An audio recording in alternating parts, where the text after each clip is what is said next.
Nothing to lose. No.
Something is picking up your voice.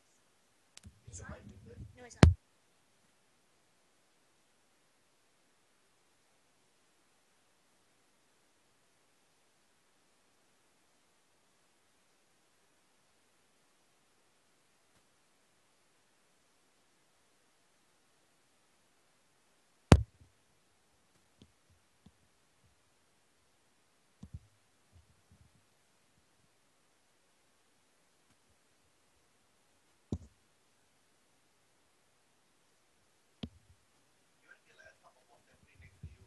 I have coffee and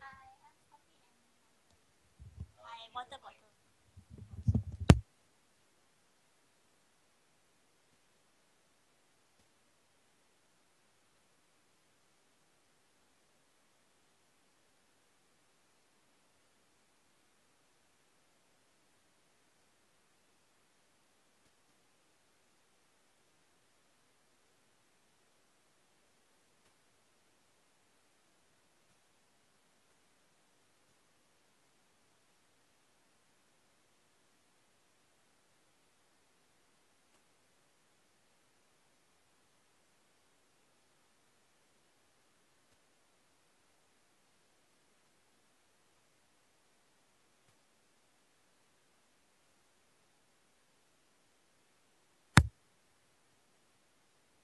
Hey guys, and welcome. I am GM Sudo, and this will be Challenge the Hunters. Let me know if you guys can actually hear me, because I'm not sure if I'm actually audible or not. But joining me today is a special guest. And, well, special guest, can you introduce yourself? Hello, my name is Lilia, and I will be your caster for today with Pseudo. All of a sudden, I think you're like really loud compared to me, but it's okay. We shall see whether anybody complains or not. So, Lilia, could you tell us a little bit about yourself?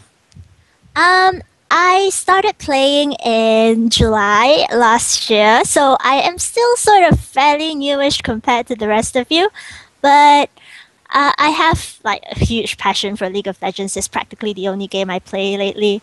I am 24 this year, and I have a day job, which will Well, remain well, secret. this is the day, so This is the day, but this is a weekend, so hopefully I don't normally work weekends at my day job.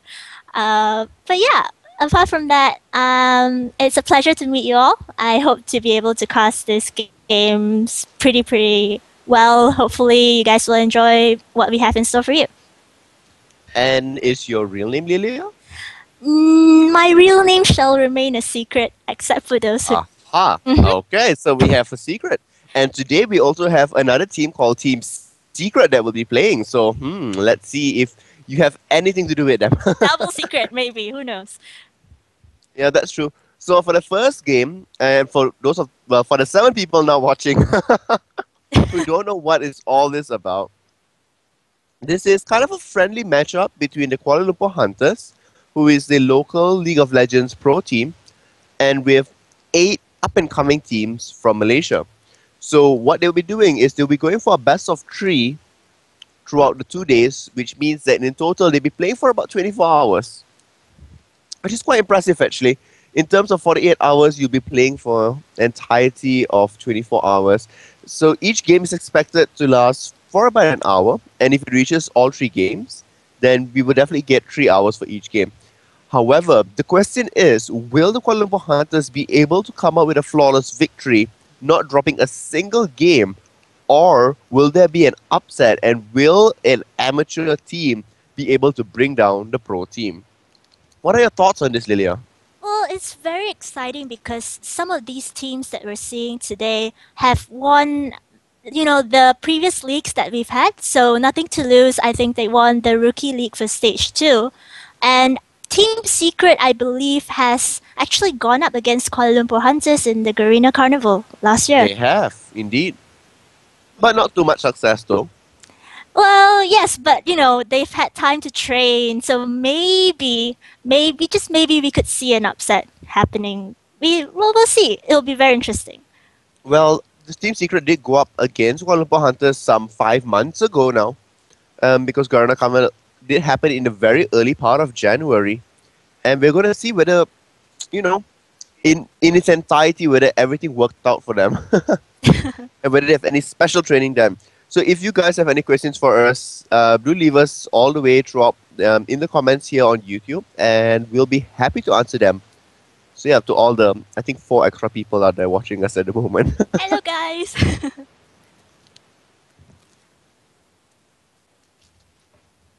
Yep. So as we wait for the games, just thinking about how the Kuala Lumpur Hunters have performed. I mean, yesterday we saw them at GPL. They won against Saigon Jokers, but they lost against TPA. That said, their performance in the early game was actually really solid. They could hold their own against Taipei Assassins. And, I'm just wondering if they actually have, different strategies that perhaps they would be able to win every single game that they played today. We hopefully will see some pretty interesting matches coming up. I mean, yesterday I was casting as well for those games, and it's pretty interesting to see how well they actually fared against Saigon Chokers. Some people were saying that, Kuala Lumpur Hunters has improved quite a bit, and I would say quite so. I mean, they're pretty well, structured. It was a pretty good laning phase. I don't know. Anything could really happen this games.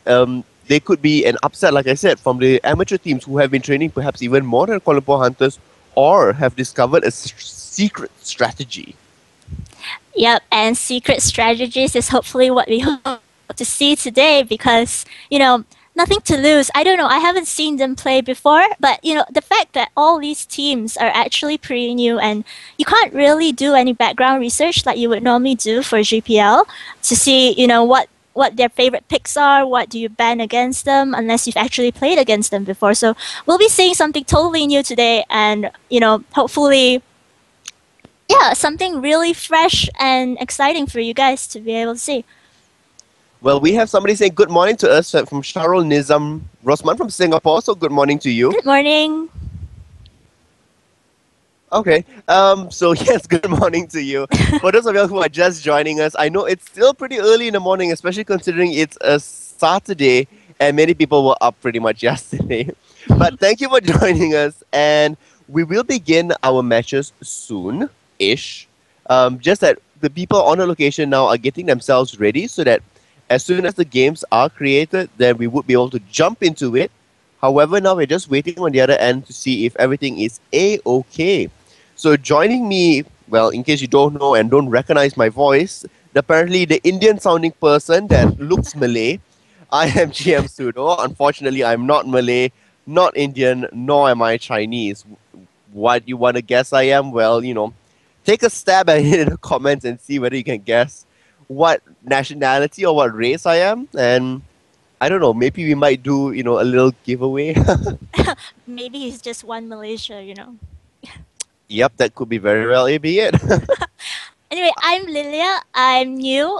You haven't heard my voice before, but I'm joining Pseudo today to cast for Challenge the Hunters. Okay, so Leila did her introduction a little bit before this, and Leila is pretty new to the casting world, and she's pretty cute there, sitting in her nice dress. On the other end, you guys can't see her just yet. However, later in the day, there will be the full camera on, and you will be able to see all of us. I am not wearing a dress, so a bit sad this time around. Y'all won't get to see me in a dress or my sauna costume. However, you will get to see her much pretty dressed as that. So yeah. Maybe by then we can put Pseudo in a dress. Ooh, wow, yeah. I don't know about that though. I think if you guys ask for it, we'll see what we can do. Well, I don't think so. The 9 people watching us just at this moment is gonna beg me to wear No, my it's too sauna early outfit. in the morning. That is true. We will be casting for the next 12 hours. Well, pretty much straight throughout. Maybe perhaps with a couple of breaks here and there, but we will be casting from 10 to 10 effectively, covering all single games. And even tomorrow, there will be another 12-hour stream all the way back up again to make sure everything is A-OK. So to explain what's happening, or rather to all the teams, for those of you who have not been keeping up in the forums or things of that nature, well, not to worry, we'll keep you up updated throughout the whole day on which are the teams that have qualified, what are their standings so far, and things of that nature. So for today, 10 a.m., we will be starting the game soon with nothing to lose, as you can see on your screen. At 1 p.m., it will be Broski. Now, if you don't know who is in Broski, Broski is also Jaeyoung's team. Now, Jaeyoung was the former player of Kuala Lumpur Hunters and as well as Hagane. So we're going to see how well Broski is going to do. Now, Broski is another team that has qualified throughout the rookie leagues as well. In the 4 p.m. slot, we have Team Secret, who were the winners of King of the Hill North, the very first team to actually win it away. And we're going to see. So we have 3 heavy hitters already. And at 8 p.m. today, we have Royal Knights. Now, Royal Knights did participate in the last rookie, however, they did not qualify. Tomorrow, we will have Pax Gaming, who were the winners from King of the Hill South. Just for fun, the winners of Rookie Stage 1, Formot, the first runner-up from the Central region, who has played against the Kuala Lumpur Hunters but sadly lost out in King of the Hill Central. And at 8 p.m., we have MYW, who is pretty much an unknown team at this point in time. However, they did beat out all the other teams to qualify for this round. So pretty heavy hitters all around, and we're going to see, can the Kuala Lumpur Hunters actually hold up to them? Or, will the other teams just, slide by all the way through? We have another person saying good morning to us, and it's Randy Pizza. For some reason, it feels as if I'm doing a radio Broadcast. Yeah. Exactly. Hello, good morning. Thank you for tuning in. Yeah, we were just saying how, all these teams are relatively new and it's going to be relatively exciting for Kuala Lumpur Hunters. But I do wonder, how do you get that kind of stamina to play non-stop for, 48 hours, really? I mean, it's today and tomorrow. Well, it's not really 48 hours. Effectively, it's 24 hours, but just considering the fact that it's 12 hours today, of almost continuous playing, I think they do have a little break of like 30 minutes for lunch.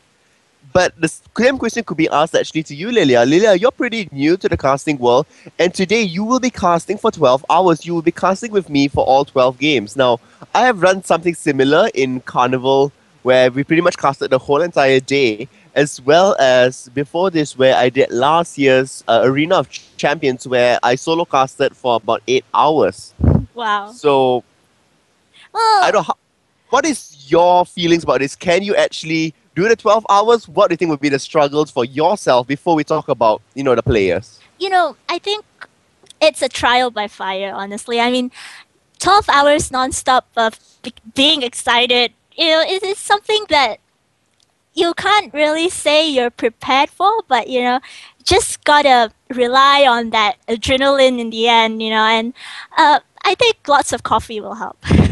I have coffee here. Suda bought me some this morning, so it's great. Well, you have coffee, I have tea. I am kind of halfway. Oh.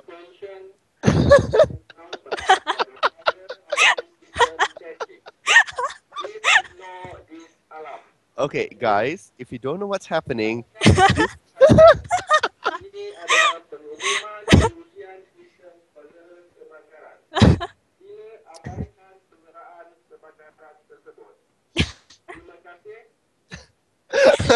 Wow, so okay, eventful.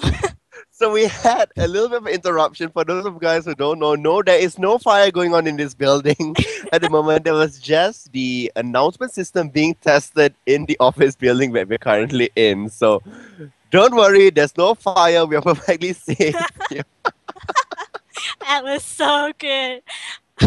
I liked how we were talking about you getting prepared, a trial by fire, and all I of a sudden it know. was like Amaran. Ini adalah Exactly. Wow. I guess, coincidences. apparently the office building, knows you're going by trial by fire, and they prepared the fire alarms just in case. Just in case there's a real fire. Oh, wow. Okay. So where were we? Yeah, trial by fire. Trial by fire, yes. Casting is something that's potentially really exciting. I mean, you guys will be with me hopefully for the next 12 hours, so I'm not going to be alone. So it'll be fun.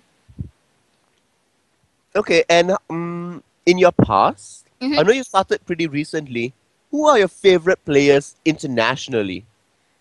Oh, internationally, let's see. I'm a fan of actually Voyboy because I play a lot of top lane. So I tend to watch streams that are informational. So Voyboy's stream is actually really, really good because he gives the kind of information as he plays. So he says, now I'm going to deny this player from farm, and I'm using this skill because I'm doing this, because this. So you learn a lot from Voyboy, not just by watching him in tournaments, and he's really good in tournaments as well, but um, I just think that he's a really great player for someone relatively new like me. So I really like Voyboy. Apart from that, I think I quite like a couple of the Korean players. So I've been fangirling Magnoon. Oh, you've been fangirling Magnoon now. Fangirling. Obviously, there's a long going on rivalry between Magnoon and Shai. So, Yeah. I mean, in the end, Magnoon actually made it to the All Stars and Shai did not. So, are you happy about that? Oh, very happy. I hope he brings Timo out again. Oh, I don't know how much that's going to happen in the All Star game, No, especially. probably not. However, in the 1v1 situation that will be going on as well during the All Star playoffs, that could be a possibility.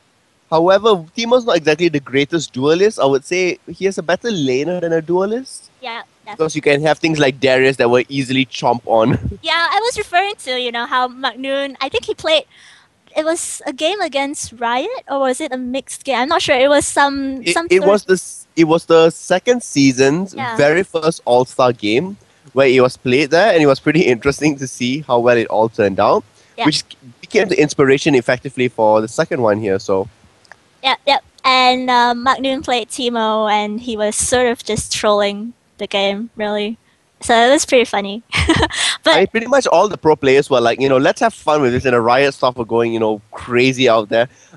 Perhaps we should maybe have a GM game oh yeah, we or should. a Garena game, against the pro players, maybe from SGS or KLH or even any from GPL. I mean, TP I think would be a quite tall order because we're a bunch of misfits here. Yeah. Well, we should really, try and engage the community a bit more. Maybe have a lot more community games. Something like Challenge the Hunters. Really, I think would help the community actually have the experience of playing against a pro team. Well, that's quite true, and that's why we're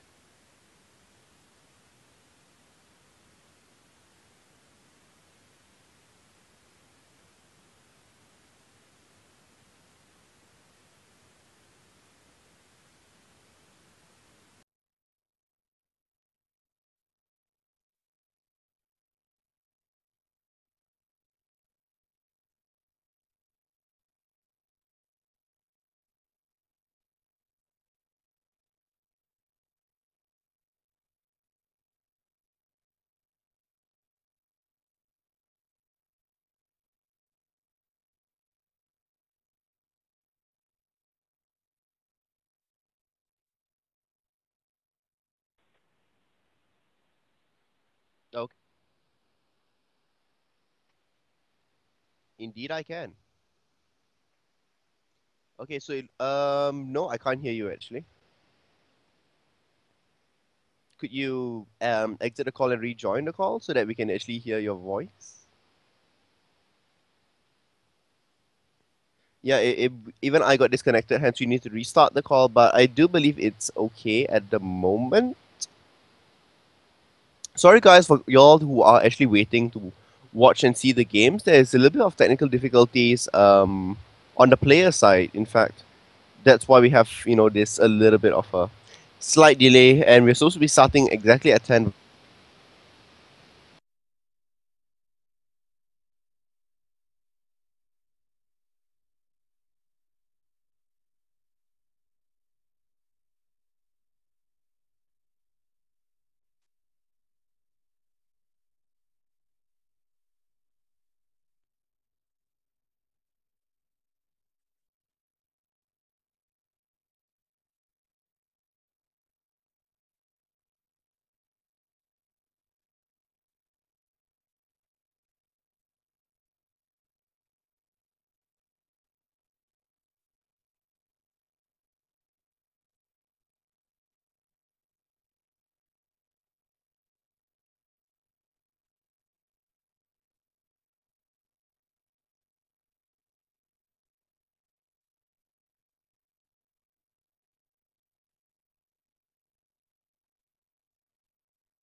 Okay, we should be back,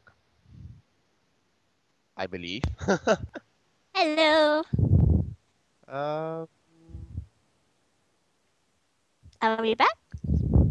I'm not sure. I don't quite think so. If you guys can actually hear us, do let us know on the stream because I'm not really sure what's happening. Uh, Hong Ming should actually have accepted it as well. Not sure why that's, up. Mm. Odd. Very odd.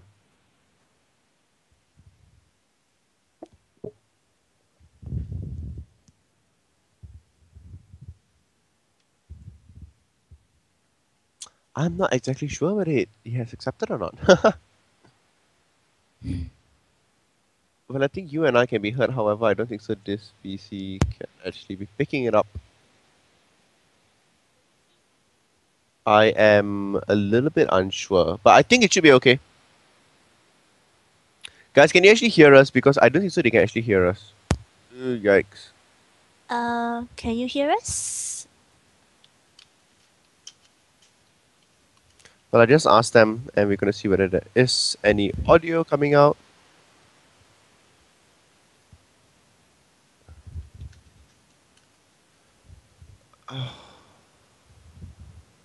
I think you have the mic muted for the Skype one.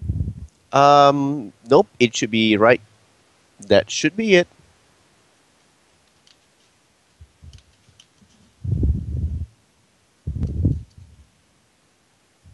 I'm just ending the.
Yep.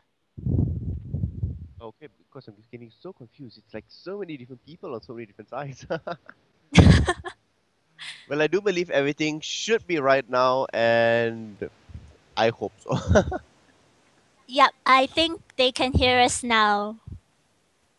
Okay, it sure sounds that way as well. So, okay, good. Audio is back up again, and we should be starting soon. We can actually join the room already. Haha. Aha. So yes, Miss Lilia, please Yes. join the room. The room is called One Garena, if I'm not mistaken. One.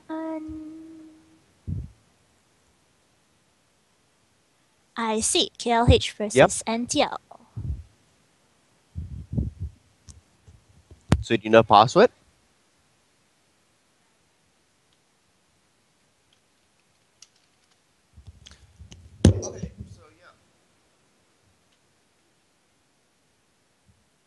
Yep. So while we try and enter this game, once again, we have Nothing to Lose versus Kuala Lumpur Hunters coming up to you really, really shortly. And this is a team that has won the Rookie League for Stage 2. So we will see actually how they fare against KL Hunters. I don't think they have played KL Hunters properly before, but they were also part of the invitational team for the Garena Carnival. Okay. For some reason, there was some delay on the YouTube side, and like all of a sudden, I had a flood of comments saying, "Yes, we can hear you. We can hear you." I was like, "Okay, God, thank God." Thank God you can hear us. Okay. I was like wondering, "Wow, really? Nobody's responding?" Like all of a sudden, like, oh, the flood of comments came in. It's like, "Oh, okay, good, all and well." So yes, we will be starting relatively soon. I do believe we're just waiting for the players to actually move in to the room completely, and then we can begin. So once again, this is GM Sudo. No, this is not GM Tidy Tables for those of you who are asking. I don't believe I turned into him, or the female voice that you hear is actually GM Tidy Tables, because if that is so, that's going to be so amazing. Tidy Tables can turn onto a female voice. Ah, yes, I am Teddy Tibbers. Have you seen my bear Tibbers? So this is Annie, Is and this Annie? this is Annie speaking. Yeah. And I'm here to play. Do you want to play too? So this is the voice actor for Annie that we actually flew in all the way from America to cast for y'all. Well, just Exactly. kidding. Oh, it's a pleasure to meet you guys. I'm Lilia. I'm new. I will be casting all the games today with Pseudo. It will be 12 hours of fun. I hope you stay with us. He's asked me how I'm going to handle 12 hours on my first day of casting. I told him, well, maybe lots of coffee, maybe just adrenaline, you know. Can't be worse than working, can it? I'm sure you guys have pulled all-nighters as well in university. So, yeah, casting is so much more fun.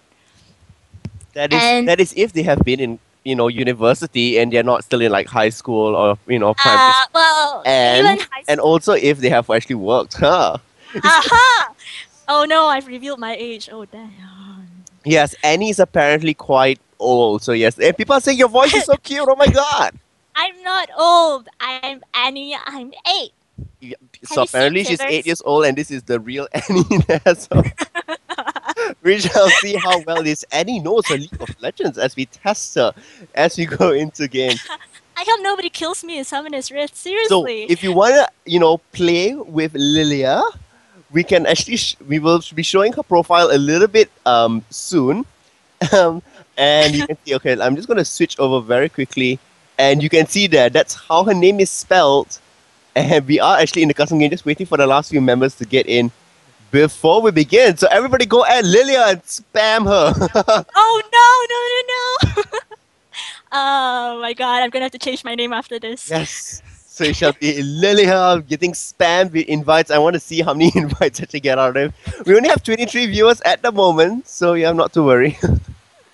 Yeah, we're still waiting for the teams to slowly fill up the lobby. And then we It's can pretty much start. and then we have the first few yeah. people starting to accept already. Oh no! We shall spam her with like 900 invites at the end of this. So it's quite interesting if you actually look at the players and what division they are in. Some of the kill hunters actually are still in gold. On the other end, they are in gold. Some of them are in diamond as well. So pretty much up and down. Oh, and there we have people saying, Lilia, I will add you now. Oh no! Oh, there we have all. no. Even the players are adding you right now. Wow, thank you, Cyrdo. Now you can add Cyrdo after this. Nah, I think pretty much everybody knows my account as it is. So it's okay. Yeah, he better accept every one of you. It's a bit difficult when you have a limit of 300 people. So yeah. So we will be starting soon. Oh, we have support even adding you on, and there we go. The list of people to add you now will continue. Thank you for spamming my notifications. I feel so loved. Lilia, we are about to begin, says support. Daddy's PC keeps on DCing. Yes, there is soon. There they are. They're just making sure that who is the first pick. So for those of you who are not familiar with draft picks, the first one on top will be the first pick. In this case, Team 1 will always be blue. Team 2 will always be the red or purple side, depending on whether you have a color-blind mode elected. It's okay. That's cause Teddy isn't with Annie, waiting on players. That's why his PC keeps on DCing. Well, that's quite true. So, in case you didn't know, support is one of our moderators who is also there at the moment, and we're going to see how well it's going to start. It's quite interesting to see that Golden's actually is all the way at last pick, and yes, it's hidden in the shadows there. For those of you who don't know, that was my main account. That was my original playing account. And then obviously I had my GM account, and Hidden in Shadow is still there. I still use it at time when I want to hide from everybody else. I use that. Yep, so one of the KLH players have disconnected, so we're still waiting for some issues to be Well, pretty resolved. much everybody's in the room, so as long as they reconnect back, we should be starting soon. Sorry, guys, for the delay. I know it's 10:30, and we said we're gonna start at 10. Well, a bit of difficulties, especially in the morning and having up the first stream, but it's okay. So, what do you think, Lilia? If we get about 100 viewers concurrent, should we show your face? I think we can give them that. What number So should if it be? we Should get, it be 100? Should it be 75? Should it be 500? What do you think should it be? I think I like 100. You think you like 100? 100 will be a nice number. Okay. Yep. I mean, come on, you want to see my face, right? Since I don't know how many notifications I have on this thing already. I mean, whoa. Well, we'll find out soon. So Jeff Teddy Tibbers is the de-syncing person. He keeps reconnecting back into the room.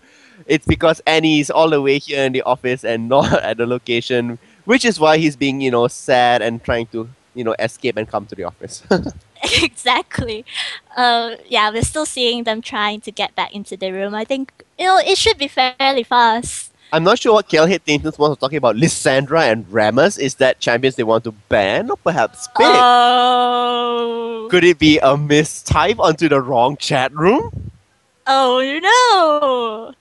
Something's coming up soon. Well, hopefully it's nothing too revealing on the other end there. Okay, we'll see Wallens is reconnecting, and I think someone else on the other side of the team should also be coming in quite soon. Well, Gloria is not there, so that's the last person we're actually waiting for. So, yep. Mm-hmm. Yeah, so just getting confirmation that there is some connectivity issues there. So once that is quickly resolved, and we should be okay. And there we have Gloria has rejoined back into the room, and oops, we're just switching it up to make sure everybody is in the correct positions so that the bands and picks can go through. People says hello testing. Hello back. Oh, and Tainted Ones just left. Yep, I think they're just making sure that everything is completely okay because they don't want to go into game one with lag. They don't want to go and possibly lose one game because when you're down one, it's very hard to pull through and get a 2 consecutive win. So we're going to see how well this is going to go for them. Everybody's typing on numbers at the moment to make sure everything is okay. And yes, don't want GM Teddy Tables, want Lilia. Ooh. And people are saying, Lilia, I remember you. I played with you before in Rookie League 2. I never knew you were in any competition before this. Yeah, I was in Rookie League Stage 2. Who is that? So nice to meet you. I can't pronounce that name. The B-Boy Horn, if I'm pronouncing that right. Well, we are in champion bats and picks at the moment. And so far, everybody's still taking their time. I'm not sure if anybody is still experiencing connectivity issues, but hopefully it will be okay. And yes, apparently GM Teddy Tibbers is no longer wanted and loved by the community. Everybody wants, perhaps GM Annie. Oh, GM Annie. Right, now we're going to bands and picks. Yep. So we see Elise very quickly taken out. Nobody wants the, pesky little spider. Simply because of the cocoon. The repel is very strong as well. Not sure if NTR has been playing that much of an Elise, but I don't think so. I think it's just more of a general ban. Mm-hmm. And we also have Kha'Zix being banned out very quickly. Nobody wants their resets coming out. Resets equals devastation for the team. Yeah, and we've seen some really strong plays from Kha'Zix. Now, Volibear is also banned. Very interesting. Volibear simply because he's quite a strong jungler. Not as strong as he was in the previous patches. However, still very much, up there. Rice is, well, I would say a targeted ban to Golden. Rice is an easy carry from early game. If he snowballs just by a little bit, it can be quite difficult to stop him. Twisted Fate being banned out by Kuala Lumpur Hunters and not wanting their global presence, as well as Shen.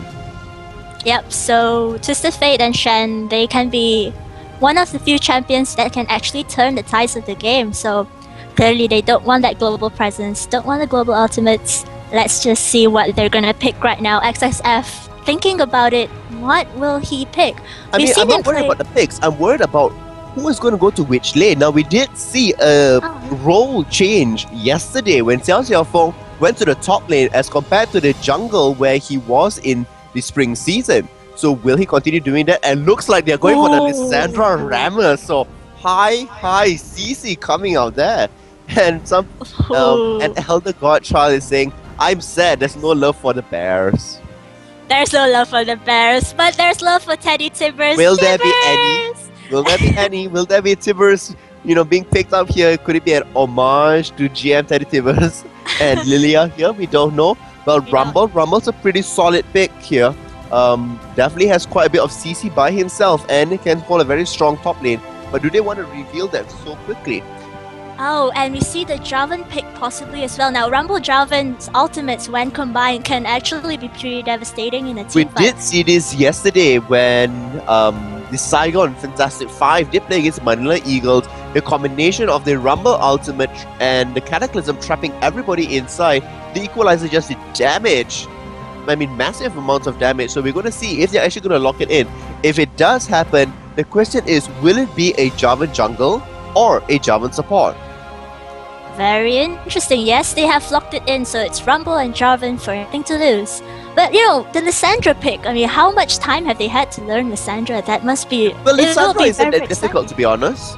Yeah. And I do think that this is out of the setting of a pro game. So I do think they have a little bit of slack, which is why they're using Lissandra. Now, if they do go in for the Rammus pick with this Shyvana, it's going to be havoc because they can lock one single person down and continue to bash on him. But thank God it's not, not going to be hit. Oh my, if it was that fiddle. Okay, it might be an Ezreal Sona bot lane. It sure looks as if this is a mirror image from yesterday's game. If they do go in for the Sona, in fact they will go in for the Sona. So look for high poke coming out and the Crescendo to make high gameplay changes. So even if Jarvan and Rumble do go in now for the kill, if Crescendo is there to stop them in their track, it's going to be quite devastating, as well as if Lissandra's Entomb is there as well. It can either be used to protect Lissandra or an ally, or as well as stop an enemy completely in their tracks. So, especially if you build another Zhonya's on Lissandra, you have two effectively Zhonya's. That is very right. Use. So we're going to see how well it's going to go on that end, but we're going to see now what will be the next two picks coming up from Nothing to Lose. Remember, for those of you who are just joining us, this is a best of 3 where the Kuala Lumpur Hunters will be going up against Nothing to Lose. Nothing to Lose is the winners from Rookie League 2. And we're going to see how well they're going to do well against this. Yep, and they have never played against the KL Hunters before. So this will be a rather interesting game. Oh, and there is the Skarner and the Varus pick. I'm getting another message on the other side there saying it's a little... There had been a disconnect. That's why nobody else could actually lock in a pick, and the Skarner pick got actually... It went on the other end there. So it looks as if the third pick actually is supposed to be Lulu. And so they're just going to finish the picks before they restart everything again and make sure that it goes through on the blind pick stage. Yep, so we might see a remake coming out of this, but the rest of the picks are still ongoing, and these will be the picks that they go into when we remake the game. So we see Jace and Vi. Wow, Jace as the top laner. I think we've seen him yesterday as well, right? On the side of KL Hunters? No, we did not see a Vi at all, in fact. So we're going to see how well this is going to go. And we're just waiting for the last pick on the other end, and before I believe we're going to restart the game, so yes. Yep, so as before, the Skarner pick, there were some issues with the connection, so it's not a Skarner, it's supposed to be a Lulu pick. So Varus Lulu bot lane. Yep, it looks like it's going to be a Varus Lulu. Pretty strong bot lane as well, quite a bit of poke coming out from there, and we're going to see if... what's the last pick? We're still waiting on the last pick. Ooh, it's a Xerath. Is it going to be a Xerath? Xerath versus Lissandra. I don't know how this matchup is going to be like, but Xerath definitely has that kind of range to be able to, deal some pretty heavy damage on Lissandra. And I think that's what you really need. You need the range because Lissandra, once you get close to her, she can just CC you and deal that massive amount of poke damage. So we're just waiting to see if we can finish up this free stage so that we can remake the game. I only give love to Lilia's bears, Lilia the dark child. Sorry, what? People are only saying they were only going to give love to Lilia's bears, and you are Lilia the dark child. So instead of Annie, they're changing your name to Lilia. Oh dear. Okay, well, I may be the dark child, or I may be the light child. I can be the opposite of Annie. I may have like a, different sort of spells. Not fire, maybe something Yep, else. so I have confirmation here. The final picks is for Kuala Lumpur Hunters, Lissandra, Sona, Azrael, Jace, and Vi. So exactly like what you see on your screen. And Nothing to Lose picks Rumble, Javan the Fourth, Lulu, Varus, and Zareth. This kind of pick is because of a disconnection, and they will be remaking the room soon. Yep. So from this team composition, we have a lot of lockdowns on the side of Nothing to Lose. We have the Cataclysm, and then we have the Rumble Ultimate that can synergize really well with that. And then we have the Virus Chain of Corruption as well, which can also lock down the enemy team. So a lot of AoE hard CC right there. Yeah, we're just going to remake the rooms.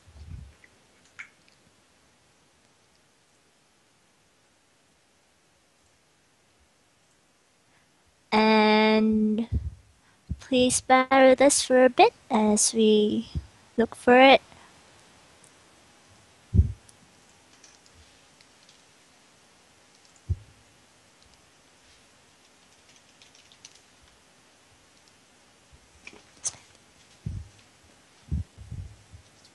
Yep, so we're trying to get into the game right now, and it won't take very long. But as you can see, if you've just joined us, you might have missed the champ picks. But we're just going to do this with a blind pick now because they've actually already picked and banned. So we know what their picks are, we know what their team composition is, So and we're going to here make we are. it very, very quick, in fact.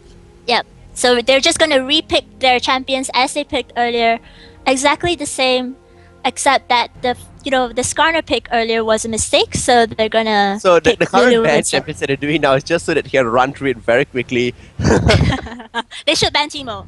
just for the fun of it. Oh, there we go. Oh wow, we have Lilia, the Predictor. That could be our next, champion being released.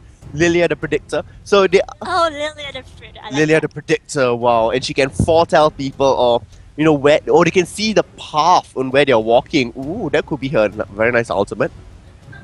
Oh, that would be great. It'd be like a variation of Twisted Fate's ultimate. A variation of Twisted Fate's ultimate, except that it's with a little girl. So. That could be true. You're not that little, but okay. You don't have to say that. Lilia, the girl who is, in the blue dress. I mean, stop revealing secrets, please. We need Yes, 100 Lilia's wearing a people. blue dress. Well, it's We kind of blue turquoise, Yes, it is blue and turquoise, but we will need 100 viewers before we don't worry, we reveal. are already, quite close there. We're at 33, so we're 1/3 of the way. Upon reaching 100 viewers, I will switch on the camera and you can see Lilia, the dark child. The dark child, or the blue child, or the turquoise child. Or the girl in the blue dress. Or the girl in the blue dress. That could be it as well. So let's just have a quick look at the runes. Who do you like to check out? I would like to see Xiao Xiaofeng actually using Lissandra. So let's see what he's up to this time around. Yep. So for runes, 15 ability power, 12. Magic resist per level 18, 24, 13 armor, and 7.8 magic penetration. Pretty standard. Okay. Yep, And for masteries, we have 2109. So, okay, this is a little bit odd. I think it's pretty standard. I mean, he looks like he went for the mana regen, which suggests that he wants to be able to stay in lane for as long as he can and use as much of his spells for as long as he can. So It's interesting Biscuitier though. Yeah, the biscuit is quite interesting pick. So, I mean, pretty standard for most of it, but not entirely there. So indeed, it is Xiao Xiaofeng who will be playing Lissandra and not Golden. So Golden, this is the second time we have seen him use Jace. Yep, so let's check out his Jace. I do believe it will be the exact same runes as yesterday. Indeed it is. So magic resist, physical damage, armor, and armor pen. Yep, pretty standard ones. And on masteries, also 2109. I mean, that's pretty standard on his end. But he's got the runic affinity. Yep, he's definitely, because he's a mid laner, he wants the additional duration. Yep, for the blue buff. So yeah, it'll be quite interesting because I'm not sure if we've seen a Vi lately in the games that we've seen yesterday or the games before that actually. Yep. So Isaiah, I know you said it's a HSG SSD band. These are actually not a true band. Yeah, this was a remake, so they just wanted to rush through the bands, hence why it's banned out. But the previous bands, the original ones were Twisted Fate, Shen, oh god, I can't Just a remember. Fate, Shen, Kha'Zix, Rise Kha'Zix, Rise, and let's see, what did I say? Volley Bear. Nobody wanted love for the Yeah, bear. Volley Bear. Yeah.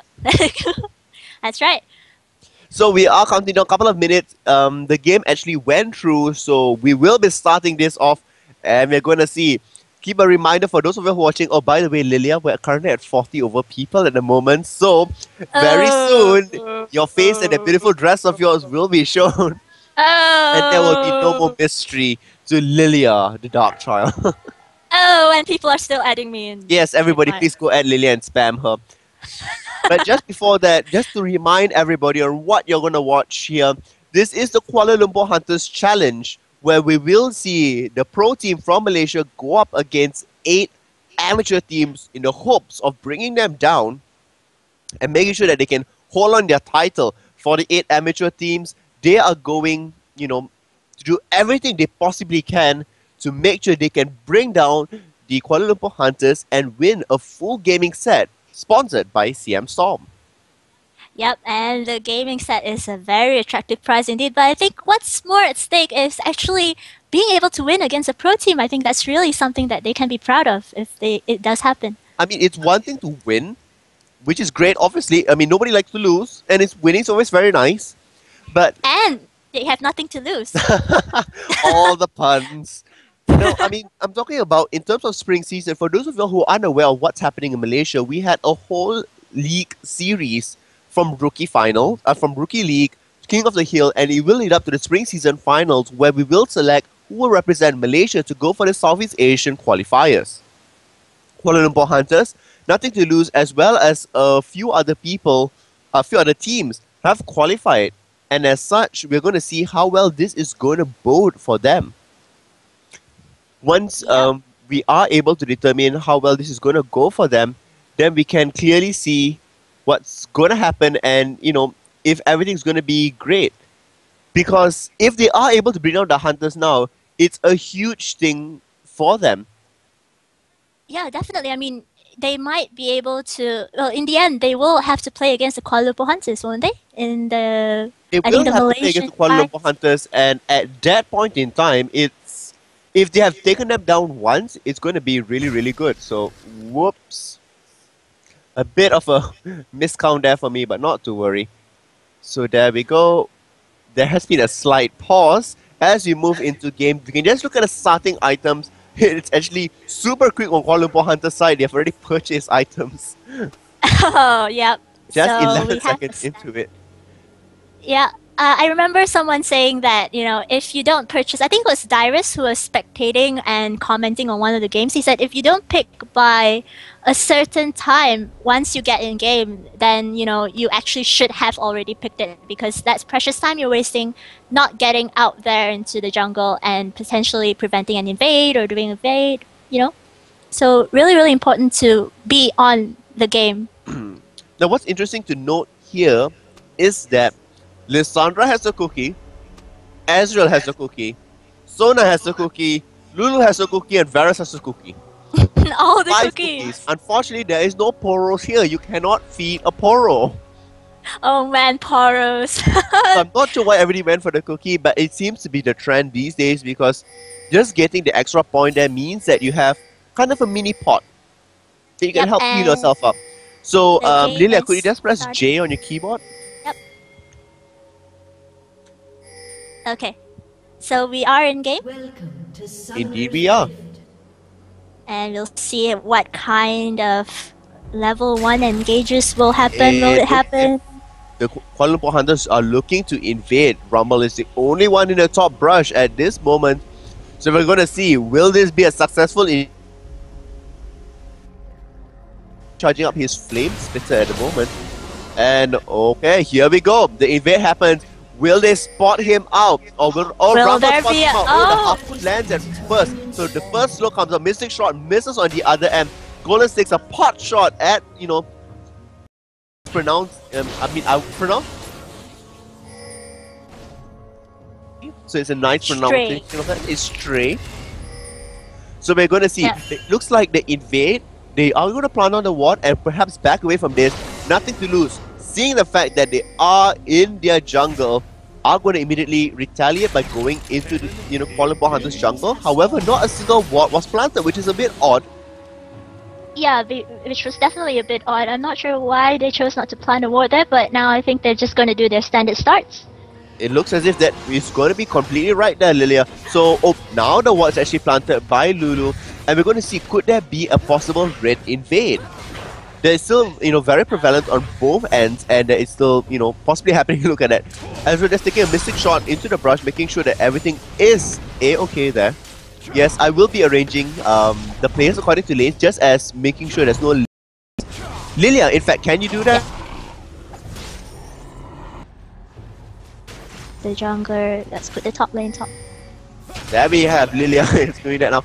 And as the laning phase begins now, Hui on Lulu taking a little bit of poke from both ends there, and we're going to see how well this is going to go. The junglers are making their way onto the secondary buffs at this moment.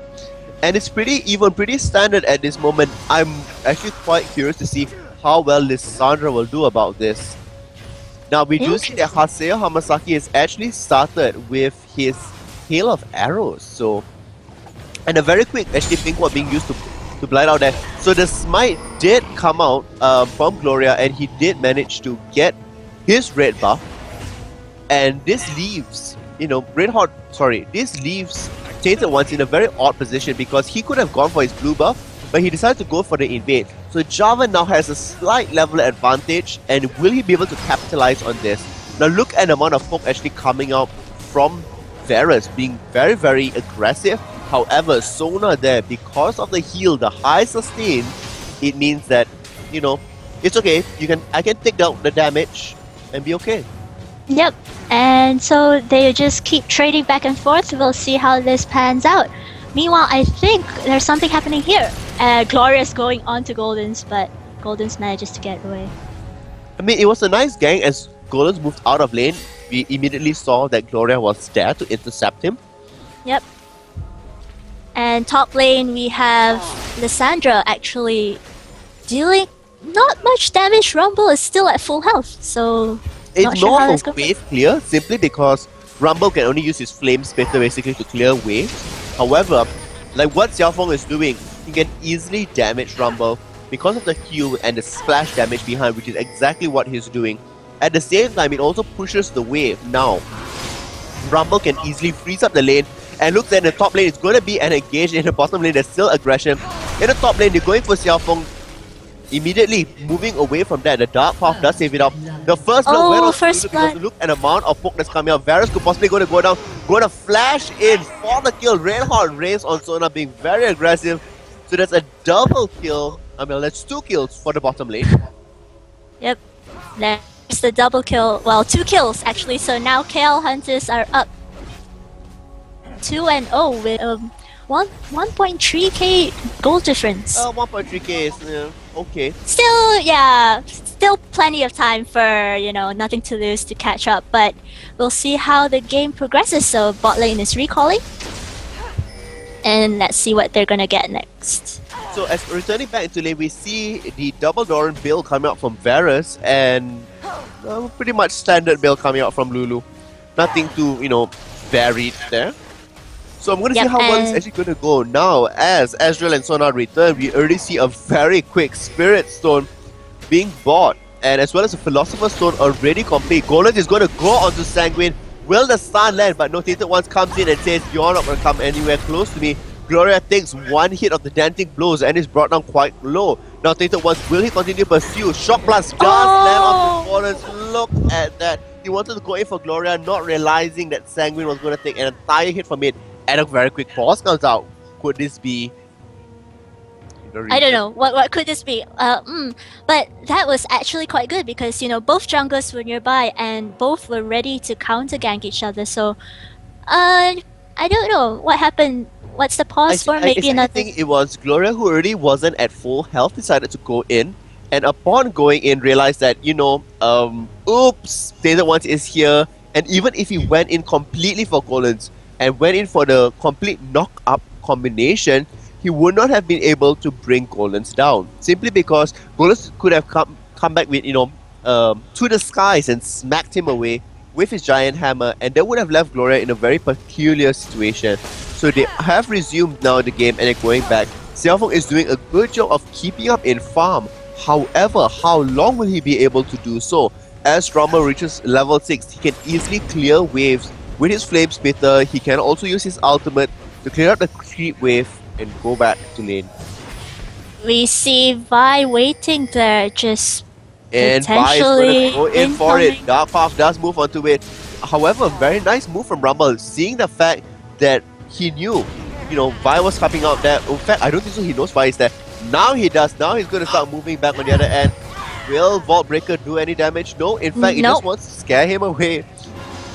Meanwhile, bot lane is still trading back and forth. There's Jarvan in the bushes. Do they know that he's there? Well, this will be the opportune time as Sona is moving away, taking out some poke, and I don't believe they saw Gloria in the bushes there. So how long will Gloria wait this out for? The lane is kind of pushed up, so it's not all that easy for Jarvan, and I do believe he was spotted away, so he's going to back away. However, the pings are still going off rather rapidly on the purple side to make sure they get everything right. So they still are going to Wallets, and look at the amount of damage now being dissolved. Forced to use Essence Flux away.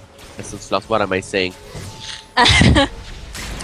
Oh, no, he managed to get away this time, and they knew that Jarvan has them. But now mid lane. Exactly. If you look at the mid lane, even though Sanguine on Xerath was killed by First Blood, they are perfectly even in farm. Oh well, quite close to even. In fact, in the bottom lane now, Haseo Hamasaki flashing forward. My, look at how brave he is. Now Red Hot Race taking some damage, however, Hui has no mana and can't continue to deal damage. Red Hot Race, however, on the other end still has mana and is retaliating on the other end. We do see a lot of things coming down. Vi coming out to help. Gloria as well now already in the bottom lane. They want to get all his extra farm because Gloria is a little bit behind now when he was forced to move back. Vi having their level advantage already, even though it was a very slow start. Now Deathing Blows comes out. Look at a wonderful crescendo. Goes on the way. Looks like this will be a double kill perhaps. But nope, just like that, they are able to run away from their enemies just with a small sliver of health. Very well. There is the... Oh, look at that, missing all the way through. True shot barrage. Right down the middle between the two of them. That was very well done. I mean, they reacted perfectly, in fact, I would say. Not being too scattered everywhere, and that's great. Yeah, so very close right there, though. They might have been able to pick up the double kill. It certainly would have been a double kill if it actually, hit both of the members. However, that did not happen, and that's what's important. So 4-1 at the moment. In terms of goal, we do see that there's a slight advantage to Kuala Lumpur Hunters, but it's the 8 minutes. It's nothing much up there. And look at this, Xiaofeng taking a lot of damage, a beating from Rumble, and Rumble still moving off whenever to the crowd. Well, somebody from the chat, please, remind me out there. Yeah, you mean the AoE one, yes, right? AoE lockdown. Even with that being happened, the Flame Spitter as well as the Harpoons from Rumble keep her from moving away and still receiving damage, which means that it's completely useless, to be honest. And look at that, with the amount of slow that came up from the both of it, Rumble was still able to, get all the extra damage on. Now Haseo Hamasaki going in very fast, forcing the flash out from Sona, and now possibly could go in for one lens. The Chain of Corruption is still up, so we can see possibly something happen here. Crescendo is still down, but Lulu has not gotten her Wild Growth yet. So without Wild Growth, it means that they should be a little bit more safe. They don't want to engage because it's going to be pretty bad if they lose the engage and they'll be so far behind. Oh, and XXF just managed to freeze Rumble there for a bit. It looks like he is going in here. We do see that Golans is coming in from the fray. Will Xiaofeng be able to kill him in time? Xiaofeng is taking all the damage. Scrape. Does actually manage to bring him down. However, Golans now looks like will end up with him. I'm not sure why he ended up flashing in the very end. However, so it's a 1-for-1. But with that done, Sanguine has free roam in mid. So will he be able to do this? Look at the amount of damage coming on, instantly killing. However, Red Hot Race is getting the kill. So Wallen gets another kill. So it's 1-for-1 at this moment. And I don't know how well this is going. The bottom lane isn't doing all that well. And I don't like the fact that Sona's getting the kills. Well, as they say, you know, a good support with enough gold can actually help the game quite well. So that is very true. However, we're going to see how well they itemize to assist out the game, because that's always the key factor when it comes to support. How well can you itemize? And looking at this, they did take the bottom turret. They could have possibly go in for Dragon, but they're not opting to do so. So it's not that severe. It's about a 4k gold lead at the moment, which is a little bit damaging. However, in the top lane, it's going actually pretty well into Rumble's favor. Keep in mind that Rumble was behind in about 10 CS or so, and before he died, he was ahead by 10 CS, and as he clears off this wave, he will regain his 10 CS lead again. Yep, so we see something... they're trying to do something in mid, but it doesn't really work. Xerath just dealing some damage back and forth. It's a matter of how long the range is and how effective can you actually land the damage. Now for Xerath, he needs to pretty much root himself down before he gets extended range. And even with extended range, can he actually kill people off? Now look at this, Xiaofeng will be coming in on the other end. He is farming the Wraiths at the moment, so in the top lane, just looking at that, Rumble stands CS ahead and happy about it. Yep, but everyone is converging in mid. Could we see something happen? Yes, Gloria comes in with the knockup, trying to get on XSF there. And Stray actually does manage to slow him down. The ultimate does get used, and Doom as well. So Xiaofeng will be going down with this. I don't think so. The Cataclysm was wise to be used. Perhaps just to get away. But Stray will die to this. He will not get out of this unless Wildgrowth does get used. Unfortunately, nope. Wildgrowth is not available. Hui Hui on Lulu is still at level 5. My. That's, oh no, wow. That's very, very bad. Yep, and you see they picked up 2 kills. 2 for 1 right there, which benefits the KL Hunters. And that's, we mentioned, that's both the solo lanes that they actually did take down, and they will be taking down now the mid turret for this. Hui Hui going in now for a while and taking some damage, and possibly could go down for this. Polymorph does come off. Chain of Corruption completely missing. They don't have vision there. They should not have engaged. And that means now the Kuala Lumpur Hunters will be extra happy to engage on there. Look at the snipe coming out. GLH Golans, very, very strong. That's right, and now they will take the blue off the back of that, and KL, nothing to lose is actually trying to prevent that, but the blue's already gone. And now it looks like they're gonna go for a dragon. They could possibly move in here. Crescendo catches Sanguine out, and Sanguine will get melted away, exhausted at the same time. Shockwave Blast does come out, however, will Red Hot Race be able to kill him? Yes, in fact it does. Red Hot Race, MVP of the game. Oh man, Cyril, look at that. Sona is 4-0 and 3. 4-0 and 3, that's a better score than Jace at mid. Wow. But Ezreal's really doing very well in terms of farm, despite his support getting all the kills. I think, he's already had a Spirit of the Elder Lizard, and now he's probably going to go into a Last Whisper. So it's a little bit better for the Kuala Lumpur Hunters. However, what I'm looking at here is in terms of team fight.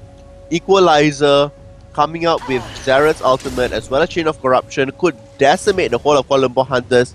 But at the same time, Kuala Lumpur Hunters can force them not to enter a sort of group fight stage and just push the towers, split push all the way through. Yep, so potentially we could see, better team fight potential from Nothing to Lose. Oh, but Golden's catching Doria out there, forced to leap away with the EQ combo. And now XXF is still in lane. Some pings coming out. Looks like more people are converging on top lane. Something's happening soon. It's definitely a lot of them, and now we see Stray immediately being entombed away, so he will get shut down.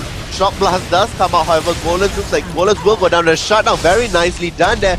Will he escape? Yes, it looks as if he will. Red Horus coming in now for the kill. Does flash off yet again to come up with the power core. Will continue to go on this, however, the Crescendo is not out yet. Celsius Fog could possibly go down to this as well, but no, Sanguine not able to dish out the last bit of damage needed. And Wei there, now finally at level 6, does have Wild Growth available. He should have used Wild Growth onto Rumble, however, he did not want to use his flash, and Sona did. Demanded. Sona secured the kill, and Lulu is one sad yodel. Kill secured. Well, but that was really good play actually from Nothing to Lose. You know, they came and actually sort of almost turned it around right there. I mean, it was a 1-for-1 trade. However, it went to Nothing to Lose because they did not lose any tower and they got the shutdown goal from Goldens. Which means that now the MVP is Sona. The MVP is Sona. Look at that. And Oracle's at 15 minutes. It's just clearing out the board. Like, oh my god, that's insane. Best support. And we see, you know, just bot lane Gloria and Hui Hui just trying to farm out. Golden's taking the blue. No, we're gonna see. Actually, I think top lane is also gonna try and trade for a bit. But, you know, we'll see what KL Hunters wants to do next. It might be that they will try and push out mid, as they're all sort of converging there right now. I mean, we look at here, Stray is doing an amazing job actually dealing with Xiao Xiaofeng, and Dark Buff actually does come in just to scare him away, because whenever Dark Buff has been thrown in an offensive position, it meant that a gank was incoming, but this time around it's just mind games. Mind games indeed, and a lot of mind games are being played. I mean, Sona, her presence now is pretty strong as well. Look at that, Chain of Corruption lands on Tate once, but the True Shot Barrage deals some damage, not enough though. Definitely not enough to actually bring anybody down, but it did force Tainted Ones to actually move back away from this. However, with 4-2 in the bottom lane, they cannot hold this out for much longer. Yep, looks like they will move in to try and take that bottom turret. Now, Xiao Xiaofeng going down. Look at the combination coming out. 2 ultimates being burned there. Stray actually being able to bring everybody down, but look at this. Hui Hui will get melted. Does use Wild Growth, but it is futile. Ultimate did get used by Vi though, and is now immediately onto cooldown, so that actually went pretty well. Yep, very good stuff for KL Hunters. They take that bottom turret and they will now try and see if they can force more pressure onto Nothing to Lose. They're trying to get that turret as well, but I think they will have to back off from this one. Meanwhile, Rumble at top is just pushing in onto the tower. I think he will be able to get this one in time. So that's one tower finally for Nothing to Lose. So 13-5 in the favor of KL Hunters right now. About 8k gold lead.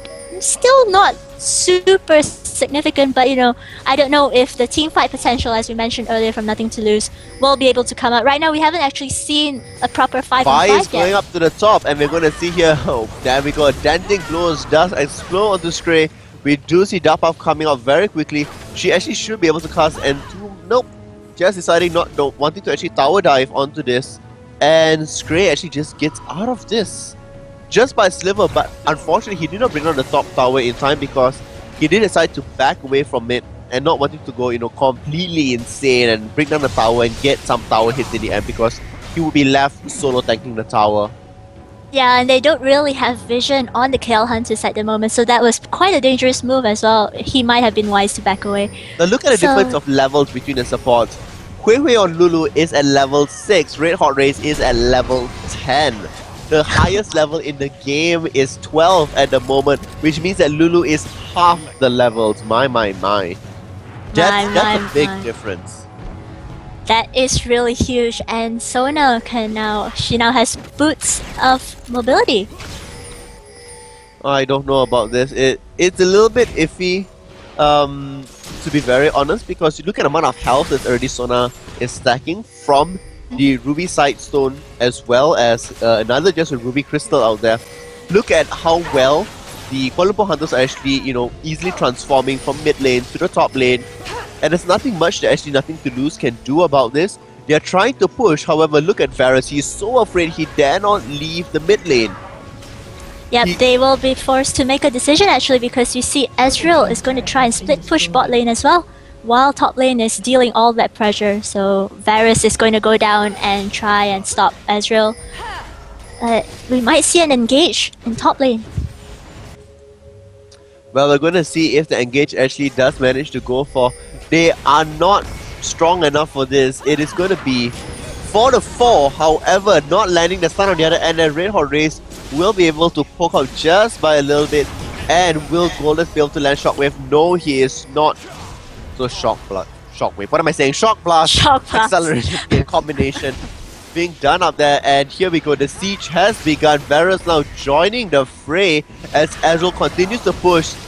Trusha, Barrage actually just barely missing everybody.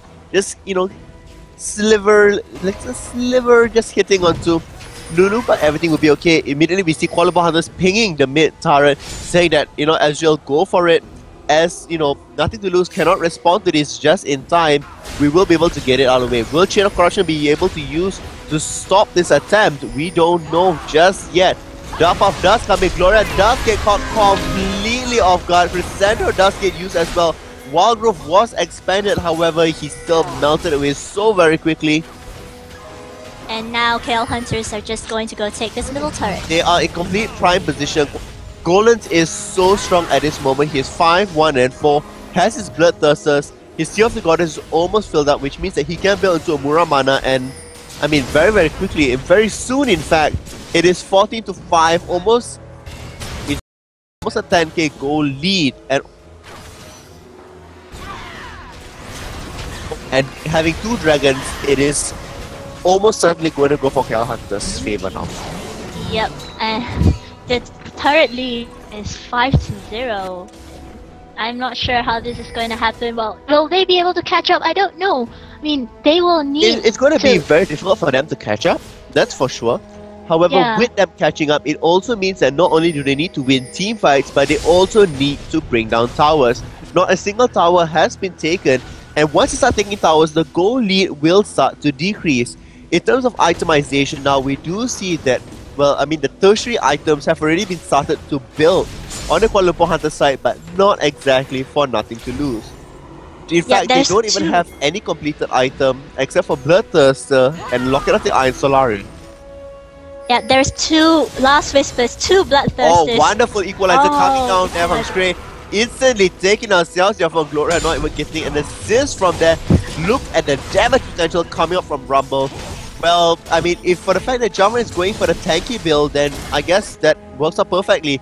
That, you know, we see Rumble going in for the aggression out there. Now Golden tried to land some harass down, however, not exactly being able to dish out the appropriate amount of damage in the right direction. We do see that Red Hot Race and his oracles are still happily moving around the map and demoting whatever vision is there. So the vision isn't all that much possible, but I like the fact that Nothing to Lose is able to clear off the waves pretty quickly and able to land, you know, sneaky kills here and there. Ooh, that, you know, combo just completely chunked more than half of Hui Hui's health. That was right there. almost 2/3 of the health gone, and that's simply because Hui Hui at this moment has just above 1000 health. And just reached level. Oh my no. god! Thank your lucky stars and that health Oh bot. no! True Shot Barrage just completely melts her down. Whatever little health she has left. Oh, for anyway. Yordle. Poor Yordles.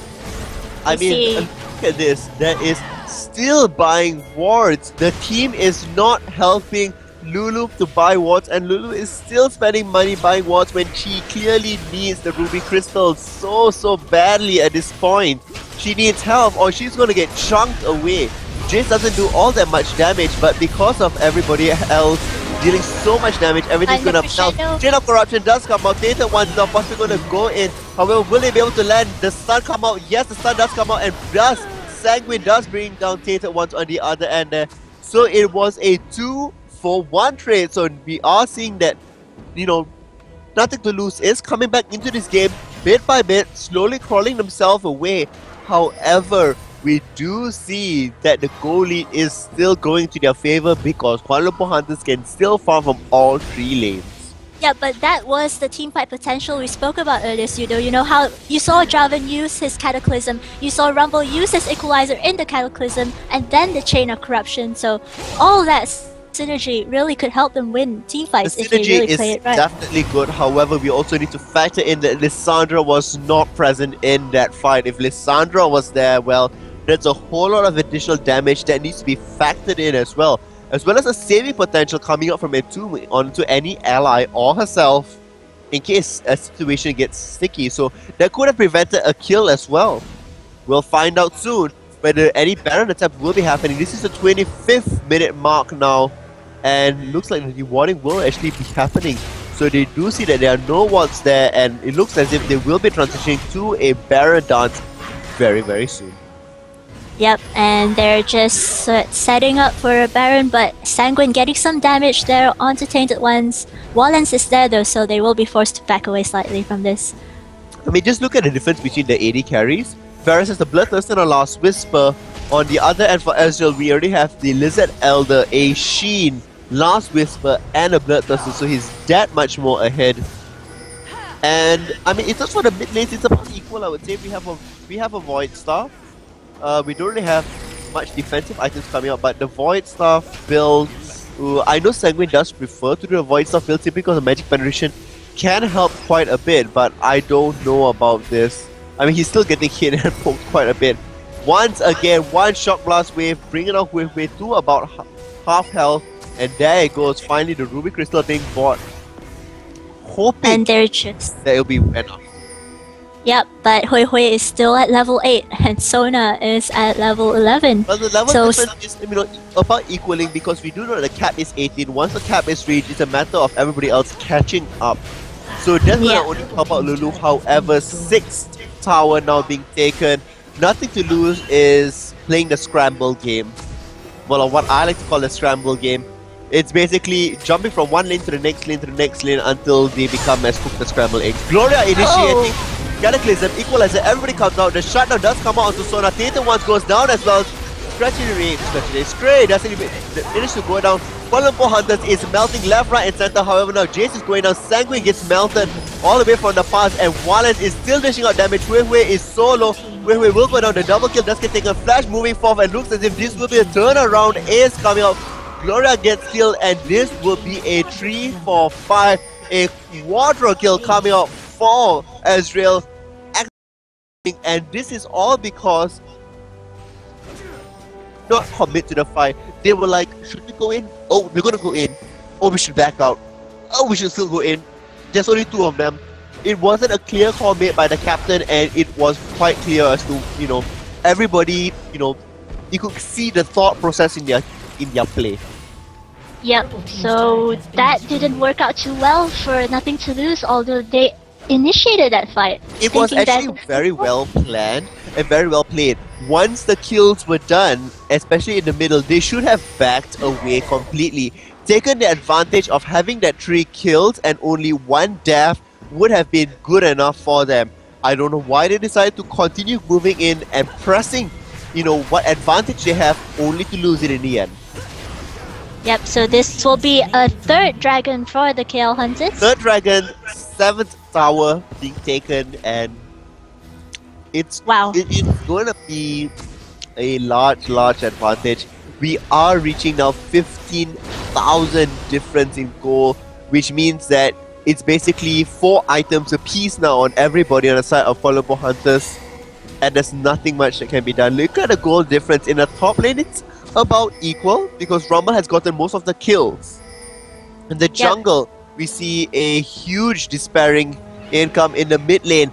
5,000 difference separates them. 5,000 difference is a lot of damage, and we see here Tainted Ones going onto Sanguine. Sanguine will immediately melt onto this, unable to kill even Wallens. He tried to go in and tried to take advantage of a bad situation, however not being able to turn it around means that now KLH has free reign on the mid, onto the inhibitor, and there's nothing much caught as well. Equalizer does get thrown on Zonya as well on top of it. Gloria does go down. Haseo Hamasaki would not be able to bring down Xiaofeng on the other end there. Shock Blast does clean it all the way up, and yet again another ace. Once again, Nothing to Lose completely out of position. I don't know why Gloria decided to go in on it, leaving his AD carry completely free hitting on the other end there. One tower goes down, the second tower Two will go down, towers. and this will be GG. There's nothing that can be done, and just like that, a 20k goal lead, or a close to 20k goal lead. Yep, wow, it was.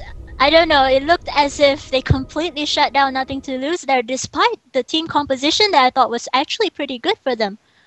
I think at the end they lost that last team fight because first it was Sanguine getting caught out on his own, and then Rumble getting caught out on his own, and then they decide to just fight with 3 versus 5. That definitely wouldn't have gone in their favor. So nothing much we can do right there. KLH takes the first game.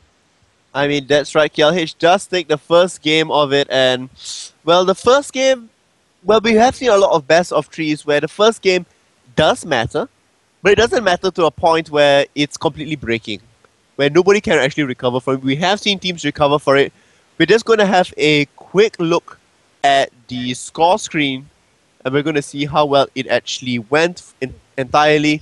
So we don't have an overlay for this just yet, but if you're looking at it, we have 273 CS on one end, very, very far ahead. Haseo Hamasaki unable to do all that match. It was a good game. It was, I would say, pretty much of a warm-up. And I think it was just the lead that the Kuala Lumpur Hunters had. Once they had the lead, they couldn't really do much. Yeah, they definitely worked their advantage there once they got that bot lane advantage as well, and they just pretty much brought it throughout the whole of the game. Keep in mind, this is a 30-minute game. 30 minutes and 1 second right there. So, with that in mind, we will be going to game 2 shortly. We will be back in about 5 minutes or so.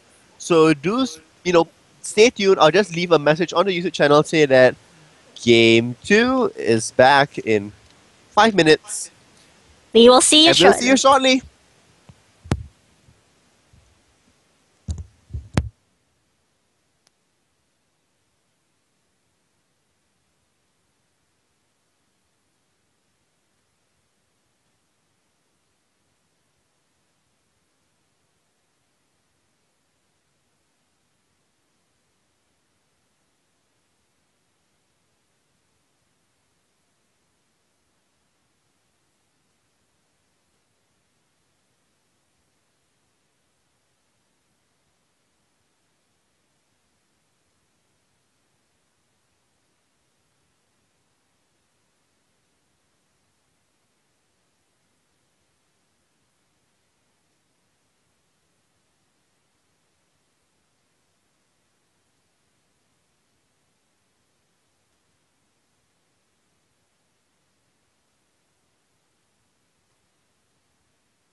Hi guys, and welcome back. This is going to be game 2. So at the moment we have the Kuala Lumpur Hunters, which is one game on top of Nothing to Lose, who is currently 0.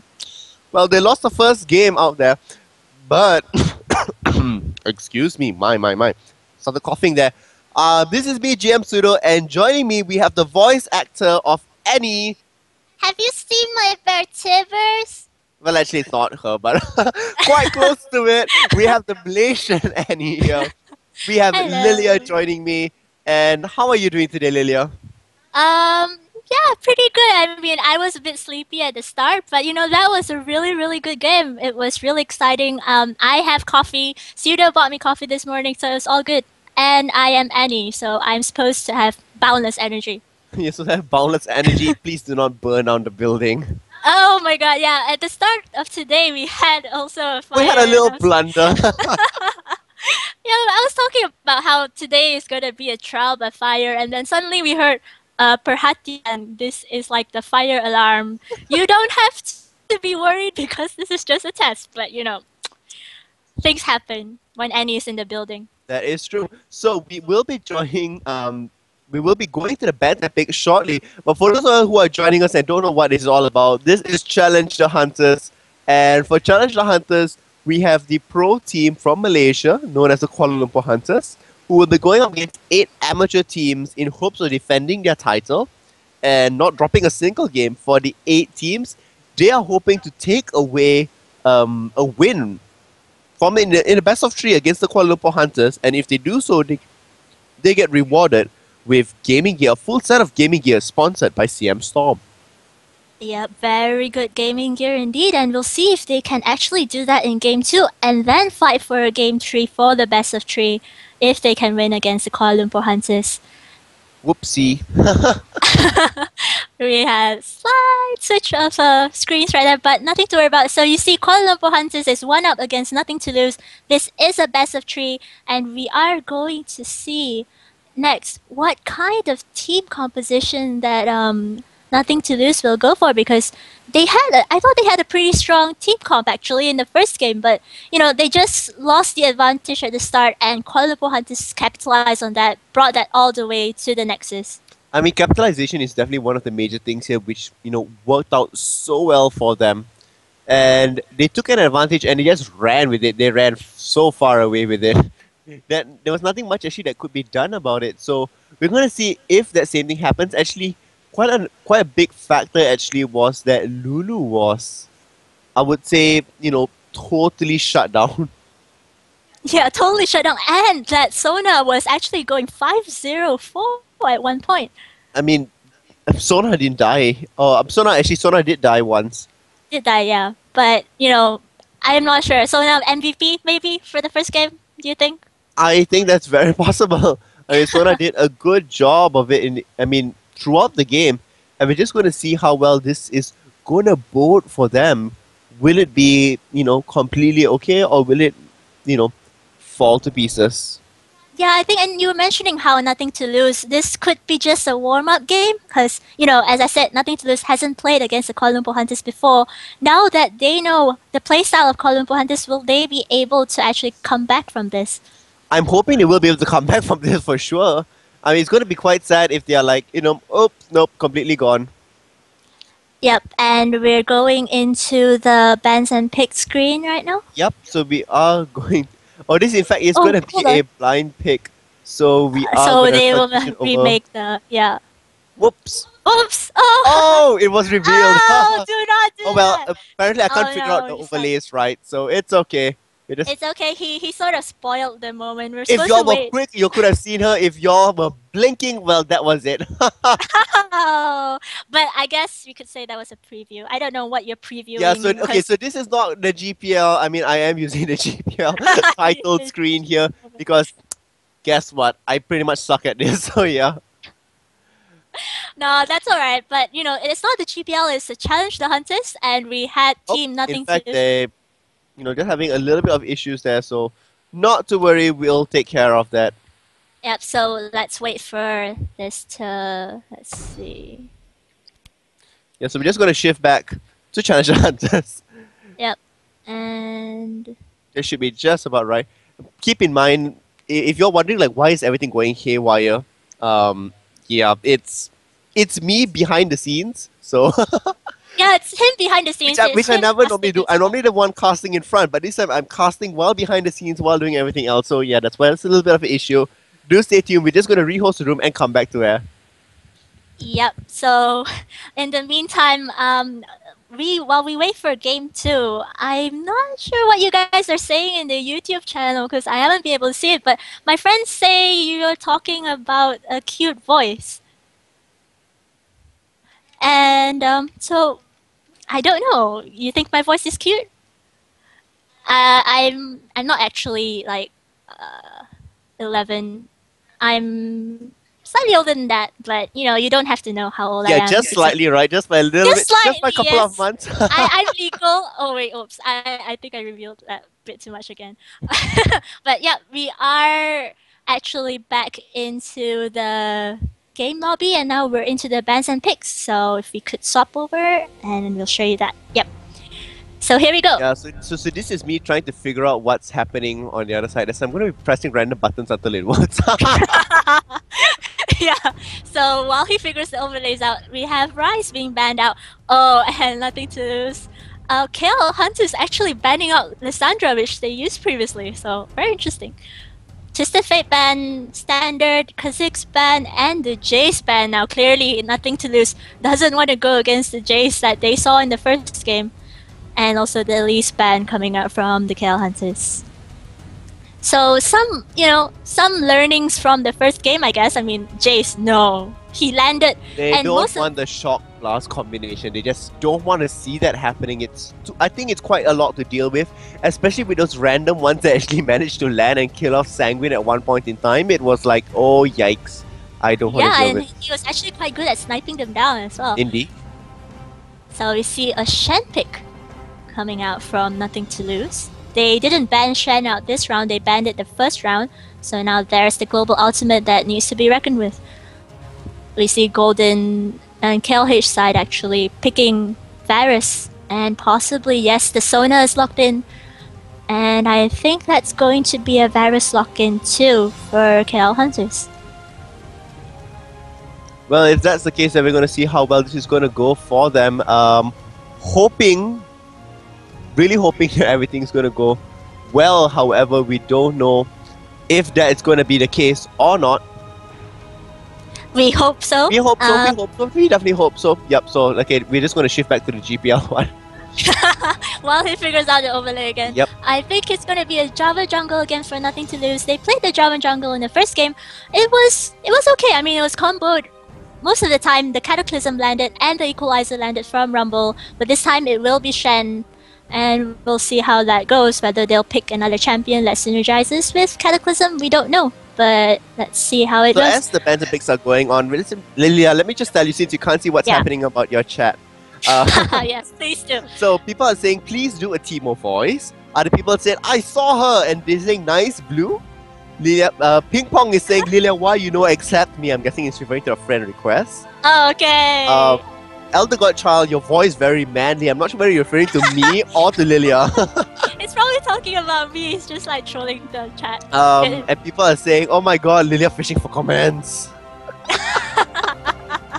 I love you Matt guys. asking who won the first game. The first game, Kuala Lumpur Hunters won. And Pyrexia Judas says, Lilia, no need to know your age. When I hear your voice, I can sleep well. Insomnia gone. So you're either putting people to sleep. Oh, that's not good. That's not good. You should watch me. Should I turn on the camera? No. I'm sure I We turn didn't on say. that button. So going back to the bands and picks, we see that there was a possible copy there for a moment. I was like, wait, what? Yeah, I know. That would be interesting. But this time we have Shen, Java, and Trash coming from Nothing to Lose, who's on the blue team this end. And on the purple side, we have Kuala Lumpur Hunters going for a Varus Sona combination. And possibly a Nidalee Sincha. In fact, yes, it is going to be a Nidalee Sincha lock-in. And there's Trash on the Nothing to Lose side. Now, Trash has been a rather strong support champion lately. We'll see how well that... And it might be a Caitlyn Trash bot lane, which is also really, really good. Indeed, I mean, it's strong, it's robust, and with luck, Interesting. But it not be a Caitlyn. It might be a Vayne, or it might be a Caitlyn, or it might be a Vayne. I don't know. We'll see. But I'm guessing you know, Caitlyn. yeah, it could be Caitlyn. But Trash's utility is actually really, really strong. Like, he has the box. That's if he which- can land his hooks. Yeah, That's that's always if going to he be the lands his factor. If he essence. can land it. Yeah. And his box and his flay and his lantern as well. Very, very useful to initiate or, to just stop anyone coming on to Caitlyn and trying to burst her down. So it might be an Orianna pick for Sanguine. So we're just waiting for, yep, that will be the final lock-ins. Now we're going to see who's the last member for the Kuala Lumpur Hunters to pick it up. We're going to see Lissandra was banned out, Twisted Fate, Elise, Rice, Kha'Zix, and Jace. Pretty targeted bans, I would say. All three champions that has been banned from Nothing to Lose are basically targeted to Goldens. Yeah. Look at that. I don't know. What do you think Nothing to Lose will bring to this game, looking at their team composition right now? I mean, with this sort of, combination, oh, there we have it, we have Zed. I was actually afraid of an assassin being picked up by Kuala Lumpur Hunters. Because if an assassin does get picked up, it means that Shen's ultimate is basically only going to be used to counter Zed. Yeah, that's right. So that's not going to be good. I'm going to guess Sanguine's going to go for Void Staff opening yet again with Athene's Unholy Grail. If he does go for that, possibly could bring everybody down. However, as a very first item, I don't know about this. I don't know about the Void Staff's usefulness as a first item, you're right. But, we were talking about synergy earlier, and if you look at the Orianna ultimate and the Jarvan ultimate, those can potentially be used together as well. That is true. However, Jarvan has fallen off quite a bit. And we're going to see here that Haseo Hamasaki, who was the AD carry, is now the jungler. Gloria, who was the jungler, is now the AD carry. So there's a switch up right there. And okay, not sure why the switch up is exactly for. But Xiaofeng is still taking up the top lane. It looks as if this has been a permanent swap of roles. So as we go into the timer, let's just have a quick look at Sanguine's runes to see why is he going for this Void Staff build. Let's see Sanguine's runes. He has flat ability power, he has some cooldown reduction, some armor, some magic penetration, and more cooldown reduction. I would love to see more armor, to be honest. That's right. But, especially against the Zed? Yeah, especially with the Zed. The Zed can deal a lot of damage in very short time, so I don't know, maybe he'll have to itemize. Well, maybe instead. 13 armor is just enough for him and it's going to, work well with his shield.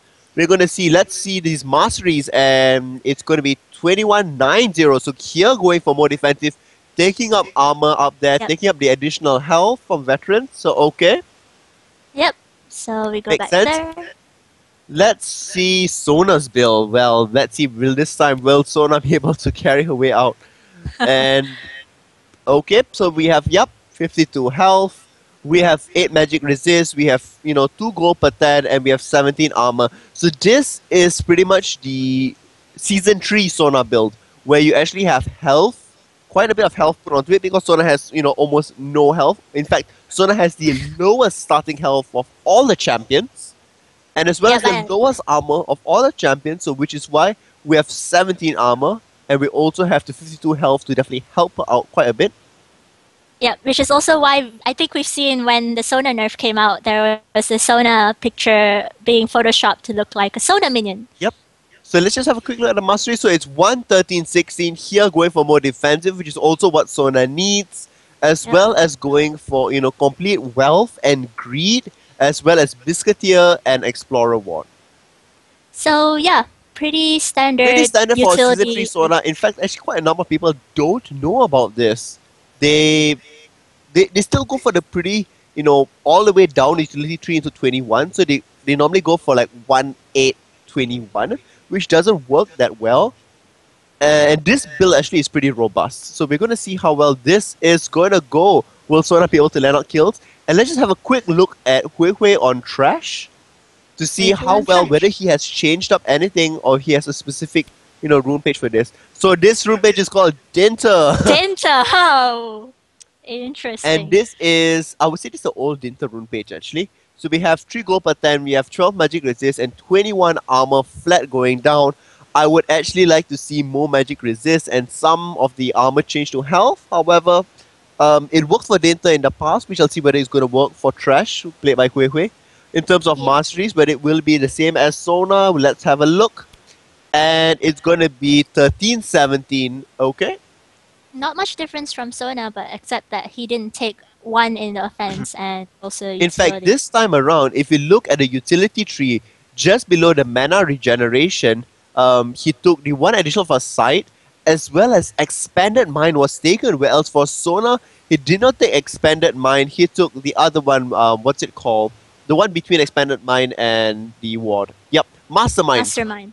In fact, Sona took mastermind and all 3 points there. However, expanded mind was taken by Trash, which means that Sona can spam just a little bit more, but Trash will have more mana. Yep, and we are now going to go into the loading screen. But in the meantime, so Adir, it's pretty interesting to see how this will pan out, right? Indeed, it's definitely going to be it. So, people are saying Lilia's going to be famous. Yasmin is asking where is Teddy is at the location itself. That's why Tibbers is not with me today. So Yes, so I'm Annie, I have Annie, I don't have Tibbers this time around. People are saying, law, it's TPFN, and some people thought you were actually Yasmin. No, Lilia is not her real name, and that's not Yasmin. yeah, my real name is Secret. Her real name is Secret, there you have it. Not sure how well that's going to work, but her real name is Secret apparently. And we are now into the game. The game Yep, is so we beginning. are into the game, and we're going to see on the blue side we have nothing to lose, and on the purple side on your screen we have the Kuala Lumpur Hunters. Yep, previously it was nothing to lose on the purple side, and now they've swapped over. We'll see if this works in their favor and if they can actually get one game out of Kuala Lumpur Hunters. They basically want to go, everything for the one game, because if they don't go in for the one game, they are bust. They are bust. But, this is actually a very good experience because, you get to play against a pro team and you know what KL Hunter's strategy. Oh, look at that. Straight. There we go, walking yo. right Golden's into going to that. pick it up. Stray going to go down. Will he actually flash away? Nope. First blood does go to Kuala Lumpur Hunters yet again. Once again, going for these 5-man invades, doing their job well. And it's quite odd to see that Scray was actually really slow, in fact, reaching the bottom lane. And from that itself, they know that as a lane swap, else why would Shen be at the bottom? Yep, and Stray just walked right into that, not even putting out a ward or anything, just face checked. And that's something that you might want to be careful of doing, especially when you don't have vision at level 1. You don't know which bush that they're gonna camp. Indeed, they don't know which bush they're gonna cap. And we're gonna see here Fu Hui actually get caught out. Nope, in fact, only Xiao Feng is there, so he's just gonna poke him out just by a little bit and get out from this. Once again, the lane swap did go through, and looks as if Kuala Lumpur Hunters is not going to respond to this. They still are going to send Varus and Sona to the bottom lane, letting Xiao Feng take up the top with Nidalee. Yeah, and part of that might be because they have already had one kill over on Shen, so that might actually work in their favor. Well, the kill did go to Tainted Ones in the jungle, so I'm not sure how well that's going to bode, especially for the lane swap. Shen can farm under turret. Nidalee is a little bit more difficult than Shen, simply because Shen has his Vorpal Blades that, will assist him out quite a bit. Yep, with all that sustain coming out from Well, that see one. up there very quickly, Tainted Ones is spotted very clearly, and look at the traps actually in the top lane. If you look at it, it's one complete line. Yep, there's traps. One complete line. So in case anybody walks there, they get immediately spotted. So the lane swap is confirmed now.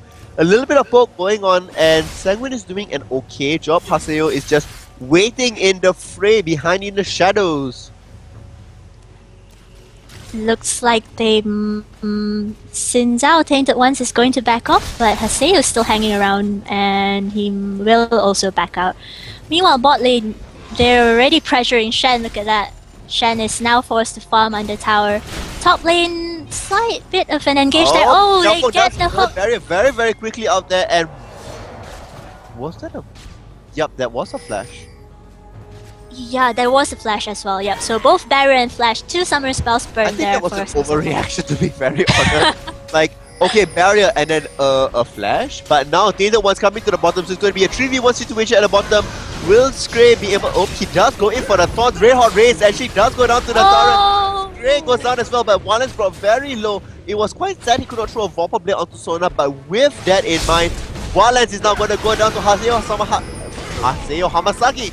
But now will go down onto Tainted Ones. The flash being burnt as well. Nice flash coming from Sangui just to save it all the way up. And this is, I God knows what else is it called at the bottom. It's just one after the other. Everybody's joining the party at the bottom, and oh my god. Yep, party it up. But now we have 2 kills on the side of Kill Hunters, 1 kill on the side of Nothing to Lose. That was a 1-to-1 trade there at the bottom But lane. with this in mind, keep in mind that Xiao Xiaofeng now has nothing, no summoner spell left up at all. Sangui could possibly go down to this. Look at Tainted Ones with the red buff being able to bully them all the way out there. Gloria actually hitting onto Xiao Xiaofeng, taking some tower damage. Just actually I would say quite a rookie mistake there, when he could just be poking on tower. So half the tower is already gone. At the bottom lane is just about half. So which means that at the end of his trade, although Kuala Lumpur Hunters does have the additional kill, there is a little bit more of an advantage to Nothing to Lose at this point. Yep, so we see just continued poke coming down from the bottom lane onto Shen. Jarvan is making his way top lane, so could we see a dive? Well, it sure looks as if that's going to happen. Look at this, Stray immediately be taken down. One is now forcing. Ooh, the taunt actually completely missing. It looks like the tower will go down. There's so many creeps there. And at the same time, Xiao Xiaofeng is exhausted already. Gloria taking a very low look at that. The last tower hit, but he goes in for the final heal quickly as well. Stray now trying to go into Wallace, but no, the tower will get taken out. And who will end up with his kill? Wallace ends up with the kill. In the top lane, Hui Hui is so very low. Xiaofeng was killed off, and now the tower as well being taken. So this means that now, oop, we do see Wallace coming in. Hui Hui looks like will be going down. It does happen. It possibly could be the death sentence. Golas is still going to go in. Will land the shuriken, however, will living to this, but will Hajime Hamasaki be able to return back the kill? No, it's a 1 for nothing out there. So Goran's coming up with a nice kill and running away. But look at this, the bottom tower immediately being taken, knowing the fact that Sangui responded to go up top, but nothing happened at all. Yeah, so that was actually, I don't know what happened. I mean, Gloria could have gone away, but she chose to turn back and land 1 or 2 auto attacks, and I think that cost her life. Gloria could have easily gone into the tower and get executed because he had such an advantage in terms of move speed. He could have flashed into the tower range, you know, to secure it because he was down to the last tick. But he opted not to go for it. He thought that he could kill it, and in the end he paid the price. With this, the tower at the bottom got taken, the dragon got taken, and just like that, they have a 3k goalie. Hui Hui is got completely out of position. We have Deathmark coming in, and there we have Tainted One's possibly going to go down to this. Yes, Tainted One does go down. Sangui picks up the kill on top of this. Now Walan's possibly going to go down to this as well, but no, Sangui returns on the other end. Golan's possibly going to get down. Double kill does happen. Will Gloria be able to take down everything in the end? Gloria does not have level 6, so we do not have the headshot coming out from it. So with that in mind, it looks like there will be no dive on the other end. So that could have been turned around pretty well. However, the positioning I think is a little bit off for the side of Nothing to Lose. They're just being caught out. Yeah, they keep getting caught out one by one, and then you know how KL Hunters did in the first game, they capitalized on that advantage, and they're doing it again now. So you see them just jumping on, knowing that someone's down. We can take this, guys, let's go for it. Well, we're going to see how well this is going to go. Will Nothing to Lose be able to get together, you know, pull your stuff together? I don't want to say the S word. But will they be able to, you know, pull their stuff together and make it happen? Or will it happen like just like the first lane where the advantage was given to Kuala Lumpur Hunters and nobody else was able to return the favor?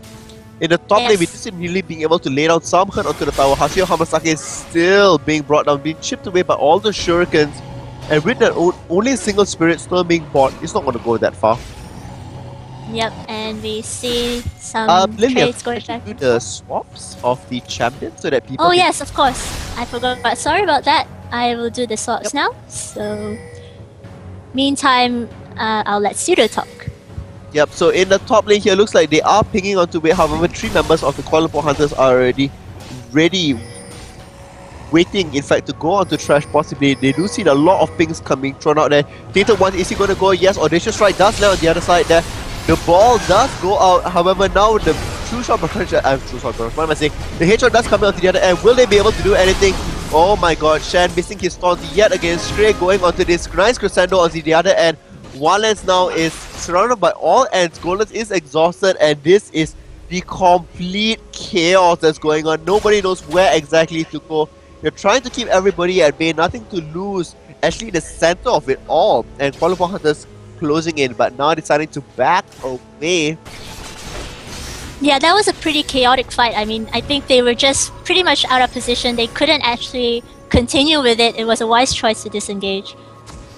I mean, they definitely didn't want to go out, but a lot of summoner spells were already being burnt on both ends, in fact, because we do see that Varus does not have Flash, does not have Ignite, Sono doesn't have, Crescendo doesn't have Exhaust, neither does Zed have Flash or Ignite. On the other end, Stray as well use his Ignite, the Flash is still not up on Trash, neither is the Exhaust, and well, Caitlyn just bursted everything away.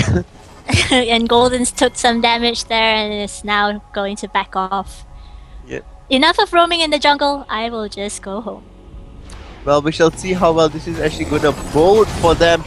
At this time, the goalie is still at 4k. Well, actually, it's slightly less than 4k, which is quite good. Yeah, they're holding up okay, actually, at this time. But with this tower being taken still, it's not going to go well. Yikes. They need to make sure that the tower at top stays there, because they already have lost 2 towers at the bottom. If they use yet another tower, there's another K of, 1k gold to it. Once again, missing up the knockup, Seo Hamasaki not doing all that well. Yikes. I think at this point, Nothing to Lose really has to look for objectives. They have to get at least a few more towers down so that they can at least gain that extra roaming potential that they really, really need at this point to see Stray taking a lot of damage from Nidalee. And he'll just be forced to back off. Just like that. 1v1. 1v1, look, that mark immediately goes on with Data once, who looks like it will be a double kill on both ends there. Condemn, what am I saying? Cataclysm actually used. But guess what? It's Zed. Zed is living shadows away from it. And, well, I mean, at least it's not 2 kills. Well, that's an upside, but that's, a silver lining to a very dark cloud. Silver lining indeed, and you see mid stuff is still going on. And Sona giving some damage onto Hui Hui. And they're just all going to back off. But I think this might be, if they choose to go for the middle tower, it might be another tower for KL Hunters. I do believe the crescendo completely missing right there. I would say that's a reminiscence of the yesterday's game where crescendos kept missing. Oh yeah. So this time, Red Hot Race not being exactly the MVP of the game, not being able to secure kills. Maybe that's why they aren't, that far ahead. Could that be the reason? Could it be the team lineup? Well, let's look at the items very quickly here. Shan, Giant Spell, Doran's Shield, and a Rejuvenation Bead. Now we see Javan with a Giant Spell as well as a Spirit Stone. So, can't feel into anything just there. Yeah, not sure what exactly he's going for. We do see this time Trash doing a much better job, and Xiao Xiaofeng and Stray actually being able to, juke it out just a little bit better here. However, now coming in, Sona with a side there, poking away Sanguine. That's a lot of poke coming out from Sona. Yep, but Haseo knows that she's there, and she will back away after warding. I like the fact that Kuala Lumpur Hunters takes up very elite oracles. Yeah, that's really, really important. I mean, they clearly know that Vision can win games. Oh, of course, and look at his Sanguine going in, taking a lot of damage. In fact, the Lantern as well being used, but not being able to click on the Lantern to fly away to safety. I think it was just more of a, oh my god, they're attacking me, just move back. Instead of like, ooh, I should move forward and click the Lantern. Yep, so there's a ping going out on Dragon, and it looks like KL Hunters will be going in for the Dragon. It's going to be the second Dragon of the game. Nidalee is actually moving back, and they could possibly go in for the steal, but they have completely zero vision. And this will be the second Dragon. So they have 3 towers, 2 Dragons ahead, and the goal lead is now 6k. Yep, a belated check there by Javan, but unfortunately, Dragon's gone, guys. Oh well, so much for Dragon. The poor Dragon flapping its wings, staying in the pool. Staying in his little pit there.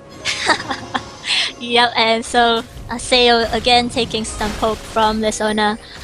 And yeah, so advantage now firmly in actually Kill Hunters. They have a 6k gold lead. 6k, right? Yes, that is right. 6k gold lead. Oh, look at the damage. Golem could have gone in on that and be able to kill. Death Mark is still up, but I think he was just waiting for his ignite to make sure that the kill is 100% confirmed. Yep, is that a double oracles I see on the side of Kill Hunters? We do see that only I one have team one on has Fated One. Oracle. No one else has the okay. Oracle. What's interesting here is that Shen is trying to split push, which is what Shen does best. However, if you look at it in terms of items, his boots is still on primary boots. And compared to a Nidalee who can easily split push as well, Nidalee who has Cougar form has such an ability advantage, and Gloria gets bursted. Bye bye. Bye bye. Just got caught out It there. was hi, I see you. Oh my bam died.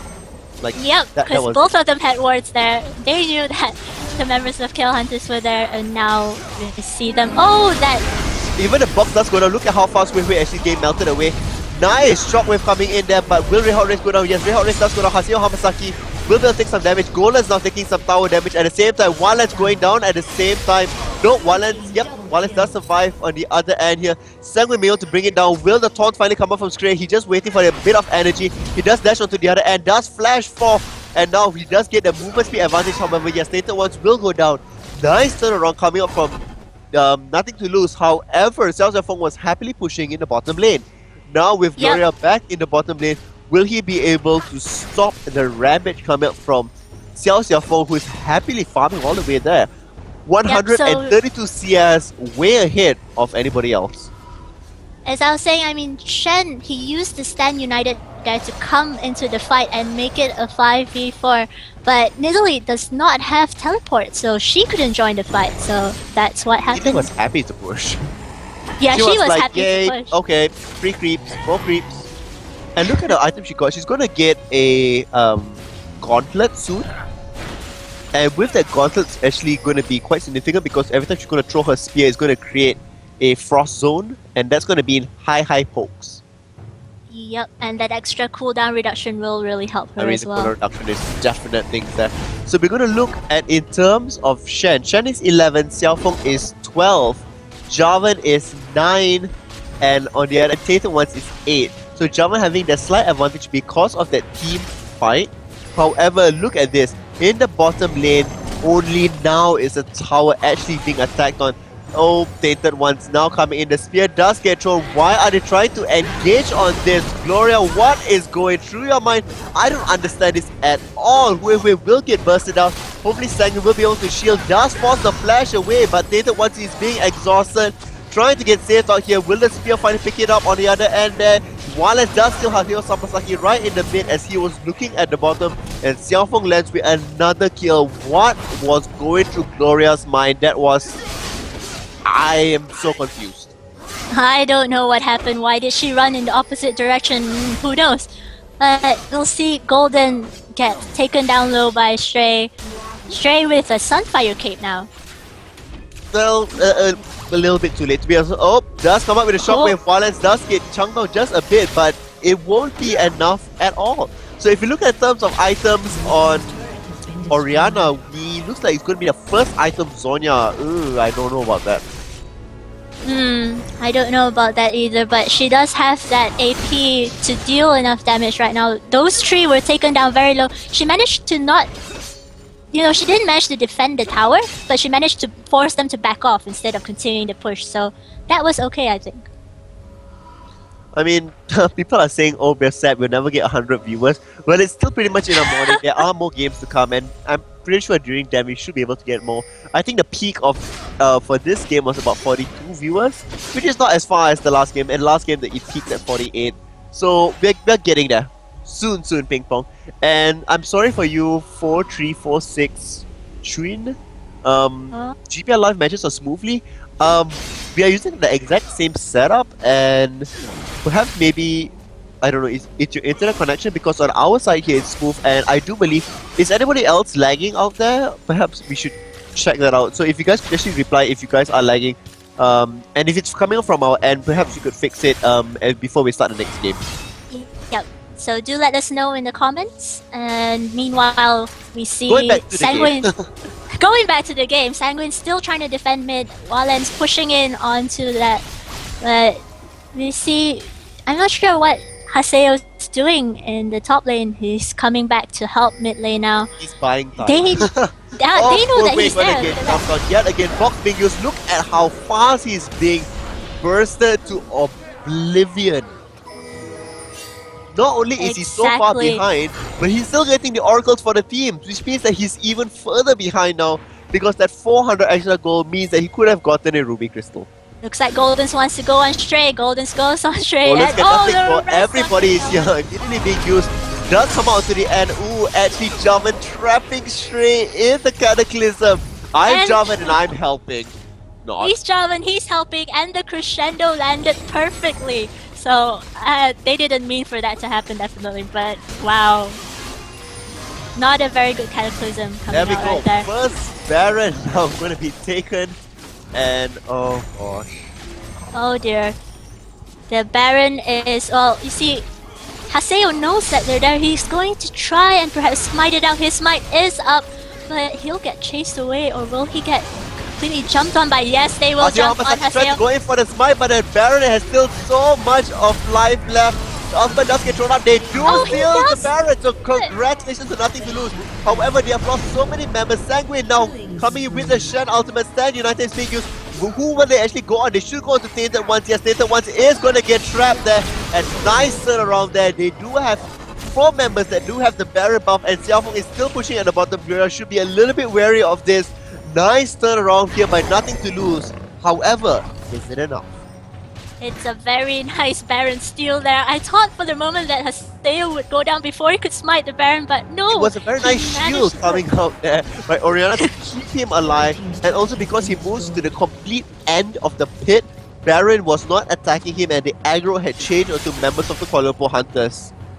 So that was actually pretty good play. Very nice steal, and we see that they might try and capitalize on that advantage. Yes, they will take the bot tower. They're picking up the mid tower, now they're picking up the bot tower, so the goal advantage is no longer as vast as it was. It was almost reaching 10k before this, now it's only at 5k, so it is effectively half the advantage now secured. With the extra 2 towers, if they do secure and even out in terms of towers, they will only be 3k behind, and that's because of the 6 kills and 2 dragons. So what's happening here is that nothing to lose is coming back into this game. What they need to do is they need to secure objectives like what you mentioned before, Lilia. And with this dragon, they need to spot it out. Oh, but I don't know about this, Lilia. They don't. Oh, they do have the ward out there. However, Pale over Peacemaker not able to get them out. So some of the members on the YouTube comments are saying that they are having a little bit of lag. So as we do it in the next game, I will recheck the settings and re-live the stream so that everything is okay. So just hold just on bear for with that. us for this game, yeah. So we see that Goldens is jumping again on Haseo, trying to chunk him down, just juking everything. And here comes Tainted Tainted Ones is Ones coming. now. Deathmark actually does go on to this, and that will be instant burst. Bye bye. Oh, but the Cataclysm just traps Tainted Ones for the time being. But yep, Just bye for a bye. little bit, but it doesn't really matter now. Stray going in at the same time. We do see Sanguine behind. Will he land any turn whatsoever? Golens is just waiting in the brushes, waiting at the side there for an opportune moment. He does not have Deathmark at the moment, but Deathmark cools out very quickly, and still Xiaofeng is happy to push the bottom. Xiaofeng is at 200 CS, Kayle is only at 184 at the moment, and that's how far ahead Xiaofeng is. He is just going to be collecting items until a point where he is so strong and nobody can actually deal with him. Yeah, so he's just happy to split push, but now looks like he's gonna potentially go on Caitlyn because he steps on the Caitlyn trap, so she knows that he is there, but And look at the amount of still health. gonna The go Baron does get popped. Oh, immediately flashing away from Chain of Corruption. That was a very nice move there. Azio Hamasaki, will he actually try to go in for this? It looks as if not. They just will be clearing away all the creep waves coming out from the bottom lane so that the lane isn't that pushed.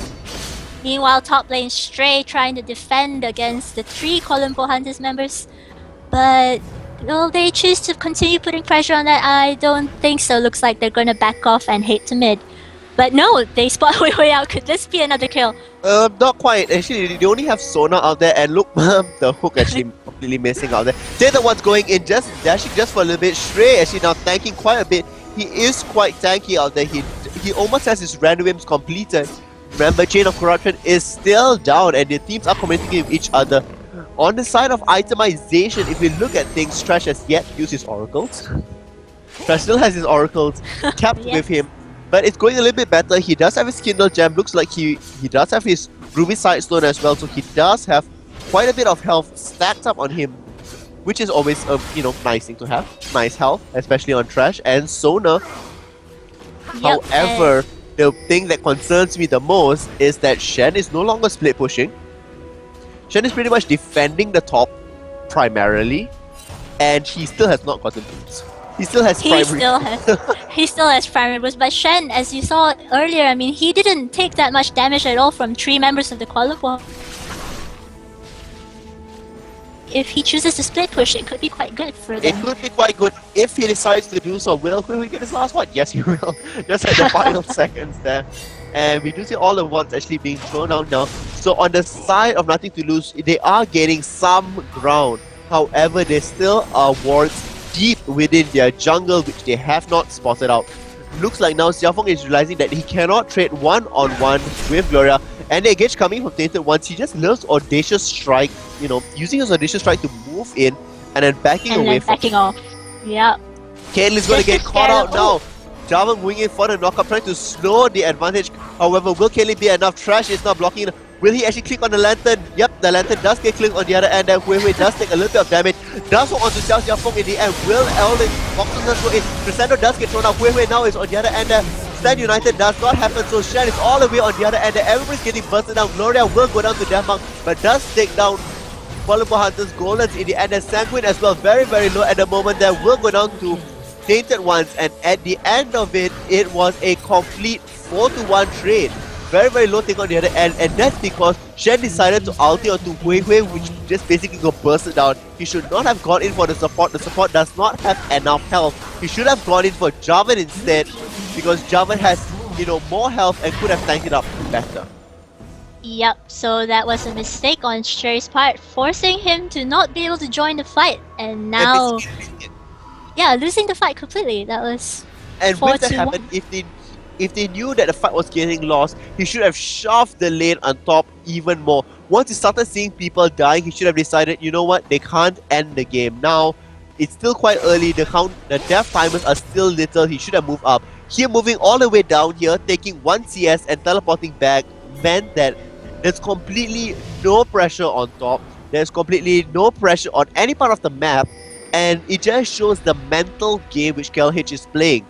That immediately there is no coordination being thrown out, and now comes the Baron Dance Part 2. Baron Dance Part 2 with 21 kills on KL Hunter's side and 11 kills on Nothing to Lose. It's 10k gold difference. Yep.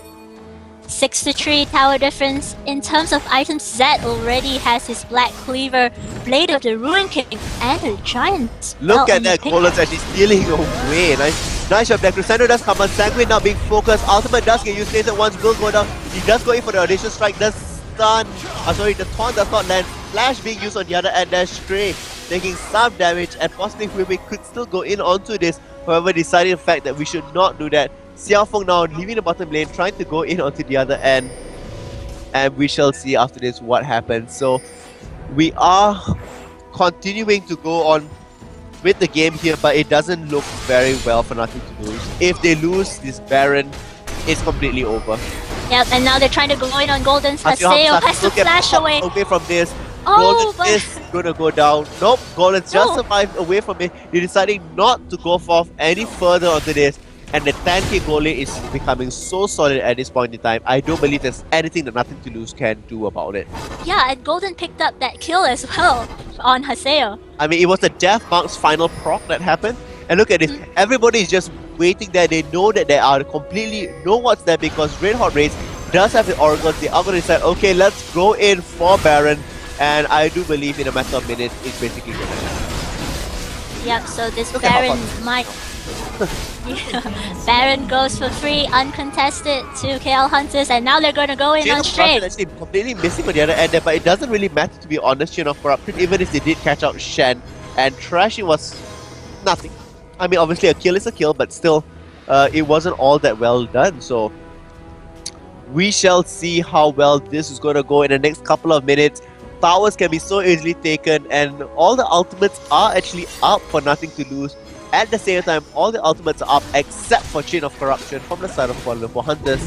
And Yep, now there goes one Tower's tower. being taken. Audacious Strike does move in, does get a knockout on the end, and Sanguine is solo. Sanguine's gonna die to this. Crusader does not land on anybody. The taunts landing on 3 members of Kuala Lumpur Hunters. However, look at Shrey melt away.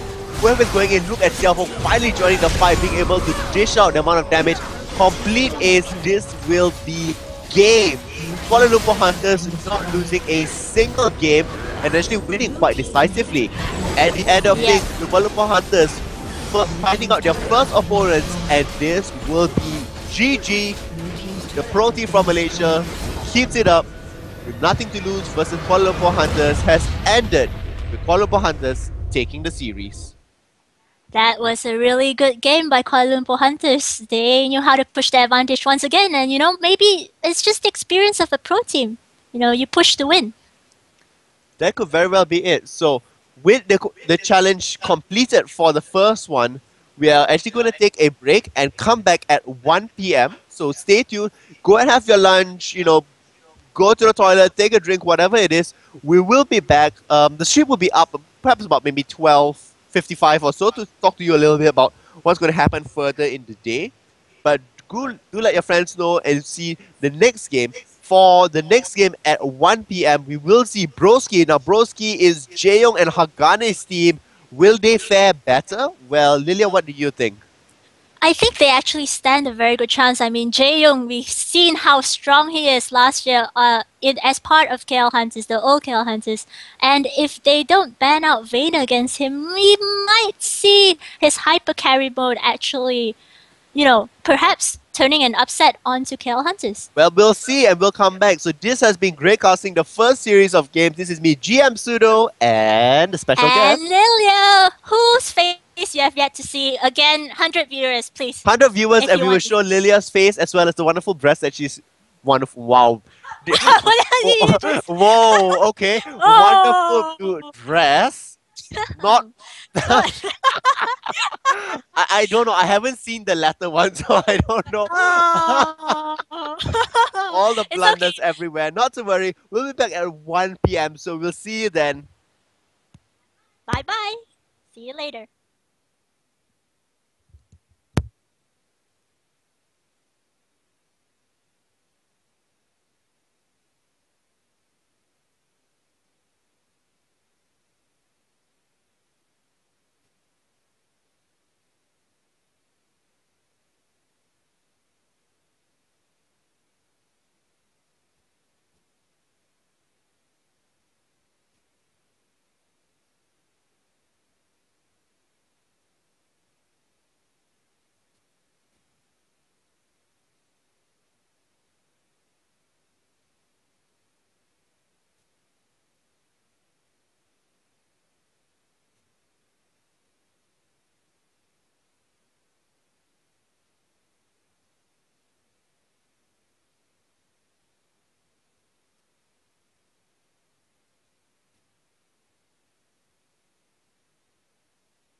Hi guys, and welcome back to Challenge.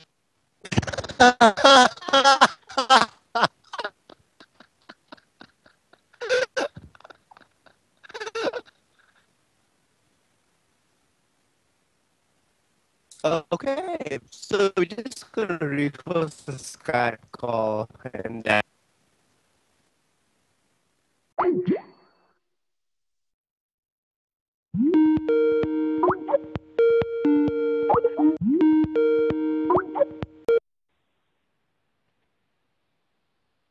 Hi. Okay, good. We are back now. Ha. So this will be game. Well, actually, it's the second set of matches. This is me, GM Sudo. This is me, more casual.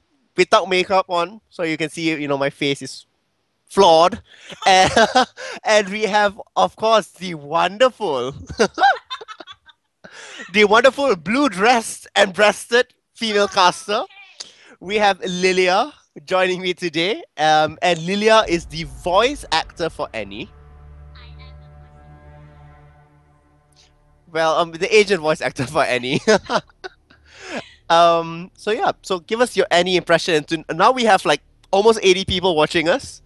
He didn't meet his promise. He said 100 people, but Well, too bad. Oh well, it's climbing. So don't worry. At 100 people, she will redo her Annie voice again.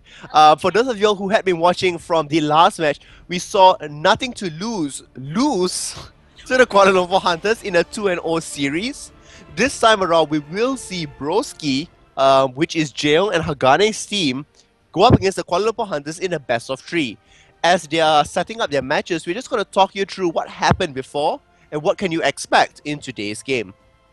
For those of you all who are joining us, this is Challenge the Hunters, where the Kuala Lumpur Hunters, the only pro team here in Malaysia, will be going up against 8 amateur teams in the hopes of holding up their title and not losing a single game. So far, they've been doing that pretty good. Yep, so far they've been doing that pretty good. They won 2-0 against Nothing to Lose. As well as the wins were quite, strong and solid wins. They didn't lose by like, a cheese tactic. They didn't lose by, just a small minor. In the first game, they won by about a 10k goal lead. In the second game, they won by almost 20k goal. So that's, quite a big thing out there. So now, with this game coming up, we are going to see Broski join in. Broski is the first runner-up from the third rookie league. Why am I saying rookie finals?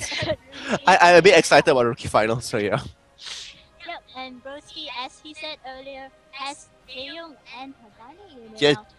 I think that would be a very exciting match to watch. Indeed, I think it'll be a very exciting match to watch. So, just rejoining the call so that Michelle can be properly heard. Oops! Oh, you did that on purpose, man. You so No, did you that know on why? purpose. Because the producer is typing to us, and that's why. You did that on purpose. Whoops. Okay, so hi Lilia. Hi, Cyrano. Justin. Oops. Well, everybody knows my name. They already know my name, so yeah. Not to worry there. And as you can see, we are approaching 100 viewers, so very soon Lilia will start taking off her clothes.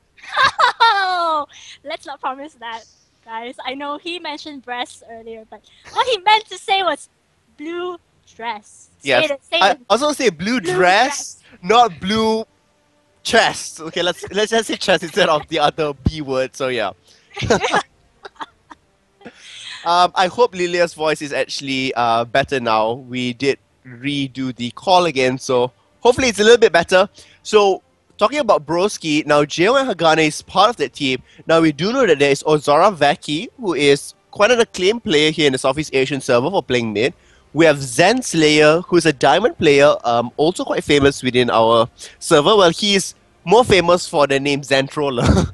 Zen Troller. Zen Troller, but well, I mean, he likes the name because it creates humor and fun and it keeps the mood light. Not in fact that he actually trolls people. And we have, last but not least, we have Tracy. So we have Xavier, who is also playing there, and he's an actually really decent player. I've known him for quite some while now. In fact, I think I've known him longer than all the other 4 members. So it's going to be pretty interesting to see. From game 1, I would say the biggest faults, I would say, came from the support. Yeah, the first game we saw Lulu completely crushed. I mean, she had no chance whatsoever. She had no health. She had no item. She had nothing. At one point, she was half the level of Sona. At one point, she was half the level of Sona. No, she was half the level of Jace. She was always 3 to 4 levels behind of Sona. Now, Sona was played by Kuala Lumpur Hunters, and Lulu was played by Nothing to Lose. So it was quite sad to actually see that happen. In the second game, the support did a little bit better. However, was still, I would say, the anchor to the team where they couldn't really, go full force in because the supports kept getting either caught out or, destroyed basically everywhere. Yep, so I mean, just goes to show that supports are really important. It is very important, especially when it comes to 5v5 team games. When it's your solo queue, not so bad, you could pull people through.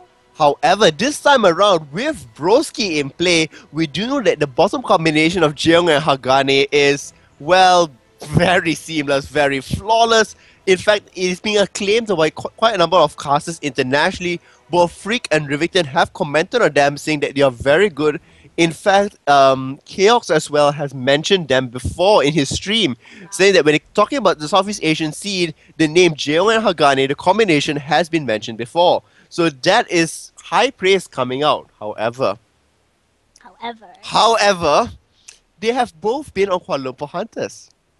And they're playing their former team. So has Goldens and group learned all they have about Jeong to be able to stop him out? Will they continue to ban out his vein as the target ban out there, or will it slip through?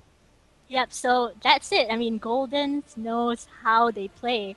Have they innovated since then? We don't know. We're about to find out. We're about to find out. Well, I mean, from the past tournaments that I have hosted, well, it hasn't been, all roses and all sunshine out there. There have been a little bit of turns here and there. Well, and at times when it is highs for them, Jeong has been carrying them. In terms of lows, well, it's a bit difficult, to carry 3 other members at the same time. So hoping their synergy is really well. And for those of you who are asking, X Moody won, KLH won the first game. So currently KLH is still undefeated. Nothing to lose, lost out 2-0 in very strong fashion. Yep. So we shall see soon whether this is going to work. So yes, the game has been hosted. We are going to join it now.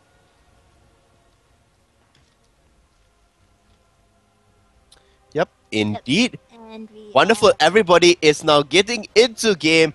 If, well, actually, if you guys don't know, on my PC, I'm actually using Lilia's account. So if you want, please spam her account. He's done this before in the first game, so... Yeah, you shall spam her so that all her 300 friends list is there. And since I'm here, I'll just like, accept. Oh, first he says that word, and now he's trying to plug up my friend list. Wow, pseudo. Never knew. Pseudo the scumbag. Scumbag pseudo. Scumbag pseudo.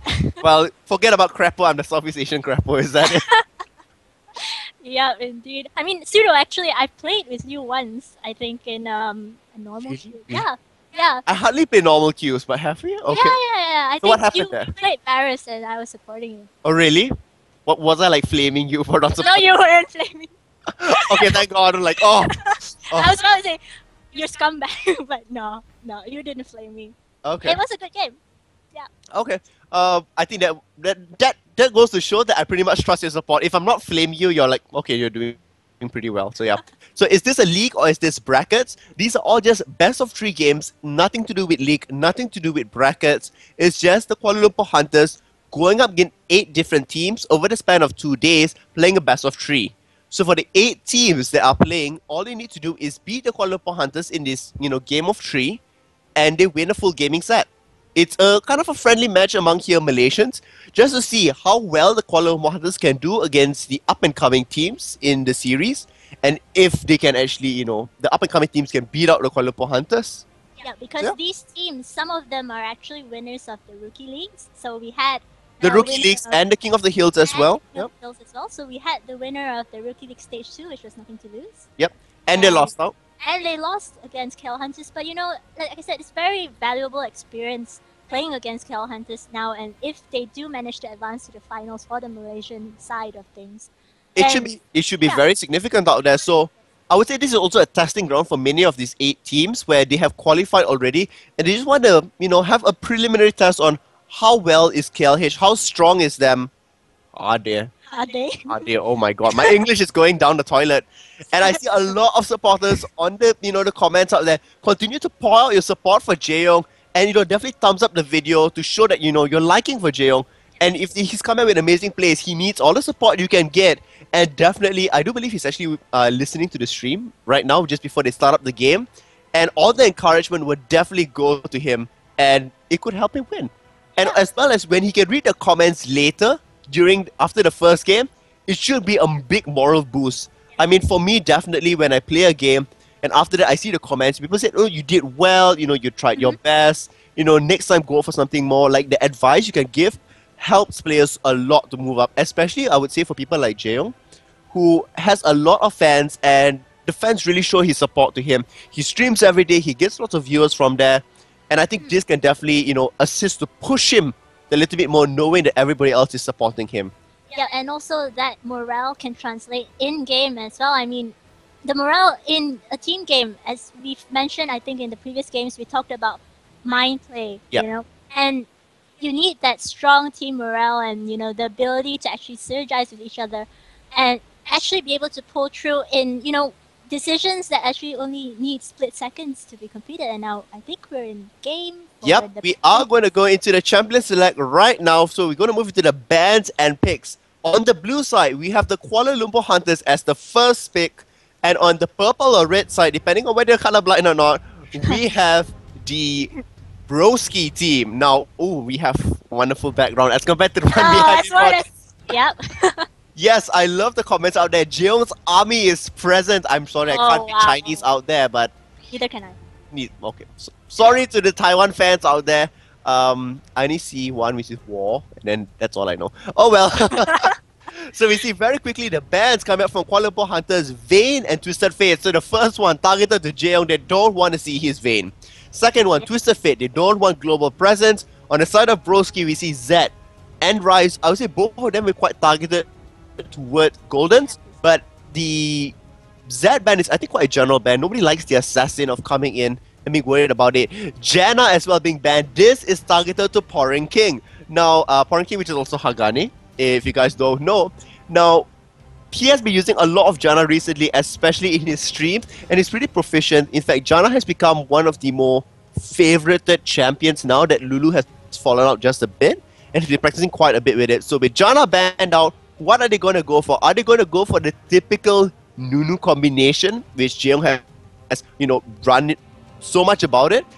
Or will they go for something completely different? Now, Kha'Zix's very first fast pick, what will happen for the side of Broski? We have Jaeyoung picking Jarvan for the team. So it is a locked in Jarvan. It is locked in Jarvan. Whether this is going to be a Jarvan jungle, most likely. So I don't think so. Jarvan's going to go top lane or support. It's just a little bit off. Oh, it's going to be a Lulu. Lulu has been locked in here, so we know what Hagane is going to be using, or rather Pouring King is going to be using, and it's going to be a Lulu. I quite like Lulu. Yep. The Wild Wolf is fantastic. Glitter Lance is good, and I mean, I have been doing actually a compilation of videos from the 8 teams that have actually qualified to the spring season, and I've been asking them, who do you think is the strongest support? And quite unanimously, people have been saying Pouring King or Hagane. And it's really, really great. Hi, Don Murray. And Don Murray, who was the jungler for the Kuala Lumpur Hunters, is also here with us on stream at the moment. And it's going to be great. It's going to be a star-studded. We have stars in the audience as well. So this time again, we see that Red Hot Race will be picking up Sona. And Sona did a fantastic job in the first series of the games, pulling out a very far ahead victory. This time around, how will it fare against a stronger bottom lane? We shall find out soon. Caitlyn being locked in, so Jaeyoung will be using Caitlyn and Lulu this time. Very high pop coming out. Now it looks as if Ozora Veki will be using Gragas. I was actually expecting a little bit of a Syndra play. However, Gragas is still very good. Those barrels, explosive cars can help either engage a fight or completely disengage it when they don't want it to be so. looks like a Nessus pick for the jungle, potentially on Kale Hunter's side. I do believe it's going to be maybe a top lane Nasus. We've seen A Nasus jungle against a Jarvan jungle is a little bit half and half. Yeah, I mean, the damage output from Jarvan in the early stages will definitely be higher than Nessus. It also could be for the fact that they don't want to reveal their top laner just yet, or they want to keep it in suspense, which is why they're, toying with the idea of a Nasus. But it looks like Xiao Xiaofeng will be going up top with Lissandra. Nasus will be going to the jungle. In the first game of Nothing to Lose, Xiao Xiaofeng went up top with Lissandra, went up against Rumble, and basically got decimated. Yep. it was pretty sad seeing that Xiao Xiaofeng lost up quite badly, simply because Rumble's Harpoon and Flame Spitter kept dealing damage and slowing him, which meant that even though he did freeze Rumble out in lane, the damage was still being dished out on. Yep. But Lissandra, as we said, is still pretty new, so, We shall Potentially, see how well can this is see actually going how- to go well for it. We're just swapping around the names on the side there, so no problem. The last pick has not been confirmed yet. It could be a Diana, and it could be a Diana top. Diana top. Diana Jarvan top jungle. Yep. Yeah. It also could be the other way around as well, but based on how recently things are being played, I would say it's going to be a Diana top versus a Lissandra, and in the middle, it's just going to be Gragas versus the Kha'Zix. So we shall see. In fact, it is locked in now, so we do have the Diana there. True enough, Tainted Ones will be taking the Nasus in the jungle, and everything is just right. Except for Red Hot Rays having Smite. I don't believe. We just found it out. He will just change it away.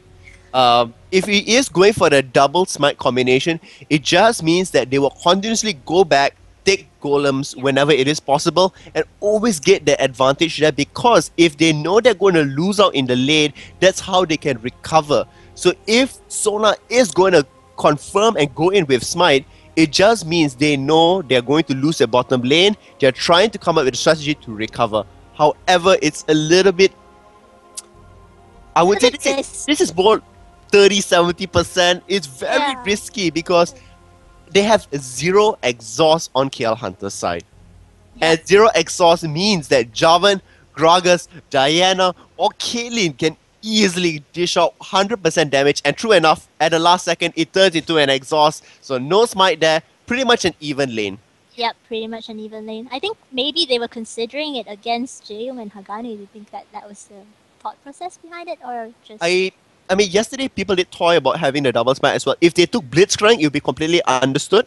Because for Blitzcrank, you try to do your grab and you smite the creep in front of you, so your hook goes through and it's a complete surprise. Because people think, I'm safe behind the creep. No, you're not. So we're just going to have a quick check of the runes to see what's going to happen. So we're just going to switch back to us while our producer behind, presses all the buttons to change everything. Yep, our producer is back, so now Pseudo can be here. I guess be in front of the camera once again, yes. Yeah, so let's take a look at, I don't know, I think XXF on Lissandra, we haven't actually, I think, seen his potential yet. We haven't really seen his potential, so we can actually we're just going to have a quick look at Red Hot Race and how he's actually doing it. So it is going to be the complete same build-up as before. So for those of y'all who are just tuning in to watch, he's using 52 health, 8 magic resist, 2 gold per 10, and 17 armor. So tanky, health, magic resist, and some extra gold generation because he needs it to be. His masteries are as well very simple, 1, 13, 16. We talked about this a little bit earlier. Saw earlier as well. On Xiao Xiaofeng on Lissandra at top, he is going for quite an AP build, like how you build an AP mage in the mid lane. So 15 ability power, 24 magic resist at level 18, 13 armor, 7.8 magic penetration. Pretty standard there. Not bad. I would actually like to see him go for flat magic resist because he is going up against a Diana. And we're going to see how Diana is going to build for this. Let's look at Diana. And Diana's rune page is called Wind. Okay. Wind. So we have 12 magic resist, 12 flat magic resist. So in the early trades, Diana will be able to win out a little bit better. He has 15 ability power, 13 armor, and 7.8 magic penetration. So here we have a little bit more armor, a little bit more ability power, and magic penetration as well. Probably to win the early laning phase. Yes. And then hopefully snowball. Snowball away, indeed. So this time we're going to go for 2109. Here turning Runic Affinity. So it looks as if they are looking to give some buffs to the Diana player up top. Yep, possibly because Diana with the blue buff is actually really, really good. Indeed, it's going to be pretty good out there. So we're just going to have one last look at, for instance, Ozaravaki and what is he going to go for at mid. And I love his rune page. It's called Bruiser and it's 15 ability power, 8.9 mana regeneration at level 18, which is almost nothing at level 1. 13 armor and 7.8 magic penetration. So quite a bit of magic penetration there. In terms of masteries, 2109, pretty much the identical of Diana's at top. So there we have it. So we're going to go into the loading screen soon. And what do you think are your thoughts? I think that early stages of the game perhaps Diana might come out a bit on top of her fellow top laner, so Lissandra, Okay. because Diana can also poke quite well, and then she can also charge in towards Lissandra. Lissandra. Okay. But then, Lissandra, once you get close to her, she can CC. Entomb. Entomb, or that, what's the name of the AoE CC? I think We'll find out soon. You'll find out soon. But yes, so I think early laning phase we might see the side of Broski actually coming up on top. Okay, you think it's going to be Broski? I actually see quite a bit of potential from Broski if they can make sure that Golems does not get, many resets off. They hold a very good potential. So we're going to see if that is going to be happening. We are into the game now. Reminder that on the blue side, it is the Kuala Lumpur Hunters. On the purple side, it is going to be Broski playing. With this in mind, we have a new layout just specially for this. I love the fact that all the Jaeyoung's army is accumulating. We are getting more and more viewers. Show your love for Jaeyoung so that he can read your comments later after the first game is over. And hopefully, your prayers, your wishes, and all, the greetings you want to give to him, will travel to him and make him win this game. And you can see an amazing fight happen. Now, looking at the level 1, it seems to be clumped up pretty much in the bottom half of the map. Once again, Kuala Lumpur Hunters going for this, 4-man group up here.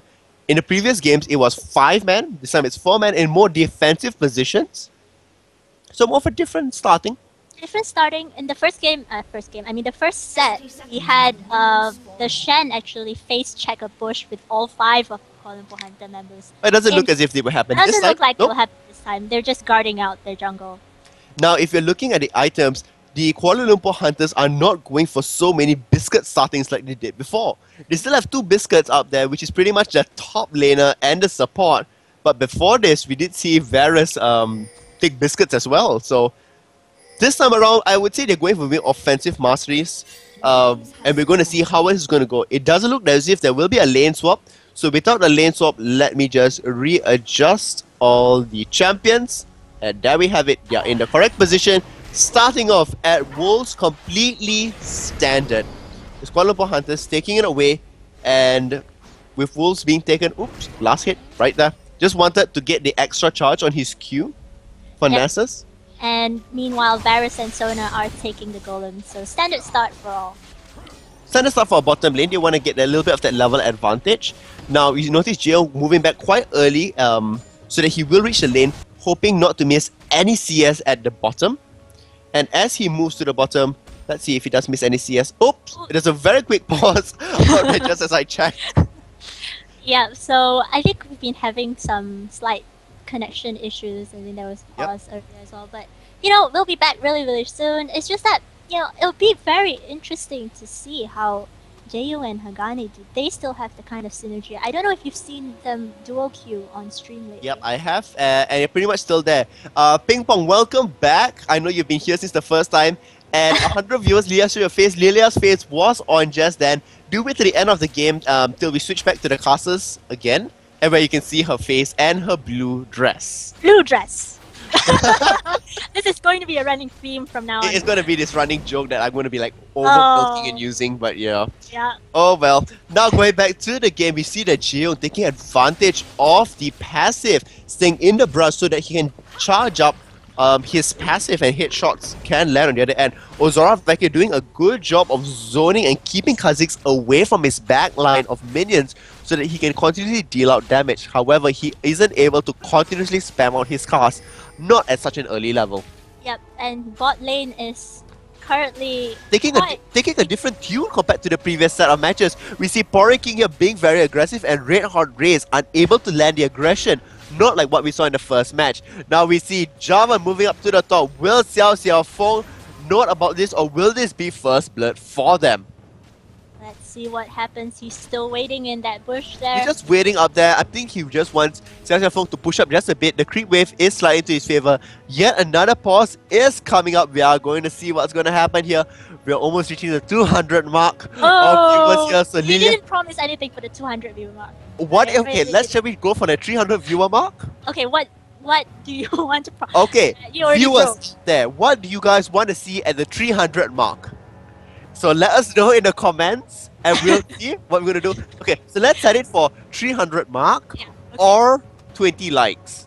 Or 20 likes. Or 20 likes. See which one is first. Okay. Okay? Okay. We're on. We are on, so get Lilia to do whatever you want. Just make sure that Pseudo doesn't go back on his word, because he showed my face before the 100 viewer mark. That was just like a split second, so it's okay. It was a mistake there. It was a mistake. I It was a mistake. wonder. So it just actually seems to be some lag from the players, so they're just reconnecting. And once they reconnect, it should be, back to normal. Yep. So we'll You want- Oh wow. Thanks, Animal Planet. I want to see Pseudo stripping. Yeah. Yeah. I think I might lose my job over that. But I did mention earlier that we might be able to put you in a dress. Lilia thinks she can put me into my sauna outfit again. I don't think so that's going to be possible because simply, half the outfit is not here actually in the office. It doesn't have to be the sauna outfit. It can just be a dress. Are you going to take off your dress? Go on, you gotta give me your dress. Let's not go there. Let's not go there. If you really want to see me strip using Lilia's dress, No. come on. Oh wow, there we go. We have 11 likes already. Oh my. Oh, you guys. Well, the viewers surely are excited to see Lilia. So, Lilia, I why don't you give us a taste of your Annie impression since there are more people watching? Okay, so Annie. Well, Tibbers is now at the venue, so have you seen my fair Tibbers? Lilia, I'm shoutcasting like a Korean shoutcaster. you want her to shoutcast like a Korean shoutcaster? Do you know how they do that? Pentakill! Pentakill! Yeah, basically. Okay, quite close, but yeah, okay. If there is a pentakill, I will immediately keep quiet and so that I can do Lilia that. to, shout out pentakill on top of her voice. As you can see, the Kuala Lumpur hunters are all reconnecting out there. So we just switched the camera to us so you guys can see Lilia's face. Yeah. I guess that's something that some people have been asking. I think everybody's like leaving, rejoining. And there we see Lilia in her blue dress. Dress. But just wondering why I keep saying blue dress was because I made a blunder. A with huge it. blunder. Instead of saying dress, I said something that females have that sounds quite close to dress. So And you if you go to combine the Facebook page, Yeah. you can see what it's all about, but I'm not going to say the word again. you combine the word blue with the word dress, and you sort of get it, maybe. Bless? Bless indeed. Wonderful bless. Let's just go with that. So yeah, I talked about her. I used to a wonderful whatever that was about. So yeah, Whatever. we have 50 likes already, by the way. Oh, no. So wait, what do you guys want when it reaches 20? Oh, and by the way, neither of us are Malay. Neither of us are Malay. I know. Neither of us He are looks Malay. like. I don't know what he looks like. I kind of mixed around. I think it's just we're pretty dark. I mean, the camera's pretty dark. That's all. I'm the dark child, so I should be. Dark. She's Annie the Dark Child apparently. So yeah. Yep. It's okay. You shall watch and you see magic as we all of a sudden turn brighter or darker, depending on whether the cameraman can adjust it right. And there we are. We are getting brighter. Yeah, brighter. And all of a sudden we see a very shiny Lilia. Shiny. That's like No, I mean, you are shiny there. Look, see, you're like sparkling. sparkling. Yes, a number of you guys are here for Jaeyoung, and I know he definitely appreciates it. So, guys, oh wow, X Moody one, you got it quite right. But instead of saying the second word, I said as in like the more traditional way of how people would say it, and it was totally it was a miss set of the word. Yeah. I mean, he thought too fast. I thought too fast, and blue dress came out to be blue. Yeah. Maybe we can have the sound effect, when you censor out a word. Censor a and- word. But we're just waiting to see what's going on there. It's like they're disconnecting and reconnecting. So Yeah, might- it could be a remake of the game. No deaths has happened so far, and quite a number of them are going out. Well, the producers will be checking for us on the Garena Plus site there whether anything is going on. We're going to see if Yes. anything's going on. So let me just double check. And all the Jaeyoung fans out there, I'm sure you will be anxious to see how Jaeyoung and Hagani will be doing the bot lane. And so far, so good, actually. So far, so good. They are, putting on the pressure. They are slightly ahead in CS, and they aren't taking very much poke at all. In fact, they are keeping Varus from being able to farm as easy as he could be. Yeah. But this is quite common. Jaeyoung is a very aggressive player. He knows when to, go all in, and Hagani does most of the zoning work actually for him. In fact, we have resumed. We are going to go back into game, and we're going to see how well this is going to fare. Xiao Xiaofeng now under attack at the top lane, but does escape out very nicely. So no fuss, no muss there. And Jaeyoung still putting on the hurt onto Wildlands, being able to hit out. Now Nasus is coming in. The slow does come off. Exhaust went onto Pouring King. He did flash with 90 caliber net is used Spirit Fire as well coming out. Jaeyoung receives a little bit of poke. And still, Jaeyoung and Hagane perfectly A-okay. Yep, so not much damage taken there. They managed to get out safely, and Nasus is going to go back to his jungle. He is going to go back into his jungle, which also means that Jaeyoung now is going to be a little bit happier for the fact that he can still push out the lane. He is still fine, but keep in mind here that Sona has a heal. Lulu does not have a heal. Lulu has, only a shield. And if the shield is mistimed, then it's not going to be working out all that well. Yep. Now Xiao Xiaofeng still being chased out by Zen Slayer and, Xavier here. Well, Tracy here. So he is pushed out of lane, which means that Diana can go in and farm a little bit better, get some experience, but Jaeyoung's under attack here. Jaeyoung is getting poked out, and Red Hot Race has no more mana. But Tail Once is coming here, and there we go. First blood, the last arrow hitting on the other side. Will this be a double kill on the other end? In fact, it is a double kill. Very nice job done there by Wallens. Yep, and you see how the red buff plus the wither on Nasus just managed to help them secure that kill on Jaeyoung. Jaeyoung might have overextended a bit. He overextended, but the other thing of why that worked out so well was because Nasus used his ghost, so they could not react in time, and also for the fact that Jaeyoung was quite low and received quite a number of pokes before Nasus made his appearance out there. Yep, so very good gank there. Double kill for Wallens. And now we see, I think we see top lane looking pretty even there. Diana looking to go a bit more aggressive, but no, she's just going to go take that farm and possibly try and zone. She's getting zone out there now. A few people are actually asking about explaining the tactics of what's happening. Now, if I was in the mindset of Kuala Lumpur Hunters, what I'm looking for here is mobility, which is why the Lysandra pick is there. In case things get too hairy, in case things get out of control, Lysandra can entomb herself or Golden, for instance, so that he can get the resets, he can wait for his cooldowns, as well as damaging enemies. The same goes for why Nasus was picked up. Nasus can be there, to wither down, to be the massive, tank that absorbs all that damage. So that's how it all works out for them. They're looking to secure key players and make sure everything is fine, which is why they have Crescendo, which is why they have Varus up there for Chain of Corruption. On the side of Broski, we actually have Protect the Jaeyoung composition. We have Jarvan start and engage the Cataclysm. We have Zen Slayer who can assassinate people out or use Moonfall to pull people away and to help heal. We have Wildgrowth climb up, and then we have a fight going off at the bottom here. Wildlands looks as if he's in a world of hurt. Tracy might be able to get the kill, waiting for Jaeyoung. Very nice job there, very nice control. Oh, another fight going up top lane. Zen Slayer getting some damage on XSF, but no, I think they're just going to disengage that. The trade wasn't well at all. Look at this. Zen Slayer went in for a couple of auto attacks and simply Crescent Strike, but Xiaofeng had to waste 3 of his spells just to deal, a little bit of damage onto Diana. We talked about this in the runes and masteries. Diana has more MR. She went for flat MR as compared to scaling MR. And now Zen Slayer being entombed on the other side.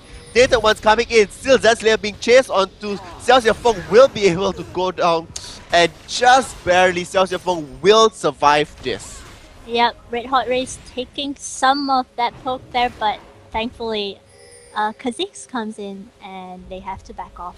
But you know what, top lane... If Nasus did not come there, I do believe that trade would have gone into Diana's favor. Simply because Diana could have launched one Crescent Stream and immediately ended it all. Yeah, and she actually flashed for it as well. Yep.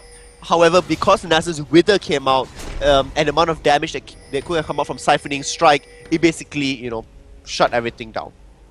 Yep, so we see that the blue is going to go to Azora, which will help him even more in mid lane. I mean, we talk about Gragas. Gragas is starting here. Not only does he have a crystalline flask, he has a double Doros, which means he has so much of mana. Now he has the cooldown reduction and the additional mana, which means that he is going to be one happy big guy drinking his beer. He is going to be indeed. Walen's now taking the golems, trying to not fall behind as much. I mean, not what am I saying? He isn't behind, but he's just trying to build on that advantage. He actually is behind. If you look at the amount of CS, Caitlyn died. Caitlyn is still freezing the lane, forcing Walen to come forth away, pushing into the lane where he is now in a very vulnerable position, and this is really good play. Caitlyn before this was pushing out the lane very hard, secure advantage to force Varus to farm on the tower because, well, Varus isn't the best farmer out there. And now being able to freeze out the lane so that, you know, they are forced to come out, forced to play offensive, and this leaves an opening for the junglers to come in and possibly end up with a gank. Zensley and Xiaoxiafeng still trading back and forth, and then Crescendo, Chain of Corruption does land. Jung is forced to move back. Red Hot Race is taking a lot of damage, and Jim comes in. Once again, the ghost by Tainted Ones. Siphoning Strike, will it land on Jeong? Yes, it will. Tainted Ones doing a very good job. Now, Pouring King under attack. Tainted Ones now taking a lot of damage from the tower. Does flash away. Will this end up with a kill? Nope. The other one, yes, it does end up with a kill. Pouring King ends up with one kill, but Sona is in pursuit right now. Look at the jukes. The flash was kept to the very last second for it to happen. Very good job. That was some good kiting there by Hagane. Manages to get away with so little health. And also getting a kill for himself on Nasus. I'm not sure why he chose to stay around. I thought Nasus thought that he would, you know, not get the additional tower hit, and he just stood there. Yeah. Only to realize that he did not completely move out of the tower range zone, and he paid the ultimate price by not only giving his shutdown goal. No, he didn't have a shutdown goal, but giving that extra 300 gold to Lulu means that now Lulu can easily buy a ruby crystal. And that helps out with quite a bit of health. If you thought before this Lulu was difficult to kill, guess what? It got a little bit more harder right now.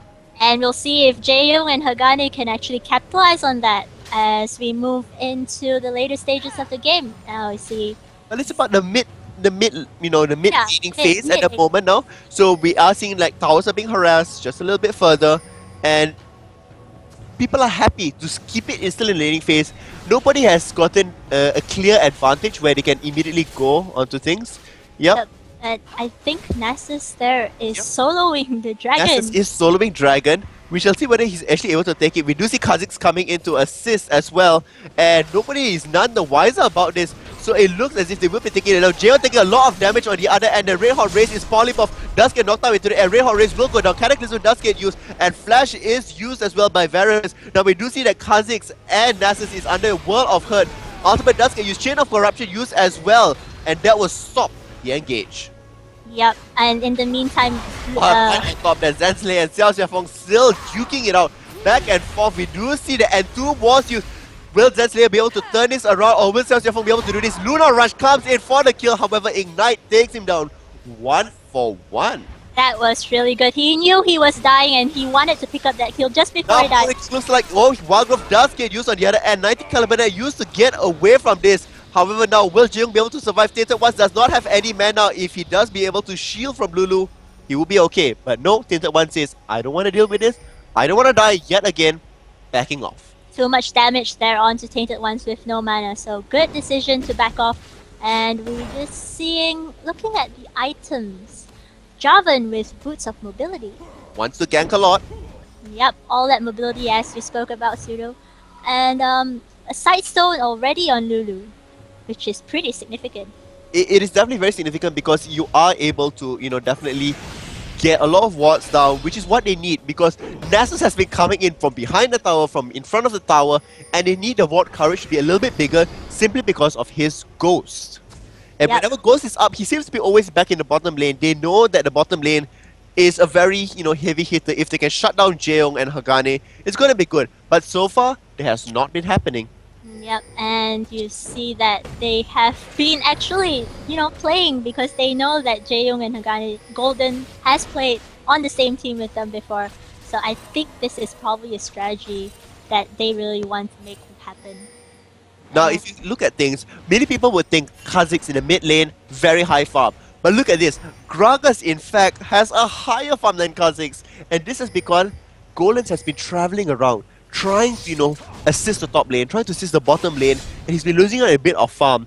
Gragas, on the other hand, has been happily farming, taking up the race whenever he needs to, and is keeping up in farm, and this will help a lot when it transitions later into the group fight stage, where his items are much better. Kha'Zix only has currently now Lizard Elder with him, and Gragas is still accumulating his gold. I wonder what his first item would be. Yeah, but he has already the double cloth armor, so it could be a Seeker's Arm Guard. It could be a Seeker's Arm Guard. Gragas starting out with that could be good to prevent the resets from happening. That is right. It also could be a very defensive item. Depending on how well they're going to go, they could be going for the tanky Gragas build. I did not check on his. No, in fact, he went for some AP and some tankiness. But Gragas here could be going. And look at that, we have a Moonfall straight way down to Xiaofeng. We now see that Tracy's coming in. The knockup does happen. And immediately not being able to follow the dark path. Tracy taking a lot of damage. Looks like Tracy might be able to go down. Does flash away. Xiaofeng does flash to get the kill. However, this 1-for-1 trade, is it worth it? And we see Kha'Zix going up actually. Still trying. Not going to make anything happen. And in the bottom lane now, we do see that although Wallace is being a little bit more aggressive, Nasus has arrived. Double the ulti turning out, and immediately Jaehyung will be taken down. On the other end there, no, Wildgrowth does get used, but finally one last smite. Oh, yes, indeed, it does get taken out actually by the passive of Nasus. At the same time, Pouring King is still alive. Will Pouring King pull out an amazing, stunning miracle yet again? Or will he fall this time around? We're looking to see now. They're gonna dive in on Pouring King. Yes, he's gonna go down for sure. He should not have flashed, to be very honest. He could have kept his flash. Yeah, he knew he was. Yet another tower hit. What is this? Everybody's miscalculating the tower range. Yeah. Yeah. Jarvan trying to perhaps secure a kill, but realizes that he can't also take on 3 members of the Kill Hunters at once. No, especially when they have quite significant amounts of mana there, they can't exactly just go, oh, I'll just take down everybody. It's not going to work out good for them. See, Ozora taking quite a bit of poke damage. Wallens is still in lane, and he has a Bloodthirster, but now he's going back because he's low on both health and mana. Let's take a look at the gold difference. We have 8 kills for KL Hunters, 6 kills for Broski, for a difference of approximately, oh my god, my math is going, it's about 2k, 2.4k difference in gold right now. Not very significant, but as you notice, they've gone constantly to the bottom lane. Whenever there's a gank on bottom lane, it's always Nasus with the Ghost, with the Wither, going on to Jaehyung and shutting him down. So Jaehyung is now at 3-3-1, but with an Infinity Edge. Will that help him now? I mean, the Infinity Edge is one of the staples on Caitlyn simply because of the proc. Look at the amount of damage being done, the critical damage. Sona will block off that shot, but look at that, forcing Varus to move back away, unable to trade, although Wallace did land the blighted hits out there. So now Tracy going in very quickly. Will they actually land? No, Cataclysm does go on to Sona. Sona now exhausting Jaehyung, and look at his Pouring King just happily tanking the tower. Now will the kill actually go up to the top? The Zen Slayer does get taken down. In the bottom, Wallace unable to actually, take the final hit off, and Jaehyung is now trapped in between 2 places. A rock and a very hard place. Tainted Ones does get Polymorphed off the way, but does end up killing Jaehyung. Will this continue to go, and will they be able to translate another kill onto Tainted Ones? Barrel does shut him down completely in the end, and there's a lot of gold moving to the end. Tracy now in a world of hurt does get taken out. Why did he dash in? Why did he go in? He thought he could get the kill on Wallens, but if he managed to get a lockup, it would have been a kill for him, but that was not the case because he was a little bit too far out. Yep. So that was actually how many kills, how many trades were that? Well, it was basically a 2-for-2 trade. Yeah, it was a 2-for-2 trade, and they haven't managed to push down that tower there, so the tower still survives to see another The tower day. will still survive. I think they should have just focused the tower, because once they did take down Sona, they should have taken the tower. It was a free tower for them, and they could have, basically evened out the laning phase. However, Jaehyung now can still go back into lane and still continue farming, which is I think what he wants. It's what he wants, and he's at 144 CS right now versus Varus only at 118. And yeah, in terms of itemization, I think he's going in for a static shift next. I mean, that's basically what Jeong likes to go for. He likes to go for the starter shift. He might even go for a Phantom Dancer on top of it later. And now they're going to engage. The Crescendo does land on this. Will Jeong continue to pursue? But no, Golens is coming on the other end. Nasus as well. What is this engagement on the other side? Tracy does come into the very end. Will he 90 caliber that way? No, he will not. So at the end of this, it was a 2-for-nothing trade. Look at the engagement potential of Kuala Lumpur Hunters and how well they're coordinating just because they have wards everywhere. Yeah, their vision is actually really, really strong right now. They have deep wards in Broski's jungle, and now they're going to take the dragon off the back. Very quickly taking the dragon, and a lot of people, actually quite a lot of people are saying Ozaravaki is quite bad. Gragas could have thrown his ult at Varus. True, it could have possibly been in range. It could have been a hit and miss. I think he just wanted to go for the confirm kill. Then we see the engagement going off. Tainted was using his ultimate. Now Gragas as well throwing his ultimate down, but no, Javan gets taken out very quickly. Ozaravaki has no mana whatsoever, 0 mana. Zen Slayer going to Lunaros onto the other side. Xiao Xiaofeng comes out with an entomb to find out with the final kill. And there we have it. Tainted One survives in the end with Kha'Zix getting the reset onto Diana.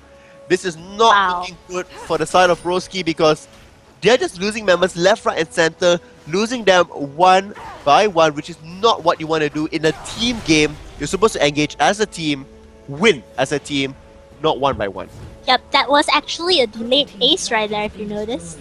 So they picked off the members almost, you know, almost in a mechanical fashion. Yeah. It was one after the other, and it worked out so well for them. However, now Jeong is going to have a little bit of, you know, free farm in the mid, because as they are trying to move back to the lanes, he's going to be able to, you know, land some additional damage down, gets a couple of creeps. And guess what? He is still one of the leaders in terms of CS. We see Ozaravaki, Jeong about tied, and we also see Golens on Kha'Zix about the same there. So they do have the CS advantage. However, this goal lead is getting out of control. It's almost now 7k ahead because of the 3 towers, because of the dragon, and because of the, you know, return shutdowns. Yep, and look at Golden's 4-0 and 1, and with a Last Whisper and a Brutalizer, that is going to be painful. Oh, it's gonna hurt like, oh hell, yep. Yep. A lot of people are saying this is GG already. I don't think so it's that bad, to be honest. There still can be a comeback. Think of this in terms of late game, where Diana is a really complete assassin. At the moment, Diana has not been building complete assassin. A lot of defensive items has been built, so a lot of damage potential is missing. Ozaravaki hasn't been much in the fight, so a lot of damage has been lacking there. But remember what happened in the last fight. When it only was Javan and Gragas, the explosive cast was used, quite a bit of damage was used, Javan went in, there was no cataclysm, there's nothing else to follow up, but still the amount of damage being dealt was very high. Yep, so if we see a full 5-on-5 fight, Tracy goes down. Tracy goes down by XSF, and they managed to get the red buff. So true enough, like what I called it before, it's all about a high mobility composition, being able to either lock down targets or save your certain members. They are, you know, hunting out the most important people and just bringing them down. Lissandra can pass over terrain, so can Kha'Zix, and the Crescendo can easily be launched over a wall, completely catching people off guard. Look at the amount of wards Kuala Lumpur Hunters has in the enemy jungle. This is a little bit unheard of. Well, not exactly the GPL style.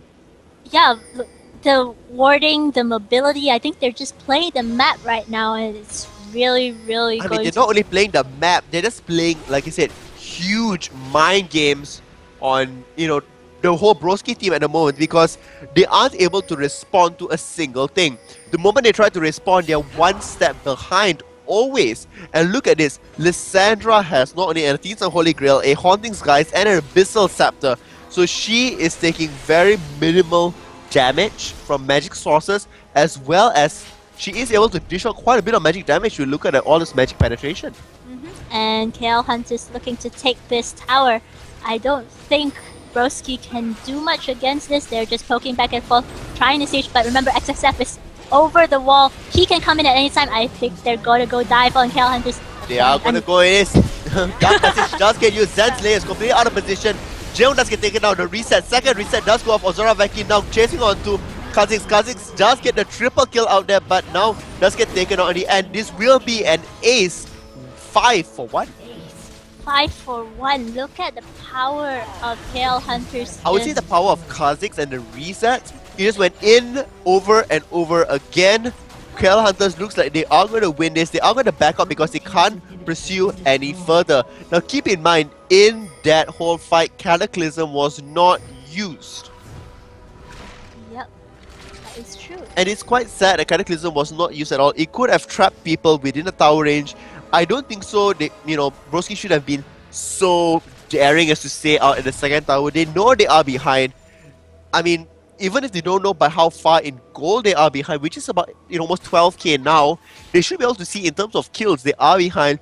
They know they have lost towers. They know they have lost the dragon. It should be a bit common sense that they are behind. They should move away from that. They should have let KL Hunters take that tower and then perhaps try and push another objective or two, maybe top lane, maybe middle. But they chose to get caught out, and this is what happens. Jaeyoung, Ozora taking the blue, but there's a ward there as well, so they know exactly where members of Broski are. And you see up top. Just look at the amount of wards. It's just everywhere. Everywhere needs to be. Now Zanzilia in a little bit of trouble. Does take a little bit of poke onto Xiaofeng. Xiaofeng does freeze him into lane, and Toom does getting a look at the amount of damage. And Goldens gets the kill. Wow. So much for that, early magic resist that helped him out. Guess what? It's a mid game, and Xiaofeng has gotten all the magic resist he needs. Yep. So he can actually start going in for the kills using that hard crowd control, which is really, really strong on Lissandra at the moment. We'll see if he decides to build into his Zhonya's, but I think at this point he doesn't need it. Yep. So it's called Ring of Frost. That's what we were looking for. Ring of Frost. There we go. Brilliant. Okay. And now we see a Baron going for the KL Hunters. Golden is there to protect on the other end. Will Java possibly go down here? He will throw down his lance to see what's happening. Boring King gets destroyed. He's forced to use Wildgrowth onto himself. However, Void Spikes and perhaps another leap. Or Taste if it will get it. Lissandra picks up the Baron Nasher out there. Java gets taken down by Sona. Kha'Zix takes on Kha'Zix. And at the end of this, oh, this is bad. No, do not engage. You should back away from this. So many members are there. The Smite, what am I saying? The Crescendo so entirely misses. Ozora Veki is completely out there. Look at that. Zonya's just in time, but Tainted Ones will come out and finish it off. Will he? No. Or not? Or not. I stand corrected. Wow. Wow, but still, this tower looks like this will tower be will taken. go down. The creep wave is there. There's nothing that can be done. Just their saving grace was they tried to get Baron, but it didn't really work out. They didn't manage to kill anybody else, but they did, save themselves from getting aced. Yep, at least they did save themselves from getting aced, but that will cost them a top tower as well, and looks like a dragon. Indeed. So it is going to be yet another dragon for them. So they have gotten 3 dragons, and now Jaeyoung getting attacked, and bye-bye Jaeyoung. Hi Jaeyoung. And Ozora Veki comes in at the end, and I would say there's quite a lot of factors contributing to why they have not made it, in a better sort of laning phase. Oh, the Moonlight does be able to call out that. Will Zensei be able to go on to his Tainted Ones now also getting trapped on the other side. Red Hot Race coming in, and Tracy's backing away from this. Does not want to go there. Ring of Frost does bring him down on the other end. And yes, Kha'Zix brings down Diana, but Diana also gets a shutdown onto Golden. Was it worth it? No. I don't think so, no. Definitely not. It's not worth it at this point in the game, where 2 people are spent chasing away 1 assassin when your other team's also losing members left, right, and center, and also now your tower and your inhibitor. The tower and inhibitor totally gone. We see, I think, up top lane, they're trying to chase down Boring King, who is trying to get an execute, I think, or he's just trying to run away in the wrong direction. Nah, he wants to go for the execute because he knows there could be other members coming in for it. And Nessus is going to say, you know what, just run. Oh well. Yep, and there is the execute. Nessus going back to Jaeyoung, who gets decimated yet again. Ring of Frost into Chain of Corruption, into Crescendo. No, sorry, there was no even Chain of Corruption. The Chain of Corruption is still up. So it was just Crescendo into Ring of Frost into Crescendo, and that was it. Yeah. That's so bad. Jaeyoung was alone as well there. So He was going down quite a bit, and a lot of people are saying that, Gragas is so bad, Gragas has no damage. It's true, Gragas could have roamed a bit better. Gragas went for the Sonya's Hourglass very, very quickly, but guess what? He's not the target. Nobody cares about the Gragas. Yeah, nobody cares about the Gragas. Will the Gragas be able to capitalize on that? I don't know, because I mean, looks when like you go for As long as Hourglass, you can't capitalize on anything.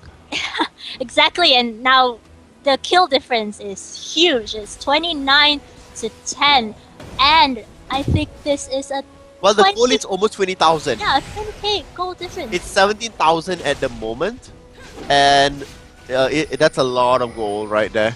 This is once again almost a 30-minute game, which is where NTL had lost out, and they had lost out there to almost 20k goal lead as well.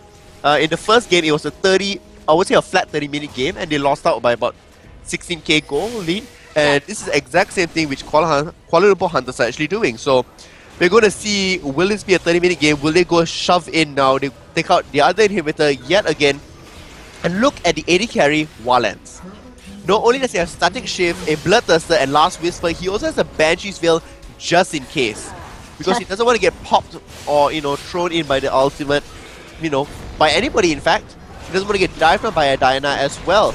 And look at the amount of damage being dealt, the Ring of Frost. Oh wow, look at it. Oh, look at his resets. That Gragas disappeared off the face of the earth so far. Look at the Crescendo coming in yet again. More and more resets. The Wildgrowth does get used, but look at it, Entomb straight away just to secure the kill.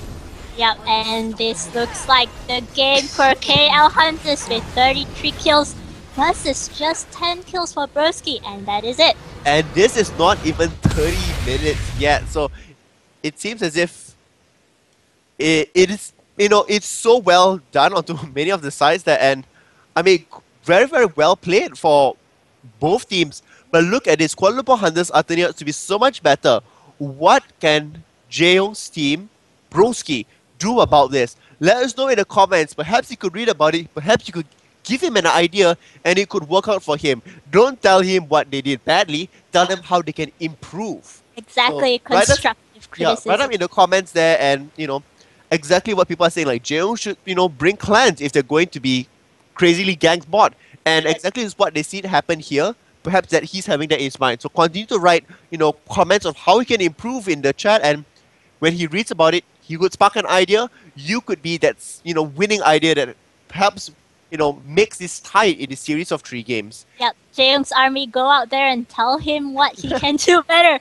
I think actually, they should have predicted that KL Hunters would try and shut Jaeyoung down. But I don't think so. They would think that he would actually go dive behind turrets and things like that. It was a little bit much. But let's just go into the score screen to see what's happening. And at the end of things, let's just have a look at Jaeyoung, since a lot of people are talking about him.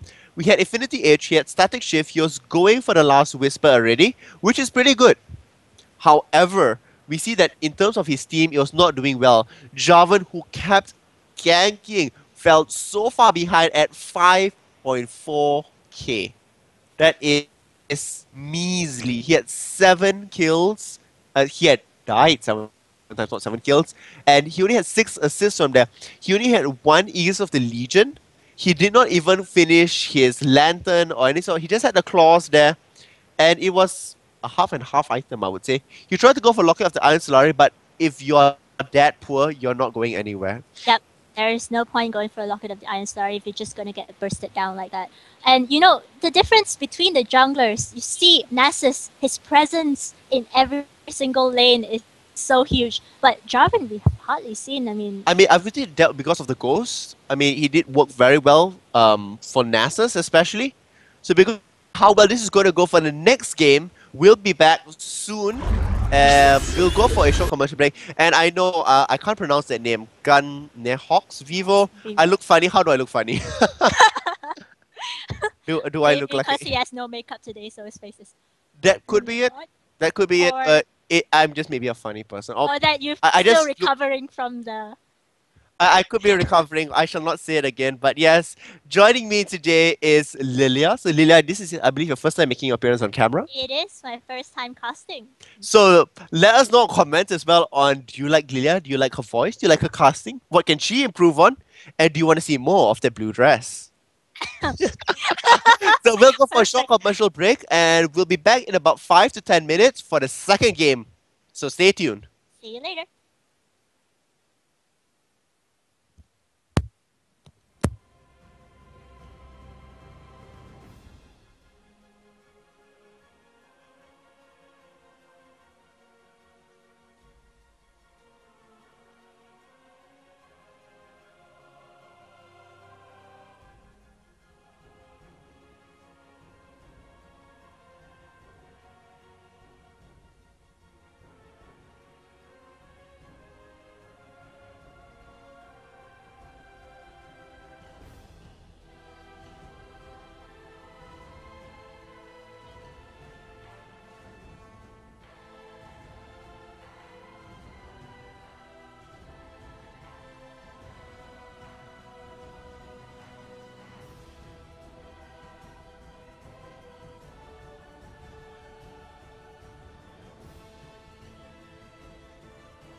Hello and welcome back. This is going to be game 2 of the second series of games for Broski.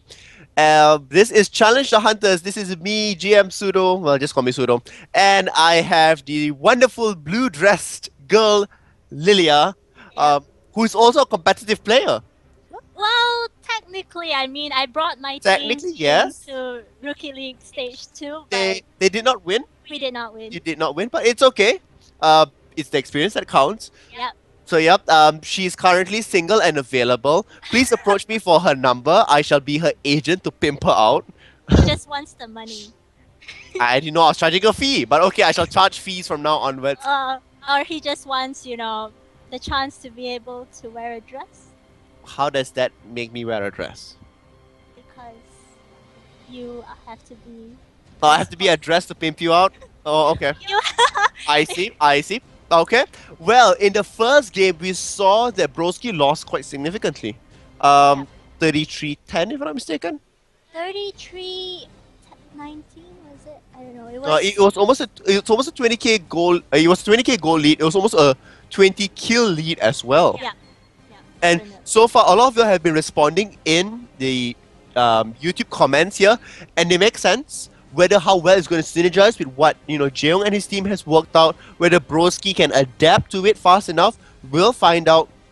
We are going to go into the bans and picks right now, and we're going to see. This is going to be game 2, where on this time, the first pick on the blue side will be Broski, and on the purple side, the second pick will be the Kuala Lumpur Hunters.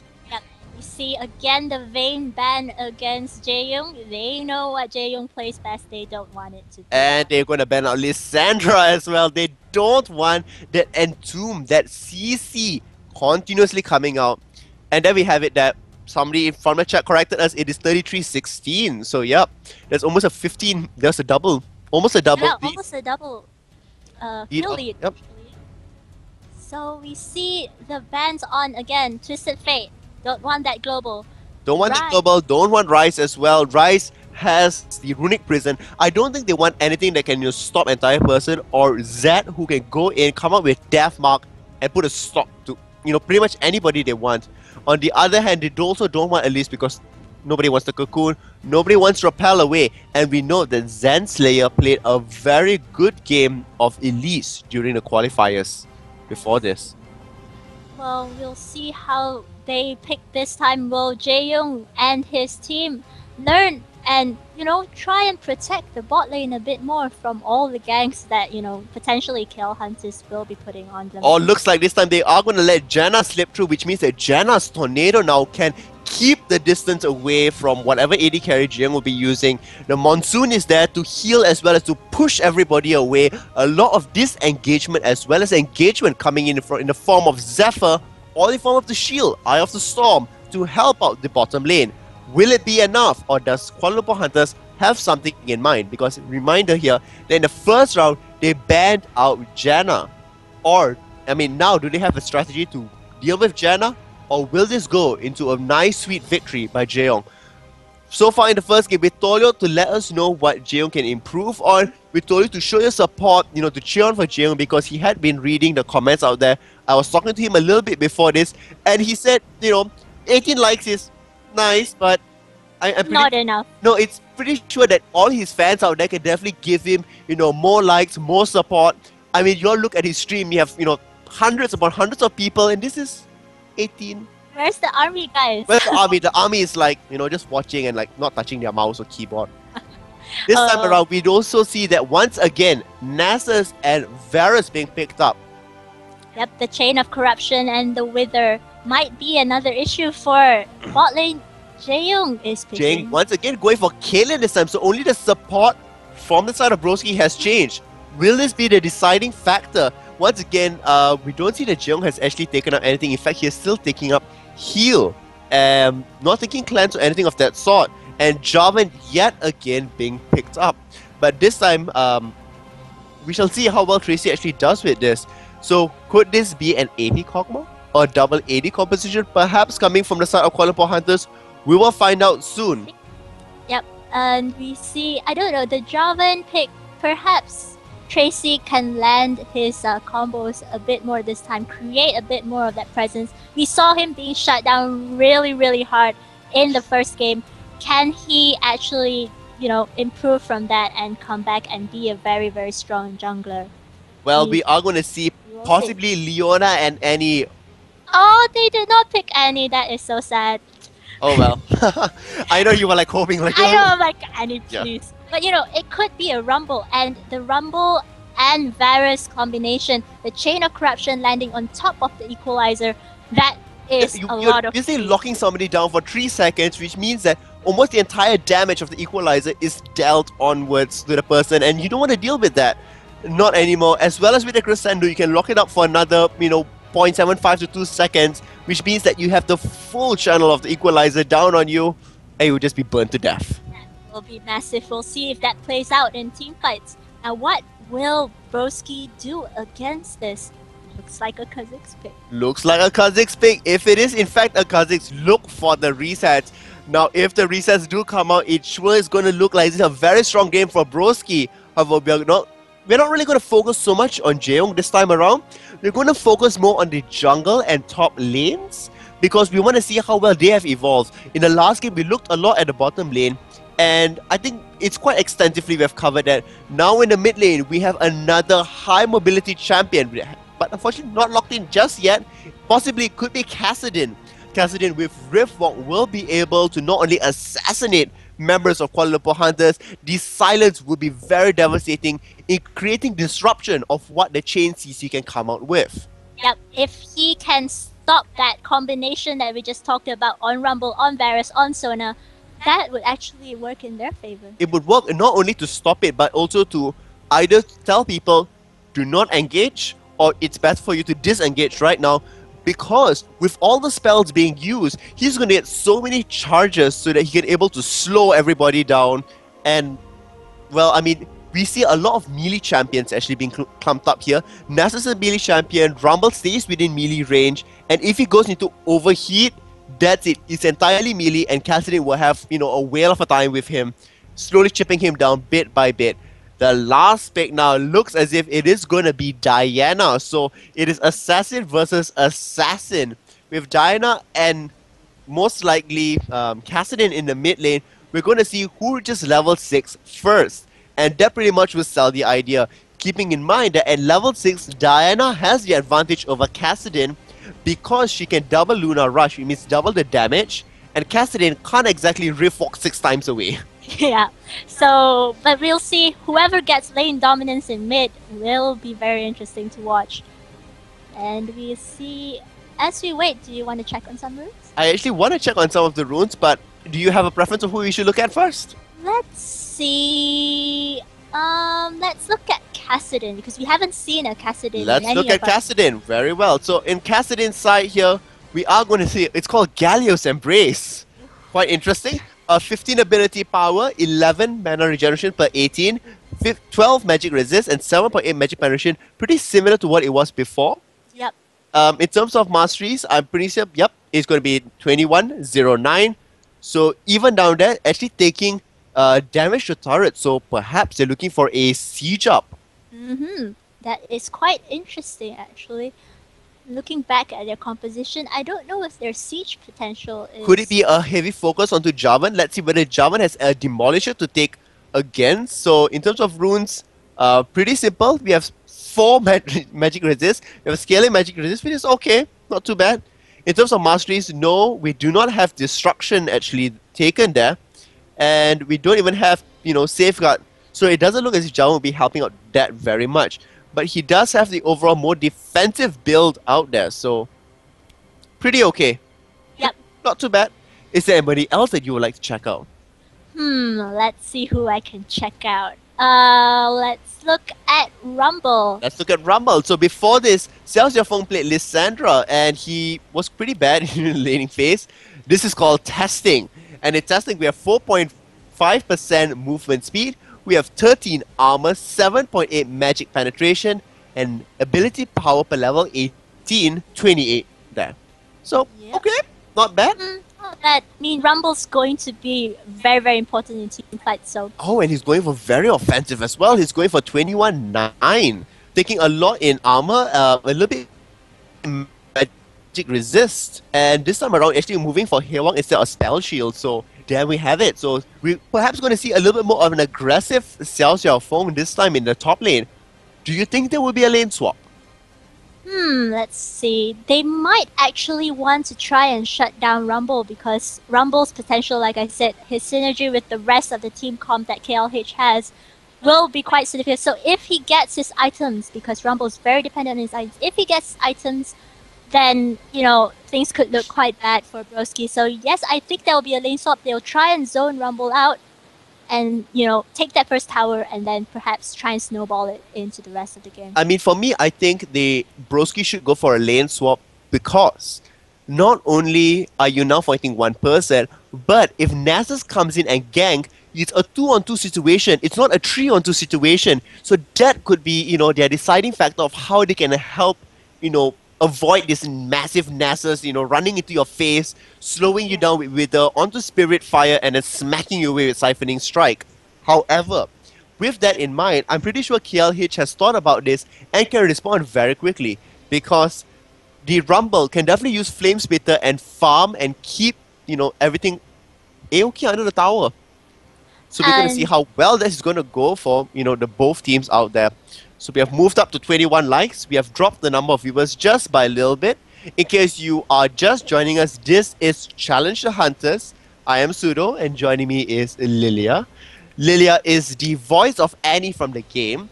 If you don't believe me, wait, I would say... Do you want to play too? It'll be fun. There we go.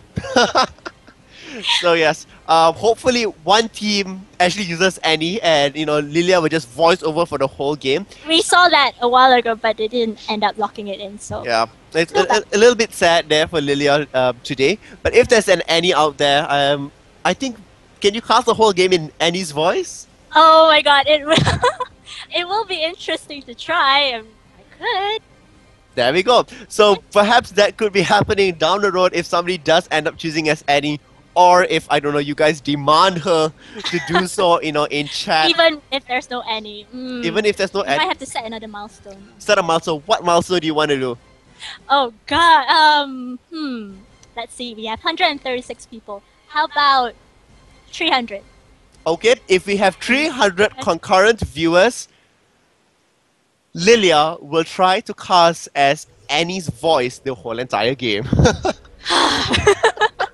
I seem to be setting this up for myself all the time. Anyway, we're now in game, and let's see what these teams are gonna go for. Now, keeping in mind, Kuala Lumpur Hunters loves the biscuit starting. However, this time around, only one person has the biscuit. Yeah. So if you look now, in fact, let me just swap around the champion so that we get all the right people in the right places. It should be just about right, and there we have it. So this time around, the supports having both of them exactly the same items. Yep. Exactly the same. Exactly the same. And we also have a red elixir start on Kha'Zix. I mean, the red elixir start on Kha'Zix, even though it has been nerfed, it actually works really well. Simply because Kha'Zix is one of those champions where you can bait your enemies. You know, they think you're really low, they try to go in for you, and all of a sudden you pop the red health pot, you get some damage, you get some health, and turn around, taste their fear into their face, and there you have First Blood. First Blood and taste Kha'Zix's fear indeed. Now, we'll see KL Hunters just camping that bush, perhaps wanting to try and invade. There goes the ward. XXF checking that bush again just to make sure that nobody's there. And looks like there's not going to be a late swap actually. Jaeyoung and Hagane, I mean Jaeyoung and of course Pouring King, which is also Hagane, are going to go bot lane. So we're going to see how well that's actually going to work out for them. Will history strike twice? Will the dogs learn new tricks? We're going to find out very soon. So with the starting of Eye of the Storm for Jaeyoung, for Jaeyoung, for Janna, we are going to see that he will be able to negate some damage. However, quite a lot of attention is going to be focused to the top lane because if Kha'Zix can farm out well, can he get out enough items quick enough? Will Xiaofeng take advantage of this?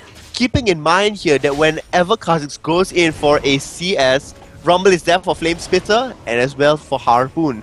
So you can punish it very, very heavily. In the mid lane as well, it's going to be obviously pretty stale until the 6-minute mark. I mean, this level 6 mark around there. So possibly about the 6 or 7-minute mark around there before we actually see, massive, balls to the walls, dashing to each other, rift walking around. Yep, and the bot lane's already doing their trades, taking some damage there onto Janna. Janna's shielding herself, trying to get more damage onto Sona, but Sona's just gonna heal that right up. Indeed, Sona's going to heal back right up. And just like this, just everybody's trading a little bit back and forth. Nothing too much on either end. And we do see here that Foreign King is actually taking a lot of damage. Does flash away from this because he could have possibly gone down for this. Jaeyoung still going on very much here. Tracy unable to land any of the knockouts and will take damage. Because of this, I don't know how well this is actually going to bode for them. Zenslayer flashing away because he knew that Tainted Ones all of a sudden appear and he was out of position. I do believe that he did not take leap. Indeed, he only had Void Spikes and Taste their fear up. So without that leap there, he had to use his flash, which means that Rumble is going to be a little bit more happier now in the top lane. Yep, and that could set him up for another potential gank before his flash cooldown returns. And now we see Jaeyoung taking some more damage from both Red Hot Rays and Wallens, but you also see Tracy at the sides potentially seeing if he can come in, but I don't think he's going to do that right now. Keeping in mind here that on top, Nasus managed to burn Kha'Zix's flash. In the bottom lane, only the flash of Sona was being used. Now Jaeyoung possibly going to go down here. Will the arrow actually manage to land on him? Nope, it's actually not being charged out here. Xiao Xiaofeng doing a nice job against Zenslayer. Zenslayer keeping in mind here that he on Kha'Zix requires mana, Rumble does not. Which means that Rumble can sustain longer in lane, all he needs is health. Now Red Hot Race going in, Porinki possibly going to go down here. Wildlands now taking a shot onto both sides here. Tainted Ones could be going for the first blood is so eminent. Will the Siphoning Strike land? The Siphoning Strike does land. Tainted Ones does go down. Now looks like they will be diving onto this. Tracy looks to be the second person out here. Will he take down Wildlands just before it? It looks as if nope, he will not be able to. So very close. Now in the mid lane, they are skirmishing against each other, going back and forth. But will that the creep wave is actually helping out inside of Kuala Lumpur Hunter side. So very quickly, 2 for nothing. 2 for nothing, yep. Nasus getting that double kill is huge because it means that he might be able to get that extra bit of tankiness, extra bit of mobility, and that you will see him in every single lane just ganking out there. I mean, not only will he be able to get items, but it also the kill onto Jarvan means that they can't. I mean, the jungle is that much weaker now. And we did see before this that the jungle was already pretty weak in the first game, unable to get gold and was pretty much shut down. With this, the double buff being gone, unable to land the kill. If he landed a kill, it would have been, okay, dealable, to do with. However, he did not manage to kill off Wildlands on Varus, and that means it spells trouble. It's going to spell trouble. The jungle is ahead right now. We see they're both at the same levels, but the advantage that Nasus has might actually help the other lanes do really, really well. And we've seen how KL Hunters can capitalize on that advantage. They might try and engage on this bot lane, but just the pokes coming out for now. I mean, the pokes are going to be there everywhere, basically. I'm just looking for Kha'Zix here to actually, swing it back into the motion. We are going to see Ozora Vaki using Kassadin going for Catalyst of the Catalyst the Protector. So we have the Ruby and Sapphire Crystal being bought there, and still Red Hot Race having the complete control of the brush, being able to poke all them down. Jaeyoung taking a lot of damage from this, keeping in mind here, Sona has sustained, Janna only has a shield. If Janna shields herself, it means that it's a free hit onto Caitlyn. And if he does shield Kaylee, it means that Janna can be hit as well. So it's always a decision, but looking at this, it's going to be a 2-man gang to the bottom and a 4-man party. Yep, we see that there will be a 4-man party. Nope, I think that KL Hunters wants to go for the dragon. Indeed, it's going to be a very fast dragon. Now keep in mind that all 4 members from Broski can actually move onto this, but I don't know about this. For those of you who just joined us, the first game was won by Kuala Lumpur Hunters. This is a do or die moment by Broski. If they lose this, they are completely out. If they do win this, it will go into a 3rd game. And the way it's looking, Kuala Lumpur Hunters taking the early advantage. A lot of things can possibly happen once it reaches the mid game. Yep, that is a 2k gold lead now on the side of Kuala Lumpur Oh, Hunters. look at And that Slayer taking here. a lot of damage from Rumble. I mean, it's a flame spitter and harpoons yet again, slowing him so that he's taking all the full damage being thrown up there. And Zenslayer can't exactly get close so that the void spikes will actually deal. Look at that, double harpoons actually landing, forced to leap away. And that just shows how defensive you must be if you're using your leap in a very defensive position, how far you are behind. You are not able to trade one-on-one. Yep, and as we see, that reflects also in the CS. He is 10 CS behind. Not that significant, but when you think about it, if Kha'Zix doesn't get that early lane dominance, it might be a bit hard for him to come back in the mid and late game. Well, maybe not so much in the mid game, because if he does get a couple of resets and kills from that, that's all he needs to transition. However, with this in mind now, oh, this is not looking good. Once again, force a leap away, but no! Straight away, Equalizer comes out. Zenslayer is A-okay. Everything was used perfectly fine, but he has to go back. He cannot take another beating like that, or he will go down. Once again, Harpoon being landed. Second Harpoon being landed. Oh, Zenslayer being ignited at the same time. Forced to use Flash. He should have gone back. He should have gone back. That was a summoner spell wasted. But then again, Rumble used the Equalizer and missed completely. It didn't hit anything. And we'll see if they might try and work on that. I don't know if they can actually, because all the lanes are having so much pressure on them. Look at how Jaeyoung and Foreign King are forced to defend now. Well, I think they're pretty fine actually, like defending there rather than being super aggressive and leaving itself open out there. We do see in the mid here, they are past level 6 and they already are starting to trade onto themselves. Foreign King walking right into the brush there. Crescendo does land, saving some mana. However, Chain of Corruption does land out. Wildlands now in a whirl of it. Jaeyoung possibly going to go down for this. Sona flashing in all the way to make sure that she lands her cube.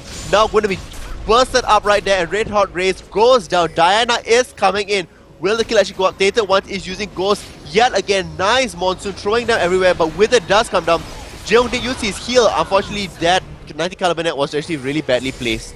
However, Wallace does get killed. Now Cataclysm is used. However, Golden just immediately Luna rushes away from everything, and now they're going to turn their attention onto Tainted Ones on Nasus. Red Fog is used to catch up with it. The slow does come off, Ignite does come off, and Tainted Ones will go down to this. Ozara Veki just biding his time before he rips walks again, and there we go, the shutdown goal. Just like that, 3 for 3, the goal advantage only down to 1k, and that was because of the Dragon. Yep, so they've actually managed to turn that around just now. Very Indeed, good play.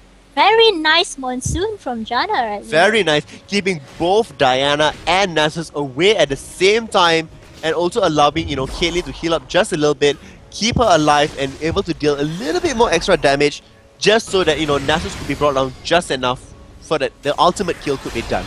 Yep, Zenslayer now going on to XSF, missing their harpoons but landing one. And I think Zenslayer just gonna go and poke on to XSF. Well, simply not because XSF is, a little bit behind. He is, a little bit low on mana. And there we see here, Ozora Veki and Golems going back and forth. The trades never ending. Both of them out there. Zephyr does get thrown out there. Immediately Tornado being able to deal much damage. But look at that. A auto attack, a Pill over Peacemaker, a Tornado, and a Zephyr did very little. Yeah. Simply because Sona had her green aura on, which means that the resistances for both armor and magic rays had increased, which means that it takes less damage. Yep, and you see Tainted Ones just putting some damage onto Zenslayer. Zenslayer is taking quite a lot actually. Zenslayer can't trade with him. Not with the items that he has. Keeping in mind here, Nasus has Spirit of the Ancient Golem already. And for Kha'Zix, well, he has nothing. Yep, they're still trying to chase him down. Zenslayer... He should be backing away from this. He cannot defend this tower, not with the two of them. But, yep, okay. Nasus decides to back off, and a game is paused. So we're not sure why the game is paused, but just nice for now. So what do you guys think so far of the game? We are 11 minutes into the game. Broski was a little bit behind. Yep, He managed to, come back into it. And it's going to be an unpause already. So, okay. Going to go back into the action. Zenslayer teleporting back. And there we see back in the bottom lane, Jaeyoung continuing to push out his advantage. We do see the Kassadin and Zenslayer both going up to the top. However, the ward has already spotted the fact that Kassadin has traveled to the top And this signals that, okay, time to push mid. Yep, time to push mid because now Golden's is there. Will they try and do something? No, they Nope, won't. they won't. I don't believe Ozora, Veki, and Golos can exactly trade 1-for-1 just yet because both of them have high burst potential, but not exactly enough to instant give each other just yet. Just Perhaps yet. maybe when the Rabadons come out then yes. Oh, Oh, the immediately equal. jumping away there. Xiao Xiaofeng might be able to bring him down. Harpoon does not land and Zanslayer will be happy to go away with this hide left intact on him. That was an equalizer, sort of in the same spot as before as the first equalizer, Indeed it was. but dealing more damage now. And Zora going on to Golden's. Will he be able to win this trade? Yes, he will. And Diana is forced to back away. Diana is forced to back away, and we look at things. Okay, we are going to see the Muramana now almost being going to be completed by Kha'Zix. He has gotten a longsword, he has gotten his Spirit Stone already there. So Spirit of the Lizard Elder is already in time, slowly being built, getting there.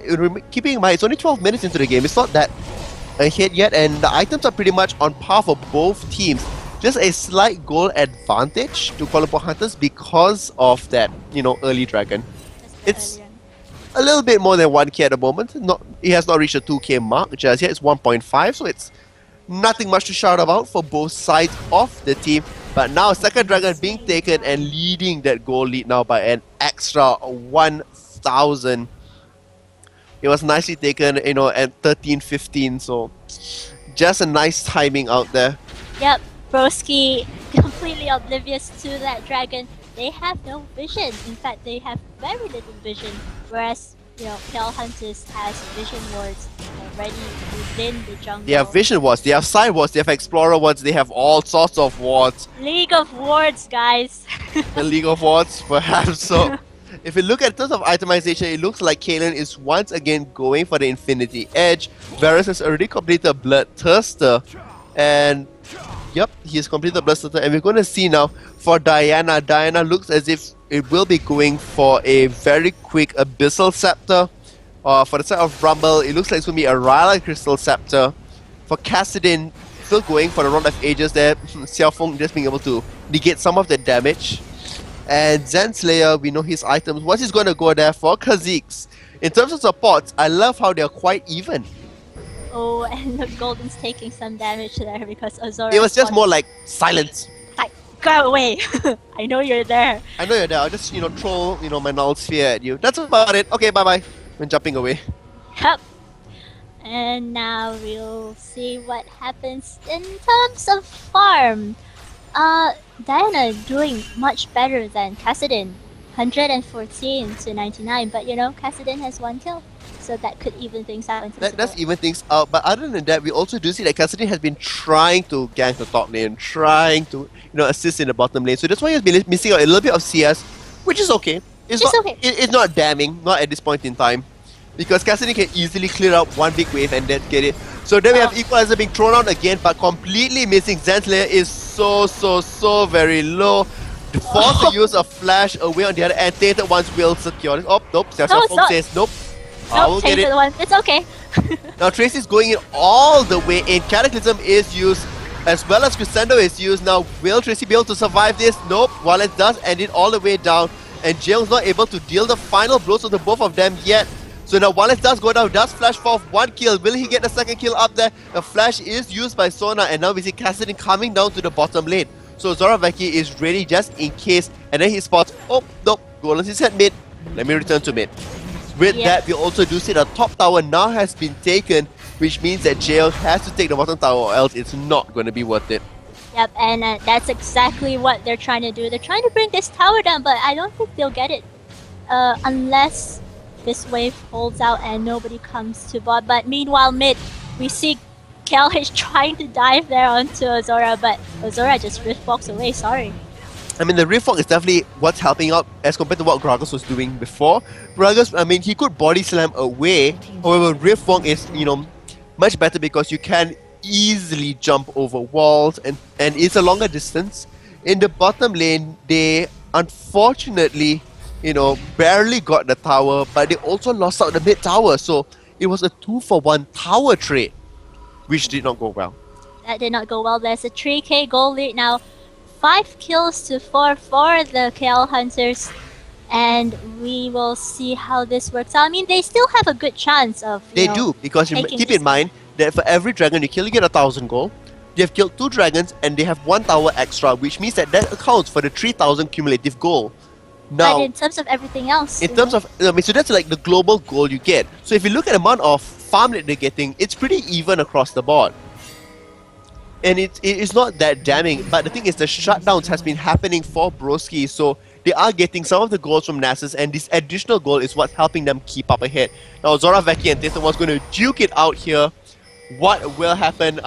We also see Golan's being aware, and he's going to be staying in lane because he knows that Ozora Veki can't, all in onto Nasus. Yeah, there's just no way. Nasus with that Spirit of the Ancient Golem, the Kindle Gem, and the Null Magic Mantle, yes. Yes, Null Magic Mantle. And doing very well in the jungle right now. But also I think this time around, Javan's doing a bit better than he was doing in the first game. He is doing a little bit better. What's interesting is that I do believe the mid lane should have swapped out with the top. Simply because if you look at Diana, she's just building complete magic resist. If he had done a very quick swap with Kassadin, it could have been quite devastating. However, Diana is one of the counters to Kassadin. Look at it, Equalizer actually being thrown down there and being taken away. So Smite was not used, thinking that they could actually get it, which ended up as, guess what? Rumble with free. Sorry. The Smite was used by Nasus. No, wait, what? Oh, sorry, it's actually Kassadin. It's so small I couldn't even see it. I thought it was just part of his dress. Oh, it does look like part of his blue dress. His blue dress. So there we have it. I totally didn't even realize it. I was like, wait, what? Where is it? There we have it. So my bad. Now the Cataclysm goes in. Crescendo does get thrown out, and then we see Tracy immediately going to be taken out by Goldens. Straight away, Luna rushing in on the other end. They're forced to flash away. Zanslayer going in and basically suiciding on the end. Jill gets caught up by Chain of Corruption of terrible engage. Why would anybody try to engage under the tower? That did not make sense whatsoever.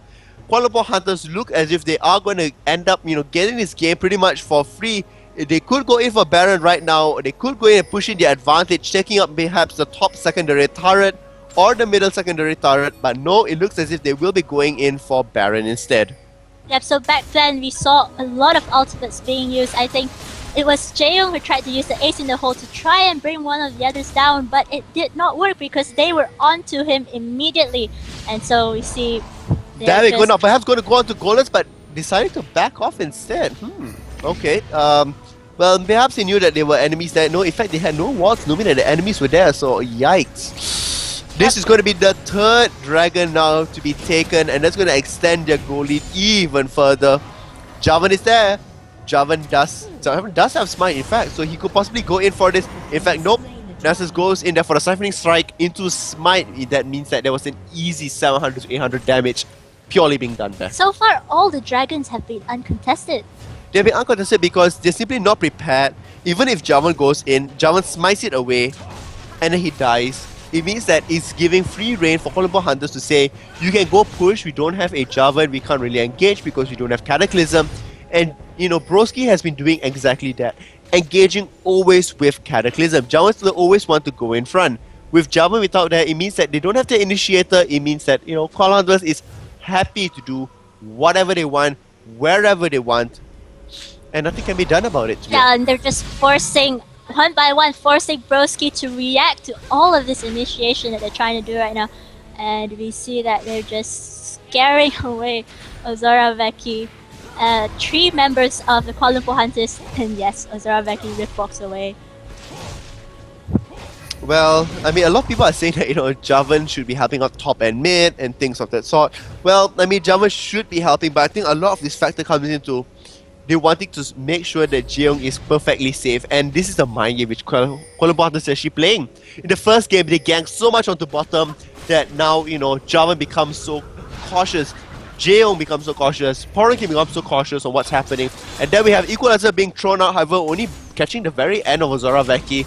So, Not exactly the best equalizer. Not exactly the best equalizer, no. So like I was saying, I mean, it created this whole mindset of like protect the bottom, protect the ADC, that it entirely left out the top and mid lane, which is why Nessa started, roaming up to the top a bit more, taking the advantage, and this whole mind game concept, it's working so well for them. Yep, they knew that Broski will be forced to try and protect Jaeyoung a bit more. That's why they left their top and mid open for the taking for Kuala Lumpur Hunters now. We see that they're just dancing around. I think they might try and push down the bottom tower now. All members of the KL Hunters moving towards the bottom tower. Caitlyn is still in base, so She's running up. Yep, she's running up, but will they dive onto this? No, they wouldn't dive onto this. They don't have a creep wave support. They don't wanna go too insane. Yeah, Not too insane out there. I mean, you have the advantage. You don't want to throw away that advantage. Keep in mind, the advantage is only about 5k. 5k at a 20 over minute mark, it's nothing really. Yeah, you can still come back from that quite You can, well. especially since they are ahead in turret. If you are down in turrets and have a 5k advantage, then you're super ahead. But if they are able to reclaim the towers, it's only going to be like 2 or 3k advantage, which is nothing really. Nothing. Yep, nothing really. Let's look at items. We have a needlessly large rod on Kassadin, so Kassadin looking to pump in that damage there. We have on the other side Abyssal Scepter still, Haunting Guys, and Fairy Charm. Zaravaki possibly going to get caught out here. Does Riftwalk to safety just in the nick of time. And we do see that the Kuala Lumpur Hunters is actually separated. Unfortunately, Broski doesn't know about it. Yeah, they don't have the vision on the map. They only have wards in their jungle. They're all defensive wards, which they need to, because they can't afford, complete defensive warding, let alone offensive warding. And at this point in time, if you're going to ward offensively but never cross the river, it's no point. Yeah, exactly. So we see them just going for the blue now, playing defensively, farming up there, hopefully trying to make a comeback in the next big team fight. How do you think the next one's going to turn out? Okay, if he's going to go into the favor of Broski, they need to catch a member off so that the combination for the ultimates is not done.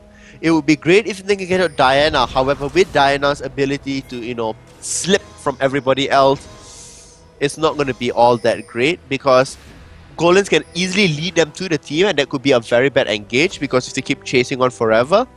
However, if they're able to catch up somebody like Sona or Rumble, and force a team fight, it means that it could go a little bit better for them. If they go on a perfect 5-on-5 team fight, it'll be the end of Broski. Yep, so perhaps the next team fight actually could make a huge difference to how this game will end. We see them just farming out, nothing much happening. They're trying to put... Actually, Broski's trying to put some pressure on mid. They have that Oracle, so they're gonna try and clear out all the wards in their jungle. They know that KL Hunters knows where they are. So and then we got the equalizer right down the middle of everything. Nice Monsoon, but look at the chain of corruption. Everybody being tossed onto this. This is a 5-on-5 fight which they cannot afford to engage. And there we have it. Zenslayer was not even in that fight. It was a 4v5. Jaeyoung got caught out. The equalizer was thrown down, and I immediately said that, you know what, Varus, this is the only place where you can run. Throw a chain of corruption. Was caught down, bursted away instantaneously, and immediately KLH says, okay, time for Baron. Time for Baron, and I'm not sure if Broski can do anything, for Zenslayer gets spotted out, instantly poked down to less than half health. Wow, I don't think there's anything they can do, so Baron goes. They can't do anything. They don't have enough damage. They don't have enough tankiness. They're just lacking on all fronts. If you look at Kuala Lumpur Hunters, they have the aura items. They have the Abyssal that helps out so much. They have so much of damage coming out from Diana as well as Rumble. And look at all the AoE, that helps out one other person. If you look at Janna can, disengage the fight. But pretty much when you have 2 assassins on your team that cannot assassinate anyone, what's the point? Yep, I mean, Kha'Zix has not been able to get his resets off at all. 0 kills and 0 assists. So, and he came in late as well in that team fight. He came in to run away. He came in to run away. It's just too late for him. And, I mean, you can't really blame him, because that was totally because they were caught out. They were in a wrong position. They should not have been that far out. Look at the what's on the map. It's like near the Baron Pit and that's it. Everything else is black on the map. Completely dark. Jaeyoung is still quite far behind in terms of everything really. He's a little bit ahead in farm, and I mean in terms of items he's a little bit ahead because he has the Infinity Edge that's a little bit higher and more, you know, costly than the Bloodthirster. However, if you're looking at the totality of it, that small inkling ahead is nothing compared to now, the third dragon. Yep. Or is it the fourth I dragon? think it's the fourth dragon. The fourth dragon. For free again. Well, you see now it's a 5 to 11 kill difference and almost a 10k goal lead. It's almost a 10k goalie. I don't think so. There's very much that Broski can do about this unless for some miracle, if the stars are aligned and the moon and the celestial gods, you know, are nice to them and they manage to catch out a few members. That could be it. If not, I don't see a way of them recovering from this. I don't know. Could they still possibly do it off the back of Kha'Zix? It would actually require, I would say, maybe 2 fights going their way, and Kha'Zix getting a lot of kills from both of the 2 fights. If that does not happen, it's almost impossible, because even if Kha'Zix goes in and get a 5-kill Penta right now, it's not enough. Look at this. Instantaneously, Chain of Corruption thrown out. Ozora Veki is so far behind. Zen Slayer could possibly go in again. Wildlands just get caught out here. Unfortunately, Jaeyoung takes the kill. So now the reset is out again. Red Hot Race could possibly die to this. Zen Slayer goes in, does get engaged onto. Now Golands on the other hand. The Equalizer does get thrown out. Ignite will take him down on the other end. And we're going to see here that easily, very easily, Tracy will go down. Jaeyoung is being chased away by Tainted Ones. And what's it? They happen at the end of this. Tracy will go down. Does flash away, but Jaeyoung will go down to the last siphoning strike. Now we do see that there immediately Ozora Vek is going to be teleporting away because he doesn't want to get involved in that fight whatsoever. Think about assassination potential. Kha'Zix could not burst down anybody. Kha'Zix could not even burst down Sona. Yep, but you know, he did get that reset. It was going okay and then, oh, look at that. Barely, look at this. Okay, so they get a kill onto Golands. Great. Ozora Vek is going to instantly melt away. Yep, and he's going to go down. And KL Hunt is just going to get even greater advantage now. They're trying to They will be chase able to get this tower with almost no problem whatsoever. We do see that Varus and Sona immediately moving out to make sure that the lanes are continuously being pushed and defended on. In fact, nope, they decide they're not going to take the tower. They are going to back away and be a little bit safe of this. In that engage, they have solidified their 10k goal lead. They have gotten a little bit of CS. But what's going for Broski is that they are getting the shutdown. Now here we go. Pouring King, will he survive this? Will Tracy actually come out? Equalizer does get thrown again. Now Jaeyoung is solo. Pouring King will die to this. Zen Slayer, you need to get a double reset on this. If not, it is completely wasted. Xiao Xiaofeng is solo. Does get one shutdown. Will he get the other shutdown? Will the Siphoning Strike actually end on the other side? Double kill does come out. This is what Kha'Zix needs. However, this is his first 2 kills. This is his first 2 kills, but you know... The shutdown goal is there? Yep, he got the shutdown gold. So, twice as well, right? Or just one? Nope, he did get both of them. Both of them had streaks currently on them. Yep. So, there's the shutdown gold and the kills, and we'll see with the Last Whisper now. Spirit of the Elder Lizard, Hex Drinker, and a Brutalizer. Maybe something can be turned around on the side of Broski. You see Red Hot Race just warding out that blue, trying to steal it away. I mean, something can definitely happen here, but like I said, Kha'Zix needs 2 very big fights that go for him. I would say that's like a half fight for him. He only got 2 resets. I mean, he did get some kills out there, but all the other assists of what you can get from a 5v5 team fight was not there. The assist goal factors a lot, which is what many people, you know, think of, oh, I'll just get 300, you know, which doesn't really matter because if you're getting resets, you're getting about 100 gold a pop. And 100 gold times 5 is 500 gold there already. It's so much better than just getting 1 kill reset and running away. Yep, that's right. You see a Frozen Mullet on Varus actually. This is one of the newer builds out there. They want to, you know, continuously slow down enemies. So if the moment Varus lands, 1 hit is going to be really good. So Zen Slayer now going onto Kalash Golands. The silence does come off now. Look at this. This is what they needed. They needed to catch people off. Diana could not run anywhere. They did have no creeps nearby. And this could be the potential turning point. I wouldn't say a massive turning point. A slight turning point. See if they have a chance to come back in this. Jaeyoung now is having his Last Whisper, Static Shift, Infinity Edge. Janna now is building up into her Shrila's Reverie, which is good. Locket of the Ancillary is built. Eagles of the Legion is built. Zonia's Hourglass is completed. Items are starting to equalize on both sides, but keep in mind on this, Rumble is building into a Death Cap here. Diana has a Death Cap up. Nasus has Shrila's Reverie and Eagles of Legion with Ancient Golem up as well, and they aren't able to siege up a tower straight up. Yep, so we see now they're trying to defend this mid tower because now Broski is actually trying to push their advantage. They're just sieging on and on. Jaeyoung taking Look at the quite amount of damage he gets. In fact, Equalizer does get thrown onto this. Chain of Corruption goes onto Zenslayer. Zenslayer needs to escape from this, but he will be burned and ticked away. No, in fact, Lock of the Ancillary just keep him barely alive. Look at that teamwork. He needs to heal this up as fast as possible.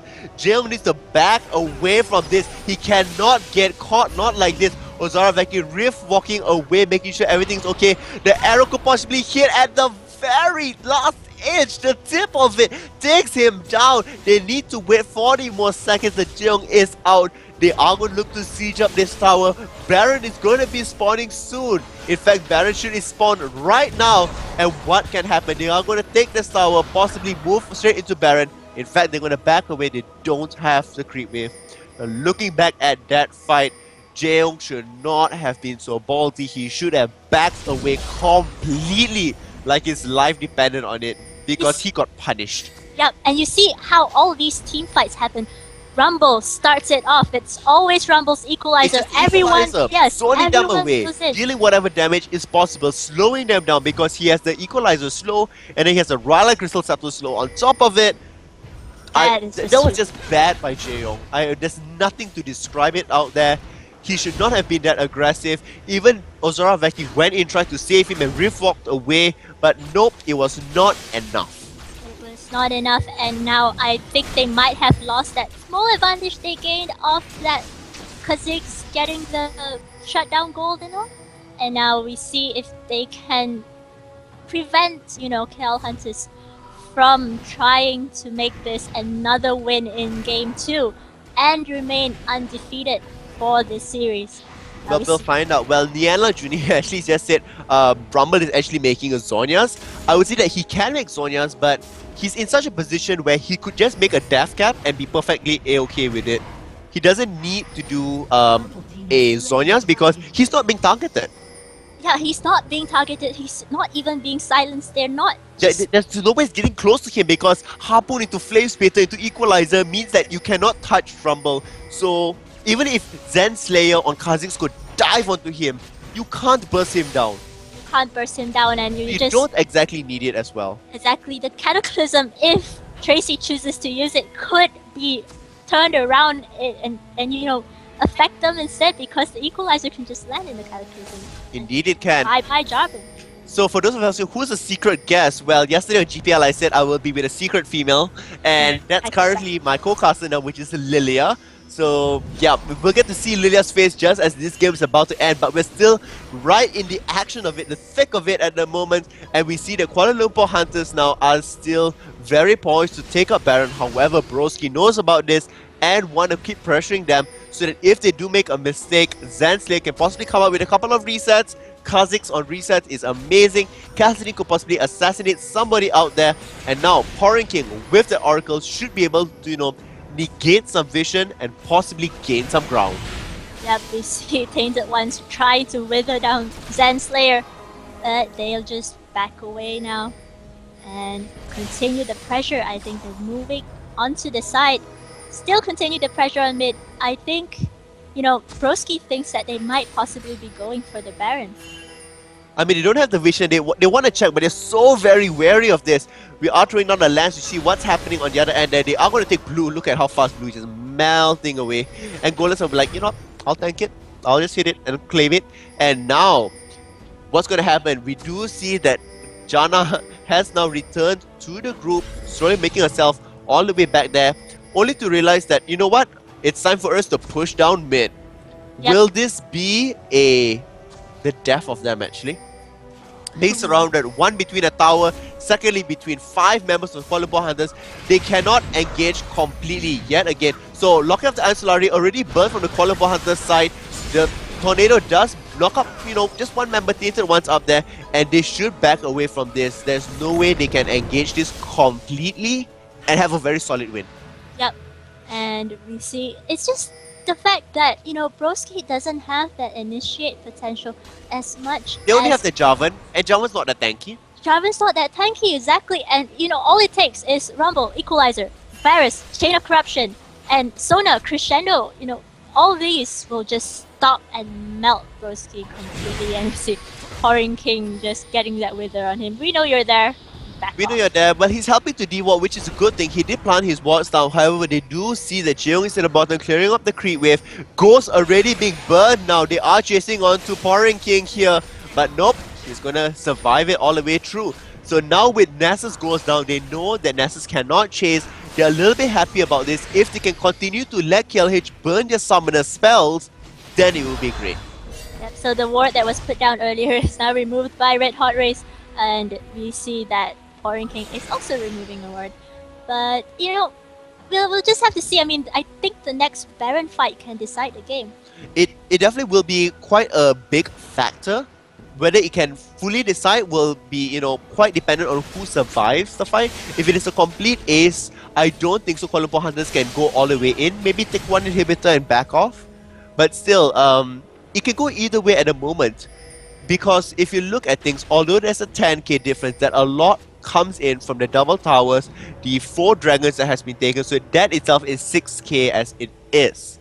We're not even factoring anything else. And I would think the mental game now, the mental stress has been placed on the Kuala Lumpur Hunters, because we did see they tried to be a little bit more relaxed. They thought they were comfortable in their position, and all it resulted in was Diana got blown up to smithereens, and they were able to give Kha'Zix the double kill, the resets up there. So his items now are pretty strong.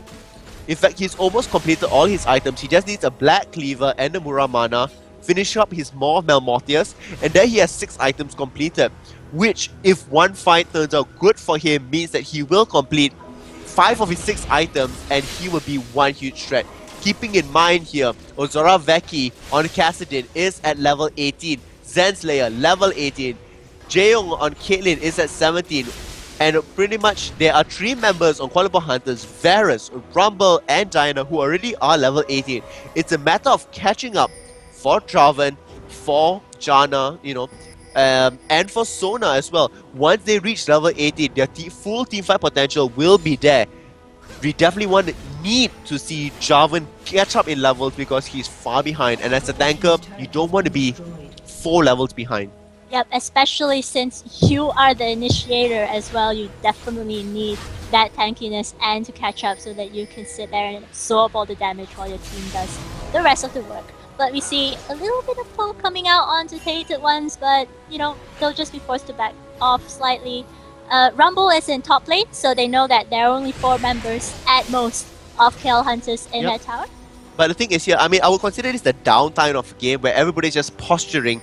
It's a lot of a war of attrition where, do you want to make the first move? Do I want to make the first move? And the longer this stretches out, the more strained mentally it becomes. Because everybody's like, we can't let them farm, they are getting a little bit of advantage, and this is not fair. Are we overextending? All these things play in the minds of the players, and it takes a very big toll on them.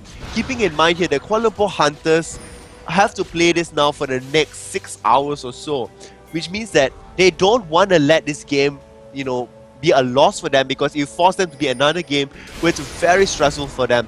Getting, quick wins is good. However, with this game going to the 40-minute mark, I expect it to go into another 10 minutes or so cleanly.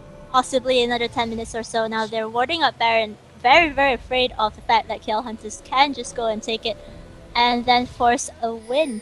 But, the towers are still pretty, strong. Like, there's only 3 towers down. Nobody wants to push towers, because once you push towers, you're pushing into a specific lane, which could give a disadvantage, to your team, because you're separated from your team. And if all 5 people move up, for instance, to the top or to the bottom to take it, the enemy can respond with a very quick Baron. Yep. Both teams have excellent Baron taking potential and very fast to be taken down. And just like to point out here that Rumble did go for the death cap. So, Nyala Juni, yes, that shows, why we go for he feels confident, he feels safe, he doesn't need the Zhonya's Hourglass, and it looks as if he's going for a Randuin's Omen, simply because, guess what? They have so much of AD damage right there, Jarvan, Caitlyn, and Kha'Zix. Yep, so we see the continuous dance back and forth. Nobody really wants to do anything. We'll see if anyone wants to engage now. They don't exactly have the best of vision, like both teams have been clearing out all the wards. And now we'll just see if, yep, Broski is probably going to try and take the dragon. Could this be the very first dragon for them? Riftwalk does keep him away. They have taken the dragon, so it is now the goal gap is closing bit by bit. But with that being taken, look at this. See, they took the objective, but Caitlyn and Jarvan is completely isolated from the team, which means that now KL Hunters knows, okay, it's our chance. Perhaps we can push mid. Now, unfortunately, not be able to clear up waves all that fast because it wasn't all the 5 of them. Will Broski respond in a saving grace of this, or will they decide to give away the tower? With the shield coming out from Janna, it looks as if they want to fight on the tower, they want to defend it, but look at how fast Tracy's melting away. Yep, and they're just not wanting to initiate because so strong. KL Hunters still have all their ultimates up. They could easily lock all of the members of Broski down. So nobody wants to have a team fight, to be very honest, because it's still anybody's game at this point in time. It can depend to the amount of minions that's on the map, it can depend to who it's aimed out first, who uses their ultimates, and you know, it's a matter of timing. So the turret does get taken out. They're quite happy about that. It's a tower, extra goal for them, but it doesn't mean much at this point in time. Even if they do take Baron at this point, they need at least 3 strong members to possibly end the game. And what Broski is looking for is, if they end down, you know, Nasus as well as Varus, they are almost impossible to end the game just with, you know, remaining Rumble Diana. Because they don't have Spell Sword, they're unable to translate their AP into AD damage across the board, and they don't have that faster attack speed. This is not the Nashor's Tooth Diana build, so that's not much of a concern at this point in time. They must go in, they must kill off the AD carry and Nasus, whose Siphoning Strike will deal, well, immense damage to the towers on Nexus. Let's see how much he has on Siphoning Strike. That's almost about 300, 400. Well, he's dealing about 400 damage now onto his Siphoning Strike. Yep. And 400 damage is okay, it's pretty significant. But look at this, instantly being taken out, chunked up to half. Jeong now dash onto Golas on the other end there. Does use Zona. Jeong looks like he will go down on the end there. Cataclysm does get used just to save the remaining members of the team. And in the end of this, it was 3 for nothing to be taken. Zensley could possibly go in here, get a reset onto Diana, but Wallace is happily tanking the tower, bringing down everybody else. With the Void Spikes continuously being thrown out here, and Tainted Ones now starting to come in. Look at how fast the tower will start to go down. As much as Kha'Zix is strong, Kha'Zix can go in for resets, he does not have anything else to do but now throw out Void Spikes time after time again. Look at that, instantly flashing away. It means that now Diana will be able to go up. Ozora Veki does add to Valence. Zensley going for the kill onto Tatum, but he does get another reset. Third reset will be a 4th reset. It will get a 4th reset up there. He's so low on mana, he does get that. The Quadra kill comes out. Amazing. Do your Korean caster. Quadra kill! That was the fight we were looking for, and actually that was the fight that Kha'Zix was looking for. The Quadra kill, giving him a 7 kills on his kill death assist score, and now we see him going to push mid. Wow, that was an ace as well onto the KL Hunter. That was good, but they did lose the inhibitor. However, now they do have the moral advantage. They will be so aiming out Kha'Zix that they would not care about Caitlyn, which means that now Jeong has a chance to just shoot all his way at the back.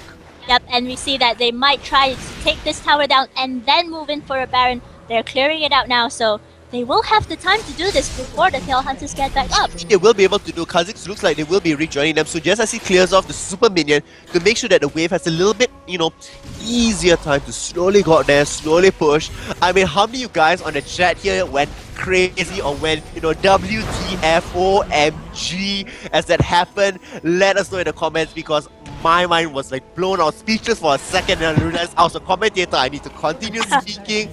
And that quadra kill was amazing. Oh god. That is the strength of Kha'Zix on his resets. And they were also very low, and he could definitely pick up that You know what? quarter. I'm actually going to give this video a thumbs up myself because that made the casting all completely worth it. Like that was amazing. The resets were really good. However, now returning back to the game, we see Rumble got a Void Staff. Valence on Varus picked up a Guardian's Angel, which means resets now are going to be a little bit more difficult to have. Dinah has her Zonias, but it's not completed anything else. We do see the Warden's Mail on Nasus, which is good. Nothing else much being brought up here. If you look at the items, we have 6 complete items on Kha'Zix, which is what I talked about a little bit before this. On Kassadin, we have Zonia's Hourglass, Rabadon's Death Cap, a Rod of Ages, looks to be a Void Staff being built there as well. Jarvan now becoming tanky as the man he is. Runic Bulwark, Locket of the Iron Solari, Hex Drinker, Negatron's Cloak as well. Janna now has completed her Chalice of Harmony, which looks as if it will be a Mikael's Crucible that's going to be built there so that it can help Jeong survive a little bit better. And Jeong itself has now a Cutlass, which means that it will be blade to a Blade of the Ruined King, help him survive a little bit better, and that will be his 6th item as well. On the side of Kuala Lumpur Hunters, we have Varus, completed all 6, nothing much to talk about there. And in terms of the support side, it looks as if it could be a Mikael's Crucible on Sona, but it could be due to the mana consumption going for their Teens Unholy Grail and maximum cooldowns. But with the boots of, you know, Ionia boots right there, she already has pretty much an overkill of cooldowns. Yep. So possibly either could be changing up her boots or going for the Crucible as well. Yep, KL Hunters now getting the dragon. This will be another uncontested dragon, but it's okay because Broski has the Baron. Will they take advantage of this? How long is the Baron buff going to last? Not very long.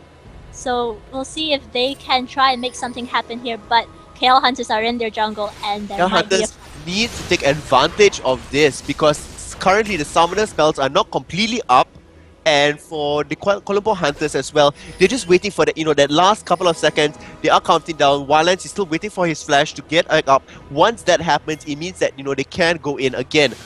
However, with that in mind, we do see that on side of Broski, this is possibly the closest game that Kuala Lumpur Hunters has come to it. And I do believe they have the potential to end the game very, very soon if they do catch it up. True enough, we called it about 10 minutes more. It is reaching the 50th minute mark. I would say in the next 10 minutes, it would be the game deciding fight. And it would be possibly started by the Baron or the attempt after Baron. The attempt which could possibly, end it all or go into game 3. I would love to see a game 3. In game 1, I think they were testing out their footing, finding out where it is. We do see that the potential from Jaeyoung's team, Broski here, is a bit weak in the laning phase. The jungle is quite slow, but and the aggressiveness, a lot of people are focusing onto Jaeyoung and things like that. But here we are, posturing for the top here. Will the ward actually get thrown down? Yes, the ward gets thrown down, but Equalizer does not follow up instantaneously.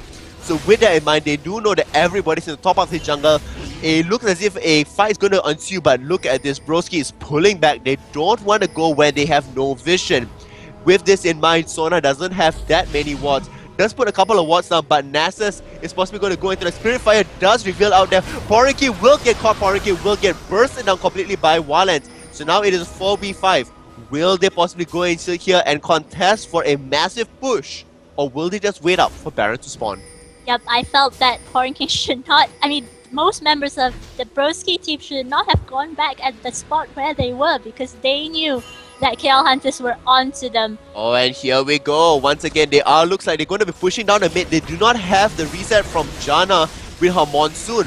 They do not have that for the next 40 seconds. So if they can hold off just after this inhibitor, it should be pretty good. Look at the amount of damage actually that Caitlyn does with a single shot right there. So Wildlands does bring down the inhibitor.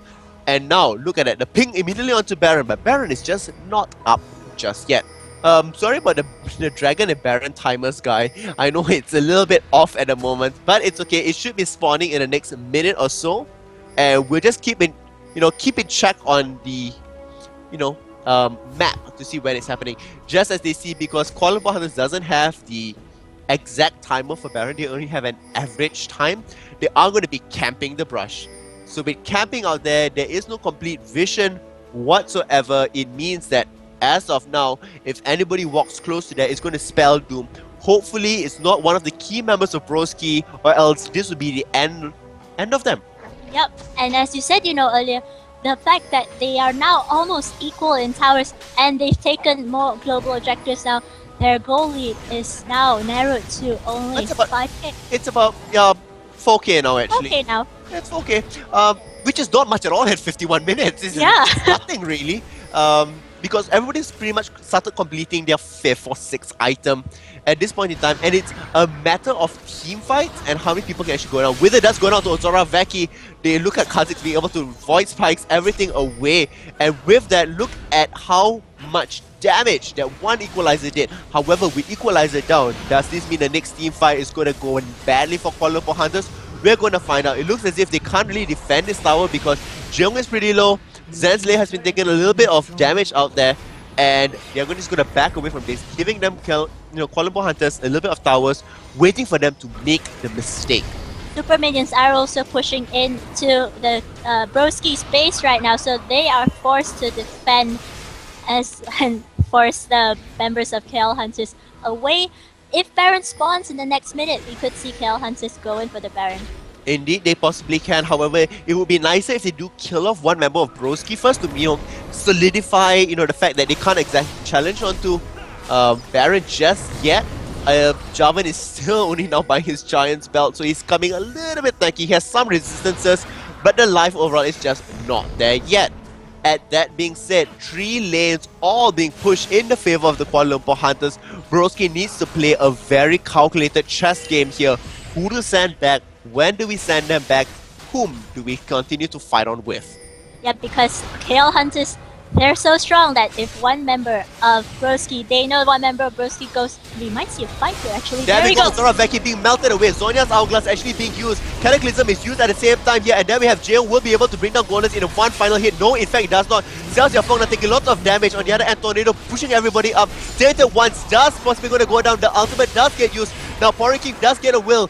Does get a kill. Wallace now actually park on the other end. Jeong possibly going to go down. Jeong does get a reset onto Wallace on the other end there, but does get taken up. This will be the ace on the other end here. And Nessus and Ferris, the person that they needed to take down, are still alive. They're going to go immediately for the towers, and this is going to be GG. There is no way the minions can save it all. A valiant attempt in the end. However, Ozora Veki being bursted down completely meant that Cassidy was totally out of that fight, and with that damage potential completely negated, with the silence gone, it was it.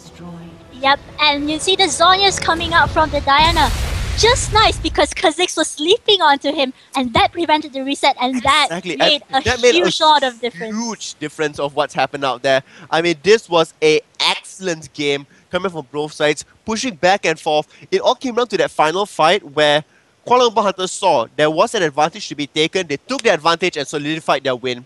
And Varus and Nessus, the two people that needed to die to prevent an instant victory, survived.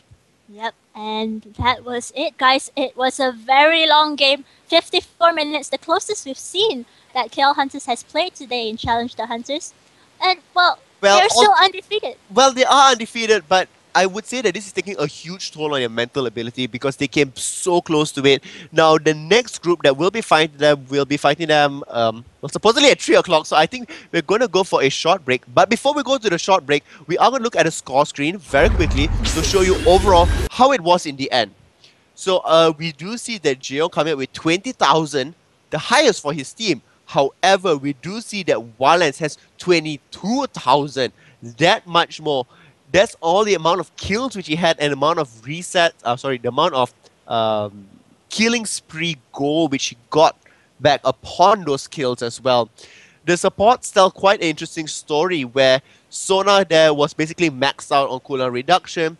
Crucible had been used on Janna, however in the last fight it simply was not enough. It was a little bit too late to be used.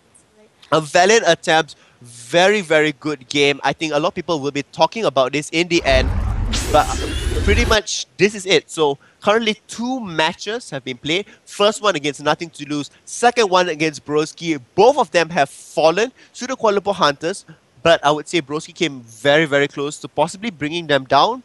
We'll be going to our third set of games after this commercial break, so we'll be back soon. It's been amazing to cast the games here. This is Misudo. And this is Lilia. We'll see you later. The Freljord, a frozen, desolate place. War is coming to the Freljord. The Avarosan, the largest and strongest of the tribes. Led by Ash, they seek peaceful unification. The Winter's Claw, the most warlike and brutal of the tribes. Led by Sejuani, they think peace is another word for weakness. Sejuani has sworn to purge this weakness. Through war, the Freljord will be purified. Far in the north, the peaceful Frostguard protect Freljord's ancient secrets. Or so the world believes. In truth, the Frostguard protect me, Lysandra. While others bicker, we prepare. When the time is right, we will strike. They cannot withstand us. They are only human. And when the war is over, the world, our world, will be reborn in ice.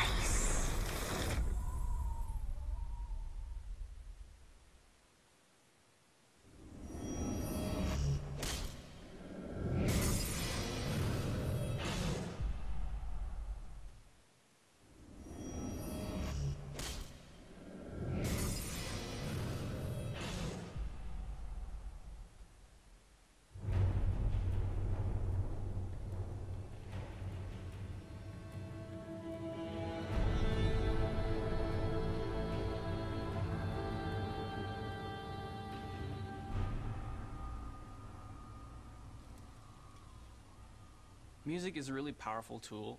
We use this for Freljord to capture the identity, the compelling history, and some kind of the feel of the whole territory, this icy tundra and this icy place where growing up and living is a really, really difficult thing. The coolest part about being a composer at Riot Games is that every single day I can just walk through the rows of the art department. There's so much inspiration for everything. It instantly gives you this desire to create something that picks this up and is as unique and as compelling as these visuals. So I called up Alex Temple and Sebastian and Jean from Hollywood Scoring, and we sat down and started to develop this idea of Freljord's music. The music of the Freljord map is built on this steady march rhythm that we feel has a weight that really helps you feel like you're in the middle of a battle. We felt like the very typical orchestral elements and instruments don't fully give us the best idea of what Freljord can be like. Imagine that usually you have axes and swords and shields in your hands, and in your free time between slaughtering everyone, you found this tree and you play on it. We tried to think a little more outside the box and come up with our own ideas for what the instruments from that place should sound like.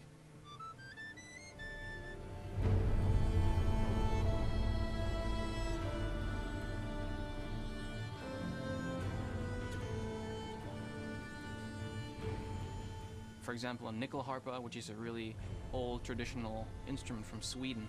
It's a bowed string instrument, but it's keyed, so it has this very, very unique tone to itself that actually sounds a little icy when you listen to it on its own.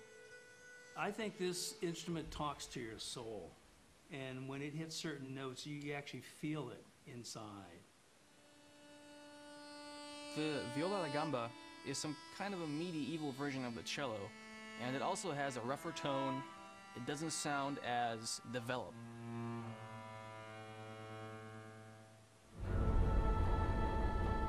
The Freljord tribes are led by the three sisters, Ash, Sejuani, and Lysandra, and having female vocals made a lot of sense to us. So we had an Irish singer here. We went for a non-classical type of voice, the type of voice that is better suited to convey the rugged and raw characteristics of Freljord. We also brought on Lisa Thorne, who was a graphic designer at Riot Games and who sang the Diana piece. And she was kind enough to lend us her voice here again. The moment when we were done and we threw all these different instruments and sounds together. It just clicks. You're just standing there and you're just like, oh my god.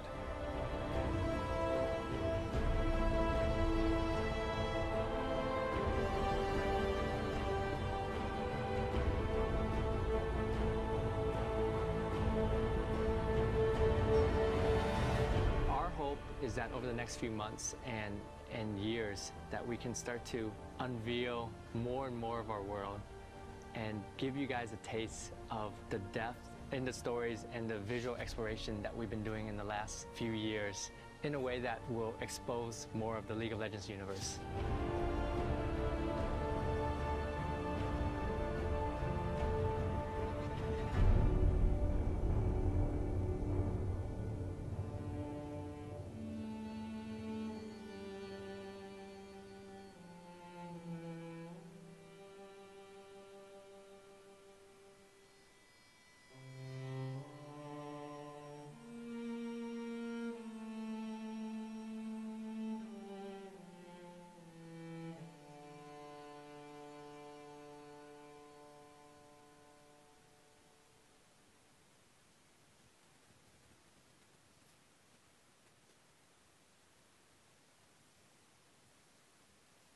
Champion day jobs, and a chance to chat with our beloved fan artists in this showcase.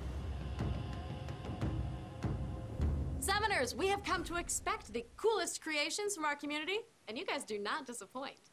So what is next in the realm of League of Legends fan art? Well, I mean, it doesn't hurt to have a day job. People often wonder what champions do off the field, and it turns out they sure keep busy. With Pangolino's help, we see this classic Trundle hits the course to golf it up, but whether for work or leisure, we are unsure. Is it against the rules to block someone's shot with your pillar? Is that unsportsmanlike? In the event of full contact golfing, you probably need a few extra items on your side. Zappelli crafted up some darling little charms of ruby and sapphire crystals, perfect for soaking up that extra damage and preventing mana drain. I also feel like having the Philosopher's Stone in daily life would be strangely beneficial. Maybe that's what careers and coffee represent. Though, speaking of new careers, bet you haven't seen this new art from Mattcom. Known for his wildly inventive splash art ideas, Matt's done it again with construction worker Yorick. When you got 3 ghouls to feed, I guess you need the extra income. We are lucky enough to have him on the show answering your questions later, so sit tight. If you're a pink-haired girl and you have a monstrous best friend bear, your thoughts are probably full of fire. Archery does a delightful rendition of Annie and her clever, villainous side. We see her looking cute or petulant, but our pint-sized Pyro has as much mischief as the next gal, and she's willing to show it. I'm not saying that fire is always the answer. In fact, I think I'd be more of a druidic type, like a leaf-mancer or something. But tell us on Facebook, if you had an elemental power, what do you think it would control? Based entirely on the name, I think that our featured fan, Bitty Olives You, would be a pizza wizard. Because reasons. Anivia clearly favors frozen magic, even if she's made of metal. Yoruchi made a sculpture of a bird and did the only logical thing, which is to turn it into a ceiling decoration. Think of it, your very own Anivia, in flight, in your home.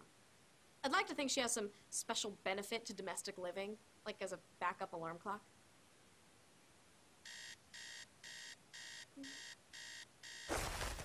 Oh, I am so awake now. You guys love Mattcom and you have a whole bunch of crazy burning questions for him, so here to handle both of those things, we actually have Matt, our esteemed fan artist. He says hello. Howdy. So, I see that you actually have some shirts that you designed right behind you. Yeah, a little while ago I got the opportunity to make some designs for Jinx.com's official League of Legends line, and I decided to go with Greggy Ice from the Broloff skin, and then Baron Face, because I like Baron, and faces are cool. Are you the only person in the world who likes Baron? Like, you're his friend. He's adorable, I think. That's just me, though. Well, to start off with some questions from the community, Nephilim Strike says, which comes first, the idea and then the champion to kind of suit that idea, or getting the champion and then coming up with an idea for them? It's a little combination of both. Sometimes you can have general skin ideas that fit into genres that you can then apply to champions, but for the most part I start with a champion and then work my way around that. So depending on the champion, for example, Nautilus, he's a big armored dude, has this weird suit on, goes in extreme conditions, and So what extreme conditions could you place him in? One is underwater, and then the other is up in space. So I decided to go with Astronautilus, and it worked out pretty well. Yes, actually, the fans would actually know you primarily because of the skin fan art that you've done, and some of them were so popular we actually made them into skins in our game, including Astronautilus and Pool Party Ziggs. So Hiroshi, who is highly inspired by you, said, what advice do you have for someone starting to draw? The best advice is to just start doing it. Get the basic equipment, pencil, pen, paper, and start drawing real-life objects or your favorite video game and comic characters. That's how I started out as a child. I would see things that I thought were cool and want to make them, and decided to try to do that. And over time, you just get better, and then you upgrade your equipment and the subjects. And as long as you get feedback from people, you can really get a good sense of where you're at and where your skills are at. Fantastic. You mentioned upgrading your materials. Shiza no Emotu really wants to know what kind of art programs and materials that you use. Well, now I primarily use Photoshop, some other supplementary programs, but the main hardware I use to translate the drawing motion into the actual painting is a Wacom Cintiq 21UX tablet. Big, expensive, awesome. So, as a last question, Junior Fisherman really wants to know, if you weren't an artist, what kind of career would you have? I would most likely be a lawyer. I've been told I like to argue with people, like to get into issues, or argue for things just for the fun of it. But over time, while I got my education in college, I started competing in contests, doing more art-related work, and with community support, I've had tremendous opportunities to work with places like Jinx.com, Counterlogic Gaming, and with Riot as well. That's fantastic. So it all came from the community then? Absolutely. The support of the community is the primary reason why I've had so many opportunities, though, so far. Thank you so much for joining us today. It's been amazing, and thank everyone else for joining us today. If you have any kind of art or anything, send it in. We want to see it, and thank you. We will see you next episode.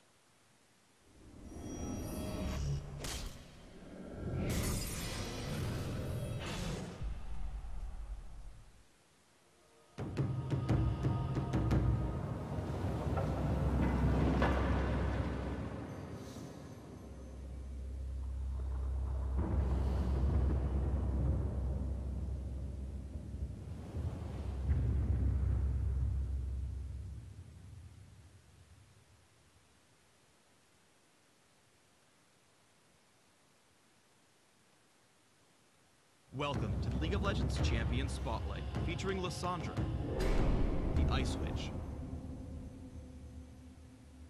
Fueled by corrupted magic, Lissandra is the Ice Witch of the Freljord and plots to unleash a new Ice Age upon the world.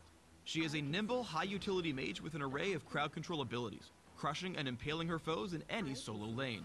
With spells of Black Ice, Lissandra is a strong contributor to any teamfight and can always keep her enemies at a distance. Iceborne is Lissandra's passive, giving her an occasional free spell cast. Each time one of her abilities hinders an enemy's movement, Iceborne's cooldown is reduced by 1 second for each enemy affected. Ice Shard sends out a spear of ice that damages enemies in its path, and slows the first unit hit. If Ice Shard hits an enemy, the projectile shatters, and travels farther than it would otherwise. Players looking for consistent damage output should always max this ability first. Ring of Frost damages and freezes enemies in place around Lissandra. Since the ability has no cast time, she won't stop to cast Ring of Frost while moving. However, enemies frozen in place are still able to attack or cast abilities. Glacial Path sends an Ice Claw flying in target direction, dealing magic damage to enemies in a line. By reactivating the ability, Lissandra can teleport to the Claw's location at any point along the path. While the Claw is in motion, she can attack and cast spells freely. Lissandra's ultimate, Frozen Tomb, can be cast on either enemy champions or herself. When cast on an enemy, the champion is stunned and the ground beneath them freezes and expands outward, damaging and slowing enemies in the area. When cast on herself, Lissandra becomes invulnerable and untargetable for the duration, while the ice stems from her position. Ice Shard is an essential tool for establishing early dominance with Lissandra. She can aim it through minions to pressure her opponent from a safe distance. Especially when facing melee champions, Ring of Frost can lock opponents in place for an easy hit with Ice Shard when they get too close. Glacial Path is extremely valuable for following up with ganks. By using Ice Shard to slow Zed just as Vi comes into view, Glacial Path allows Lysandra to keep up even after he flashes away, and she lands a second Ice Shard for the kill with Ignite. Although Glacial Path is key for escaping, it's important to note that if Lysandra is disabled, she won't be able to teleport. This is where Ring of Frost comes in handy, as it's great for creating distance from pursuers. When being chased, Lysandra can use Glacial Path to easily misdirect enemies. Throwing it over the wall here, she misdirects Shaco into following in the direction of the claw. Even if he followed her, she still could have chosen to teleport away. Lysandra is an excellent initiator for ganks and can almost guarantee a kill with her full combo. When roaming to the bottom lane, she closes the gap quickly with Glacial Path, then singles out Nami with Frozen Tomb and Ring of Frost for an easy kill, as Caitlyn escapes with a well-timed cleanse. Lysandra can change the flow of a fight almost instantly. As Shaco approaches, she uses all of her abilities in quick succession to burst and lock him in place, then finishes by reactivating Glacial Path early to hop a short distance and get away cleanly. With Ice Shard's low cooldown, Lysandra is exceptional at kiting enemies over long distances. Lysandra first disengages with Ring of Frost and Glacial Path. As Jax pursues her from the Dragon Pit to the second turret, she lands Frozen Tomb amidst 4 consecutive casts of Ice Shard along the way. Jax makes the mistake of continuing the chase despite being whittled down repeatedly by Lysandra. Finally, he dives her underneath the turret and falls to Ring of Frost plus Ice Shard. With Glacial Path, Lysandra can often set up kills from plain sight. Using Glacial Path into Ring of Frost, she freezes Karthus in place for a follow-up stun from Frozen Tomb. Karthus is locked up long enough for Riven to catch up and get the kill. Although Frozen Tomb is a very destructive spell, it sometimes needs to be used defensively to save Lysandra from heavy amounts of damage. She engages a fight with Glacial Path into Ring of Frost, but takes a lot of counterattack damage. Self-casting Frozen Tomb, she blocks 2 turret shots and damage from Karthus, while still slowing Graves, giving Misfortune a kill. Lysandra complements area of effect team compositions extremely well. As Amumu engages, she hops over the wall with Glacial Path into Ring of Frost and Frozen Tomb, which absolutely eviscerates the enemy team, giving Lysandra a quadra kill. Is it cold in here? Or is it just me? When building Lysandra, focus on a mix of magic damage and durability to support her close-range playstyle. For runes, try Magic Penetration Marks, Scaling Health Seals, Magic Resist Glyphs, and Ability Power Quintessences. Try 2109 Masteries, taking Magic Penetration and Ability Power in offense, with Mana Regeneration and increased neutral buff duration in utility. Flash and Ignite are great choices for Lysandra, allowing her to secure kills and quickly reposition in teamfights.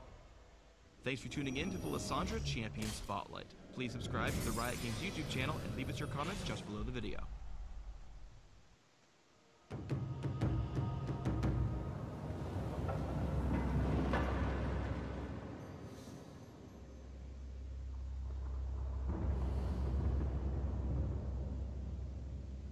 In this episode of the Patch Preview.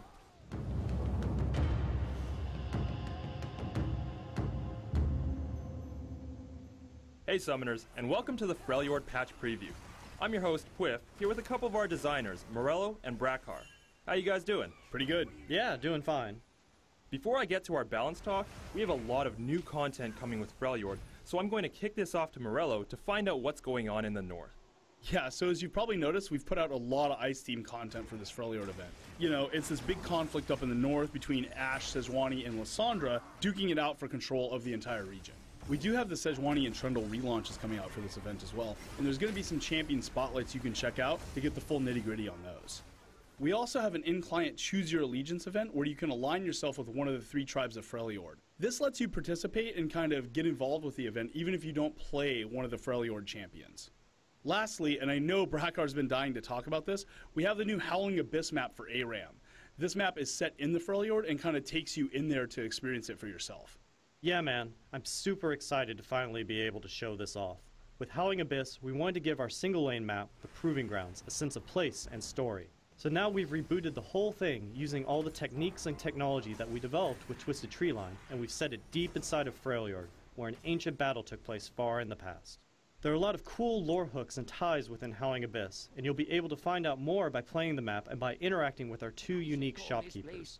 Both shopkeepers also have VO lines that respond to what you're doing and who you're playing. Additionally, we knew that players really wanted matchmaking support for our all-random all-mid mode, which was the main way they engaged with Proving Grounds, so we decided to also bundle that into this map relaunch. Another thing players have been asking for are tools to deal with dodgers in ARAM. I'm sure we've all been in games where someone's randomed a bad matchup and decided to jump ship. What are we doing there? Since we've added matchmaking, this means you'll automatically get the lever buster support that League of Legends has, so players that dodge won't be able to hop right back into the queue, which should help. But we also get that sometimes you run into a game of ARAM and you don't want to play the particular champion that you get. For those situations, we created rerolls. As you play games of ARAM, you gain reroll points that you can spend to reroll your pick in champion select. Players who have more champions will get these points faster, and free-to-play champions will be included in these rerolls as well. So there's still a lot of chance involved, but at least I'll be able to random again when I have an all-melee team against an opposing Lux and Nidalee. Definitely. But on that note, we also made a few gameplay changes to the map itself. We've actually added 2 new items to the game. One of those is called the Guardian's Horn, which is specifically designed to help melee champions engage when the enemy team is just sitting back and throwing spears or firing lasers all day. I am definitely looking forward to the new Howling Abyss. Thanks for coming out, Brakar. Yeah, thanks dude, I appreciate being here. Alright, I'm going to turn things over to our live design discussion with Morello. We're making some pretty big balance changes in this patch, so let's start with Quinn, because I'm a fan of AD carries.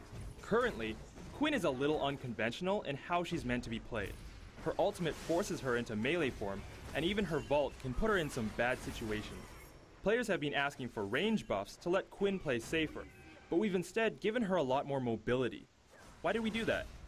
Quinn kind of occupies her own space in the team, and especially her own space in the AD carry role. What we didn't want to do is flatten her out and take away the unique quirks that Quinn has and allows her to occupy that unique space on the team.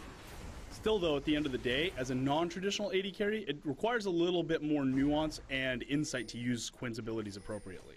Quinn's tag team already has a lot of inherent trade-offs. You do more damage, you're faster, but you have to get into melee range, which makes you more vulnerable. On the other hand, we've seen a lot of competitive players use this in really clever and really smart ways, such as hunting down high-value targets, or ganking, or getting away from a bad situation. This really highlights kind of the strength tag team brings to Quinn's kit. We've lowered the cooldown on tag team because you already have a lot of trade-offs and a lot of decisions to make. Waiting for your cooldown to come back up isn't the decision you should be focused on.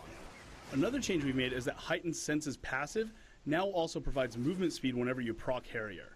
This allows her to remain more mobile while either trying to get a better position or going after those high-value Harrier targets. The other champion change I wanted to discuss was a smaller nerf we're making to Nasus, with the attack speed reduction on Wither being cut in half.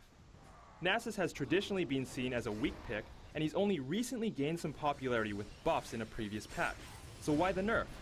This is one I definitely wanted to talk about because I think it can be a little confusing to see a character who's been so historically weak finally become viable and then see us nerf it. The key to this is, yeah, we did buff him and that's great, but the problem was he had previously overpowered things before that were never dealt with because he was so weak overall. Wither is a fantastic example of this. The movement speed slow is 95% and the auto attack speed slow is also 95%. That's basically a stun for an auto attack character. What this creates is when Nasus withers you, you have 2 options, run or fight. In its current state, neither of those options are realistic. Nasus kills you and there's no counterplay in that.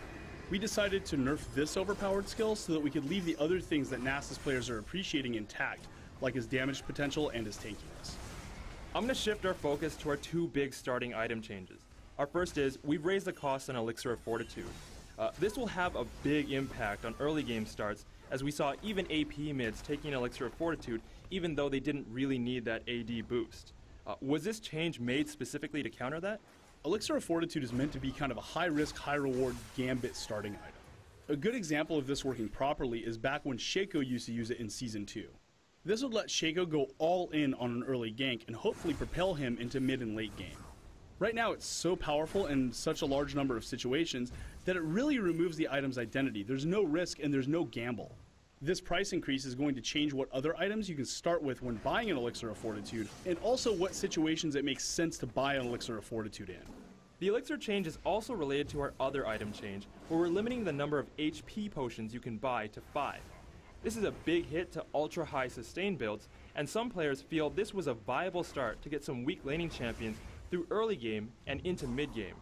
What were we going for with these changes? The Mega Health Potion start right now is causing the same problems that Infinite Sustain cause in lanes. Namely, it lowers interaction, it lowers engagement, and it lowers combat. When somebody has that much extra health that they can sustain back, there's no incentivization for you to go attack, harass, or try to push that person out of lane. They're just going to drink it back up. Therefore, your best option is to just farm. That creates really boring, really stale lanes. We think 5 health pots is really reasonable because it lets you stay in lane for a little bit, but the enemy can run you out with good harass or some ganks. And do you think this exposes a larger problem with the lack of strong starting items? We actually do, and the problem was we had to fix this first though before looking at that because this is just such a dominant strategy. Nerfing this allows us to also look at other champions who have relied on this to be viable, say Mordekaiser or Kassadin. If this is what it takes for these champions to be viable, there's some bigger underlying problem. We don't want them to have to be viable by removing interaction and removing gameplay in order for them to be good. Instead, these characters should have other reasons to be good instead of just infinite sustain.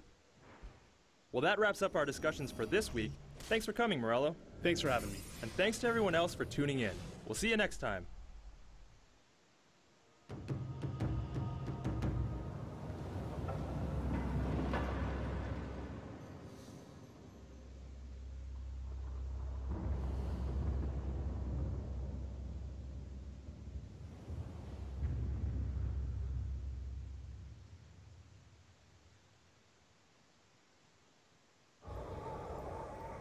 The Freljord, a frozen, desolate place. War is coming to the Freljord. The Avarosan, the largest and strongest of the tribes. Led by Ash, they seek peaceful unification. The Winter's Claw, the most warlike and brutal of the tribes. Led by Sejuani, they think peace is another word for weakness. Sejuani has sworn to purge this weakness. Through war, the Freljord will be purified. Far in the north, the peaceful Frostguard protect Freljord's ancient secrets.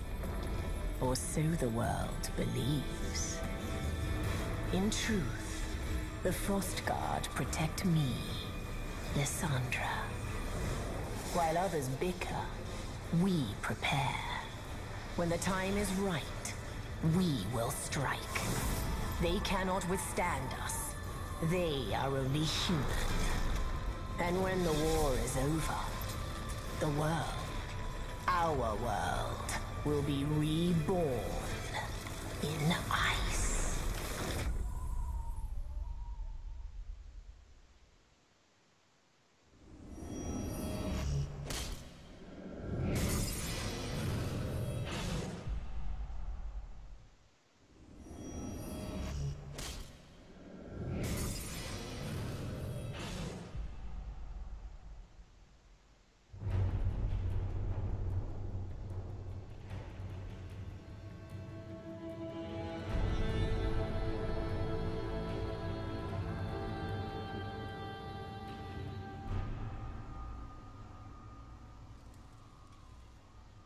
Music is a really powerful tool. We use this for Freljord to capture the identity, the compelling history, and some kind of the feel of the whole territory, this icy tundra and this icy place where growing up and living is a really, really difficult thing. The coolest part about being a composer at Riot Games is that every single day I can just walk through the rows of the art department. There's so much inspiration for everything. It instantly gives you this desire to create something that picks this up and is as unique and as compelling as these visuals. So I called up Alex Temple and Sebastian and Jean from Hollywood Scoring, and we sat down and started to develop this idea of Freljord's music. The music of the Freljord map is built on this steady march rhythm that we feel has a weight that really helps you feel like you're in the middle of a battle. We felt like the very typical orchestral elements and instruments don't fully give us the best idea of what Freljord can be like. Imagine that usually you have axes and swords and shields in your hands, and in your free time between slaughtering everyone, you found this tree and you play on it. We try to think a little more outside the box and come up with our own ideas for what the instruments from that place should sound like.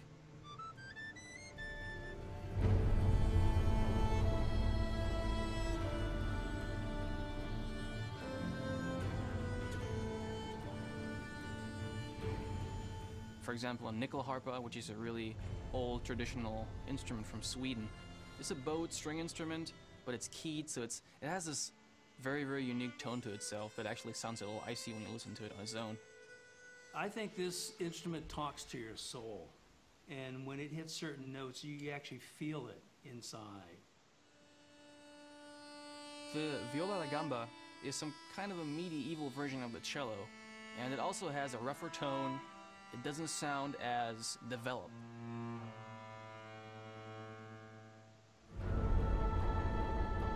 The Freljord tribes are led by the three sisters, Ash, Sejuani, and Lysandra, and having female vocals made a lot of sense to us. So we had an Irish singer here. We went for a non-classical type of voice, the type of voice that is better suited to convey the rugged and raw characteristics of Freljord.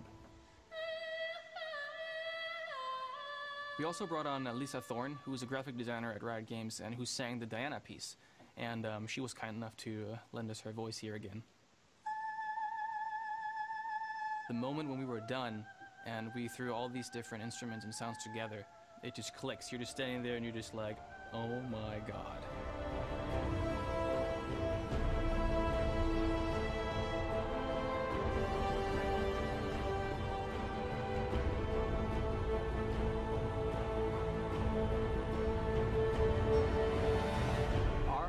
Is that over the next few months and years that we can start to unveil more and more of our world and give you guys a taste of the depth in the stories and the visual exploration that we've been doing in the last few years in a way that will expose more of the League of Legends universe.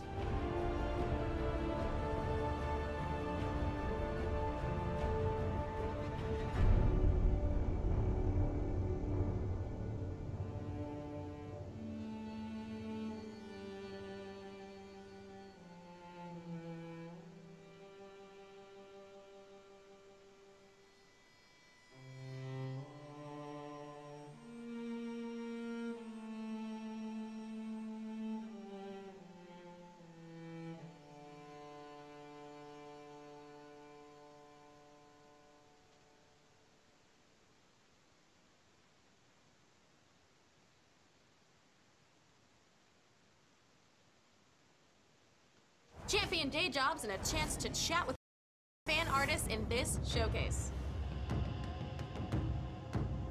Summoners, we have come to expect the coolest creations from our community, and you guys do not disappoint. So what is next in the realm of League of Legends fan art?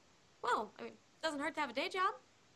People often wonder what champions do off the field, and it turns out they sure keep busy. With Pangolino's help, we see this classic trundle hits the course to golf it up, but whether for work or leisure, we are unsure. Is it against the rules to block someone's shot with your pillar? Is that unsportsmanlike? In the event of full contact golfing, you probably need a few extra items on your side. Zappelli crafted up some darling little charms of ruby and sapphire crystals, perfect for soaking up that extra damage and preventing mana drain. I also feel like having the Philosopher's Stone in daily life would be strangely beneficial. Maybe that's what careers and coffee represent. Though, speaking of new careers, bet you haven't seen this new art from Mattcom. Known for his wildly inventive splash art ideas, Matt's done it again with construction worker Yorick. When you got 3 ghouls to feed, I guess you need the extra income. We are lucky enough to have him on the show answering your questions later, so sit tight. If you're a pink-haired girl and you have a monstrous best friend bear, your thoughts are probably full of fire. Archery does a delightful rendition of Annie and her clever, villainous side. We see her looking cute or petulant, but our pint-sized Pyro has as much mischief as the next gal, and she's willing to show it. I'm not saying that fire is always the answer. In fact, I think I'd be more of a druidic type, like a leafmancer or something. But tell us on Facebook, if you had an elemental power, what do you think it would control? Based entirely on the name, I think that our featured fan, Bitty Olives You, would be a pizza wizard. Because reasons. Anivia clearly favors frozen magic, even if she's made of metal. Yoruchi made a sculpture of a bird and did the only logical thing, which is to turn it into a ceiling decoration. Think of it, your very own Anivia, in flight, in your home. I'd like to think she has some special benefit to domestic living, like as a backup alarm clock.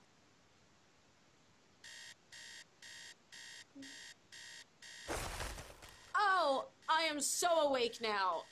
You guys love Mattcom and you have a whole bunch of crazy burning questions for him. So here to handle both of those things, we actually have Matt, our esteemed fan artist. He says hello. So I see that you actually have some shirts that you designed right behind you.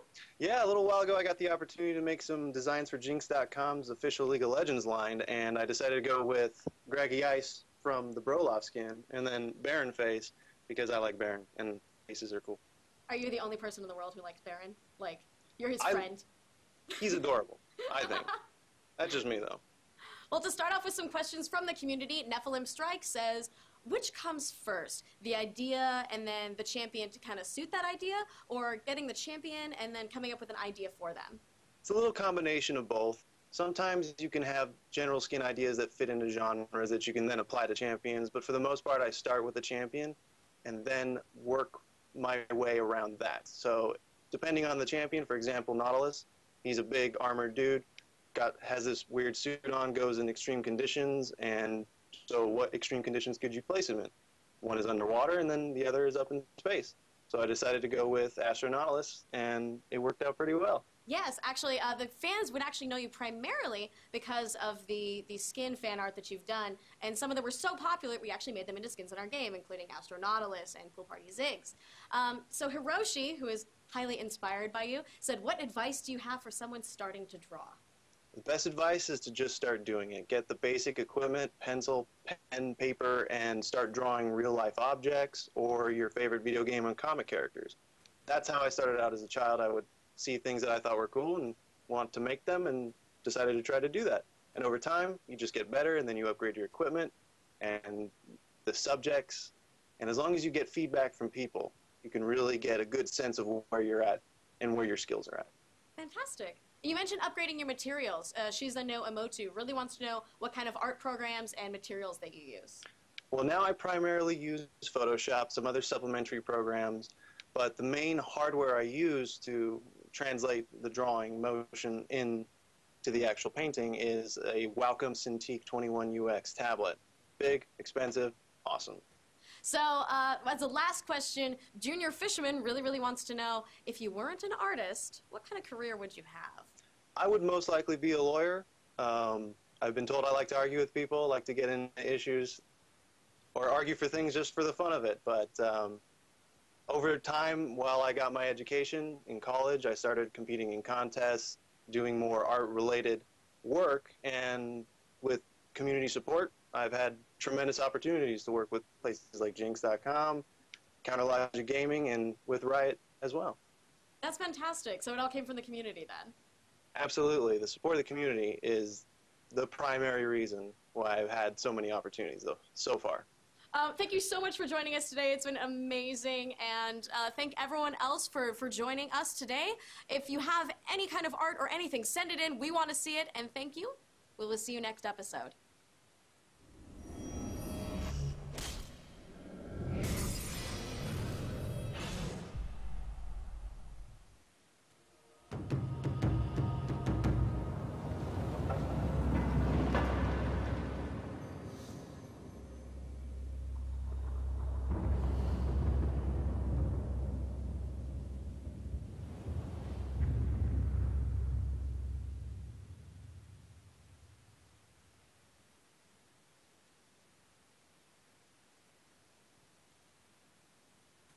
Welcome to the League of Legends Champion Spotlight, featuring Lysandra, the Ice Witch. Fueled by corrupted magic, Lysandra is the Ice Witch of the Freljord and plots to unleash a new Ice Age upon the world. She is a nimble, high-utility mage with an array of crowd control abilities, crushing and impaling her foes in any solo lane.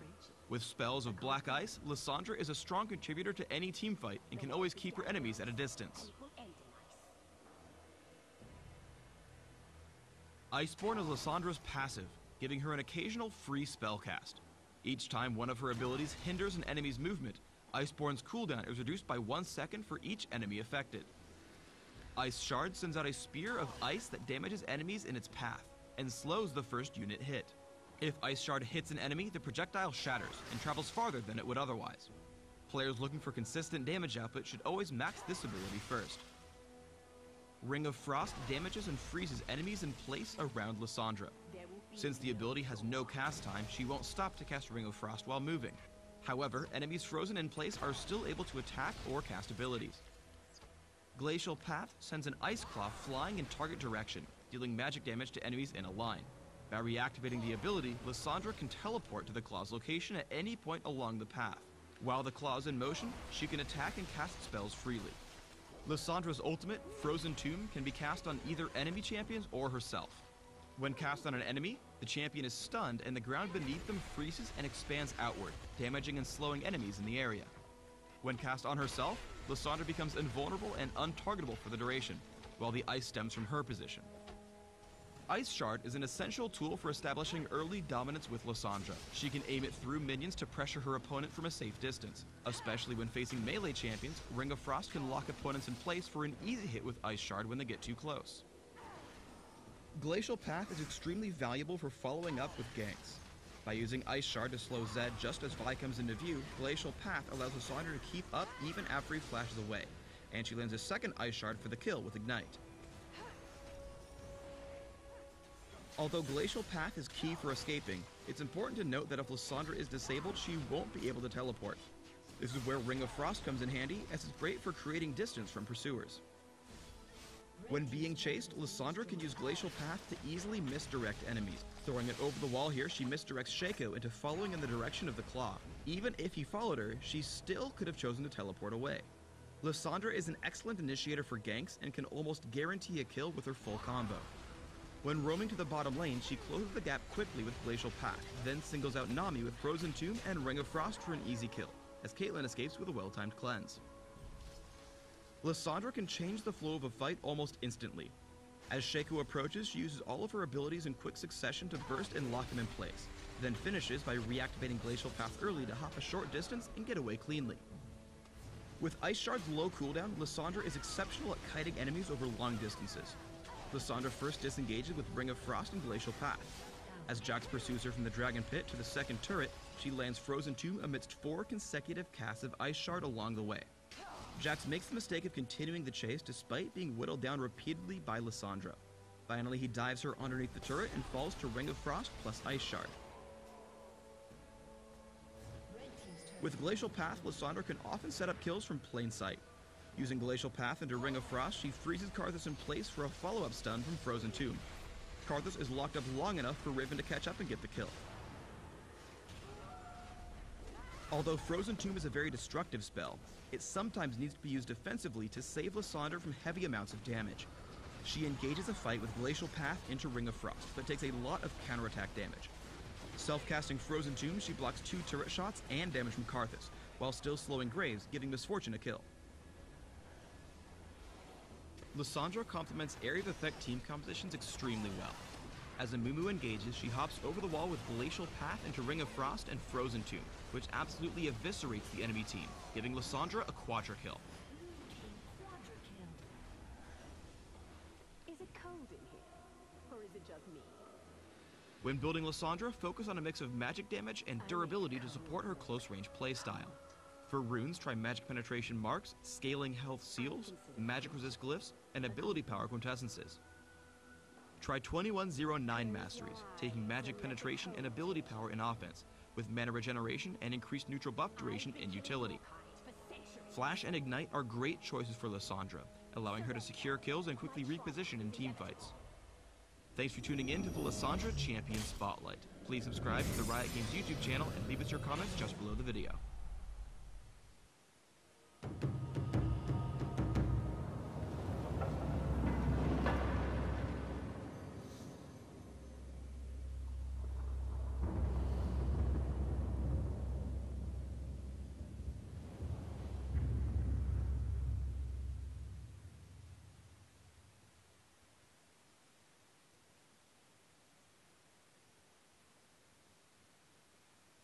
Changes to Quinn, Nasus, and the introduction of Freljord in this episode of the Patch Preview.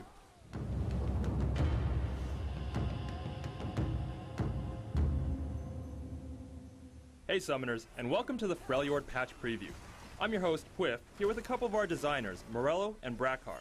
How you guys doing? Pretty good. Yeah, doing fine.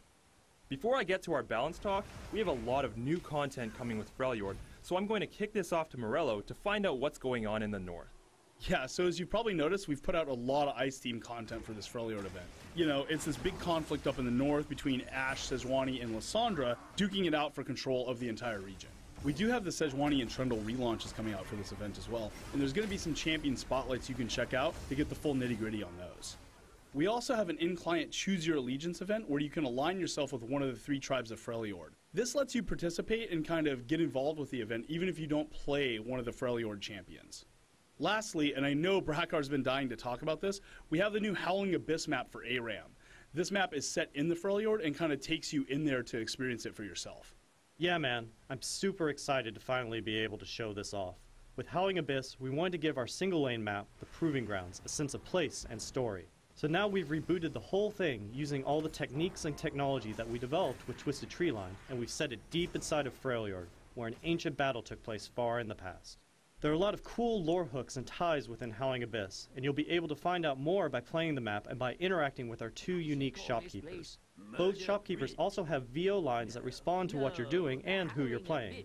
Additionally, we knew that players really wanted matchmaking support for our all-random all-mid mode, which was the main way they engaged with Proving Grounds, so we decided to also bundle that into this map relaunch. Another thing players have been asking for are tools to deal with dodgers in ARAM. I'm sure we've all been in games where someone's randomed a bad matchup and decided to jump ship. What are we doing there? Since we've added matchmaking, this means you'll automatically get the Lever Buster support that League of Legends has, so players that dodge won't be able to hop right back into the queue, which should help.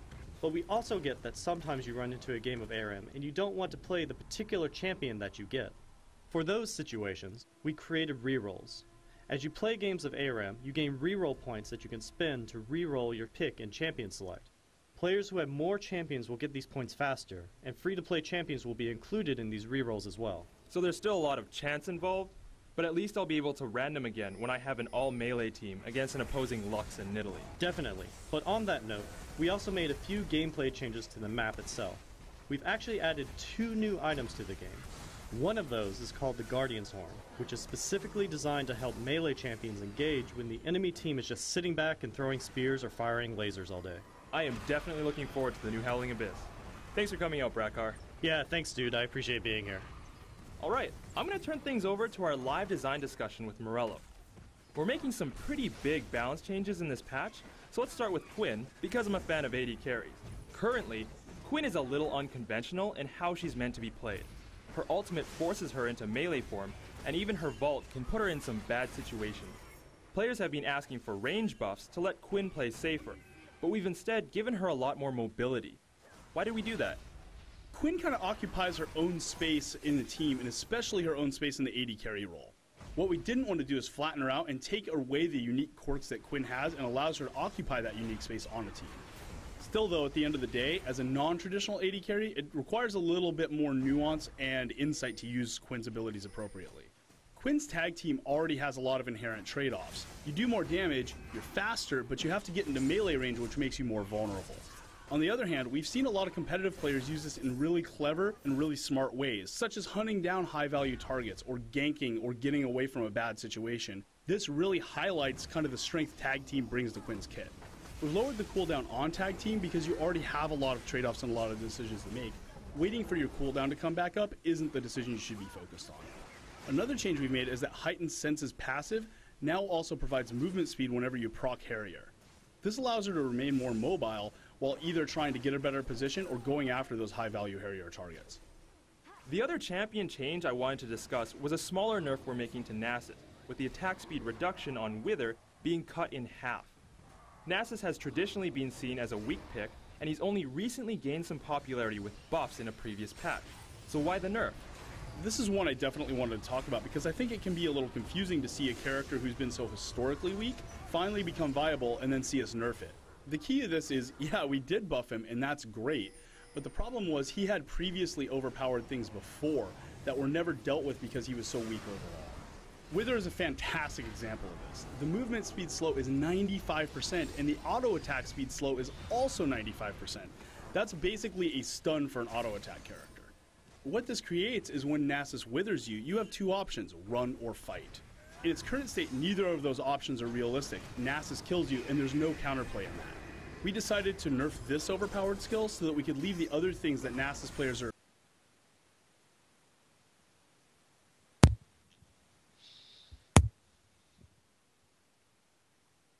Hi, and welcome back.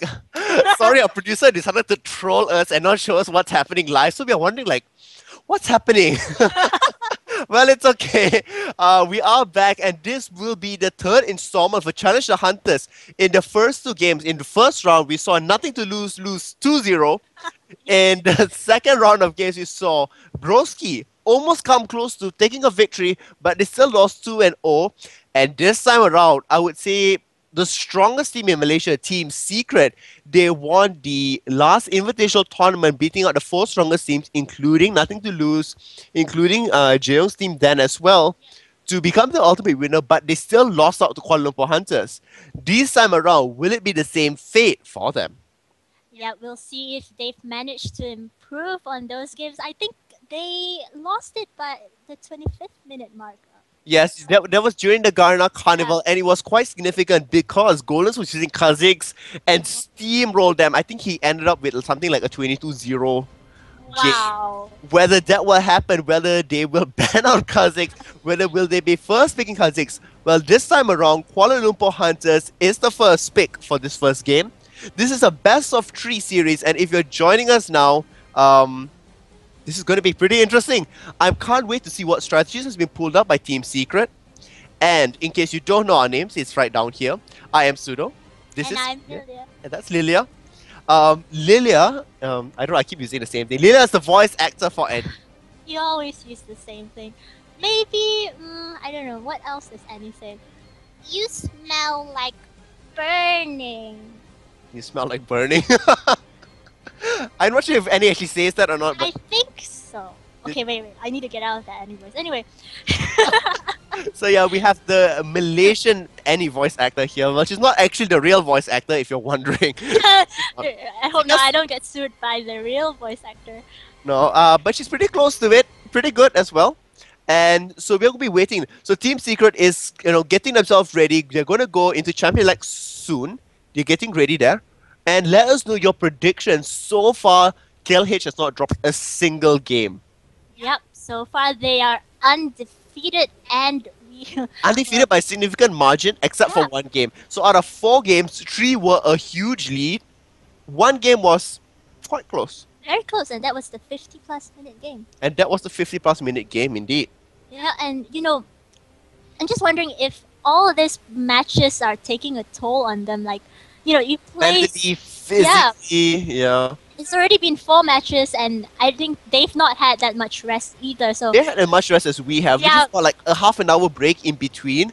But then again, we are just commenting on their gameplay. They are there under the stress of everything else, communicating with each other when they're underperforming. When it's winning, it's all fun and games. But I think the last game it was quite stressful because it dragged on to the super late game phase where a single mistake could end the whole entire game not into their favor. So I think with that being stressed out, I think this 30-minute break was like very nice for them to calm themselves down, rethink their strategy just a little bit as they go up here against Team Secret. Yep, and Team Secret is, as we mentioned, they played against KL Hunters before, so they sort of have the slight edge in that they know how KL Hunters play. So that could probably mean that they might have a better first game, or I would say for the first game, Team Secret might let it slide a little bit, just to see what KL Hunters does, and then in the second game, really bring out their A game. Because in the best of 3, it is a war of endurance. If you pull out your first pick strategy, this amazing ace in the whole amazing thing out there, you beat them, great. 20-minute game ended. In the second game, your enemy knows what you're going to do next. You know the secret weapon, and it's no longer secret, is it? You know the secret weapon of Team Secret. Now, of course, they'll be trying to keep that secret. Puns of damage. Thank you, Pseudo. Puns of damage. There you go. Lilia doing an amazing job here. In case you guys did not know, this is Lilia's first time casting. It's quite amazing to see. You're doing a really good job. It's really easy to flow with you.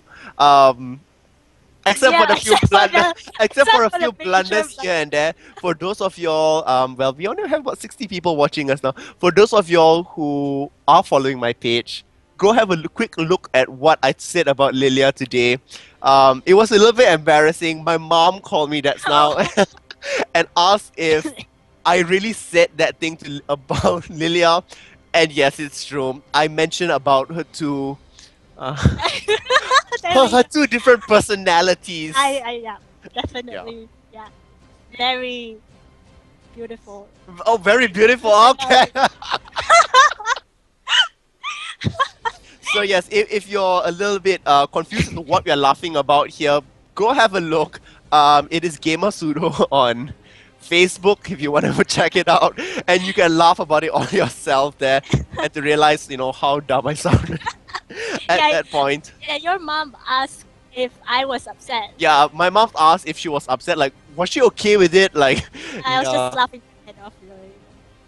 It's oh well. And also, if you like Lilia's casting, Lilia is also a competitive player. Now, she was in one of the teams for the Rookie League 2. Coincidentally, her team name is something to do with what I talked about yes. by mistake on stream. That's now, so yeah. As you can tell, I'm not really that surprised about it. Yes, because she herself agrees. She has... agrees. I'm sure. Oh, you're sure you have pretty... Okay. That was a sarcastic remark. Well, we are going to go right now into the bans and picks. Remember, this is the game 1 of the series where Team Secret battles Kuala Lumpur Hunters. Now, as we move into the bans and picks, we see that everybody's taking their time. No bans, no picks just yet. There was a little bit of connectivity issues at first. However, now I think it's pretty much fixed, and we should be, okay to move off into the game. In fact, not a single ban has come out, and it's like, very last second there, Twisted Fate does get banned out. So yet again, for all the games played so far, Twisted Fate has been a permanent ban. Nobody wants to deal with the global presence.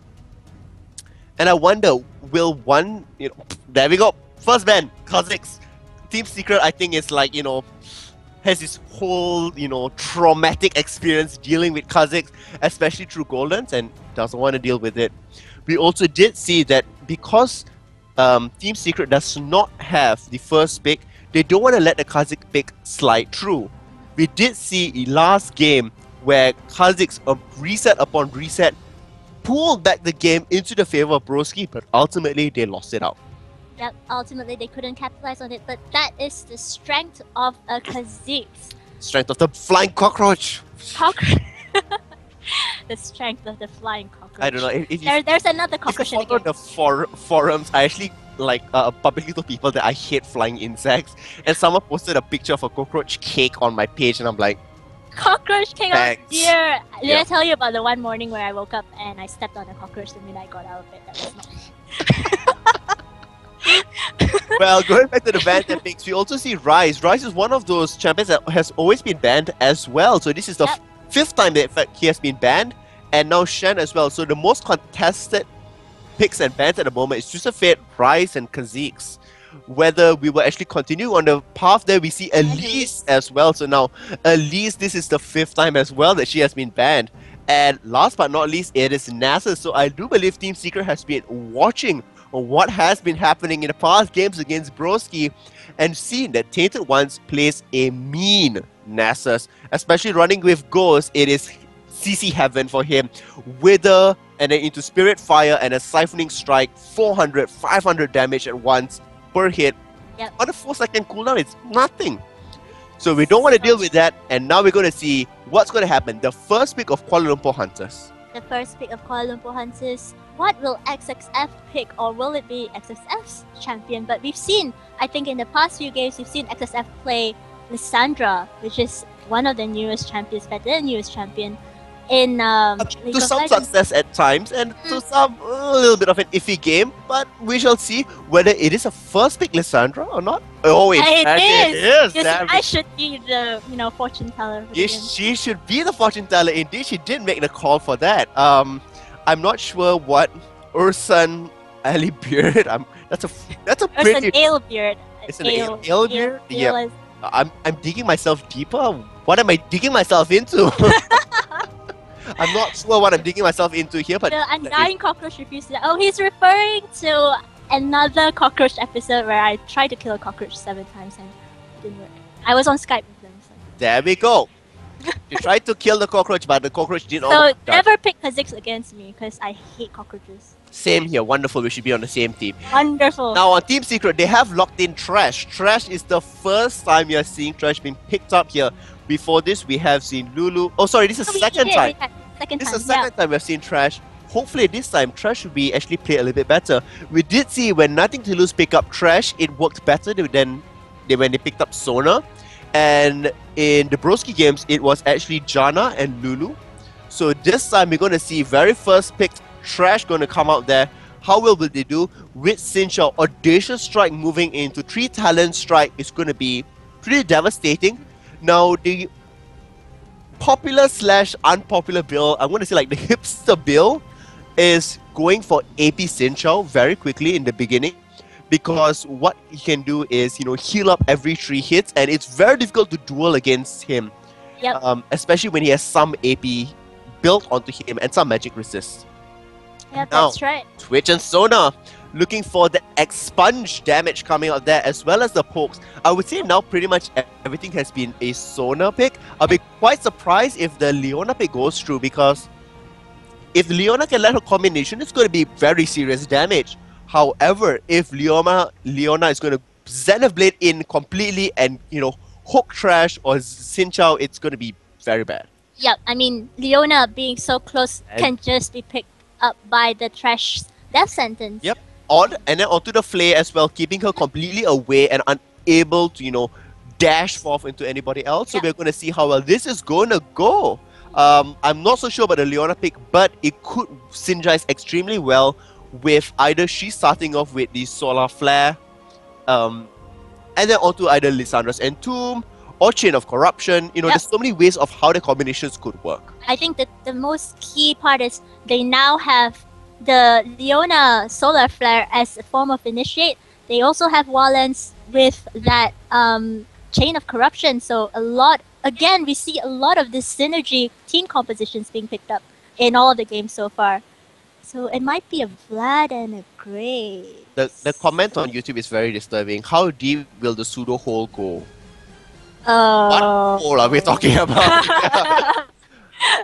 We do see now that the lock-in has gone in. So we have a Graves Trash bottom lane. We have a Vladimir picked up as well, which could go to the top, which also could go mid. And we're going to see where Sincha goes as well. Sincha could be a jungle, it could be a top as well. So pretty much, up and down at this moment. So we're going to see with the last 2 picks coming in from the Kuala Lumpur Hunters, we should be able to, ascertain as to, what's happening onto their lineup. What sort of composition are they going for? It looks like a very tanky build coming out from the side of what's this, Team Secret. Team Secret?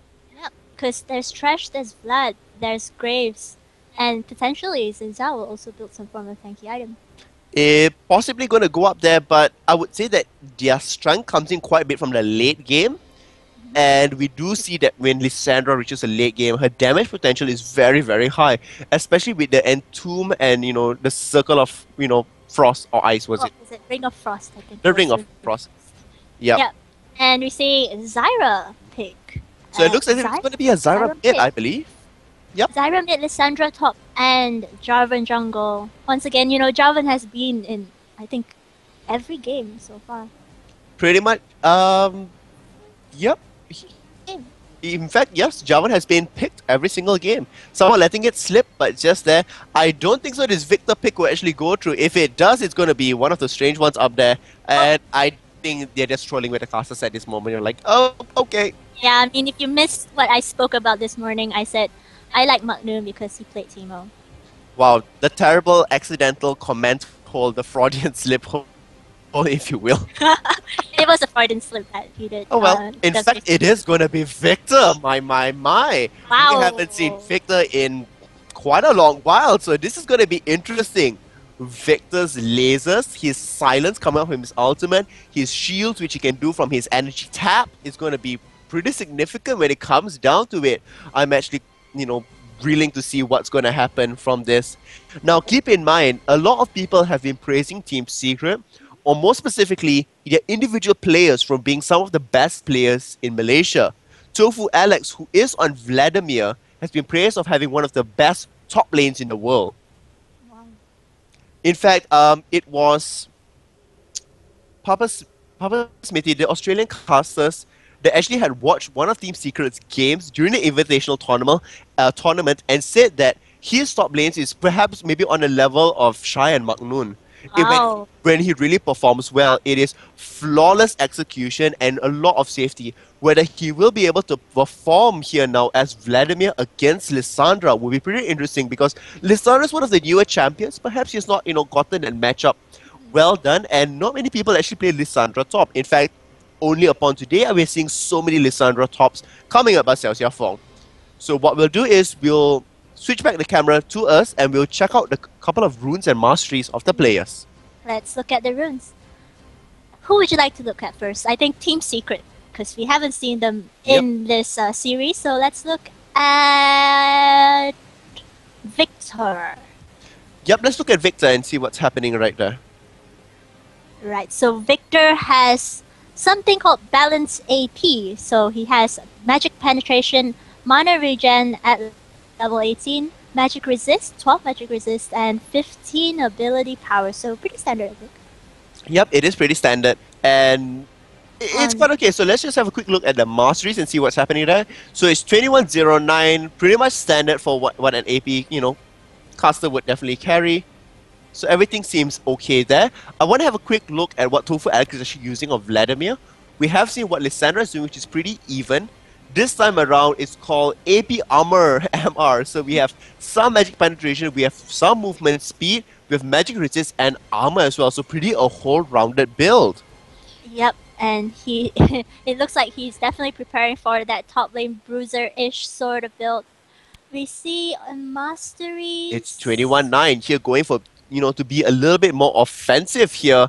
And he has taken Spell Sword, so that he will help, enable to push out the towers just a little bit more in that sort of times. So is there anybody else that you would like to see if you're interested on Team Secret side? Yep, let's take a look now though at the KL Hunter side. Probably let's look at Lissandra again. Has she changed her build somewhat because she's facing now a Vladimir? Let's check out and see. Nope, it's the same It's rune the case. exact same build. So Magic Penetration, Magic Resist, Scaling Magic Resist, 15 Ability Power, and 13 Armor. And on Masteries, it's still the same build, 21-9.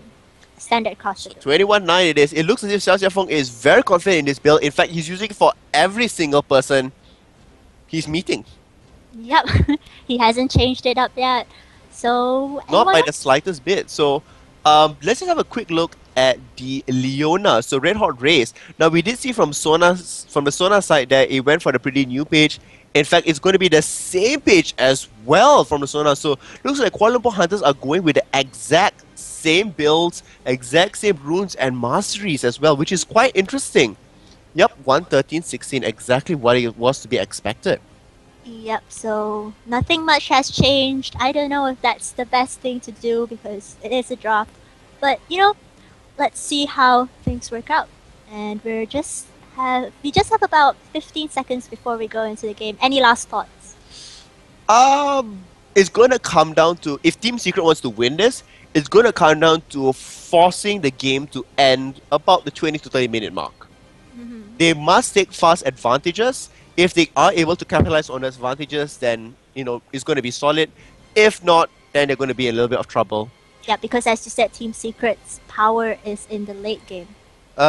Yeah, I mean, and the thing is, also, if you look at the champions, Lissandra and, people like that tend to scale better into late game. Jarvan can come super tanky depending on what he builds. He could also go for the complete bruiser build and, be this unstoppable, irritable, person out there.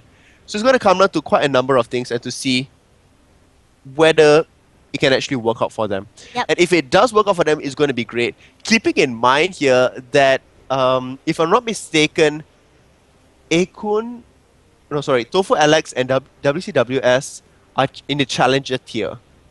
Ooh. That would be interesting to Yeah, see. if I'm not mistaken, they are. I could be wrong. I could be completely wrong. But here we are going to be starting into the game. On the blue side, we have the Kuala Lumpur Hunters. And on the red side, or purple side, if you're colorblind, we have Team Secret. Yep, and we'll see what they choose to go for. Will it be an evade? We see a pink coming out from Team Secret, so they probably want to go towards that to ward it up. Same goes for the Kuala Lumpur Hunters. Again, moving towards the top side, wanting to put a ward there. Oh, there we go. Victor knows that they're there. Yep, so Victor knows that they're there. And this Kuala Lumpur Hunters, it seems as if they are a lot more aggressive this time around. They want to move in together. What he talking don't make sense. Hi, Mega Zero. Hello, Mega Zero. I guess you're not the Marn, Mega Zero. Nope, I'm very sure he's not the Marin Mega Zero out there. But you don't seem to understand what I'm talking about. I don't know, let me know what you think doesn't make sense and I'll help clarify my thought process, around it because it makes sense in my head. Maybe it doesn't make sense to you. Oh, look at that. Look at that. Team Secret's just there. 1, 2, and Ace check. let's go. Oh, we have the stun immediately coming out. There's a Red Hot Race is being caught out at the moment. But we also have the first blood coming on the other end. The flash was amazing coming out. WCWS in a world of hurt at the moment. Completely running away from his team, hoping that nothing will actually happen. He won't be able to bring Bro out there. So it is a 2-for-nothing trade very early on for Kuala Lumpur Hunters. They thought they had it there. They thought that they could just pull Red Hot Rays in, get that kill, and leave. But no, they got completely decimated. And that is, a level 1 advantage right off the bat for KL Hunters. But if you look at it, the only person that actually used the summoner spells was actually Hidden Blade. And Hidden Blade, who's using Victor, only used Flash. On the other end, Xiao Feng used Flash and Ignite. Tainted Ones, now he just used his Smite. But KLH Golems as well use Ignite and Flash. So when he enters the laning phase right now, the mid lane is going to have a little bit of an easier time simply because he does have the Ignite advantage. However, if he's completely aware and was focused during the engage, he knows that the flash will be down and should be able to land on a little bit more aggression.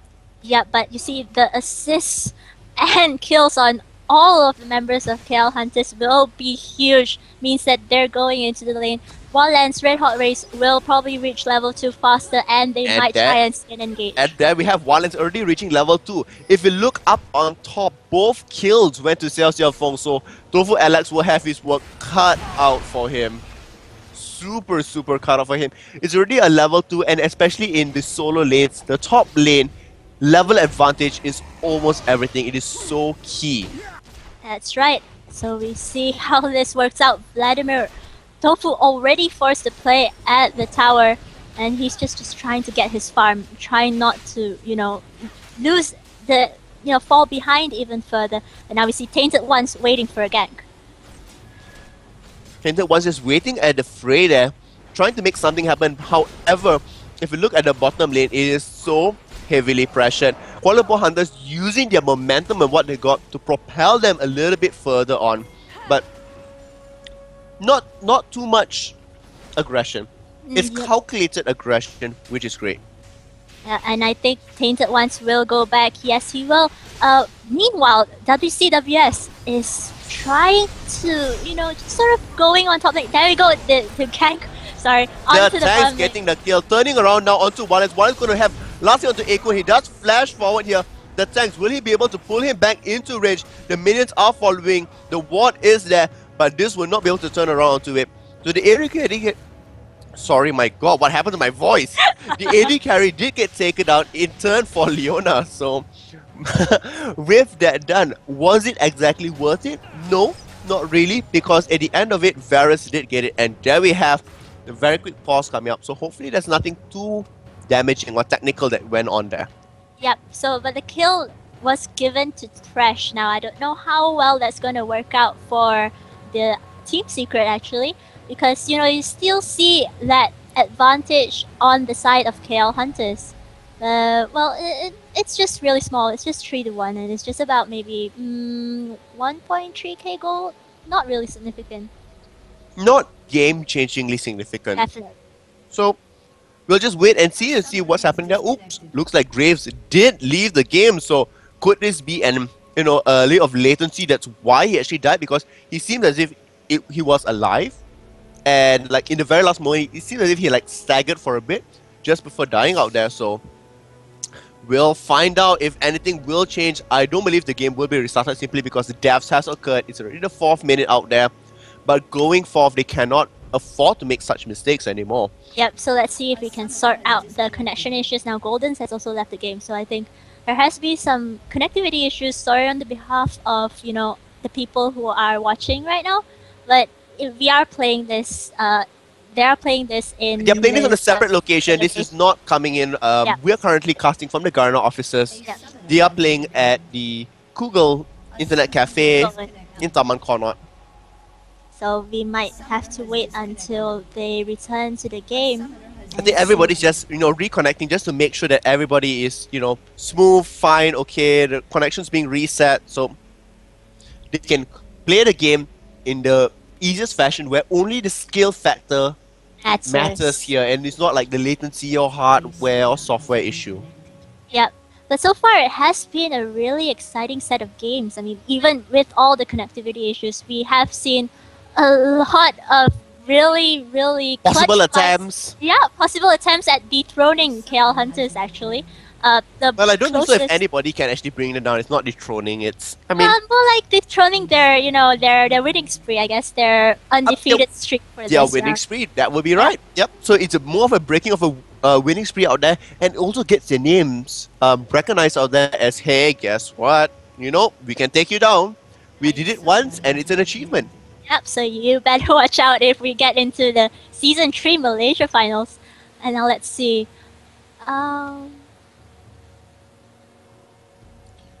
Yeah, so we'll just be swapping around the champions here because some of you asked. Sorry, we completely forgot about it because of the there was a slight issue in the beginning. However, now we have that fixed and should be no problem right there. So there we have it fixed. The top laners, the ADC and supports, the junglers, and the mid laners. So there we go. Very quickly, we have Chalice of the Harmony already built on Lissandra. Well, she's taking her goal advantage and, you know, pouring it out there. But look at this, Tofu Alex sitting under his turret is still farming equally. Just nice. Just equally out there. Exactly the same amount of farm. And we see...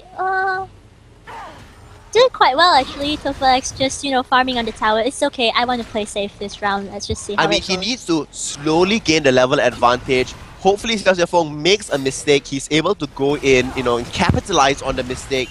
And that's what he needs. Keeping in mind here, I mean, the sustain from Vladimir is very high. And he can just, you know, lifesteal off from the creeps. You know, he can spellbind later, depending on what item he gets. Yep, and we see Hidden Blade trying to go onto the Zyra, but, you know, has to back away. Victor doesn't have that much burst as of, you know, early game. His burst comes in when he's about level 11 to level 12, when he starts maxing out, depending on what he goes. But then we have the engage coming in, a Hidden Blade completely decimated due to the knockup combination into the Zyra roots. So with that there, Golas used all his mana, but it was so worthwhile because Javan not only got the additional assist, Javan has 4 assists now, all 4 kills. Javan has assisted. There's a lot of gold being piled up on him right now, as well as Zyra landing the kill. Yep, so very strong, looking to be quite a good jungle presence coming out from Tainted Ones as he now goes out back into the jungle to farm. And we see bot lane, nothing much happening there. They're just going to go trade back and forth, but there's a vision ward and they take out vision from the side of Team Will Secret. they do the Trash combination of Trash moving forth, throwing his lantern backwards to have a very, you know, surprise to your face? Nope, they are going to just do Audition Strike into Wildlands up there. They are pulling Red Hot Race completely away, so they will be Xenoblading going forth. Your flay does get used. Akun is brought very low. Java is coming in. Will he be able to throw his lance and knock up 2 people out there?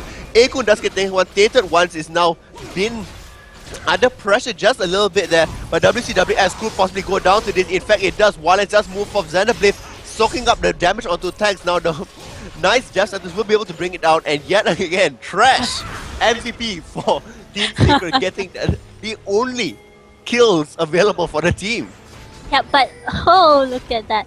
They managed to, KLH managed to turn that around so nicely with Javan just coming in at the right time and picking up that kill onto Akun. So I don't know, it's looking to be quite interesting, but you know, Graves has already a Vampire Scepter, Varus has a Vampire Scepter, but clearly Varus and Leona, that bot lane combination is actually working quite well in their favor. I would say the only reason why it's working so well is because when Thresh flies in, Leona can, use the Zenith Wave to move around the battlefield, stunning people and not being able to cause as much damage and disruption. So she's disrupting the enemy team. And we have another quick pause again. So they are, she's disrupting the team. And this is what happening. Grace isn't able to, free hit, move in, buckshot, do whatever, the hell he wants.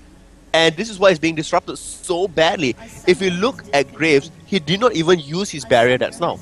Yep. In the previous engagement, barrier was not used. He could have possibly used it, but he realized that, never mind. This time I'm going to go down for it, wait till my, flash is back up again, and then possibly make something happen. Yeah, but Graves' strength is into immediately bursting as much damage as he can once he gets in range. The problem is, the bot lane of Varus and Leona is not really letting him do that. I mean, all the poke coming in, especially from the Blighted Quivers, especially when it explodes upon the 3 stacks, we see it being taken out quite a bit. There's been lots of reconnecting on everybody's side here. I do believe everybody's like a little bit lagging on their edges, and I mean, there's nothing that we can do here. There's nothing we can do here except, keep you guys entertained. Oh, my so voice to is keep going you all too. entertained, apparently all our voices are disappearing from us. Yeah, because we've been casting here for, I don't know how many hours has it been? About since? 6 hours now. About 6 hours. And 4 games now into our 5th game. So, yeah, we're still here though, so you guys should still be here with us. Well, as Mega Zero wants you to, do any voices. You sound so cute. So there you go. More any voices, wow. I guess because Tibbers is not here, so have you seen my bear, Tibbers? No. Thank you, Sue. I knew that was coming. Yep, so I... Oh, you should do the beaten by a little girl. Eaten by a little girl. There we go. And now we have resumed back into the game as we sadly do not have an Annie in game. We have an Annie in real life. It's okay. And we do see that Sesafong now going to go back. What item is he going to get? I like the fact that there's a lot of pink ones being covered in the bottom, so they're trying to get everybody completely aware of all the positions available. Red Hot Race now going toward, slightly further away to make sure that Xin Chao doesn't come into lane.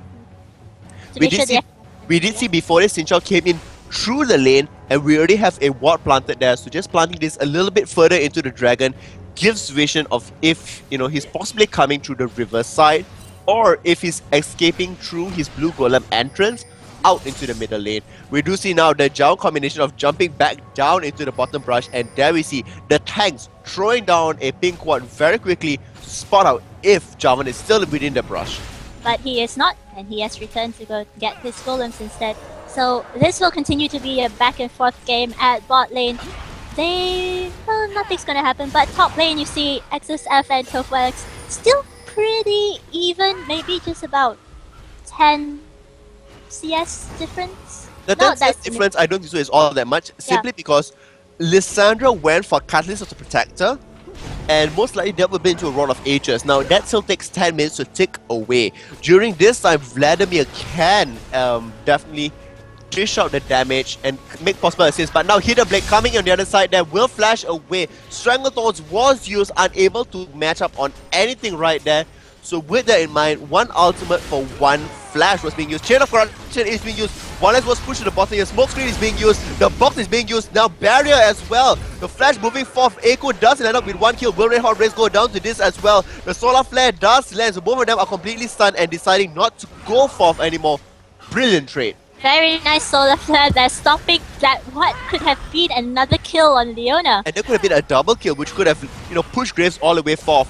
And yet again, Graves has not used his barrier, showing the fact that how dominant he is right there, even though they were the ones that got caught out by the Chain of Corruption. Yep, so they know how to play that game really, really well. As you can see now, wards are being removed, wards are being put down. Battle of the wards.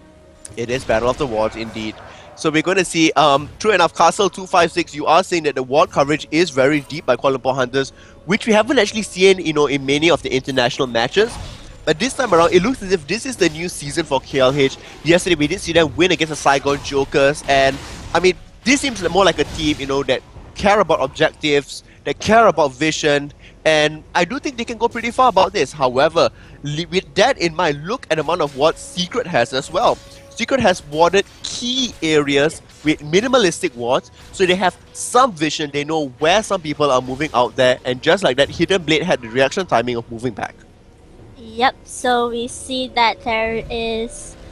Yeah, you're right. I mean, the vision wards, they're just 1, 2, 3, but those are the key points that they need to have, and they know that this should be sufficient for now. I mean, it should be sufficient because they can't spend absorbent amount of money just simply on spamming out wards out there. And look at that, Tofu Alex being able to clear off the creep wave bit by bit, not taking it out so much that it completely pushes in the opposite direction, but just enough so that he's able to sustain, take up some damage from Lissandra. And here we have immediately the Thorns coming out. Golan's now being silenced on the other side. Hidden Blade going to go in for the stun. He will get knocked up here and he will die to it. However, Zyra does die as well. So the trade 1-for-1.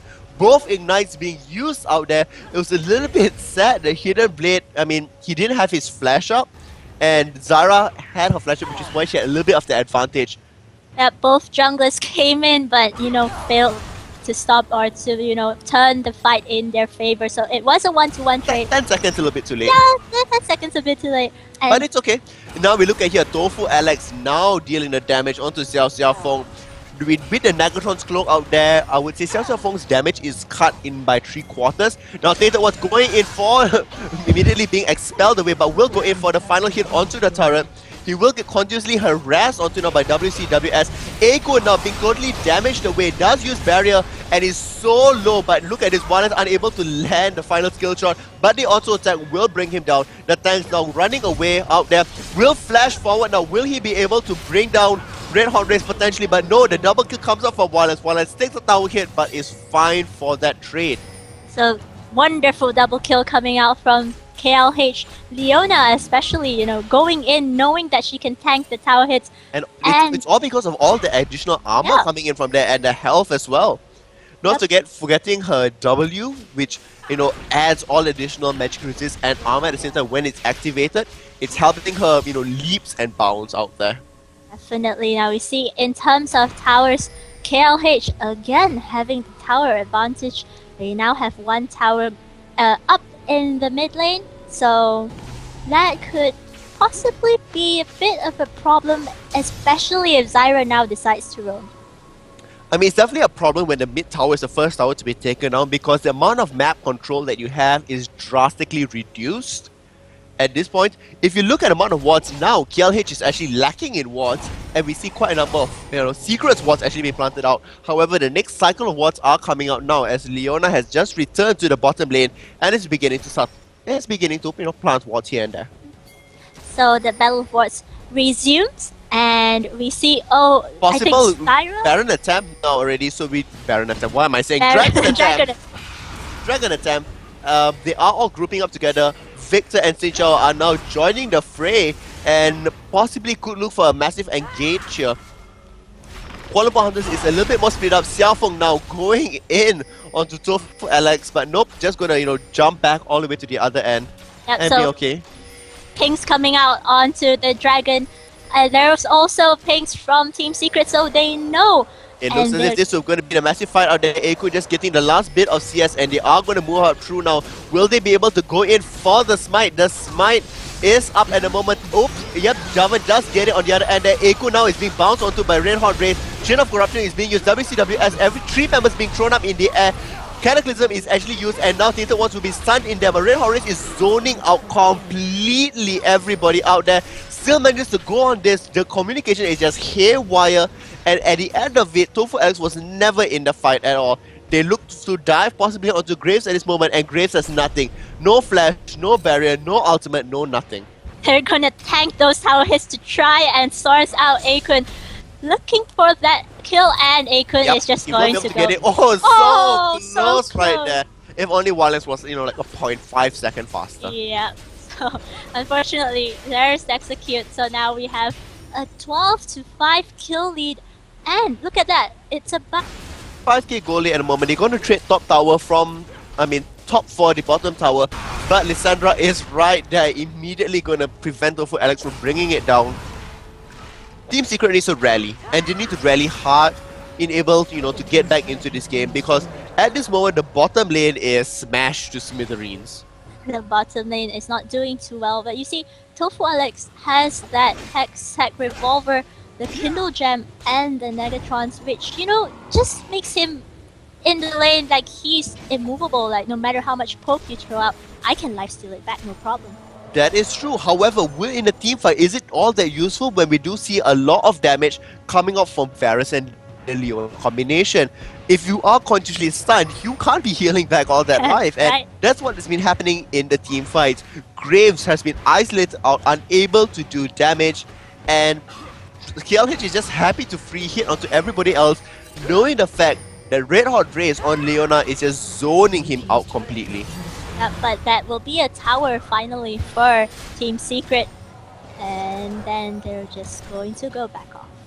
They are going to go back off. They don't want to go, too insane onto Xiao Xiaofeng, because Lisandro does have the escape with the Glacial Path being done out there, and as well as the bottom lane. Look at the amount of poke that's still being taken. Wallens is so happy to be trading with his blue buff on, which means that he can spam out skills that much quicker and regenerate mana.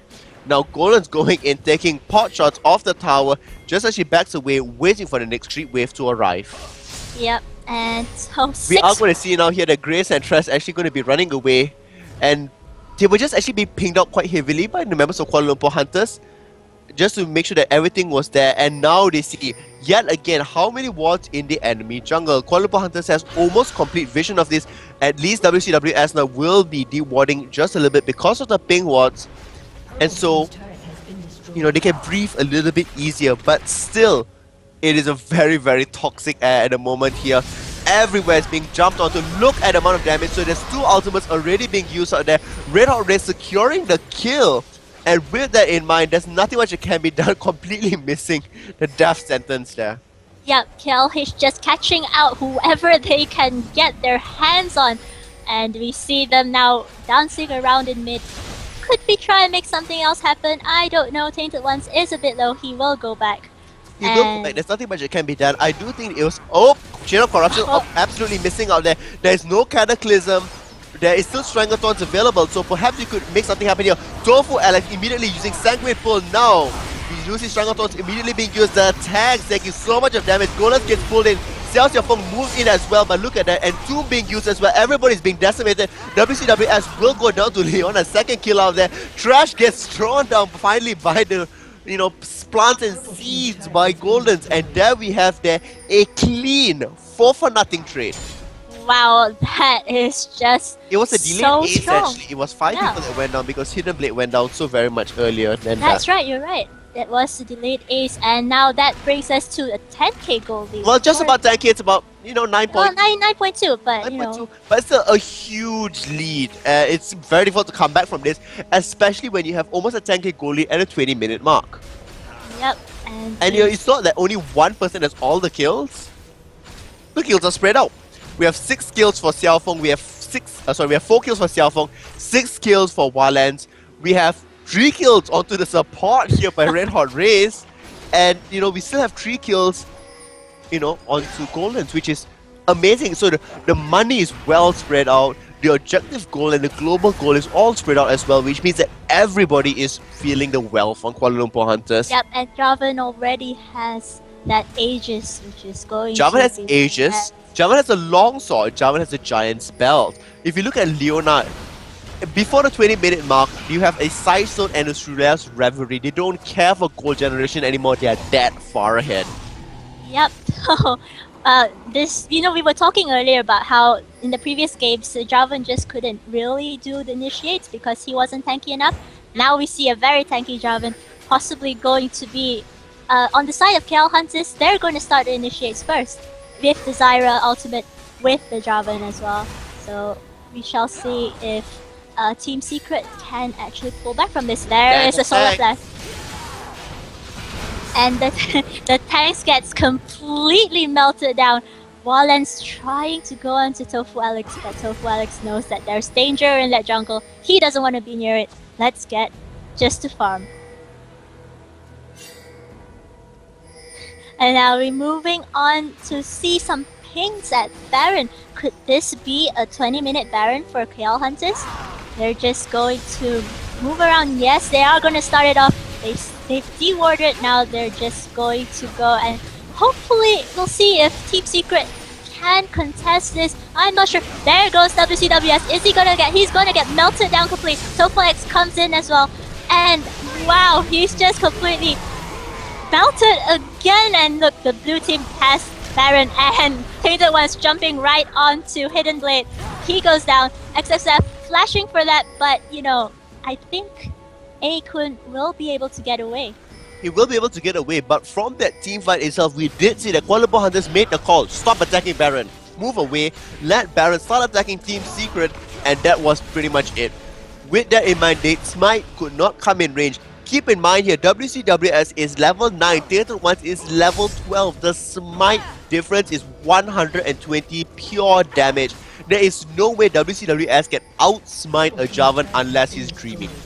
Unless he's dreaming, and I think they're hoping that this is the dream and they will wake up soon and find that they're winning. But no, it's a 21-5 kill lead with 14k difference. It is 14k. Now, if you look at things, I would say this Javan is more of a support than Leona, because Javan has 15 assists and Leona only has 13.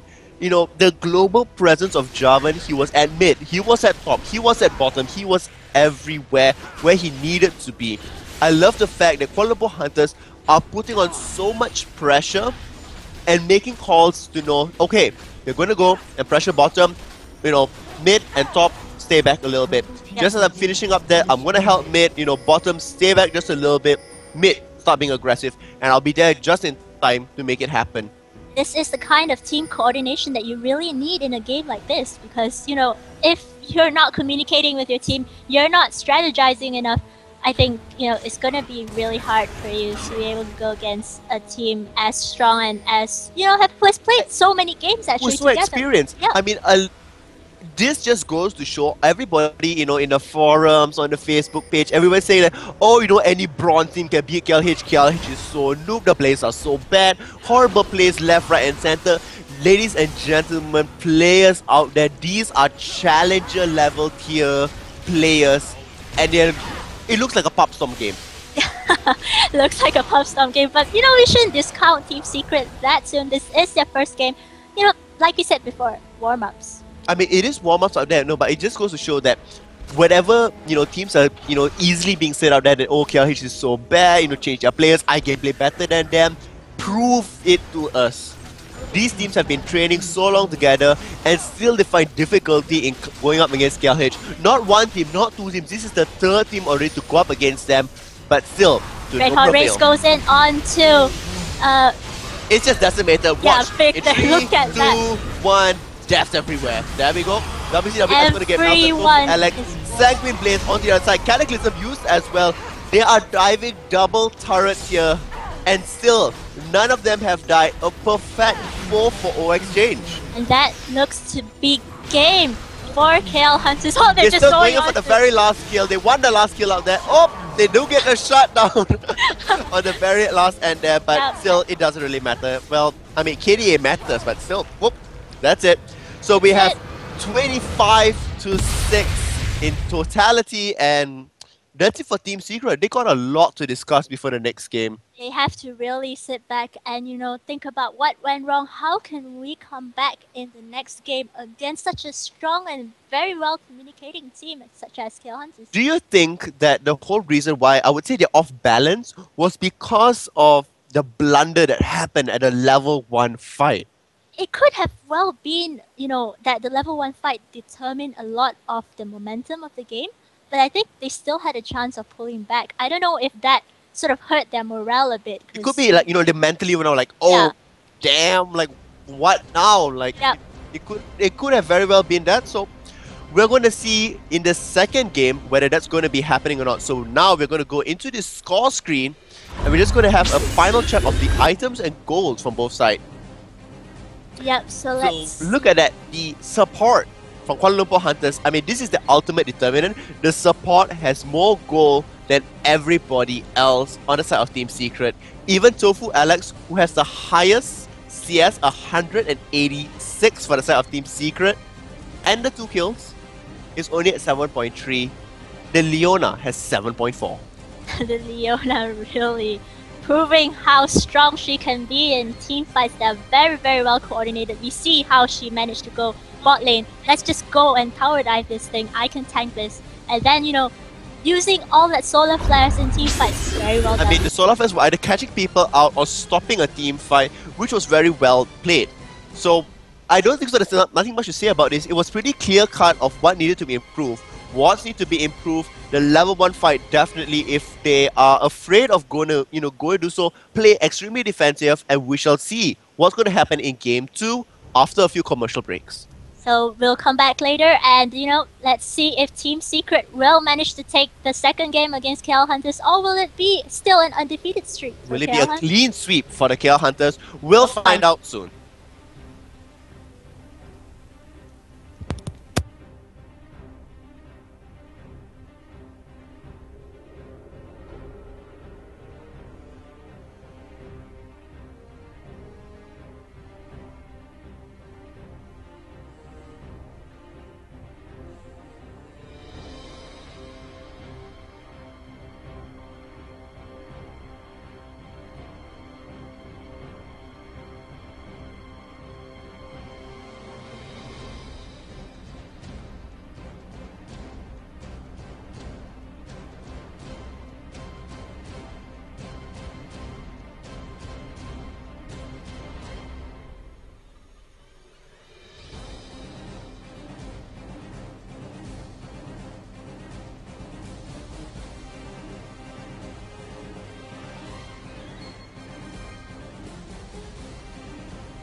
Hey guys, and welcome back. This is the Challenger Hunters, the third set game where we are going to see Team Secret play. Now, game 1, Team Secret lost actually by quite a big margin, so yikes. Another clean-cut game, clean-cut victory for KL Hunters. The It only was. close game they had was against Broski. Against the second game of Broski. Now, this will be the second game for Team Secret. We are looking for big things to happen here, and very quickly we're going to cut into the action straight away and move into the bans and picks. This time around, we have Team Secret, who is on the blue side and having the first ban and first pick. And on the purple side, or red side, depending whether you're colorblind or not, they will have the second pick. Yep, so we'll So there we see go. what happens. Will they ban out the champions? Will they ban out Javan and Oh, they ban Lissandra? out Javan, exactly. Lissandra, the first one banned out there. There we go. Now you're a fortune teller as well. There we go. Beautiful. And we see Twisted Fate again coming out as Twisted a Fate ban. perma ban. Nobody wants to deal with Twisted Fate. Could this be the secret weakness of Kuala Lumpur Hunters, that they don't like Twisted Fate? Twisted Fate and Elise. We've seen Annalise, that. that is There we right. go. There we go. At least we are all fortune tellers of We're Kuala Lumpur fortune tellers Hunters. today. Nasus as well being banned out, so we did see that so far the jungler has made significant impact where they are banning out Nasus. Perhaps this time they're going to ban out Javan, but nope, they're going to ban out Kha'Zix this time. So still, the flying cockroach not making an appearance anymore. Still the flying cockroach, but the other cockroach is not being banned. Javan's, Lubu skin looks like a cockroach. Why, because of the... Because of the, yep. I don't what's that called in Chinese? I don't know what it. I have no idea what's it called. Somebody in the chat, please tell us what does that that red things out there is. Shen banner as well, so they don't want global presence, but Nocturne is still there. Nocturne really not a tier 1 jungler anymore. But we shall see. First pick now coming from Secret. They can dictate which champion they want or don't want. Ooh, that's an Evelyn. I haven't seen an Evelyn for a while. I would say, based on LCS Europe, we have seen the recovery of the Evelyn jungle. Simply because of the warning placements and things like that, Evelyn can escape from many of it. And in fact, it is locked in. So will this be a mid Evelyn? Or a jungle Evelyn. Jungle Evelyn. Or we could shock us all and be like a top Evelyn. Top Evelyn, wow. I'd like to see that one. Because before this, Xiao only plays Rumble or Lissandra, which are the only two champions we've ever seen him play. Could Evelyn be this, ultimate counter to Rumble? Could they have prepared for this already? It's all the mind games of what's playing up here. Letting the enemy see what they're picking and, letting see what slides through. This time around, it could be Golans using Kassadin out. We have not seen Kassadin be used by Golans. The last time Kassadin was used, it was used by Ozora Veki from Broski. And I would say he was one of the contributing factors why they lost out in the final fight, where completely, you were shut down and locked away with Chain CC. But we shall see, that's Team Secret. Will they have Chain CC to lock Kassadin down? Let me see. It's the Sona pick for KL Hunters yet again. They love the Sona pick. Alright. This time around, Echo very quickly locking in that Caitlyn. So Caitlyn now is confirmed. So is Lulu. This time around, keep in mind that this brings me back to the Broski game where it was a Lulu-Caitlyn combination and it didn't work out so well for them. It didn't work out so well for them, but maybe Team Secret has something up their sleeves. Maybe their synergy is a little bit different. Maybe they have a different, skill distribution set. We don't know. We'll find out soon. It seems as if they should just ban out Varus. Varus is so prominent in all the games that we've seen so far, and Balance is just going to pick Varus. And Balance is going to pick it up, confirm, locked in there, and now we're going to see what are the remaining members. Will we see the resurgence of Javan? There it is. Go. Another fortune teller. Pay me money. I can read your fortune for you. Like. Okay, are you sure about that? Oh, let's like see. I can predict SPM questions. I'm sure you can predict SPM questions. This time around we have a Cho'Gath. I quite like that. Quite a strong tank, natural tank. When you get your 6 stacks of feast, it's pretty good. Cho'Gath nom nom. I like how people are trying to guess as well. They're saying Lux coming and Rise is available. So yes, Rise is not banned this round. And in fact, no Rise. No Lux. So we do see Cho'Gath and Jace. So Oops, nope, it's going to be a Malphite. Yep, Malphite A jungle. lot more of engaged potential. Yep, all he needs to do is just land that ultimate, and there is a very good initiate for your team. Will it be the Malphite? I think it will be the Malphite. Yep. So I wonder now, will this be a Malphite mid or an Evelyn mid? Or could it be a Jace mid, Malphite top, Evelyn jungle? There could be a lot of different combinations coming out here. And now for the Kuala Lumpur Hunter side, we shall see Sona, Kassadin, Jovan the Fourth, Varus, and Emo! No, not really. It will be Quinn. Quinn. Hmm. Ooh, is that a Quinn? I don't believe so. It's a little bit obvious a Quinn pick. Well, Quinn can be quite viable top lane. I mean, with the recent changes, she has gotten that little mini stun on her vault. No, if it is a top lane, it's going to be bad because they would just send Malphite top, and Malphite is, anti-AD. Yeah, Malphite is anti-AD. Oh, In fact, yeah, so this would be better. So it looks like it's going to be a Darius. So this is the first time he's going to, move out of his comfort pick of either Lissandra, and if not, then Rumble. But it looks like it is going to be a lock-in. Yes, indeed, it is going to be a lock-in Darius. So we have Xiao Xiaofeng use Darius before in GPL. Yesterday, right? Against TPA? Yes, against TPA. And even in the previous match against Saigon Jokers, he did use Darius there. And in that time, he went for the super tanky build and didn't have much damage, which left, a lot of opportunities open where he got smacked leg right and center because he was tanking the damage, true, but he could deal no damage and the team just was a little bit far behind. Yep. So will that happen this time around? We don't know. I'm quite curious to see Xiao Xiaofeng's runes. Has it changed for Darius? Or is it still the same? Let's take a look. In fact, it has changed. This rune page is called Must Train Up. Must train up. Receive magic resist 21, scaling magic resist, physical damage 16, and armor 13 armor right there. Yep. So, and we look at the masteries, it is 921. So a lot of defensive points put into here, which is exactly what he wants. And what we're talking about, he's going for that, sort of build. Tanky sort of Darius build. Not sure if it's a good thing to go with, but he is a bruiser after all. He might want to tank the damage. He can go in, can pull someone to him, and let the rest of the team do the work. Yep. So if we look at Evelyn here, let's check. We haven't seen Evelyn jungle quite that often. So we're going to see here, it's called Jungle AP. We have 11 flat magic resist. We have 1.11% cooldown at level 18. And that's from this single glyph right here. I'm not sure what this exactly is for, but that's one single glyph. One glyph of scaling cooldown reduction. Was it a mistake or, is it this grand scheme of things? I don't know. Well, we have 13 flat armor, 9.9 flat ability power, physical damage 2.3. This is another just a single point being put up there. And then we have 7.8 magic penetration. Yep, so very interesting runes. In terms of masteries, very defensive as well. Quite interesting for the fact that it's not actually taking runic affinity or nothing to mana regeneration. It's actually quite solely, moving down the line.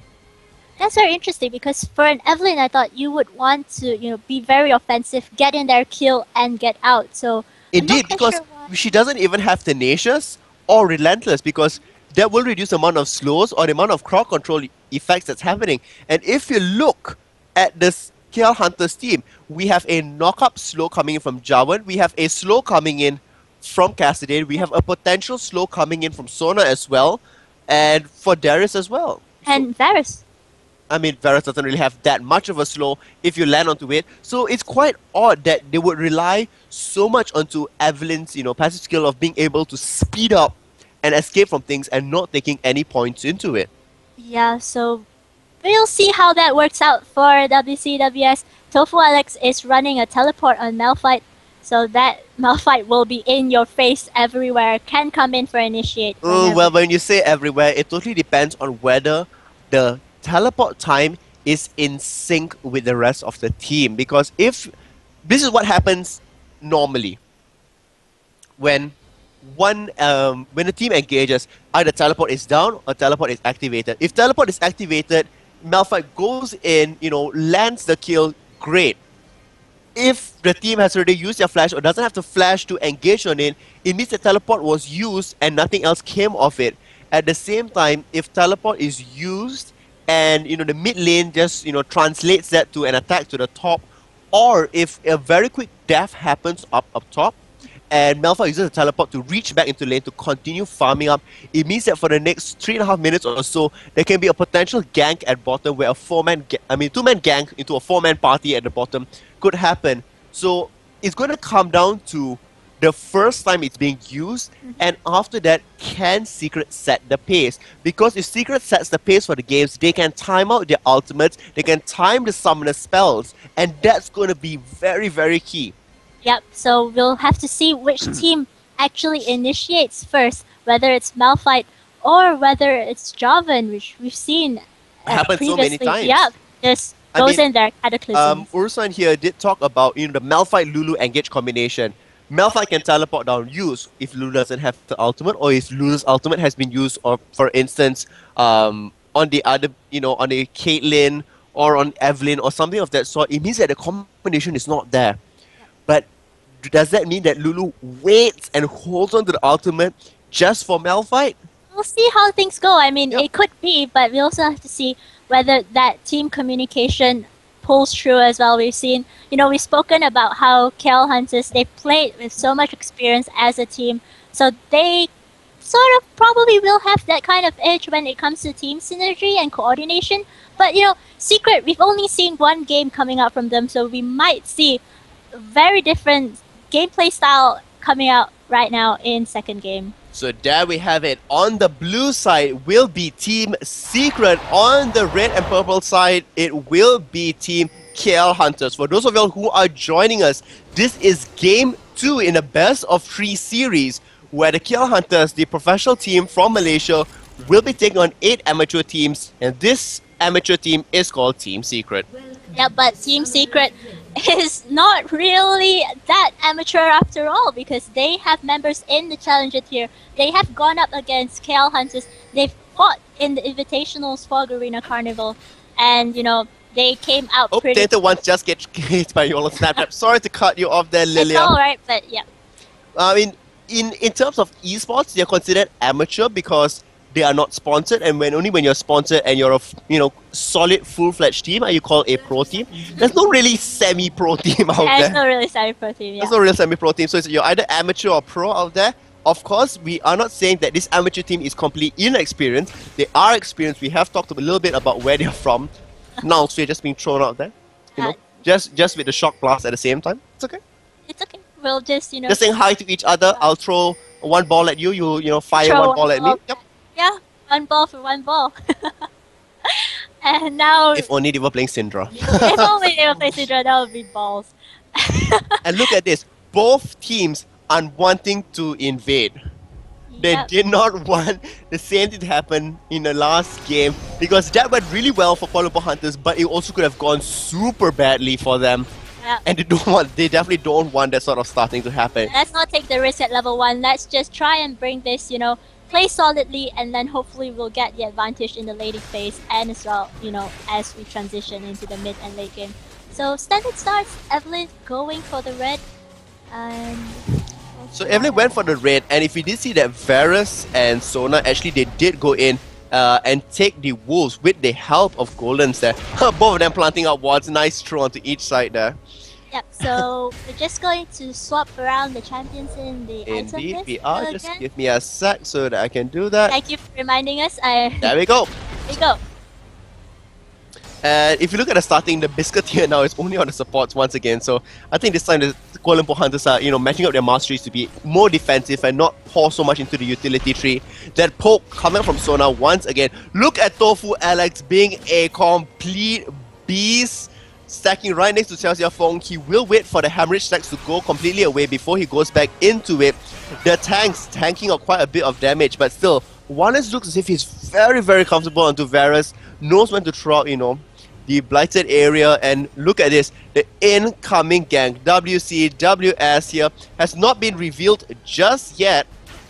I'm just going to wait for Xiao Feng to make his appearance, commit just a little bit more. before moving in. We also do see the ping that Javan is coming up to the mid, and we're going to see whether the mid actually does engage onto anything else. We do see that the knockup does happen. Hidden Blade is taken down quite a bit, but no, I'm going to smack you right back. In the top lane, we see WC, WS now moving into the brush, waiting for Xiao Xiaofeng to make his move. Yep, so will that be another success? Well, will that be the first successful gank of the game? We see Xiao Xiaofeng moving around. There goes Evelyn. And nope, it's just merely a poke. Oh, does get pulled in, will take a tower hit. Already has 3 stacks onto it now, and Akun is still dealing more and more damage out. However, he is still losing out in lane because of the Sona, poke, and sustain. Yeah, that Varus Sona combination is really, really strong. We see Tainted Ones trying to come in there for a counter gank, but you know, he gets slowed by Malphite, then he's like, okay, I'll back off now. Oops, for some reason I forgot to switch one last person. Now we are perfectly matched. Yep, so we see how things With that in mind, look at this. Okay, so Javan's whole idea is always to gank, and that's where he's been getting all his gold from the assists. He hasn't been really farming up in the jungle. This time around, gank at mid wasn't that successful. Gank at top wasn't as successful. Trying to counter jungle now, nothing else to get. So with this in mind, Javan is falling a little bit behind, where you see Evelyn is happily farming back again. Yep, so now he might try to go on to Jace there in mid. Yes, he does land the knockup and he does force the flash out from Hidden Blade at the bottom lane as well. Both sides, they're trading back and forth, being this unrelenting self. Akun this time took a little bit, additional safety for himself. He, is standing a little bit further behind, not getting all the additional pokes, and the tanks, who is playing Lulu, is actually moving to the front just a little bit so that the Sona's Q, the Hymn of Valor, actually hits onto him, and Caitlyn is saved out. Yep, so just protecting the carry from all that poke that is coming out from Red Hot Race and Wallens. Don't know if it's the best thing, because if they can take down Lulu, stepped into the Caitlyn trap there. If they can take down Lulu, I think Caitlyn's just open for the taking. That is very true, because Lulu now also is quite low on mana. Sona is a little bit, has a little bit more, but keep in mind that Lulu spells cost more. And also on a cooler long down, whereas Sona spells isn't. Now we're going to see Evelyn make her appearance here, but there is a vision ward in that brush. And there you are, we are actually going to, they are pinging it down to see that. No, don't come here. Nope, don't come here. And another vision. There's another vision ward there in that brush. So yes, Evelyn has been spotted out and she will back off. Now we do have this guy called Frau Sufi. Wow, I can't even pronounce that name. Yikes. Saying that Jace counters Darius, Caitlyn and Lulu can outpush Cassidy, and Malphite can hold bottom lane pretty well. I mean, technically that's true, but I'm pretty sure the players here, know what they're doing. Oh, look, SSF dealing some damage onto Tofu. He doesn't have level 6 just yet. If he had level 6, that could have been deadly for him. Yep. So, KLH, Wallens, and Red Hot Race not taking any chances, going to use as much vision wards as possible, because they know that Evelyn will try and come and shut them down, and there is the pause. As per usual, I think it's like customary now for every game, they have a pause inside. Well, yeah, I'm sorry that, you've had so many pauses. I know it does interrupt the game flow a bit. Yeah, but it's something that I think would happen if you play it externally. So, we can't really help much. I mean, it's not as if you're building our own arena, getting our own, super dedicated line. You don't line. have a Garena Stadium, you see. I mean, even if it is a Garena Stadium, there have been occurrences of this, because sometimes it's out of your hands. It's not only just the internet connection, it's perhaps service provider of that day, it could be connectivity. Remember at one time where there was a massive typhoon that hit Taiwan and the underground sea cable went down, and there was super slow internet for I think 1.5 months all across. Yes, I remember that. Sometimes it just happens that way. And well, we just gotta live with it. I know at times when we have no internet, we are all like, oh my god, please, what do we do with our lives? How do we live? Oh my god, yeah. But recently as well, Riot has been having some issues, so they've actually had to postpone a couple of matches on the LCS. Yes, indeed, that has happened quite a bit, especially on the EU side on the LCS. Yeah. They even have streams going down at times because they can't get super stable internet connection. Yep, so it is a problem. Castle 256 actually has a valid point. Evelyn is forcing Kuala Lumpur Hunters to continue to buy Vision Wards. he has already paid off. However, if your jungle isn't able to land kills or assists, how much can that actually afford? Yep, so we'll see if Evelyn actually will manage a successful gank on anyone, and we're seeing just the usual sort of trades going on, trying to farm. In terms of farm, I think Malphite is very slightly ahead of Darius, but Darius also dealing quite a lot of damage as we saw earlier. He did, simply because Malphite did not have, mana, and that's the whole reason why he's buying the mana pot right there and not health pots, because he does have the crystalline flask that can regen. At the same time, he does have the giant's belt, which means that his shield, his granite, what is it called? What is his passive? Yeah. Yep, granite shield, yep. His granite shield also now will, give him more amount of damage to soak up before it cracks away. That's right, so Malphite's gonna come back strong in that top lane. We see that Jarvan might look to come in again onto Jace. I think Jarvan is realizing that, you know what, oops, I can't be constantly ganking because I can't, be making, all that, affording all that mistakes out there. But Akun nicely returning back with a Pill of a Peacemaker to return the damage onto Wildlands. The supports are completely, I would say, naked because they have no items on them. Completely nothing to nothing. And then we see here Tofu Alex trading off with Xiao Feng. Even though pulled into the tower, negligible damage. Negligible damage, but then again trading back and forth. But the ward actually gets planted, hoping that he will actually be able to connect on anything there. So the ward does get used. And look on top, all the pink wards being bought. Cassidy has a pink ward, Sona has a pink ward, Darius has a pink ward, Jarvan has a pink ward. Will Varus pick up a pink ward as well? Nope, he won't. But yes, you're right. I mean, Evelyn is just by being there, forcing everyone to spend more money in and buying vision wards. So Evelyn should pick up an oracles and just roam and clean up wards. Like, I don't become a jungler, just become a ward clearer. There we have Hidden Blade jumping up again. Cataclysm does get used. Will he flash out of this? No, he will not. He will go down. That is first blood. It's what's the 9-minute mark, so a little bit more delayed. And with that, Cataclysm was used already. So the threat of the jungler has been reduced quite significantly. Yep, so first blood goes to Golden State. Now Hidden One's going in there. Now will he be able to survive? He does use his flash as well. And, Evelyn is happy. He uses his flash. Yep. Okay, I'm going to go back to my farming. Thank you. Bye-bye. Yep, bye-bye. There we go here. Chain of Corruption being used. Crescendo as well. The exhaust were used now. The flash used as well. Wallace, the tanks that she takes out Wallace. The Red Hot Rays in a world of trouble. The teleport does come in. Wildgrowth is used on the other end here. And now Golans is in complete domination here. Tofu Alex does not have his teleport up because it was used. Yep, so wow, look at that. They managed to pick up the kill onto the tanks. And we will see Akun continue to farm golden, still waiting there. Still waiting in the fray. Now, if he's going to jump off the op, he's going to complete it. Exactly.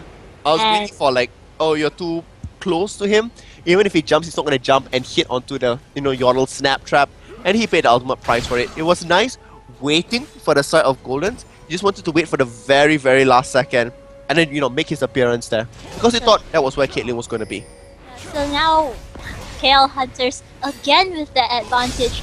3-1 right now and at 10 minutes. Well, this time the advantage isn't so apparent because, the kills just started happening. There has been no towers taken yet. In the previous games, we did see very early towers being taken. So this time around, we could be looking at another 40 to 50 minute game. Yeah, it might be that they want to try and drag it out into the late game. And you see Castle256 saying Darius is going for GP10. They're definitely going for late game for Castin to turn really strong. No, not really. He's going for the GP10 because he can get Shurelia. And that's what we see him, what he has gotten before. In previous games. Yeah, in previous games as well as I've seen them train, so yep. I see. So some damage going on to Red Hot Rays, some damage going on to Akun. Oh, there is Evelyn. Will that be engaged onto this? She does have her ultimate up, but nothing else really. The wild growth is there, but no flash from the double, bottom laners out there. So will they continue to push out their advantage? Now Jarvan is coming in as well from the lane, and there we go. Oh, the final pink one. It does get taken. Chain of Corruption is there now. Hateful Spike is just thrown out there.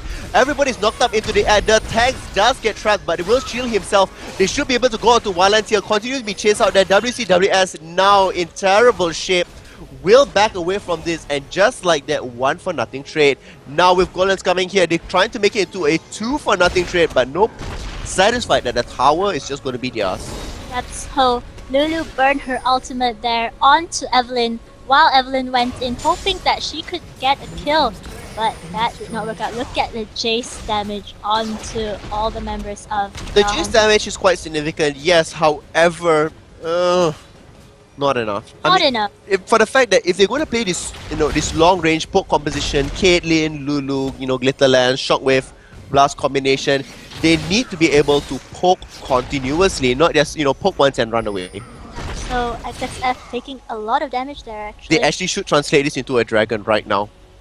They know that Kuala Lumpur Hunters went back. They should go in for it. They have Jace. Evelyn is nearby. And Evelyn had her smite up. She just used it on the golems. They could have done a dragon. Yep, and instead we see KL Hunters pinging out that area. Probably going to check to see if dragon... There we go, the ping on dragon from Team Secret. But a bit too late, I think, because KL Hunters is on their way there. You're talking about Baron, not dragon. Oh, sorry, dragon. Yeah, you see, this is what happened. Well, Hidden Blade now does this out some damage to the KLH golems, but look how far he is behind, instantly going to kill out there. The Rift Walk into the Null Sphere was so much damage that cannot be flash there as well. And a flash there as well. Just to make sure he got completely out of it. They need to be some magic resist out here. No Eagles of the Legion possibly going to be built. I don't see any sort of entrance of that being done.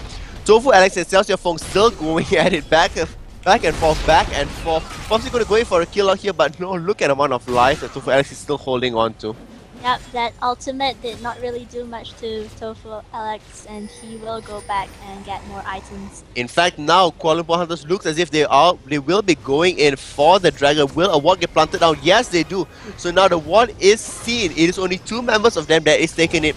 Caitlyn will be there, but unfortunately, with the ward on the high ground, she wouldn't want to approach it anywhere close because Java can just do his flag combination and go up into a cataclysm, and that would be pretty much the end for Caitlyn. That will be a free dragon for KL Hunters. So once again, they're up in dragons, they're up in towers, and they're up in kills. Is this a broken record? Pretty similar.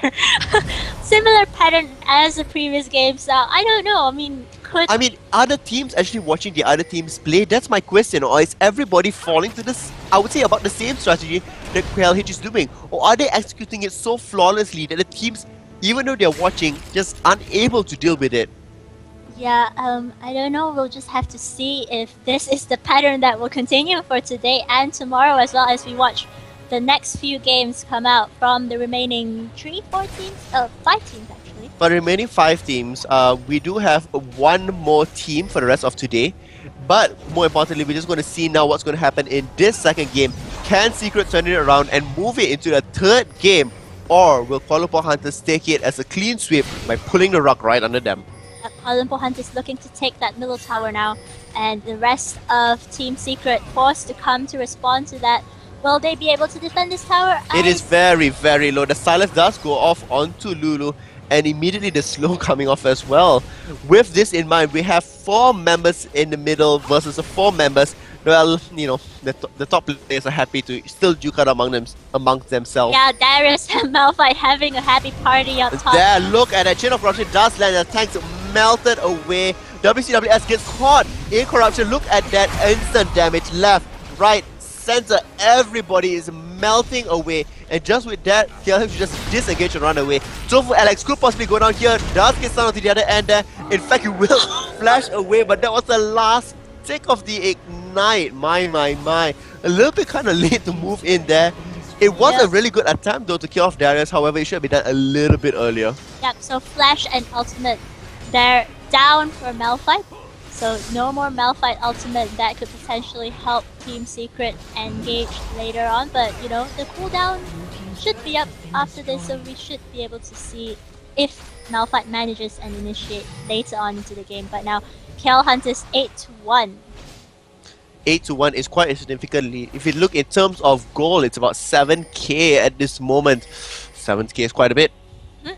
Quite a bit at the 60-minute mark. Oh, there, race and goal. Once again, thanks. Bye-bye. Bye, thanks. Okay, thanks, bye. Hey, thanks, bye. It's actually one of the teams which Team Secret scrims a lot with. It's one of the teams that their friends is. Okay, thanks, bye. Now, Golan and WWS possibly going to make something happen to... Nope. Gold is just drifts away. Rift walks away like a boss, coolly and calmly. This is not looking good. Not looking good at all. In fact, I think... I don't know how well they can actually deal with all of this. WCWS looks as if he will go down. Will the one last Rift walk kill him off? Will the last spear actually be able to kill him off? In fact, it does. KLH Golans is unstoppable. 5-0-3. Very, very strong. Wow, with just the Rod of Ages. And that is just... I mean, this is a snowballing Cassidin. When he goes out there, he's getting kill after kill again. Nobody can stop where exactly he's moving. And this is not looking good for him. Not at all. Looks like, whenever Tainted Ones plays Jarvan, Aegis is the favorite first item, or second item actually. Well, first big item that he has on the Jarvan, and that really, really helps in terms of tankiness. So you see, 201 again.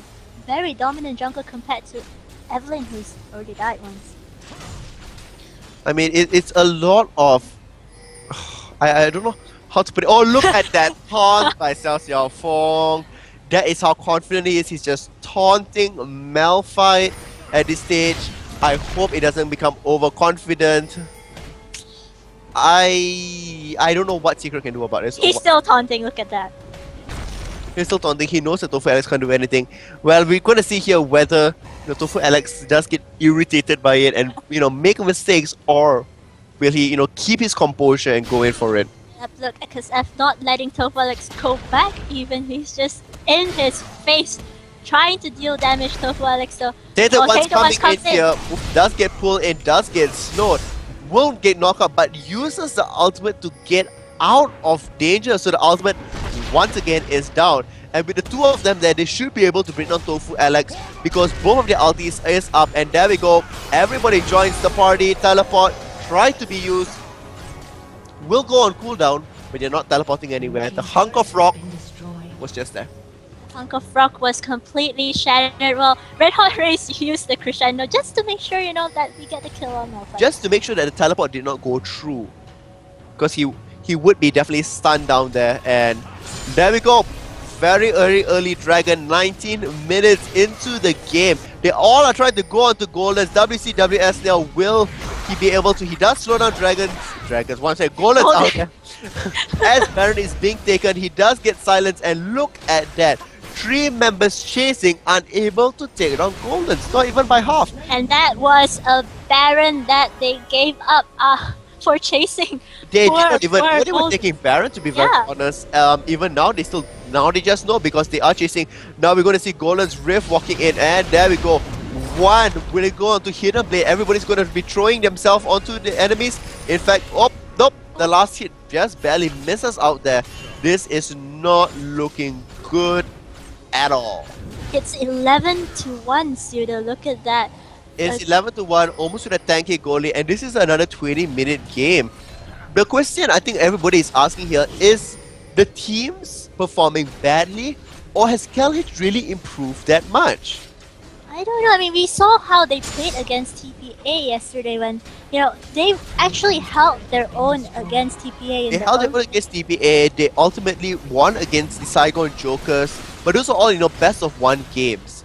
And this time around, they have played several best of 3 games, and still, I mean, they did come close to being taken down by Broski. However, with Team Secret, I mean, a lot of praise and a lot of talk has been going on to them. It does not seem to be the case. Yep, so KL Hunt is very consistent today. Very, very strong. If they do continue on this sort of pattern and this sort, of formation, of performance, I do think they can perform really well in GPL. Like, I would see that perhaps maybe in the top 4 this time around. However, what will happen when the pro teams meet up? Remember, these are amateur teams dealing with a pro team, so... Yep, another dragon for the another KL dragon. Hunters. So this is the second dragon, and they are up 5-0, towers 1-11. Wow. I wonder if Team Secret can make a comeback from this one. We don't know, we'll have to see. So far they will have to play safe, but look, at the vision ward, it has spotted out Evelyn. So, you know, And the vision wards are working because not only did it, were forced to buy because of Evelyn, it also created, negative vision zones where if you planted a ward there, by planting a side ward meant that 25 free gold and you have, you're completely blinded by that spot. So it might have actually worked in KL Hunter's favor after all. It did. I mean, for the fact that everybody was buying vision wards. That worked out pretty well because the whole map was covered. The mid lane was covered, the bottom lane was covered, the enemy jungle was covered, the top lane was covered. Yep, very, very good. And we see how, they're just trying to farm up for Team Secret, just trying to defend, and KL Hunter's closing in. I mean, KL Hunter is closing in here, but I think there's almost no way to salvage this because the only saving grace for Broski was because of Kha'Zix, and he excels in the resets. They do not have a reset champion here. They don't have a Katarina, they don't have a Kha'Zix, they don't have a Darius that could possibly, combo people to death. Or a Tristana. Or a Tristana. Well, I mean, she's not really more of an assassin like Katarina and, Yeah. Kha'Zix is. But still, yeah, we don't have that happening, and perhaps that is the secret to beating out Kuala Lumpur Hunters. On the resets. Well, yeah, Broski came really close with that Kha'Zix Quadra towards the end, but right now we see them just sieging this tower. It's still Xia Xiaofeng and Tofu Alex, and they're still dancing around each other. They're still dancing around each other. They're like, oh, I know. Back and forth, back and forth. There we go. So, XSF just taking the tower hits, taking the Jace poke, but immediately gets healed up by Sona. I mean, also the Baron buff is happily healing him away. All the extra regeneration is doing wonders for him. Even though they are able to clear out the wards pretty fast, looks like the engage will be happening here. WCWS going on to Cassidy. Xiao Xiaofeng now distracting two members here, Tofu Alex and Ekun happily wailing on him. The tanks does get taken out by Golans. Immediately Evelyn does throw down her ultimate, but look, Crescendo does stop Tofu Alex on the other side there. Ekun uses his barrier on the other end now and will still continue hitting. Look at the amount of damage being thrown out there by Varus instantaneously being able to bring it up with the piercing arrow being used. And with that taken, Xia Xiaofeng still takes the direct hit but is unable to be brought down. They will take the inhibitor back away from this. Once again, 3 for nothing. 3 for nothing. The ace in the hole did not do enough damage to XXF, and they will back off now with a very solid 14-1 kill lead. It's a wow, 13k. 6-0 turrets as well. I don't know. Is this the point where we call the game in KL Hunter's favor? I mean, I wouldn't say it's beyond a turning point, but it's going to be one rocky road if they're going to try to turn this around. We always say that, there's always a chance for teams to come back if they play really solidly, get that communication, get that coordination going. But for me, if they want to come back into this, they need to itemize for the late game, which they have not. Look at Lulu's items. It's here, there, and nowhere. She has one, null mantle there. She has one Philosopher's Stone, one Cage's Lucky Pick. What is she trying to build? God only knows. We have Evelyn, who is still on basic items. We have one Kill Gem and only one Spirit of the Elder Lizard. Look at Lulu is only level 9. Level 9 is quite sad considering the fact that Red Hot Race is already on level 11 and so much further ahead. Now, I mean, if you look at the items, they're not, anywhere close to being at a level where they can duel it out, they can trade or force, KLH to move into this position where they have to be defensive and unable to push. Tofu Alex trading with Golans here, and look at that, an AP caster is still doing so much more damage to a tank.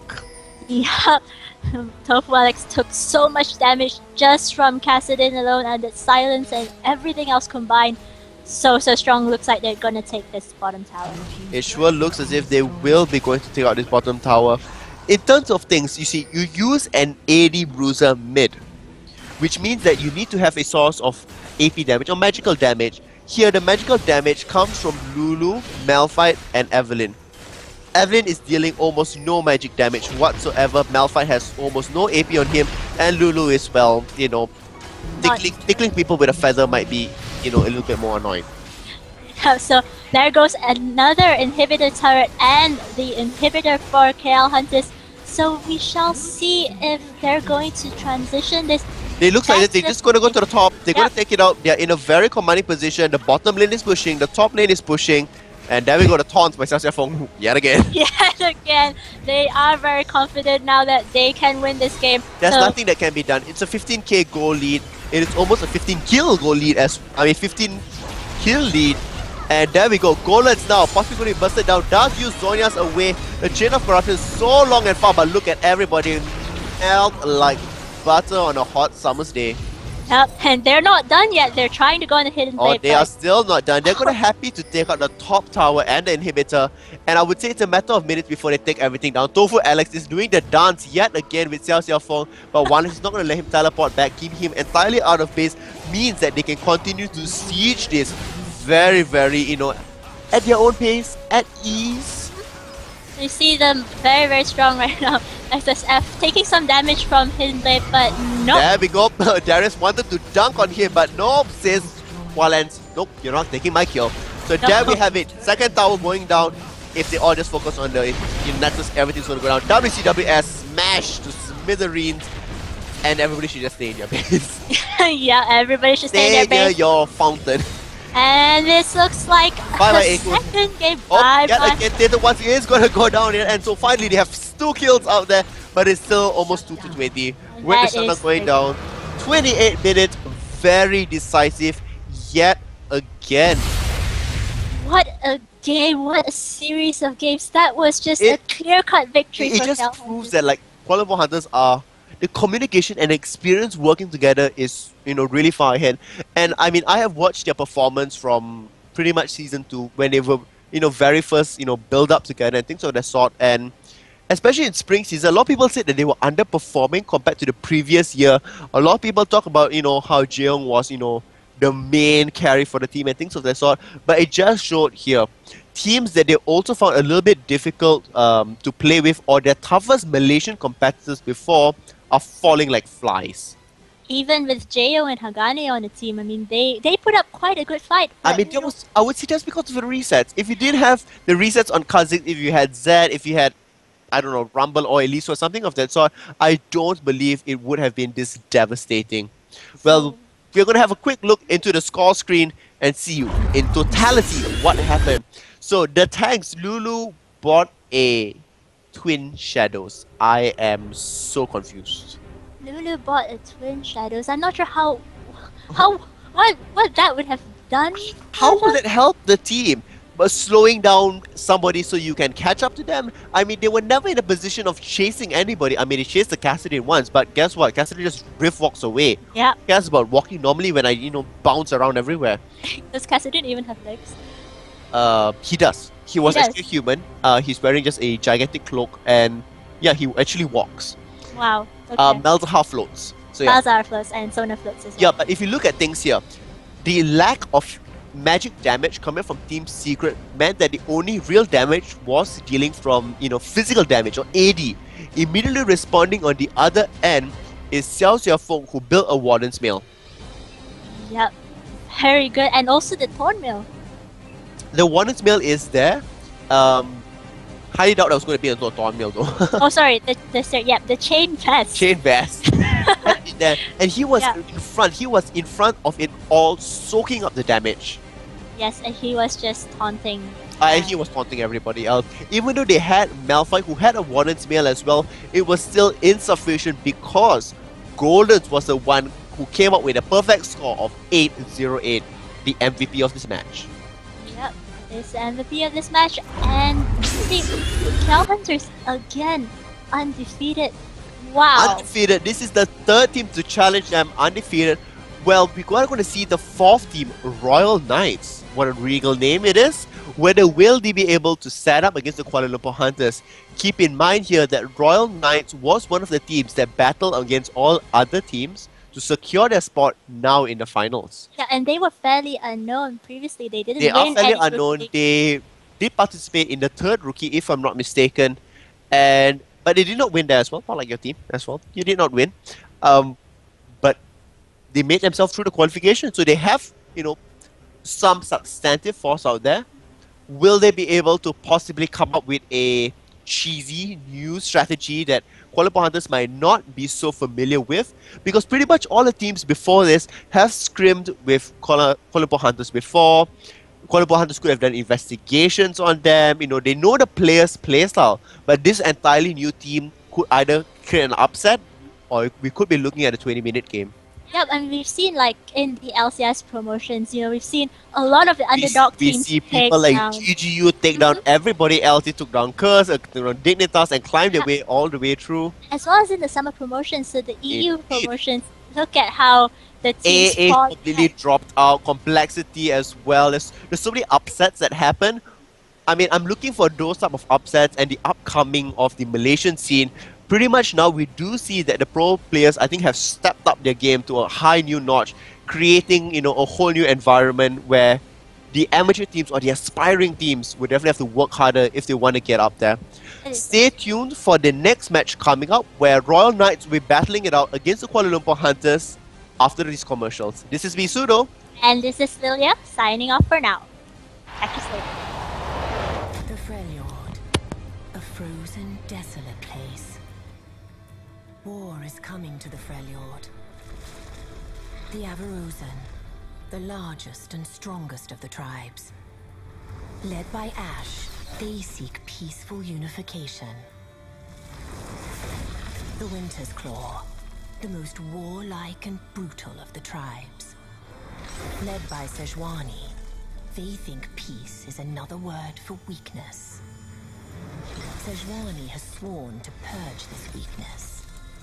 Through war, the Freljord will be purified. Far in the north, the peaceful Frost Guard protect Freljord's ancient secrets. Or so the world believes. In truth, the Frost Guard protect me, Lysandra. While others bicker, we prepare. When the time is right, we will strike. They cannot withstand us. They are only human. And when the war is over, the world, our world, will be reborn in ice.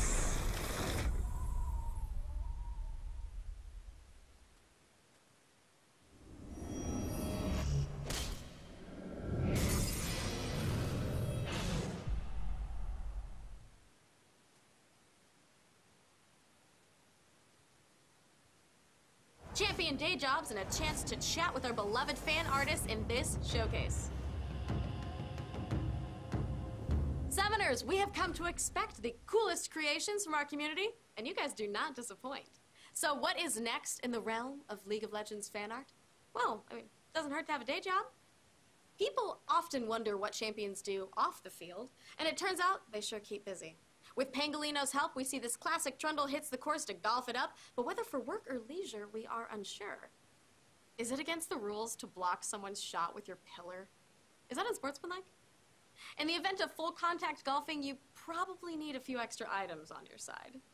Zappelli crafted up some darling little charms of ruby and sapphire crystals, perfect for soaking up that extra damage and preventing mana drain. I also feel like having the Philosopher's Stone in daily life would be strangely beneficial. Maybe that's what careers and coffee represent. Though, speaking of new careers, bet you haven't seen this new art from Mattcom. Known for his wildly inventive splash art ideas, Matt's done it again with construction worker Yorick. When you got 3 ghouls to feed, I guess you need the extra income.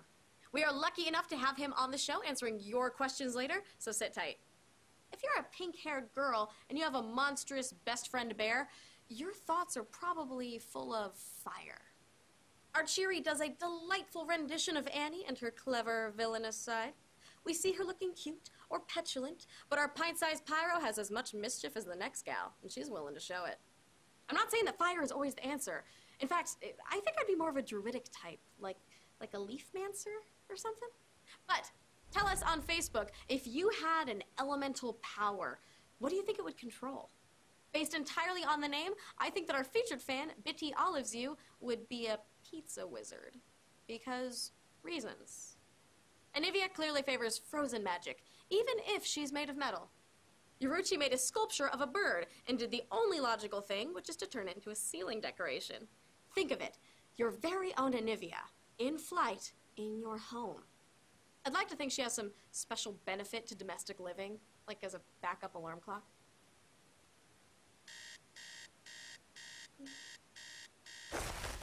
Oh, I am so awake now.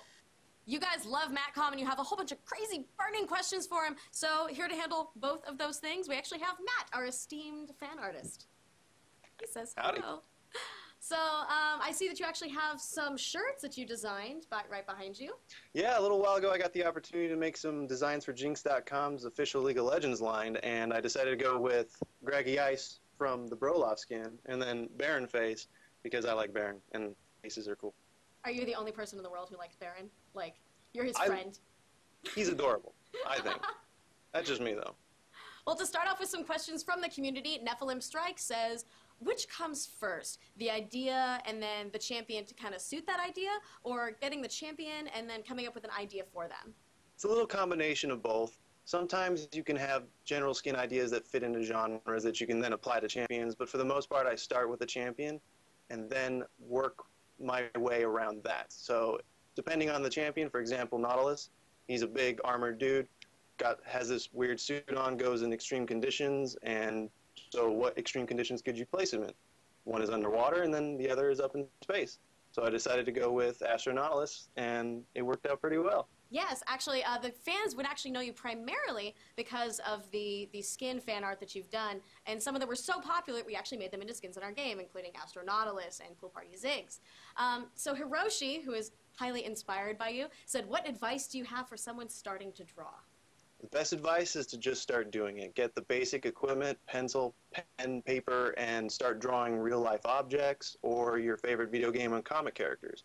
That's how I started out as a child. I would see things that I thought were cool and want to make them, and decided to try to do that. And over time, you just get better, and then you upgrade your equipment and the subjects.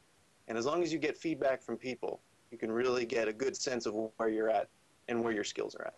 Fantastic. You mentioned upgrading your materials. Shiza no Emotu really wants to know what kind of art programs and materials that you use. Well, now I primarily use Photoshop, some other supplementary programs, but the main hardware I use to translate the drawing motion into the actual painting is a Wacom Cintiq 21UX tablet. Big, expensive, awesome. So, as a last question, Junior Fisherman really wants to know, if you weren't an artist, what kind of career would you have? I would most likely be a lawyer. I've been told I like to argue with people, like to get into issues, or argue for things just for the fun of it. But over time, while I got my education in college, I started competing in contests, doing more art-related work, and with community support, I've had tremendous opportunities to work with places like Jinx.com, Counterlogic Gaming, and with Riot as well. That's fantastic. So it all came from the community then? Absolutely. The support of the community is the primary reason why I've had so many opportunities so far. Thank you so much for joining us today. It's been amazing, and thank everyone else for joining us today. If you have any kind of art or anything, send it in. We want to see it, and thank you. We will see you next episode.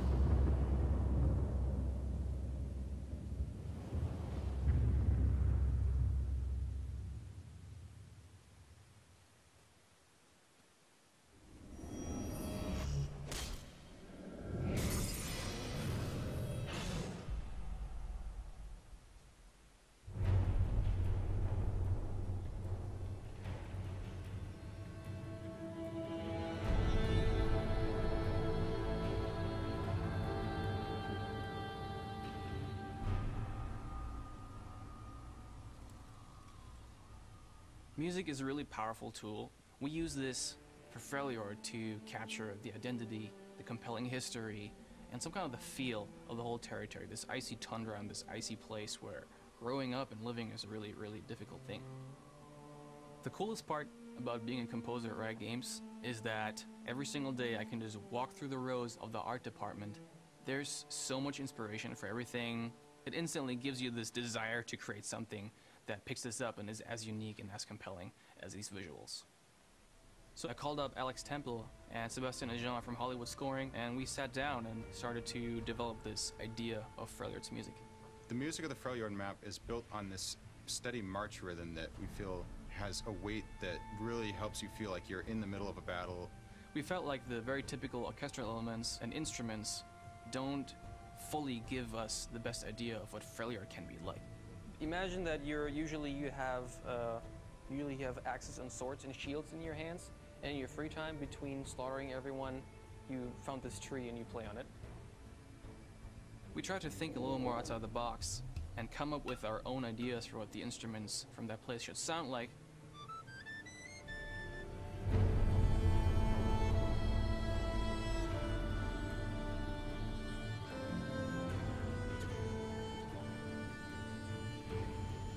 For example, a nyckelharpa, which is a really old traditional instrument from Sweden.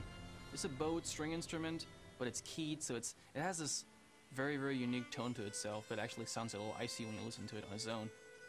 I think this instrument talks to your soul, and when it hits certain notes, you actually feel it inside. The viola da gamba is some kind of a medieval version of the cello, and it also has a rougher tone. It doesn't sound as developed.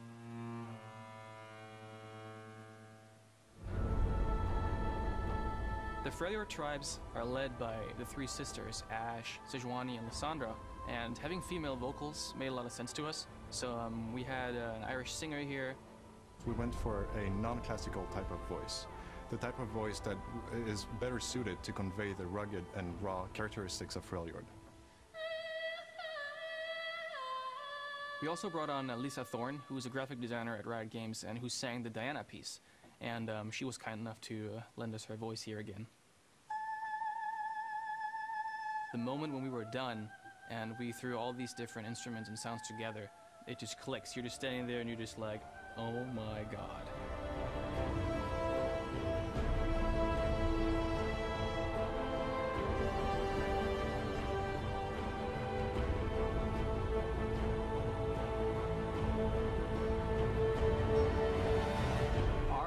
Is that over the next few months and years that we can start to unveil more and more of our world and give you guys a taste of the depth in the stories and the visual exploration that we've been doing in the last few years in a way that will expose more of the League of Legends universe.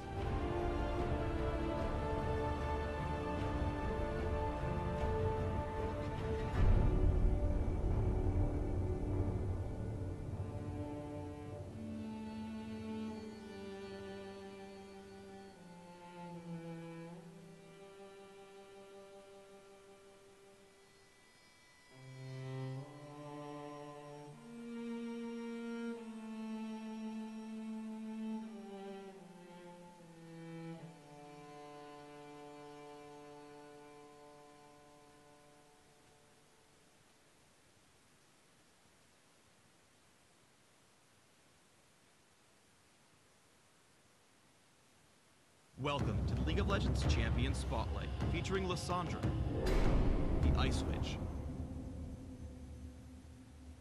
Fueled by corrupted magic, Lysandra is the Ice Witch of the Freljord and plots to unleash a new Ice Age upon the world. She is a nimble, high-utility mage with an array of crowd control abilities, crushing and impaling her foes in any solo lane. With spells of Black Ice, Lysandra is a strong contributor to any teamfight and can always keep her enemies at a distance. Iceborne is Lysandra's passive, giving her an occasional free spellcast. Each time one of her abilities hinders an enemy's movement, Iceborne's cooldown is reduced by 1 second for each enemy affected. Ice Shard sends out a spear of ice that damages enemies in its path, and slows the first unit hit. If Ice Shard hits an enemy, the projectile shatters, and travels farther than it would otherwise. Players looking for consistent damage output should always max this ability first. Ring of Frost damages and freezes enemies in place around Lysandra. Since the ability has no cast time, she won't stop to cast Ring of Frost while moving. However, enemies frozen in place are still able to attack or cast abilities. Glacial Path sends an Ice Claw flying in target direction, dealing magic damage to enemies in a line. By reactivating the ability, Lysandra can teleport to the Claw's location at any point along the path. While the Claw is in motion, she can attack and cast spells freely. Lysandra's ultimate, Frozen Tomb, can be cast on either enemy champions or herself. When cast on an enemy, the champion is stunned and the ground beneath them freezes and expands outward, damaging and slowing enemies in the area. When cast on herself, Lysandra becomes invulnerable and untargetable for the duration, while the ice stems from her position. Ice Shard is an essential tool for establishing early dominance with Lysandra. She can aim it through minions to pressure her opponent from a safe distance. Especially when facing melee champions, Ring of Frost can lock opponents in place for an easy hit with Ice Shard when they get too close. Glacial Path is extremely valuable for following up with ganks. By using Ice Shard to slow Zed just as Vi comes into view, Glacial Path allows Lysandra to keep up even after he flashes away, and she lands a second Ice Shard for the kill with Ignite. Although Glacial Path is key for escaping, it's important to note that if Lysandra is disabled, she won't be able to teleport. This is where Ring of Frost comes in handy, as it's great for creating distance from pursuers. When being chased, Lysandra can use Glacial Path to easily misdirect enemies. Throwing it over the wall here, she misdirects Shaco into following in the direction of the Claw. Even if he followed her, she still could have chosen to teleport away. Lysandra is an excellent initiator for ganks and can almost guarantee a kill with her full combo. When roaming to the bottom lane, she closes the gap quickly with Glacial Path, then singles out Nami with Frozen Tomb and Ring of Frost for an easy kill, as Caitlyn escapes with a well-timed cleanse. Lysandra can change the flow of a fight almost instantly. As Shaco approaches, she uses all of her abilities in quick succession to burst and lock him in place, then finishes by reactivating Glacial Path early to hop a short distance and get away cleanly. With Ice Shard's low cooldown, Lysandra is exceptional at kiting enemies over long distances. Lysandra first disengages with Ring of Frost and Glacial Path. As Jax pursues her from the Dragon Pit to the second turret, she lands Frozen Tomb amidst 4 consecutive casts of Ice Shard along the way.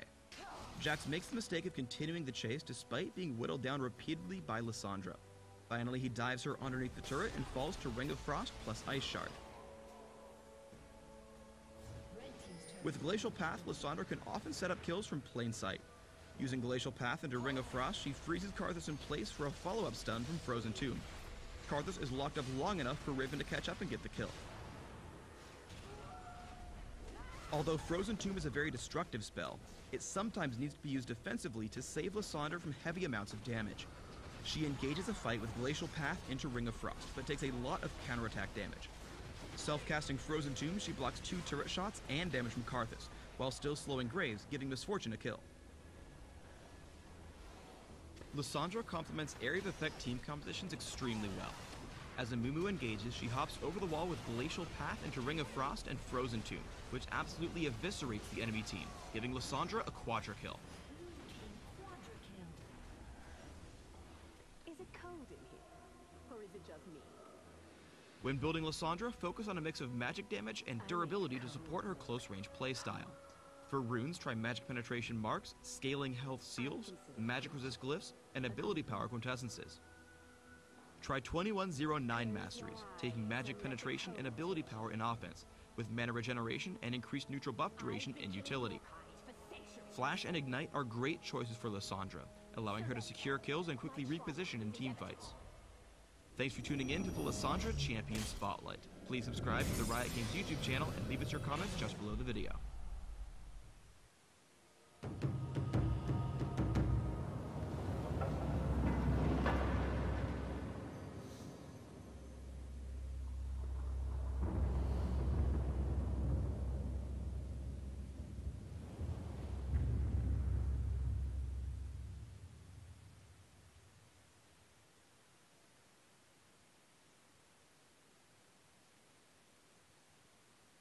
Changes to Quinn, Nasus, and the introduction of Freljord in this episode of the Patch Preview.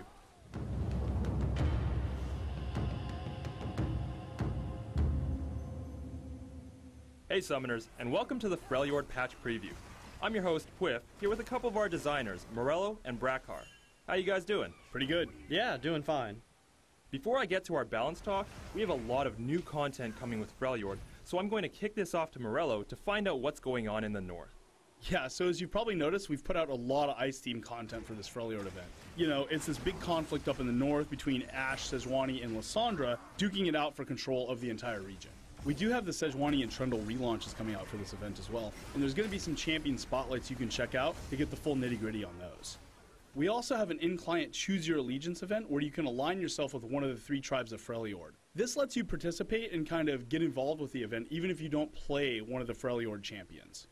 Lastly, and I know Brackar's been dying to talk about this, we have the new Howling Abyss map for ARAM. This map is set in the Freljord and kind of takes you in there to experience it for yourself.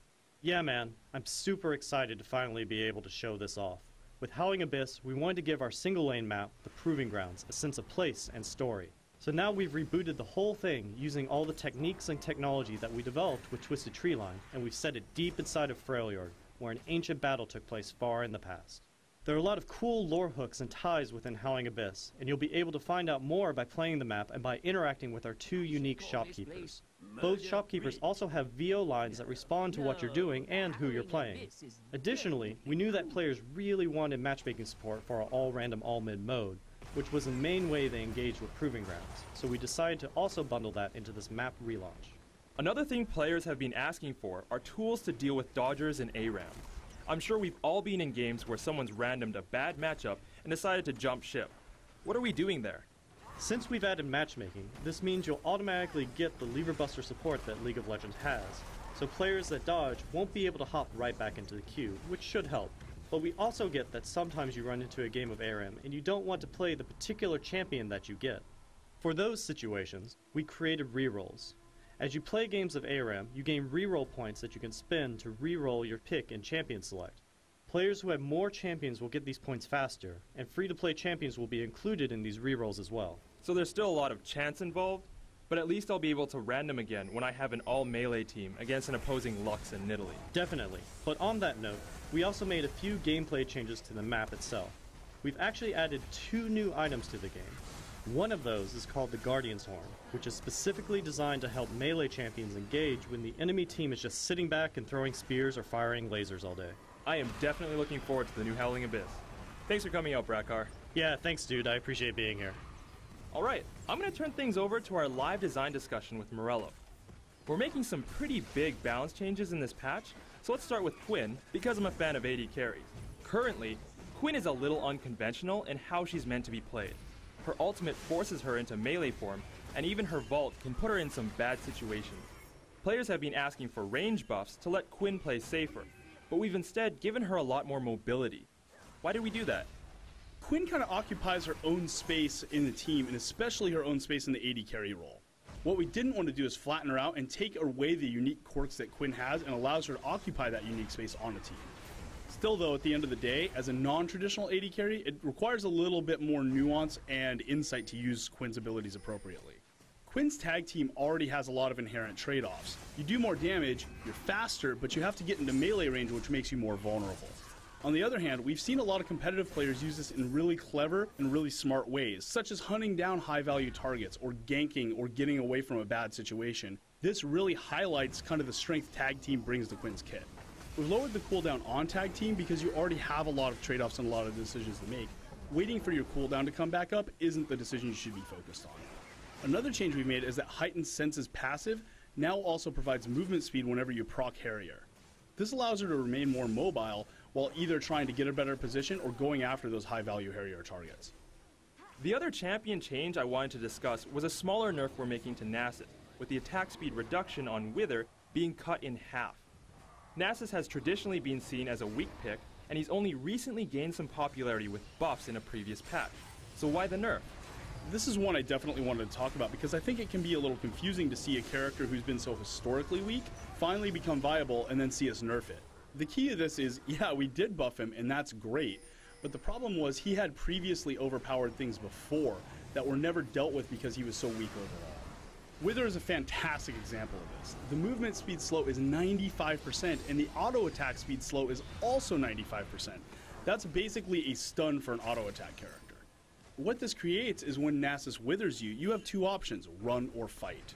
In its current state, neither of those options are realistic. Nasus kills you and there's no counterplay in that. We decided to nerf this overpowered skill so that we could leave the other things that Nasus players are appreciating intact, like his damage potential and his tankiness. I'm going to shift our focus to our two big starting item changes. Our first is, we've raised the cost on Elixir of Fortitude. This will have a big impact on early game starts, as we saw even AP mids taking Elixir of Fortitude even though they didn't really need that AD boost. Was this change made specifically to counter that? Elixir of Fortitude is meant to be kind of a high-risk, high-reward gambit starting item.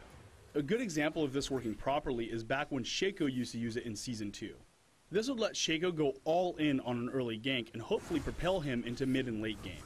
Right now it's so powerful in such a large number of situations that it really removes the item's identity. There's no risk and there's no gamble. This price increase is going to change what other items you can start with when buying an Elixir of Fortitude, and also what situations it makes sense to buy an Elixir of Fortitude in. The Elixir change is also related to our other item change, where we're limiting the number of HP potions you can buy to 5. This is a big hit to ultra-high sustain builds, and some players feel this was a viable start to get some weak laning champions through early game and into mid game. What were we going for with these changes? The Mega Health Potion start right now is causing the same problems that Infinite Sustain cause in lanes. Namely, it lowers interaction, it lowers engagement, and it lowers combat. When somebody has that much extra health that they can sustain back, there's no incentivization for you to go attack, harass, or try to push that person out of lane. They're just going to drink it back up. Therefore, your best option is to just farm. That creates really boring, really stale lanes. We think 5 health pots is really reasonable because it lets you stay in lane for a little bit, but the enemy can run you out with good harass or some ganks. And do you think this exposes a larger problem with the lack of strong starting items? We actually do, and the problem was we had to fix this first though before looking at that, because this is just such a dominant strategy. Nerfing this allows us to also look at other champions who have relied on this to be viable, say Mordekaiser or Kassadin. If this is what it takes for these champions to be viable, there's some bigger underlying problem. We don't want them to have to be viable by removing interaction and removing gameplay in order for them to be good. Instead, these characters should have other reasons to be good instead of just infinite sustain. Well, that wraps up our discussions for this week. Thanks for coming, Morello. Thanks for having me. And thanks to everyone else for tuning in. We'll see you next time.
Freljord, a frozen, desolate place. War is coming to the Freljord. The Averrosen, the largest and strongest of the tribes. Led by Ash, they seek peaceful unification. The Winter's Claw, the most warlike and brutal of the tribes. Led by Sejuani, they think peace is another word for weakness. Sejuani has sworn to purge this weakness. Through war, the Freljord will be purified. Far in the north, the peaceful Frostguard protect Freljord's ancient secrets. Or so the world believes. In truth, the Frostguard protect me, Lysandra. While others bicker, we prepare.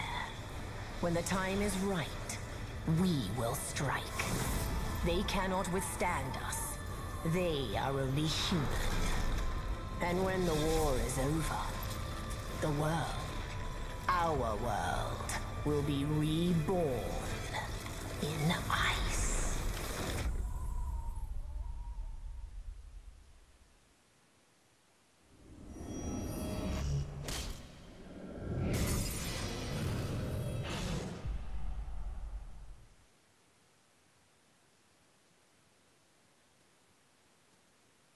Champion day jobs and a chance to chat with our beloved fan artists in this showcase. Summoners, we have come to expect the coolest creations from our community, and you guys do not disappoint. So what is next in the realm of League of Legends fan art? Well, I mean, it doesn't hurt to have a day job. People often wonder what champions do off the field, and it turns out they sure keep busy. With Pangolino's help, we see this classic trundle hits the course to golf it up, but whether for work or leisure, we are unsure. Is it against the rules to block someone's shot with your pillar? Is that unsportsmanlike? In the event of full contact golfing, you probably need a few extra items on your side. Zappelli crafted up some darling little charms of ruby and sapphire crystals, perfect for soaking up that extra damage and preventing mana drain. I also feel like having the Philosopher's Stone in daily life would be strangely beneficial. Maybe that's what careers and coffee represent. Though, speaking of new careers, bet you haven't seen this new art from Matcom.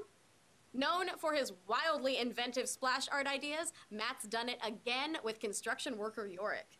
When you got 3 ghouls to feed, I guess you need the extra income. We are lucky enough to have him on the show answering your questions later, so sit tight. If you're a pink-haired girl and you have a monstrous best friend bear, your thoughts are probably full of fire. Archery does a delightful rendition of Annie and her clever, villainous side. We see her looking cute or petulant, but our pint-sized Pyro has as much mischief as the next gal, and she's willing to show it. I'm not saying that fire is always the answer. In fact, I think I'd be more of a druidic type, like a leafmancer or something. But tell us on Facebook, if you had an elemental power, what do you think it would control? Based entirely on the name, I think that our featured fan, Bitty Olives You, would be a pizza wizard. Because reasons. Anivia clearly favors frozen magic, even if she's made of metal. Yoruchi made a sculpture of a bird and did the only logical thing, which is to turn it into a ceiling decoration. Think of it, your very own Anivia, in flight, in your home. I'd like to think she has some special benefit to domestic living, like as a backup alarm clock.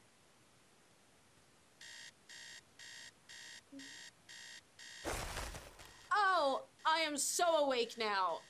You guys love Matcom and you have a whole bunch of crazy burning questions for him, so here to handle both of those things, we actually have Matt, our esteemed fan artist. He says Howdy. hello. So, I see that you actually have some shirts that you designed right behind you. Yeah, a little while ago I got the opportunity to make some designs for Jinx.com's official League of Legends line, and I decided to go with Greggy Ice from the Broloff skin, and then Baron Face, because I like Baron, and faces are cool. Are you the only person in the world who likes Baron? Like, you're his friend? He's adorable, I think. That's just me, though. Well, to start off with some questions from the community, Nephilim Strike says, which comes first, the idea and then the champion to kind of suit that idea, or getting the champion and then coming up with an idea for them? It's a little combination of both. Sometimes you can have general skin ideas that fit into genres that you can then apply to champions, but for the most part, I start with a champion and then work my way around that. So depending on the champion, for example, Nautilus, he's a big armored dude, has this weird suit on, goes in extreme conditions, and so what extreme conditions could you place him in? One is underwater, and then the other is up in space. So I decided to go with Astronautilus, and it worked out pretty well. Yes, actually, the fans would actually know you primarily because of the skin fan art that you've done, and some of them were so popular we actually made them into skins in our game, including Astronautilus and Pool Party Ziggs. So Hiroshi, who is highly inspired by you, said, what advice do you have for someone starting to draw? The best advice is to just start doing it. Get the basic equipment, pencil, pen, paper, and start drawing real-life objects or your favorite video game and comic characters. That's how I started out as a child. I would see things that I thought were cool and want to make them, and decided to try to do that. And over time, you just get better, and then you upgrade your equipment and the subjects. And as long as you get feedback from people, you can really get a good sense of where you're at and where your skills are at. Fantastic. You mentioned upgrading your materials. Shiza no Emotu really wants to know what kind of art programs and materials that you use. Well, now I primarily use Photoshop, some other supplementary programs, but the main hardware I use to translate the drawing motion into the actual painting is a Wacom Cintiq 21UX tablet. Big, expensive, awesome. So, as a last question, Junior Fisherman really wants to know, if you weren't an artist, what kind of career would you have? I would most likely be a lawyer. I've been told I like to argue with people, like to get into issues, or argue for things just for the fun of it. But over time, while I got my education in college, I started competing in contests, doing more art-related work, and with community support, I've had tremendous opportunities to work with places like Jinx.com, Counterlogic Gaming, and with Riot as well. That's fantastic. So it all came from the community then? Absolutely. The support of the community is the primary reason why I've had so many opportunities so far. Thank you so much for joining us today. It's been amazing, and thank everyone else for joining us today. If you have any kind of art or anything, send it in. We want to see it, and thank you. We will see you next episode.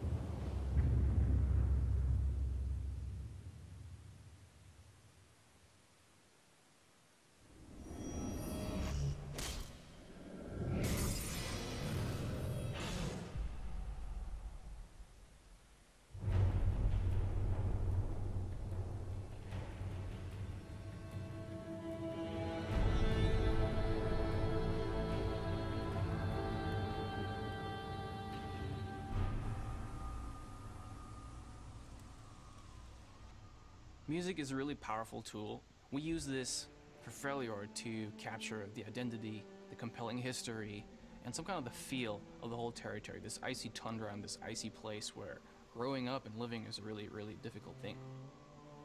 The coolest part about being a composer at Riot Games is that every single day I can just walk through the rows of the art department.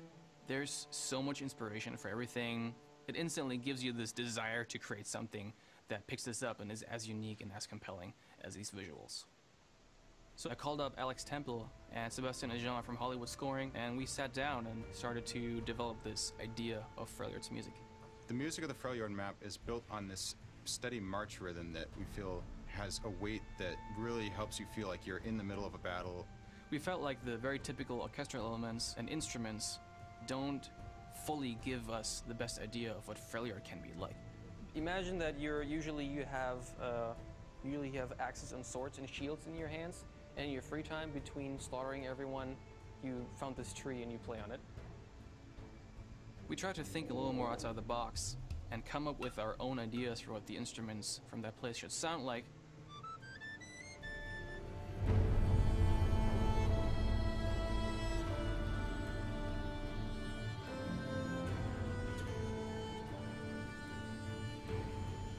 For example, a nyckelharpa, which is a really old traditional instrument from Sweden.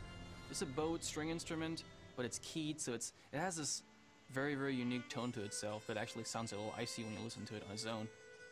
I think this instrument talks to your soul, and when it hits certain notes, you actually feel it inside. The viola da gamba is some kind of a medieval version of the cello, and it also has a rougher tone.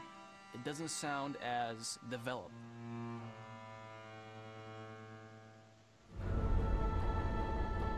The Freljord tribes are led by the three sisters, Ash, Sejuani, and Lysandra, and having female vocals made a lot of sense to us. So we had an Irish singer here. We went for a non-classical type of voice, the type of voice that is better suited to convey the rugged and raw characteristics of Freljord. We also brought on Lisa Thorne, who is a graphic designer at Riot Games and who sang the Diana piece. And she was kind enough to lend us her voice here again. The moment when we were done and we threw all these different instruments and sounds together, it just clicks. You're just standing there and you're just like, oh my god.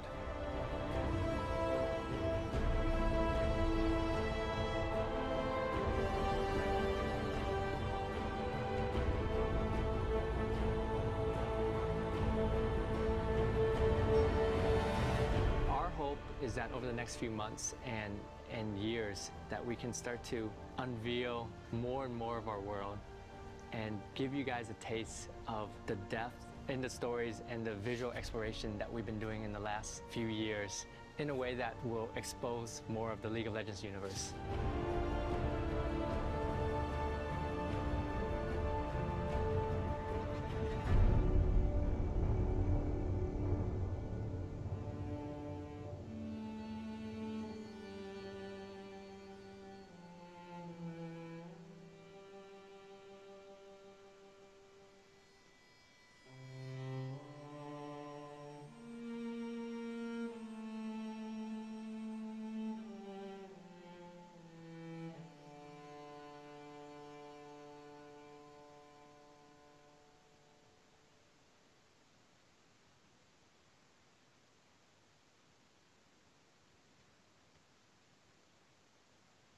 Welcome to the League of Legends Champion Spotlight, featuring Lysandra, the Ice Witch. Fueled by corrupted magic, Lysandra is the Ice Witch of the Freljord and plots to unleash a new Ice Age upon the world. She is a nimble, high-utility mage with an array of crowd control abilities, crushing and impaling her foes in any solo lane. With spells of black ice, Lysandra is a strong contributor to any teamfight and can always keep her enemies at a distance. Iceborne is Lysandra's passive, giving her an occasional free spell cast. Each time one of her abilities hinders an enemy's movement, Iceborne's cooldown is reduced by 1 second for each enemy affected. Ice Shard sends out a spear of ice that damages enemies in its path, and slows the first unit hit. If Ice Shard hits an enemy, the projectile shatters and travels farther than it would otherwise. Players looking for consistent damage output should always max this ability first. Ring of Frost damages and freezes enemies in place around Lysandra. Since the ability has no cast time, she won't stop to cast Ring of Frost while moving. However, enemies frozen in place are still able to attack or cast abilities. Glacial Path sends an Ice Claw flying in target direction, dealing magic damage to enemies in a line. By reactivating the ability, Lysandra can teleport to the Claw's location at any point along the path. While the Claw is in motion, she can attack and cast spells freely. Lysandra's ultimate, Frozen Tomb, can be cast on either enemy champions or herself. When cast on an enemy, the champion is stunned and the ground beneath them freezes and expands outward, damaging and slowing enemies in the area. When cast on herself, Lysandra becomes invulnerable and untargetable for the duration, while the ice stems from her position. Ice Shard is an essential tool for establishing early dominance with Lysandra. She can aim it through minions to pressure her opponent from a safe distance. Especially when facing melee champions, Ring of Frost can lock opponents in place for an easy hit with Ice Shard when they get too close. Glacial Path is extremely valuable for following up with ganks. By using Ice Shard to slow Zed just as Vi comes into view, Glacial Path allows Lysandra to keep up even after he flashes away, and she lands a second Ice Shard for the kill with Ignite. Although Glacial Path is key for escaping, it's important to note that if Lysandra is disabled, she won't be able to teleport. This is where Ring of Frost comes in handy, as it's great for creating distance from pursuers. When being chased, Lysandra can use Glacial Path to easily misdirect enemies. Throwing it over the wall here, she misdirects Shaco into following in the direction of the claw. Even if he followed her, she still could have chosen to teleport away. Lysandra is an excellent initiator for ganks and can almost guarantee a kill with her full combo. When roaming to the bottom lane, she closes the gap quickly with Glacial Path, then singles out Nami with Frozen Tomb and Ring of Frost for an easy kill, as Caitlyn escapes with a well-timed cleanse. Lysandra can change the flow of a fight almost instantly. As Shaco approaches, she uses all of her abilities in quick succession to burst and lock him in place, then finishes by reactivating Glacial Path early to hop a short distance and get away cleanly. With Ice Shard's low cooldown, Lysandra is exceptional at kiting enemies over long distances. Lysandra first disengages with Ring of Frost and Glacial Path. As Jax pursues her from the Dragon Pit to the second turret, she lands Frozen Tomb amidst 4 consecutive casts of Ice Shard along the way. Jax makes the mistake of continuing the chase despite being whittled down repeatedly by Lysandra. Finally, he dives her underneath the turret and falls to Ring of Frost plus Ice Shard. With Glacial Path, Lysandra can often set up kills from plain sight. Using Glacial Path into Ring of Frost, she freezes Karthus in place for a follow-up stun from Frozen Tomb. Karthus is locked up long enough for Riven to catch up and get the kill. Although Frozen Tomb is a very destructive spell, it sometimes needs to be used defensively to save Lysandra from heavy amounts of damage.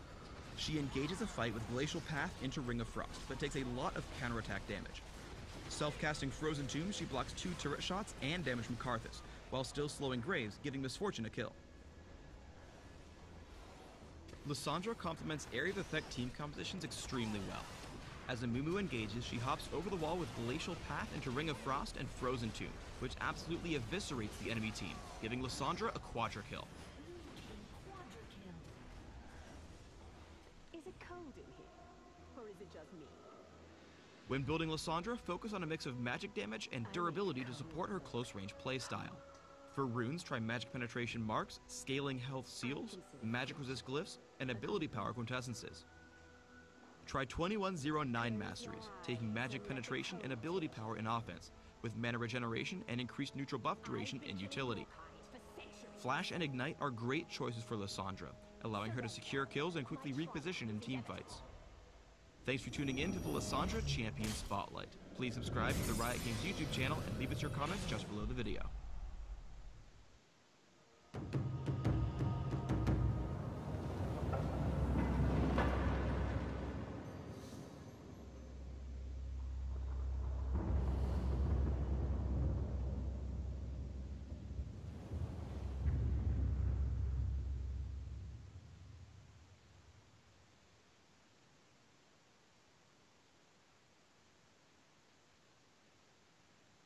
Changes to Quinn, Nasus, and the introduction of Freljord in this episode of the Patch Preview.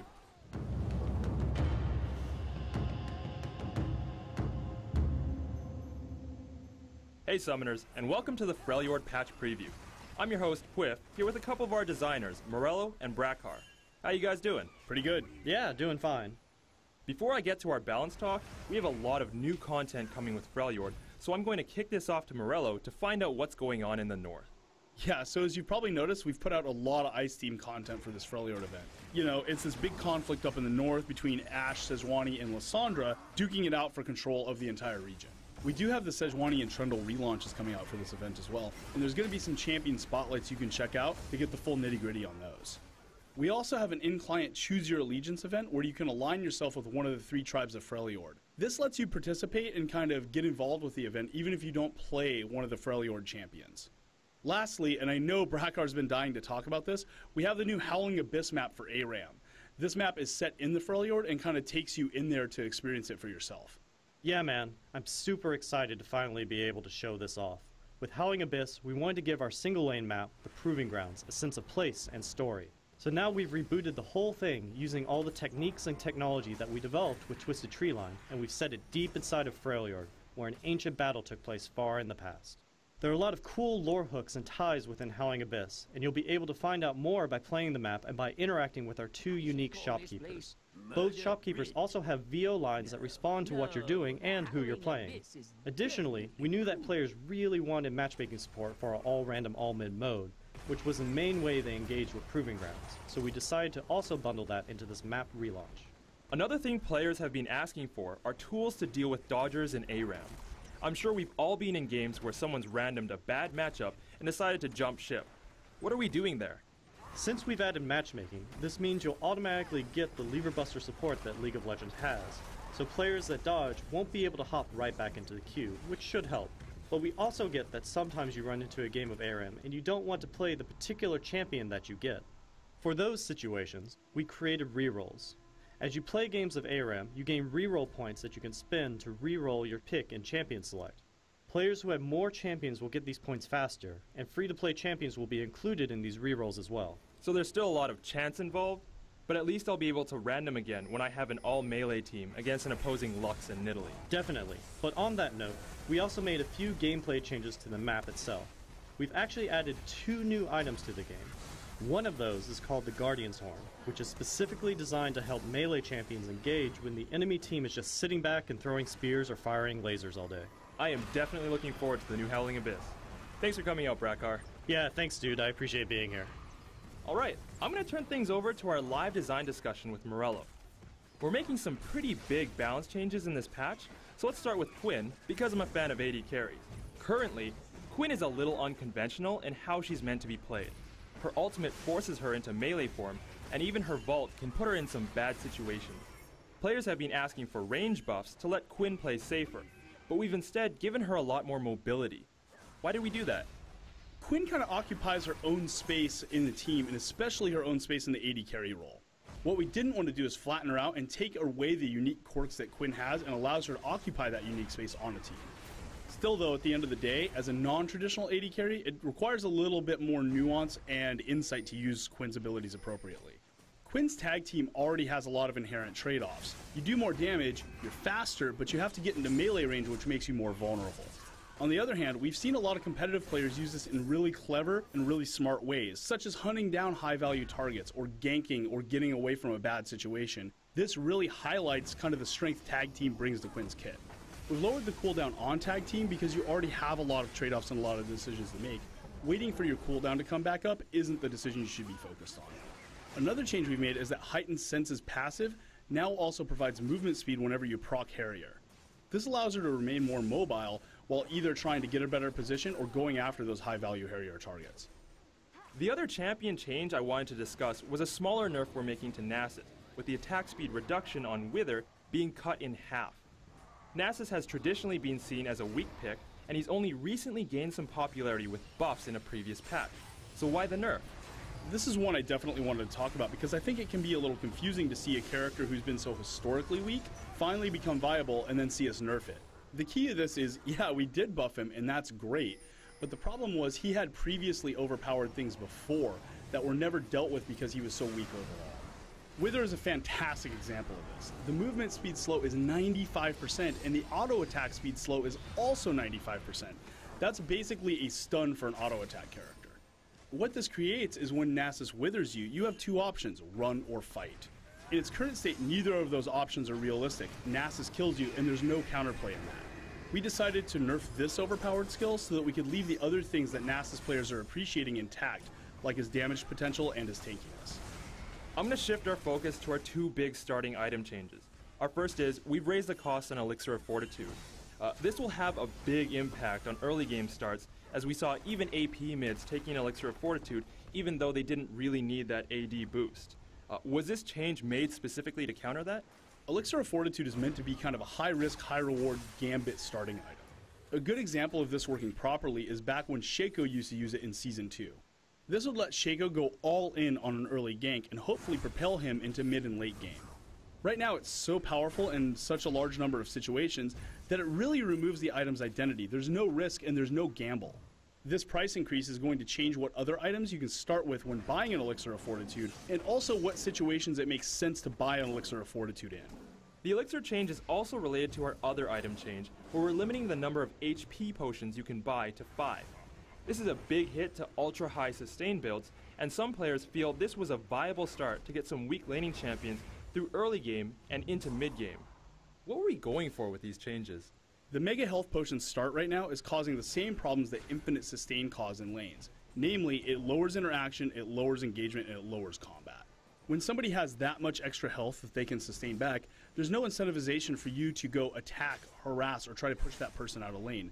They're just going to drink it back up. Therefore, your best option is to just farm. That creates really boring, really stale lanes.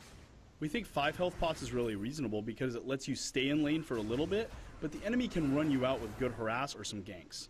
And do you think this exposes a larger problem with the lack of strong starting items? We actually do, and the problem was we had to fix this first though before looking at that because this is just such a dominant strategy.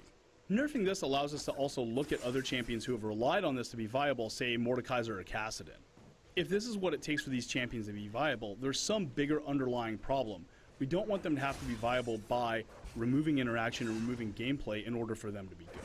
Instead, these characters should have other reasons to be good instead of just infinite sustain. Well, that wraps up our discussions for this week. Thanks for coming, Morello. Thanks for having me. And thanks to everyone else for tuning in. We'll see you next time.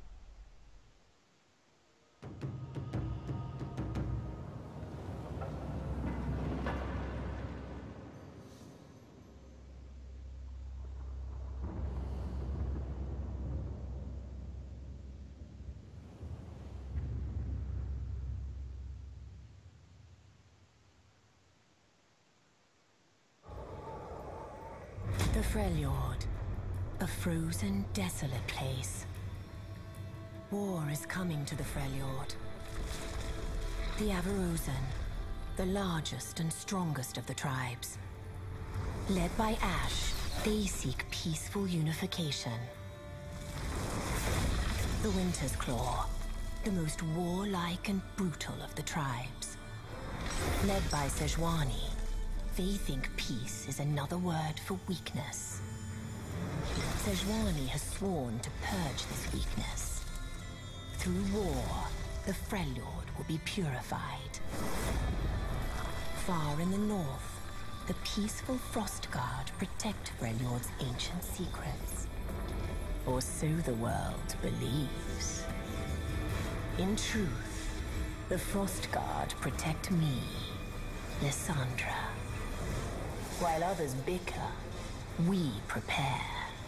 When the time is right, we will strike. They cannot withstand us. They are only human. And when the war is over, the world, our world, will be reborn in ice.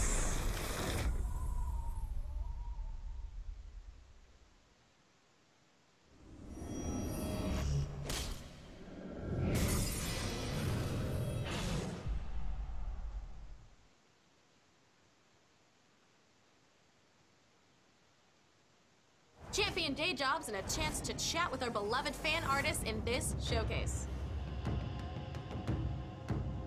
Summoners, we have come to expect the coolest creations from our community, and you guys do not disappoint. So what is next in the realm of League of Legends fan art? Well, I mean, it doesn't hurt to have a day job. People often wonder what champions do off the field, and it turns out they sure keep busy. With Pangolino's help, we see this classic Trundle hits the course to golf it up, but whether for work or leisure, we are unsure. Is it against the rules to block someone's shot with your pillar? Is that unsportsmanlike? In the event of full contact golfing, you probably need a few extra items on your side. Zappelli crafted up some darling little charms of ruby and sapphire crystals, perfect for soaking up that extra damage and preventing mana drain. I also feel like having the Philosopher's Stone in daily life would be strangely beneficial. Maybe that's what careers and coffee represent. Though, speaking of new careers, bet you haven't seen this new art from Matcom. Known for his wildly inventive splash art ideas, Matt's done it again with construction worker Yorick. When you got 3 ghouls to feed, I guess you need the extra income. We are lucky enough to have him on the show answering your questions later, so sit tight. If you're a pink-haired girl and you have a monstrous best friend bear, your thoughts are probably full of fire. Archery does a delightful rendition of Annie and her clever, villainous side. We see her looking cute or petulant, but our pint-sized Pyro has as much mischief as the next gal, and she's willing to show it. I'm not saying that fire is always the answer. In fact, I think I'd be more of a druidic type, like Like a leafmancer or something? But tell us on Facebook, if you had an elemental power, what do you think it would control? Based entirely on the name, I think that our featured fan, Bitty Olives You, would be a pizza wizard. Because reasons. Anivia clearly favors frozen magic, even if she's made of metal. Yoruchi made a sculpture of a bird and did the only logical thing, which is to turn it into a ceiling decoration. Think of it, your very own Anivia, in flight, in your home. I'd like to think she has some special benefit to domestic living, like as a backup alarm clock.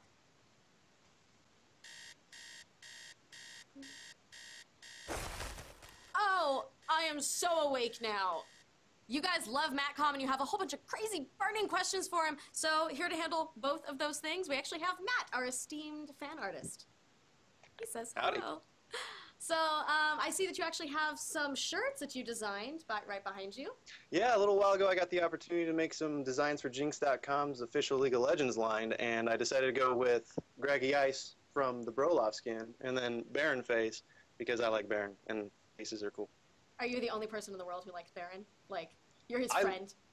He's adorable, I think. That's just me, though. Well, to start off with some questions from the community, Nephilim Strike says, which comes first, the idea and then the champion to kind of suit that idea, or getting the champion and then coming up with an idea for them?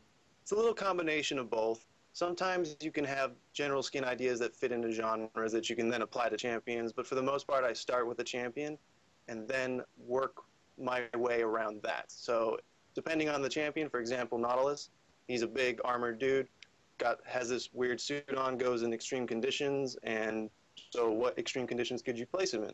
One is underwater, and then the other is up in space. So I decided to go with Astronautilus, and it worked out pretty well. Yes, actually, the fans would actually know you primarily because of the skin fan art that you've done, and some of them were so popular we actually made them into skins in our game, including Astronautilus and Pool Party Ziggs. So Hiroshi, who is highly inspired by you, said, what advice do you have for someone starting to draw? The best advice is to just start doing it. Get the basic equipment, pencil, pen, paper, and start drawing real-life objects or your favorite video game and comic characters. That's how I started out as a child. I would see things that I thought were cool and want to make them, and decided to try to do that. And over time, you just get better, and then you upgrade your equipment and the subjects. And as long as you get feedback from people, you can really get a good sense of where you're at and where your skills are at. Fantastic. You mentioned upgrading your materials. Shiza no Emotu really wants to know what kind of art programs and materials that you use. Well, now I primarily use Photoshop, some other supplementary programs, but the main hardware I use to translate the drawing motion into the actual painting is a Wacom Cintiq 21UX tablet. Big, expensive, awesome.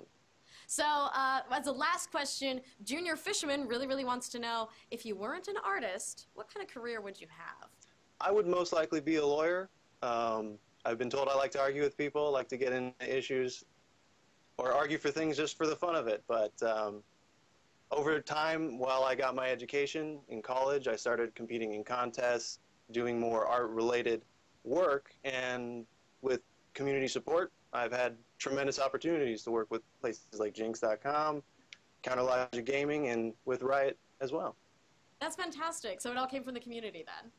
Absolutely. The support of the community is the primary reason why I've had so many opportunities so far. Thank you so much for joining us today. It's been amazing, and thank everyone else for joining us today.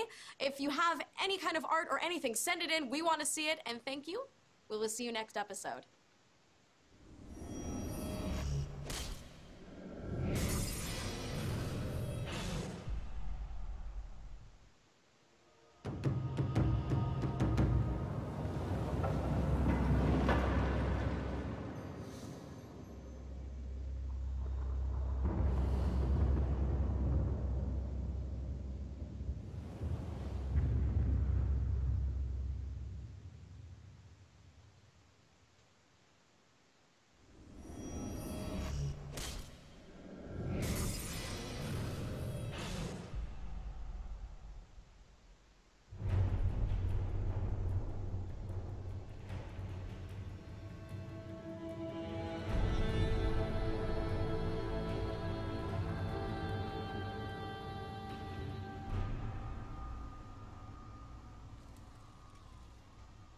Music is a really powerful tool. We use this for Freljord to capture the identity, the compelling history, and some kind of the feel of the whole territory, this icy tundra and this icy place where growing up and living is a really, really difficult thing.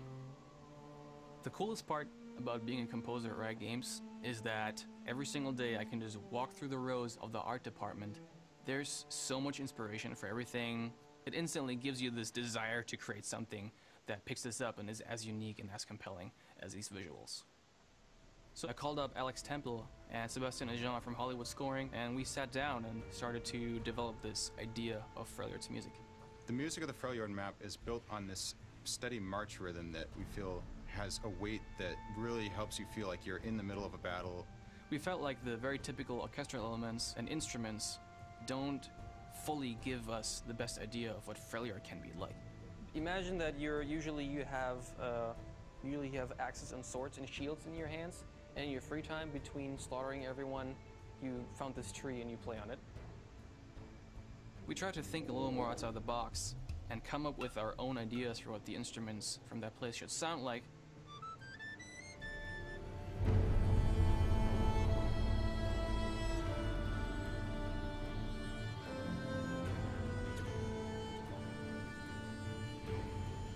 For example, a nyckelharpa, which is a really old traditional instrument from Sweden. It's a bowed string instrument, but it's keyed, so it has this very, very unique tone to itself that actually sounds a little icy when you listen to it on its own. I think this instrument talks to your soul, and when it hits certain notes, you actually feel it inside. The viola da gamba is some kind of a medieval version of the cello, and it also has a rougher tone. It doesn't sound as developed.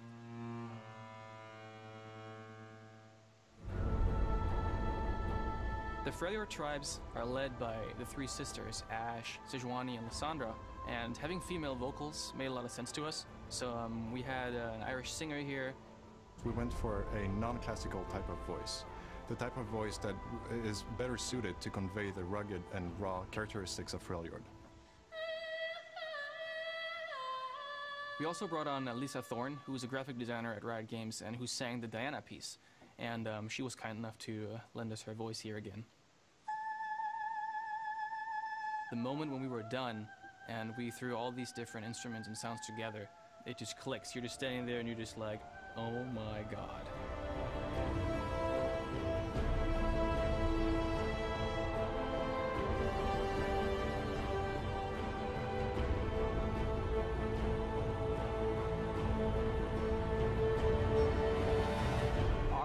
Is that over the next few months and years that we can start to unveil more and more of our world and give you guys a taste of the depth in the stories and the visual exploration that we've been doing in the last few years in a way that will expose more of the League of Legends universe.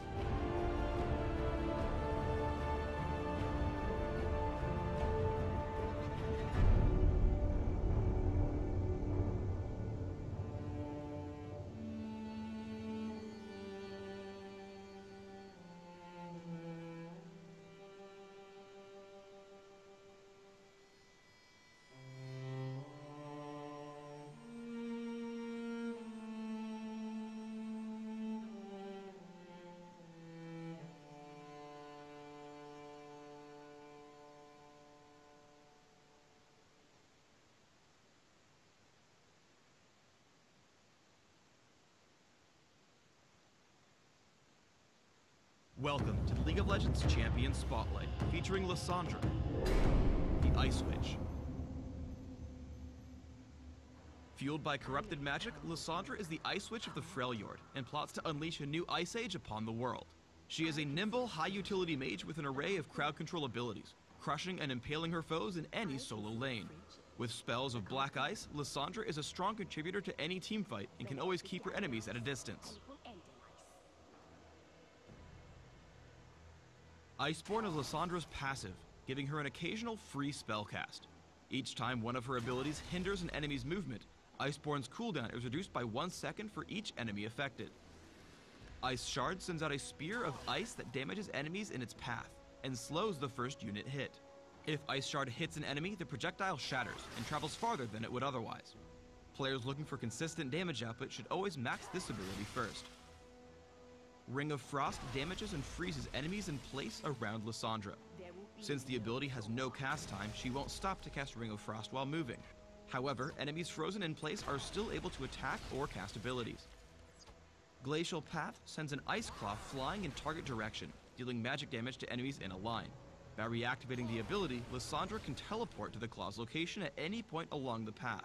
While the Claw is in motion, she can attack and cast spells freely. Lysandra's ultimate, Frozen Tomb, can be cast on either enemy champions or herself.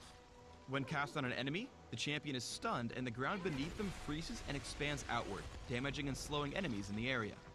When cast on herself, Lysandra becomes invulnerable and untargetable for the duration, while the ice stems from her position. Ice Shard is an essential tool for establishing early dominance with Lysandra. She can aim it through minions to pressure her opponent from a safe distance. Especially when facing melee champions, Ring of Frost can lock opponents in place for an easy hit with Ice Shard when they get too close. Glacial Path is extremely valuable for following up with ganks. By using Ice Shard to slow Zed just as Vi comes into view, Glacial Path allows Lysandra to keep up even after he flashes away, and she lands a second Ice Shard for the kill with Ignite. Although Glacial Path is key for escaping, it's important to note that if Lysandra is disabled, she won't be able to teleport.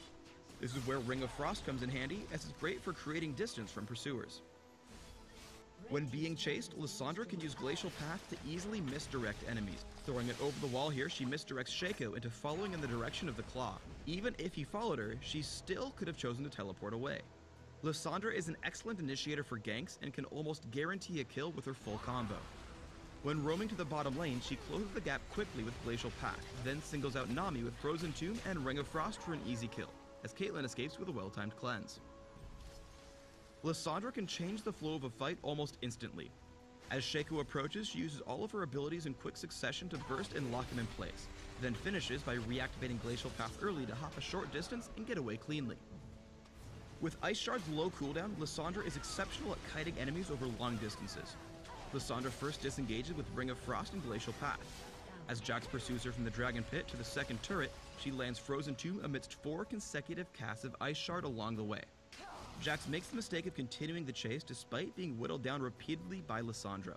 Finally, he dives her underneath the turret and falls to Ring of Frost plus Ice Shard. With Glacial Path, Lysandra can often set up kills from plain sight. Using Glacial Path into Ring of Frost, she freezes Karthus in place for a follow-up stun from Frozen Tomb. Karthus is locked up long enough for Riven to catch up and get the kill. Although Frozen Tomb is a very destructive spell, it sometimes needs to be used defensively to save Lysandra from heavy amounts of damage. She engages a fight with Glacial Path into Ring of Frost, but takes a lot of counterattack damage. Self-casting Frozen Tomb, she blocks 2 turret shots and damage from Karthus, while still slowing Graves, giving Misfortune a kill. Lysandra complements area of effect team compositions extremely well. As Amumu engages, she hops over the wall with Glacial Path into Ring of Frost and Frozen Tomb, which absolutely eviscerates the enemy team, giving Lysandra a quadra kill. Is it cold in here? Or is it just me? When building Lysandra, focus on a mix of magic damage and durability to support her close-range playstyle. For runes, try Magic Penetration Marks, Scaling Health Seals, Magic Resist Glyphs, and Ability Power Quintessences. Try 2109 Masteries, taking Magic Penetration and Ability Power in offense, with Mana Regeneration and increased neutral buff duration in utility. Flash and Ignite are great choices for Lysandra, allowing her to secure kills and quickly reposition in teamfights. Thanks for tuning in to the Lysandra Champion Spotlight. Please subscribe to the Riot Games YouTube channel and leave us your comments just below the video.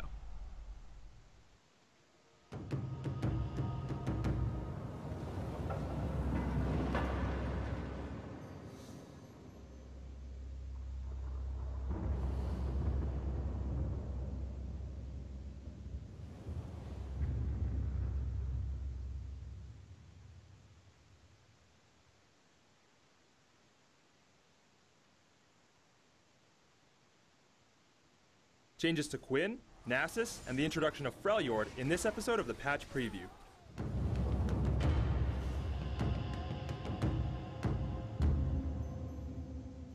Hey Summoners, and welcome to the Freljord Patch Preview. I'm your host, Quiff, here with a couple of our designers, Morello and Brackar. How you guys doing? Pretty good. Yeah, doing fine. Before I get to our balance talk, we have a lot of new content coming with Freljord, so I'm going to kick this off to Morello to find out what's going on in the north. Yeah, so as you've probably noticed, we've put out a lot of Ice Team content for this Freljord event. You know, it's this big conflict up in the north between Ashe, Sejuani, and Lysandra, duking it out for control of the entire region. We do have the Sejuani and Trundle relaunches coming out for this event as well, and there's going to be some champion spotlights you can check out to get the full nitty-gritty on those. We also have an in-client Choose Your Allegiance event where you can align yourself with one of the 3 tribes of Freljord. This lets you participate and kind of get involved with the event even if you don't play one of the Freljord champions. Lastly, and I know Brackar's been dying to talk about this, we have the new Howling Abyss map for ARAM. This map is set in the Freljord and kind of takes you in there to experience it for yourself. Yeah, man, I'm super excited to finally be able to show this off. With Howling Abyss, we wanted to give our single lane map, the Proving Grounds, a sense of place and story. So now we've rebooted the whole thing using all the techniques and technology that we developed with Twisted Treeline, and we've set it deep inside of Freljord, where an ancient battle took place far in the past. There are a lot of cool lore hooks and ties within Howling Abyss, and you'll be able to find out more by playing the map and by interacting with our 2 unique shopkeepers. Both shopkeepers also have VO lines that respond to what you're doing and who you're playing. Additionally, we knew that players really wanted matchmaking support for our all-random all-mid mode, which was the main way they engaged with Proving Grounds, so we decided to also bundle that into this map relaunch. Another thing players have been asking for are tools to deal with dodgers in ARAM. I'm sure we've all been in games where someone's randomed a bad matchup and decided to jump ship. What are we doing there? Since we've added matchmaking, this means you'll automatically get the lever buster support that League of Legends has, so players that dodge won't be able to hop right back into the queue, which should help. But we also get that sometimes you run into a game of ARAM and you don't want to play the particular champion that you get. For those situations, we created rerolls. As you play games of ARAM, you gain reroll points that you can spend to reroll your pick in Champion Select. Players who have more champions will get these points faster, and free-to-play champions will be included in these rerolls as well. So there's still a lot of chance involved, but at least I'll be able to random again when I have an all-melee team against an opposing Lux and Nidalee. Definitely. But on that note, we also made a few gameplay changes to the map itself. We've actually added 2 new items to the game. One of those is called the Guardian's Horn, which is specifically designed to help melee champions engage when the enemy team is just sitting back and throwing spears or firing lasers all day. I am definitely looking forward to the new Howling Abyss. Thanks for coming out, Brackar. Yeah, thanks dude, I appreciate being here. Alright, I'm going to turn things over to our live design discussion with Morello. We're making some pretty big balance changes in this patch, so let's start with Quinn, because I'm a fan of AD carries. Currently, Quinn is a little unconventional in how she's meant to be played. Her ultimate forces her into melee form, and even her vault can put her in some bad situations. Players have been asking for range buffs to let Quinn play safer, but we've instead given her a lot more mobility. Why did we do that? Quinn kind of occupies her own space in the team, and especially her own space in the AD carry role. What we didn't want to do is flatten her out and take away the unique quirks that Quinn has and allows her to occupy that unique space on the team. Still though, at the end of the day, as a non-traditional AD carry, it requires a little bit more nuance and insight to use Quinn's abilities appropriately. Quinn's tag team already has a lot of inherent trade-offs. You do more damage, you're faster, but you have to get into melee range, which makes you more vulnerable. On the other hand, we've seen a lot of competitive players use this in really clever and really smart ways, such as hunting down high-value targets, or ganking, or getting away from a bad situation. This really highlights kind of the strength tag team brings to Quinn's kit. We've lowered the cooldown on tag team because you already have a lot of trade-offs and a lot of decisions to make. Waiting for your cooldown to come back up isn't the decision you should be focused on. Another change we've made is that Heightened Senses passive now also provides movement speed whenever you proc Harrier. This allows her to remain more mobile while either trying to get a better position or going after those high-value Harrier targets. The other champion change I wanted to discuss was a smaller nerf we're making to Nasus, with the attack speed reduction on Wither being cut in half. Nasus has traditionally been seen as a weak pick, and he's only recently gained some popularity with buffs in a previous patch. So why the nerf? This is one I definitely wanted to talk about because I think it can be a little confusing to see a character who's been so historically weak finally become viable and then see us nerf it. The key to this is, yeah, we did buff him and that's great, but the problem was he had previously overpowered things before that were never dealt with because he was so weak overall. Wither is a fantastic example of this. The movement speed slow is 95% and the auto attack speed slow is also 95%. That's basically a stun for an auto attack character. What this creates is when Nasus withers you, you have two options, run or fight. In its current state, neither of those options are realistic. Nasus kills you, and there's no counterplay in that. We decided to nerf this overpowered skill so that we could leave the other things that Nasus players are appreciating intact, like his damage potential and his tankiness. I'm going to shift our focus to our two big starting item changes. Our first is, we've raised the cost on Elixir of Fortitude. This will have a big impact on early game starts, as we saw even AP mids taking Elixir of Fortitude, even though they didn't really need that AD boost. Was this change made specifically to counter that? Elixir of Fortitude is meant to be kind of a high-risk, high-reward gambit starting item. A good example of this working properly is back when Shaco used to use it in Season 2. This would let Shaco go all in on an early gank and hopefully propel him into mid and late game. Right now it's so powerful in such a large number of situations that it really removes the item's identity. There's no risk and there's no gamble. This price increase is going to change what other items you can start with when buying an Elixir of Fortitude, and also what situations it makes sense to buy an Elixir of Fortitude in. The Elixir change is also related to our other item change, where we're limiting the number of HP potions you can buy to 5.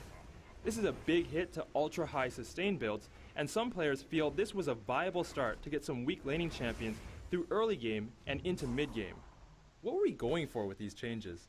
The Mega Health Potion start right now is causing the same problems that Infinite Sustain cause in lanes. Namely, it lowers interaction, it lowers engagement, and it lowers combat.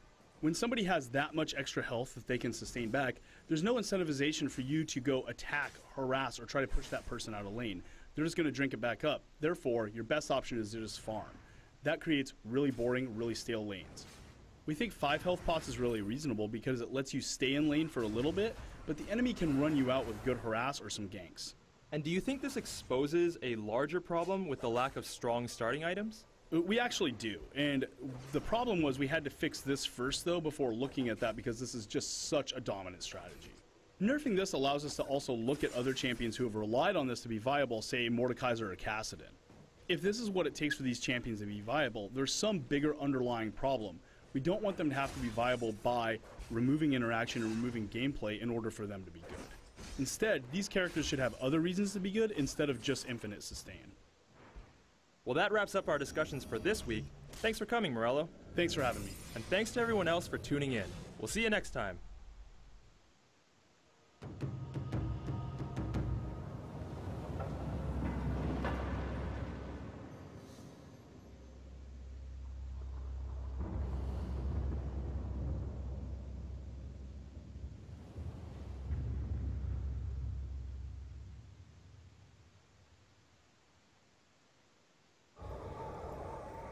The Freljord, a frozen, desolate place. War is coming to the Freljord. The Avarosan, the largest and strongest of the tribes. Led by Ash, they seek peaceful unification. The Winter's Claw, the most warlike and brutal of the tribes. Led by Sejuani, they think peace is another word for weakness. Sejuani has sworn to purge this weakness. Through war, the Freljord will be purified. Far in the north, the peaceful Frostguard protect Freljord's ancient secrets. Or so the world believes. In truth, the Frostguard protect me, Lysandra. While others bicker, we prepare. When the time is right, we will strike. They cannot withstand us. They are only human.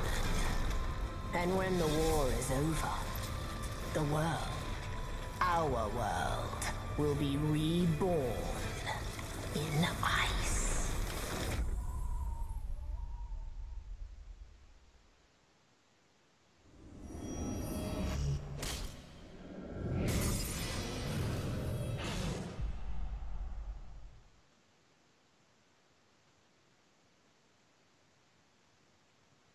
Champion day jobs and a chance to chat with our beloved fan artists in this showcase.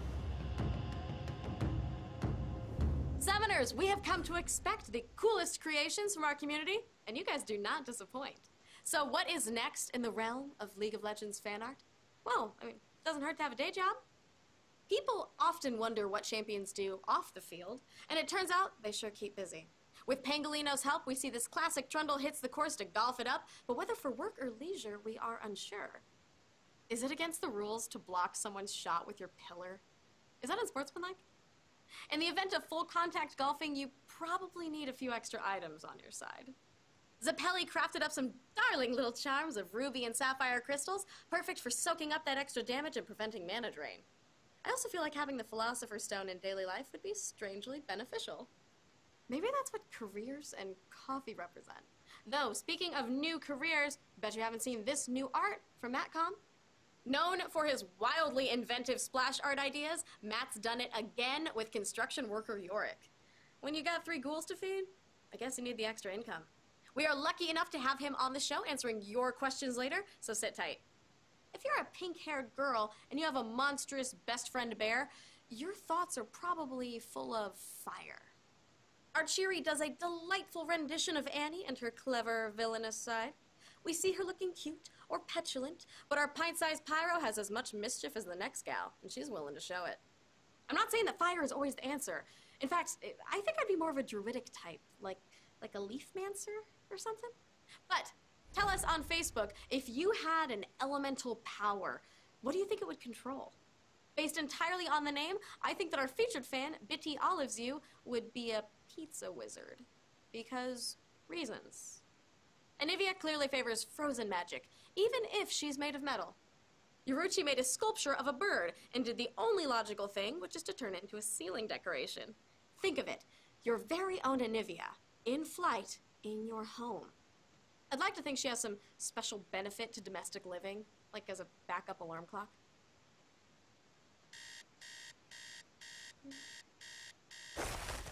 Oh, I am so awake now. You guys love Mattcom and you have a whole bunch of crazy burning questions for him, so here to handle both of those things, we actually have Matt, our esteemed fan artist. He says Howdy. hello. So, I see that you actually have some shirts that you designed right behind you. Yeah, a little while ago I got the opportunity to make some designs for Jinx.com's official League of Legends line, and I decided to go with Graggy Ice from the Broloff skin, and then Baron Face, because I like Baron, and faces are cool. Are you the only person in the world who likes Baron? Like, you're his friend. He's adorable, I think. That's just me, though. Well, to start off with some questions from the community, Nephilim Strike says, which comes first? The idea and then the champion to kind of suit that idea, or getting the champion and then coming up with an idea for them? It's a little combination of both. Sometimes you can have general skin ideas that fit into genres that you can then apply to champions, but for the most part I start with a champion and then work my way around that. So depending on the champion, for example, Nautilus, he's a big armored dude, has this weird suit on, goes in extreme conditions, and so what extreme conditions could you place him in? One is underwater, and then the other is up in space. So I decided to go with Astronautilus, and it worked out pretty well. Yes, actually, the fans would actually know you primarily because of the skin fan art that you've done, and some of them were so popular we actually made them into skins in our game, including Astronautilus and Pool Party Ziggs. So Hiroshi, who is highly inspired by you, said, what advice do you have for someone starting to draw? The best advice is to just start doing it. Get the basic equipment, pencil, pen, paper, and start drawing real-life objects or your favorite video game and comic characters. That's how I started out as a child. I would see things that I thought were cool and want to make them, and decided to try to do that. And over time, you just get better, and then you upgrade your equipment and the subjects. And as long as you get feedback from people, you can really get a good sense of where you're at and where your skills are at. Fantastic. You mentioned upgrading your materials. Shiza no Emotu really wants to know what kind of art programs and materials that you use. Well, now I primarily use Photoshop, some other supplementary programs, but the main hardware I use to translate the drawing motion into the actual painting is a Wacom Cintiq 21UX tablet. Big, expensive, awesome. So, as a last question, Junior Fisherman really wants to know, if you weren't an artist, what kind of career would you have? I would most likely be a lawyer. I've been told I like to argue with people, like to get into issues, or argue for things just for the fun of it. But over time, while I got my education in college, I started competing in contests, doing more art-related work, and with community support, I've had tremendous opportunities to work with places like Jinx.com, Counterlogic Gaming, and with Riot as well. That's fantastic. So it all came from the community then? Absolutely. The support of the community is the primary reason why I've had so many opportunities so far. Thank you so much for joining us today. It's been amazing, and thank everyone else for joining us today. If you have any kind of art or anything, send it in. We want to see it, and thank you. We will see you next episode.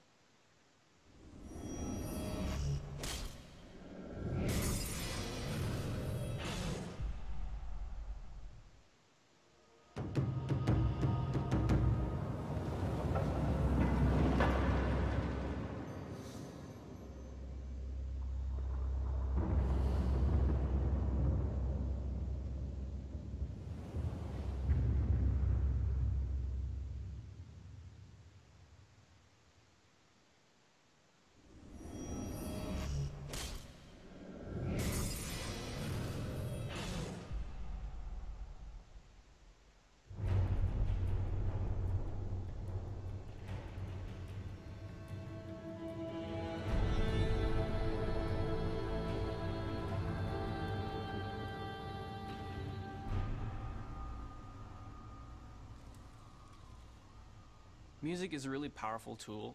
We use this for Freljord to capture the identity, the compelling history, and some kind of the feel of the whole territory, this icy tundra and this icy place where growing up and living is a really, really difficult thing. The coolest part about being a composer at Riot Games is that every single day I can just walk through the rows of the art department. There's so much inspiration for everything. It instantly gives you this desire to create something that picks this up and is as unique and as compelling as these visuals. So I called up Alex Temple and Sebastian and Jean from Hollywood Scoring, and we sat down and started to develop this idea of Freljord's music. The music of the Freljord map is built on this steady march rhythm that we feel has a weight that really helps you feel like you're in the middle of a battle. We felt like the very typical orchestral elements and instruments don't fully give us the best idea of what Freljord can be like. Imagine that usually you have axes and swords and shields in your hands, and in your free time between slaughtering everyone, you found this tree and you play on it. We tried to think a little more outside the box and come up with our own ideas for what the instruments from that place should sound like.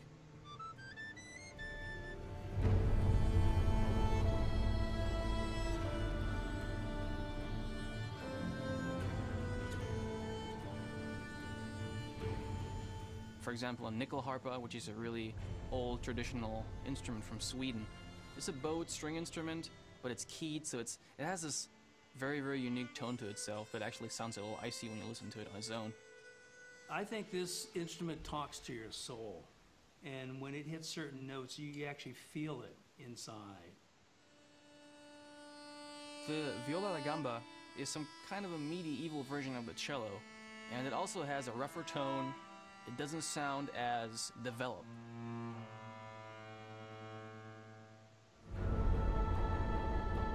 The Freljord tribes are led by the three sisters, Ash, Sejuani, and Lysandra, and having female vocals made a lot of sense to us. So we had an Irish singer here.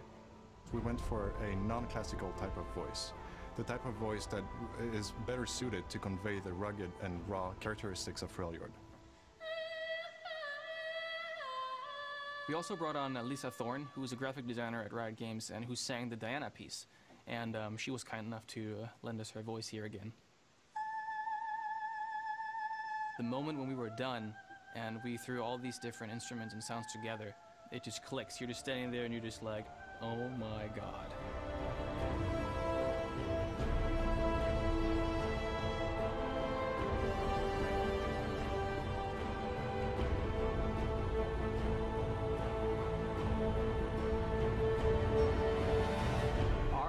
Is that over the next few months and years that we can start to unveil more and more of our world and give you guys a taste of the depth in the stories and the visual exploration that we've been doing in the last few years in a way that will expose more of the League of Legends universe.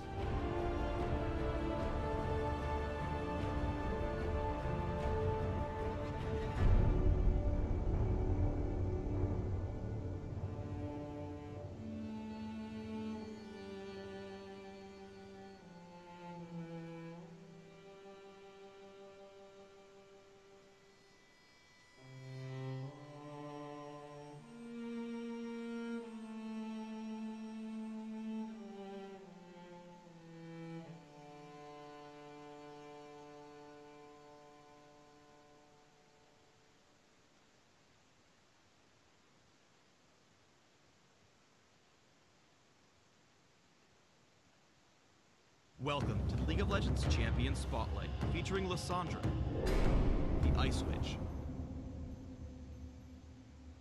Fueled by corrupted magic, Lissandra is the Ice Witch of the Freljord and plots to unleash a new Ice Age upon the world. She is a nimble, high-utility mage with an array of crowd control abilities, crushing and impaling her foes in any solo lane. With spells of Black Ice, Lissandra is a strong contributor to any team fight and can always keep her enemies at a distance. Iceborne is Lissandra's passive, giving her an occasional free spell cast. Each time one of her abilities hinders an enemy's movement, Iceborne's cooldown is reduced by 1 second for each enemy affected. Ice Shard sends out a spear of ice that damages enemies in its path and slows the first unit hit. If Ice Shard hits an enemy, the projectile shatters and travels farther than it would otherwise. Players looking for consistent damage output should always max this ability first. Ring of Frost damages and freezes enemies in place around Lissandra. Since the ability has no cast time, she won't stop to cast Ring of Frost while moving. However, enemies frozen in place are still able to attack or cast abilities. Glacial Path sends an Ice Claw flying in target direction, dealing magic damage to enemies in a line. By reactivating the ability, Lissandra can teleport to the Claw's location at any point along the path. While the Claw is in motion, she can attack and cast spells freely. Lissandra's ultimate, Frozen Tomb, can be cast on either enemy champions or herself. When cast on an enemy, the champion is stunned and the ground beneath them freezes and expands outward, damaging and slowing enemies in the area. When cast on herself, Lissandra becomes invulnerable and untargetable for the duration, while the ice stems from her position. Ice Shard is an essential tool for establishing early dominance with Lissandra. She can aim it through minions to pressure her opponent from a safe distance. Especially when facing melee champions, Ring of Frost can lock opponents in place for an easy hit with Ice Shard when they get too close. Glacial Path is extremely valuable for following up with ganks. By using Ice Shard to slow Zed just as Vi comes into view, Glacial Path allows Lissandra to keep up even after he flashes away, and she lands a second Ice Shard for the kill with Ignite. Although Glacial Path is key for escaping, it's important to note that if Lissandra is disabled, she won't be able to teleport. This is where Ring of Frost comes in handy, as it's great for creating distance from pursuers. When being chased, Lissandra can use Glacial Path to easily misdirect enemies. Throwing it over the wall here, she misdirects Shaco into following in the direction of the Claw. Even if he followed her, she still could have chosen to teleport away. Lissandra is an excellent initiator for ganks and can almost guarantee a kill with her full combo. When roaming to the bottom lane, she closes the gap quickly with Glacial Path, then singles out Nami with Frozen Tomb and Ring of Frost for an easy kill, as Caitlyn escapes with a well-timed cleanse. Lissandra can change the flow of a fight almost instantly. As Shaco approaches, she uses all of her abilities in quick succession to burst and lock him in place, then finishes by reactivating Glacial Path early to hop a short distance and get away cleanly. With Ice Shard's low cooldown, Lissandra is exceptional at kiting enemies over long distances. Lissandra first disengages with Ring of Frost and Glacial Path. As Jax pursues her from the Dragon Pit to the second turret, she... Hey guys, and welcome back. This will be the fourth series of the day, the final one. Oh, We have been here for hours now, and so far, all the matches have been a little bit disappointing. A little bit disappointing in that we haven't actually seen a very strong contender that we think can actually beat KL Hunters. I mean, Broski came very close in game 2. I mean, they came very close to just taking a single game. Nobody has even tied the series yet, let alone, try to take a win away from them. So, a little bit disheartening. Yep, maybe we'll see something different tomorrow. Maybe we'll see something different now with Royal Knights. So that is very true. But with that disheartening feeling, actually, I get a little bit of sense of joy for the fact that Kuala Lumpur Hunters, I would say, has improved quite a bit and consistently showed their strong gameplay, strong communication, even from the laning phase to the mid game to the late game, which I'm actually very pleased about. yeah, I mean, it just goes to show that KL Hunters, they've got it in them. Are they going to perform so much better in the summer season of the GPL? It sure looks as it that way. So for those of you who are joining and wondering who in the world and what in the world are we doing here, my name is Sudo. And my name is Lilia. And we are your casters for the Challenge the Hunters Day 1. Tomorrow, I will still be here. Lilia will be transforming into a man. I will be transforming into a man. Hopefully not Teddy Tibbers. Hopefully not Teddy Tibbers. But we are going to go now into the bans and picks. So just to remind you, now it will be the game. It'll be a best of 3 game between Royal Knights and Kuala Lumpur. So there we go. On the blue side, we have the Kuala Lumpur Hunters as the first picks, and we already see Twisted Fate as well as Elise being banned out. On the purple side, in the second picks, we do see Royal Knights who have banned out Cassidin and Oriana. So Cassidin could be targeted. Perhaps in the last game, we saw Goldens doing a very strong Cassidin. Yep, I mean, these guys might have been watching the previous game, so we saw how, I think it was Team Secret who banned out Nessus after Indeed. seeing Nessus' performance. And there we have Jarvan as well being banned out. But finally, with all these bans coming through, I would say one sticks out the most, which is Oriana. We have not seen an Oriana picked on the side of Kuala Lumpur Hunters yet, and they have given no indication that why should they ever pick Oriana. So I'm not sure why the ban is specifically targeted to Oriana. In fact, the only player that actually did use him was Ozora Veki. Was it Ozora Veki? I think, yeah, it was probably him. It was him. I do believe it was him. Yep, with the shield. No, it was Sanguine.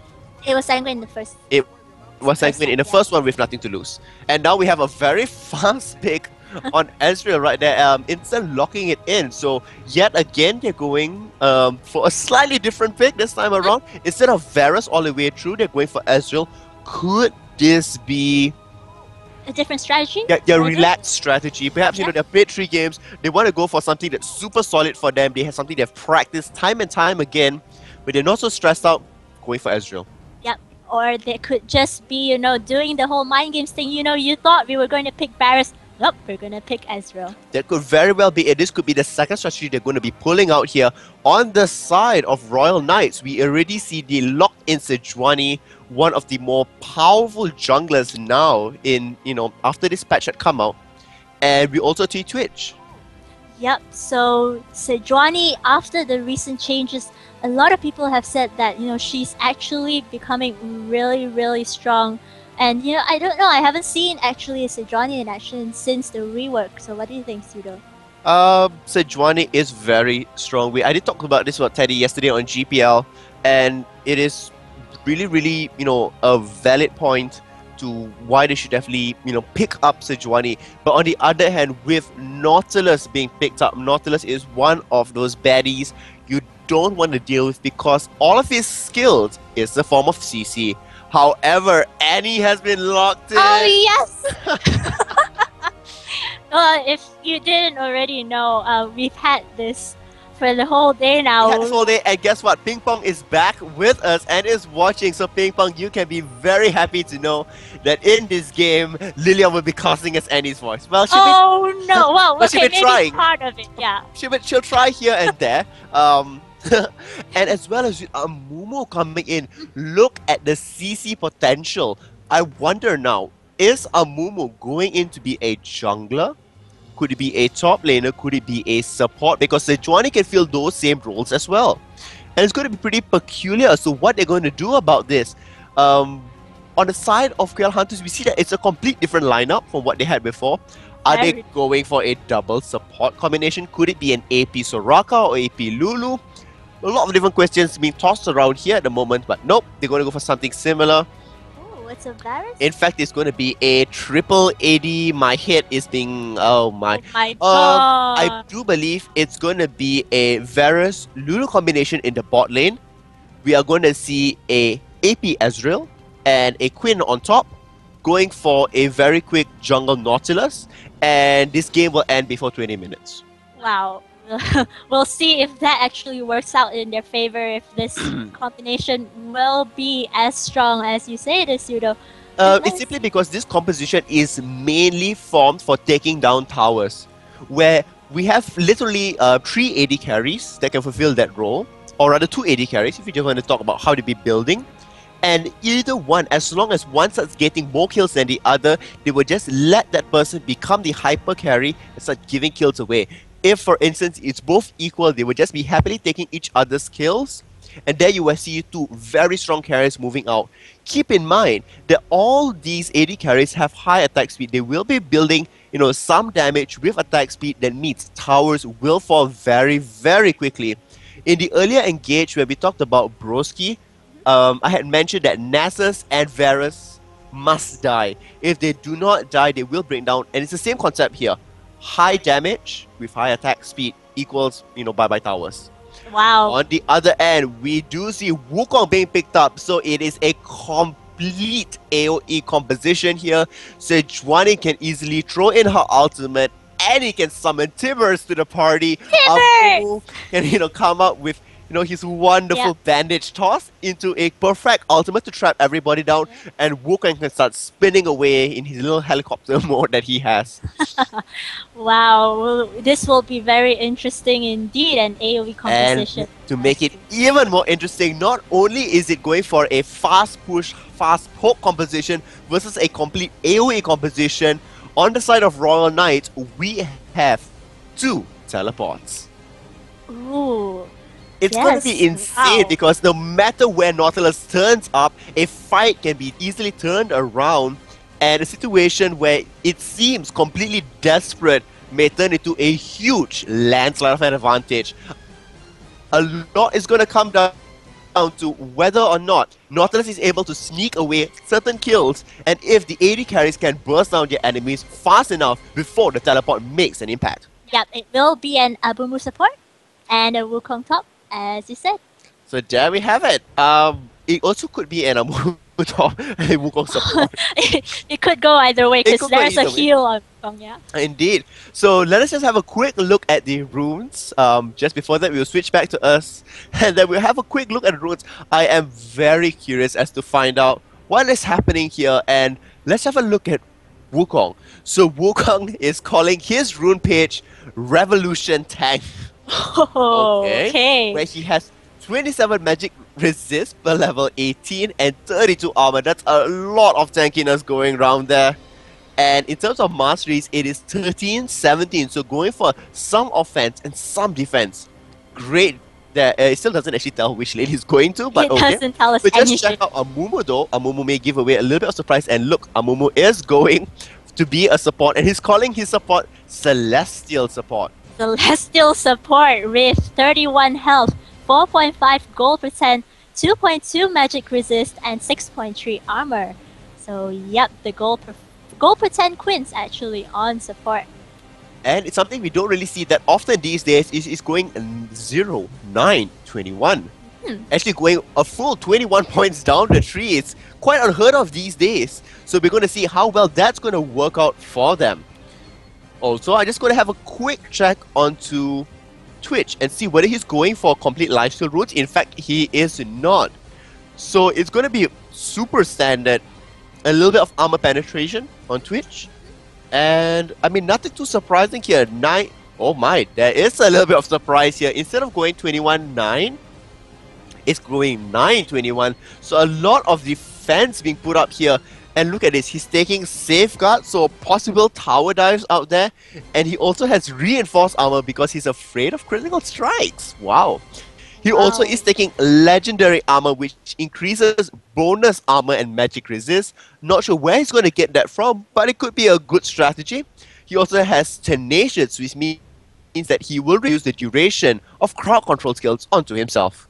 Yeah, probably coming from the fact that he noticed a lot of the KL Hunter's composition is about AD carry, AD damage, AP. AP Ezreal, I mean, you talked about the whole... Well, it could be an AD Ezreal. I could be completely mistaken here, but it sure looks as if they want to have in some AP damage there. Yeah. Not, go complete there, which meant that, these are pretty heavy hitter tanks.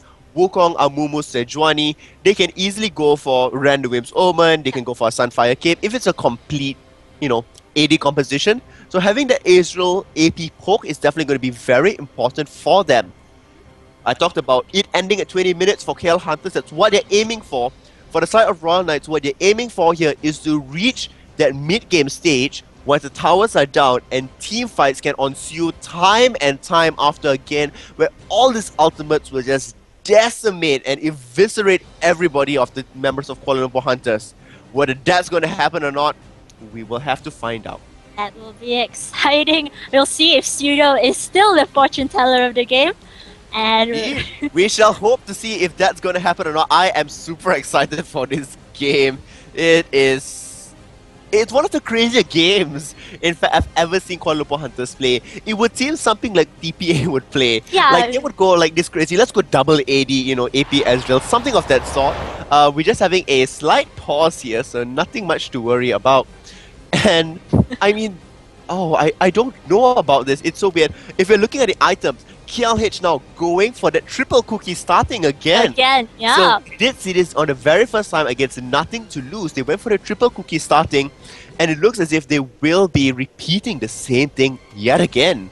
Yep. And it worked super well for nothing to lose. Against nothing to lose, because in the very first game, it ended just barely at 20 minutes. In fact, they could have possibly ended it a little bit earlier if they consecutively pushed each lane. Exactly. You know, I'm just thinking about, you're right that in sense TPA has always been running these new team comps in, GPL. We've seen how they've done the especially when they feel support. quite confident when they do it. Yep. So is this a mark of confidence? Is this a sign that the KL Hunters know that they're going to be undefeated again as they end It could very well be for the fact that they know even if they do drop this game, if they do come up with a loss here, they still have 2 other games where they can pick it up back again and they can revert back to their solid strategy. But here, it is a chance. This is considered a semi serious tournament in which they can practice out their strategy instead of just having scrims. This is now under, I would say, like, a semi-serious tournament pressure where you have to work. It's on a LAN setting, so communication, via headphones. If you're using headphones, they are, talking to each other, next to each other, and it's a whole different way when you practice this over Skype with your friends when you're, like, relaxing away there. In your pajamas. In your pajamas, in whatever the hell you're wearing or not wearing. And it's different now when you're in a LAN setting, you're under stress. So, looks like the game has resumed, and very quickly, everybody is purchasing their items. Yep, we see. With that starting, Annie is going as Sapphire Crystal. My. She is quite confident. So, it looks as if it's either going to be a fast Tear of the Goddess, or it's going to be a semi-fast Catalyst out there. I mean, for a Catalyst, for Annie, I wouldn't really start a Sapphire Crystal. It's a little bit iffy. It's a little bit troublesome because going for a Ruby Crystal means you can survive a little bit longer, you can farm a little bit longer, a little bit more gold.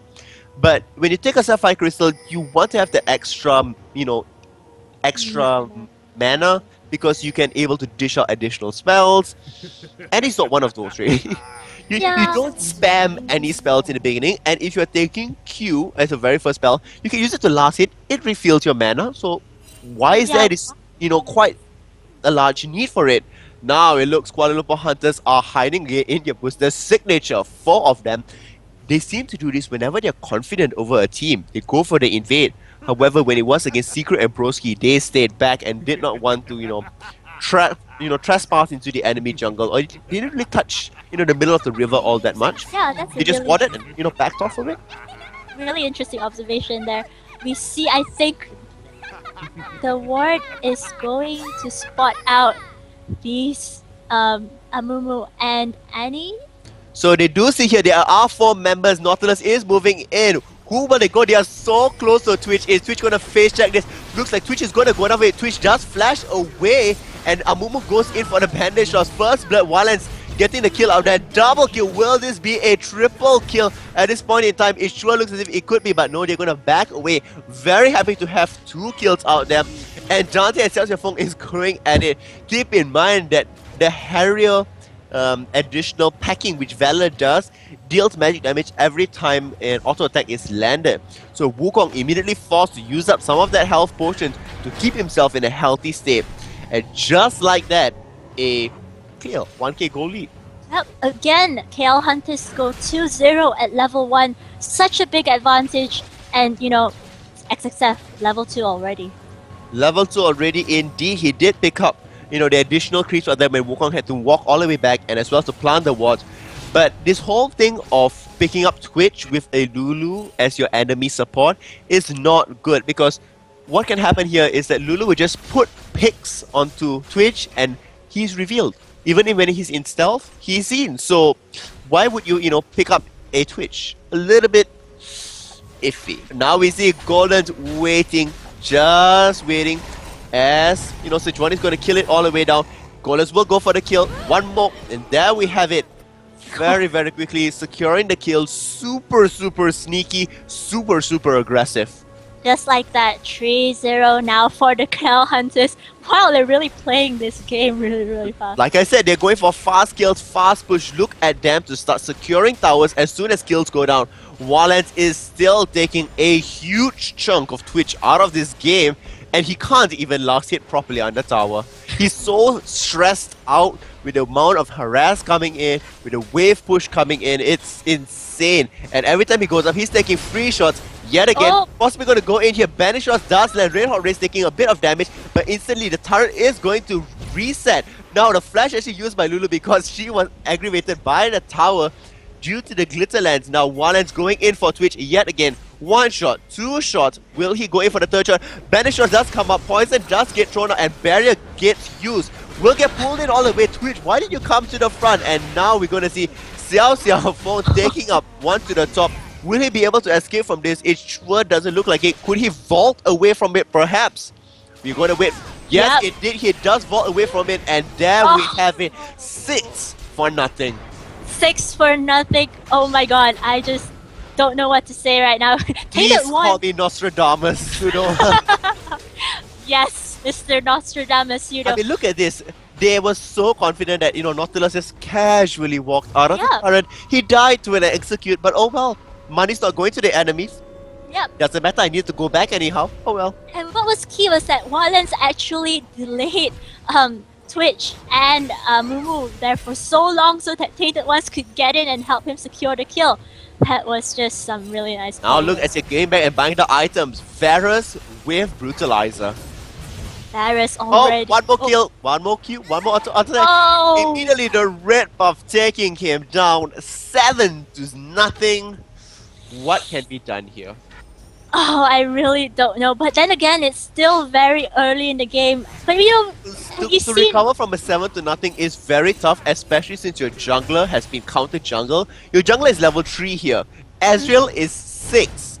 Xiaofeng on Quinn is at 5 already.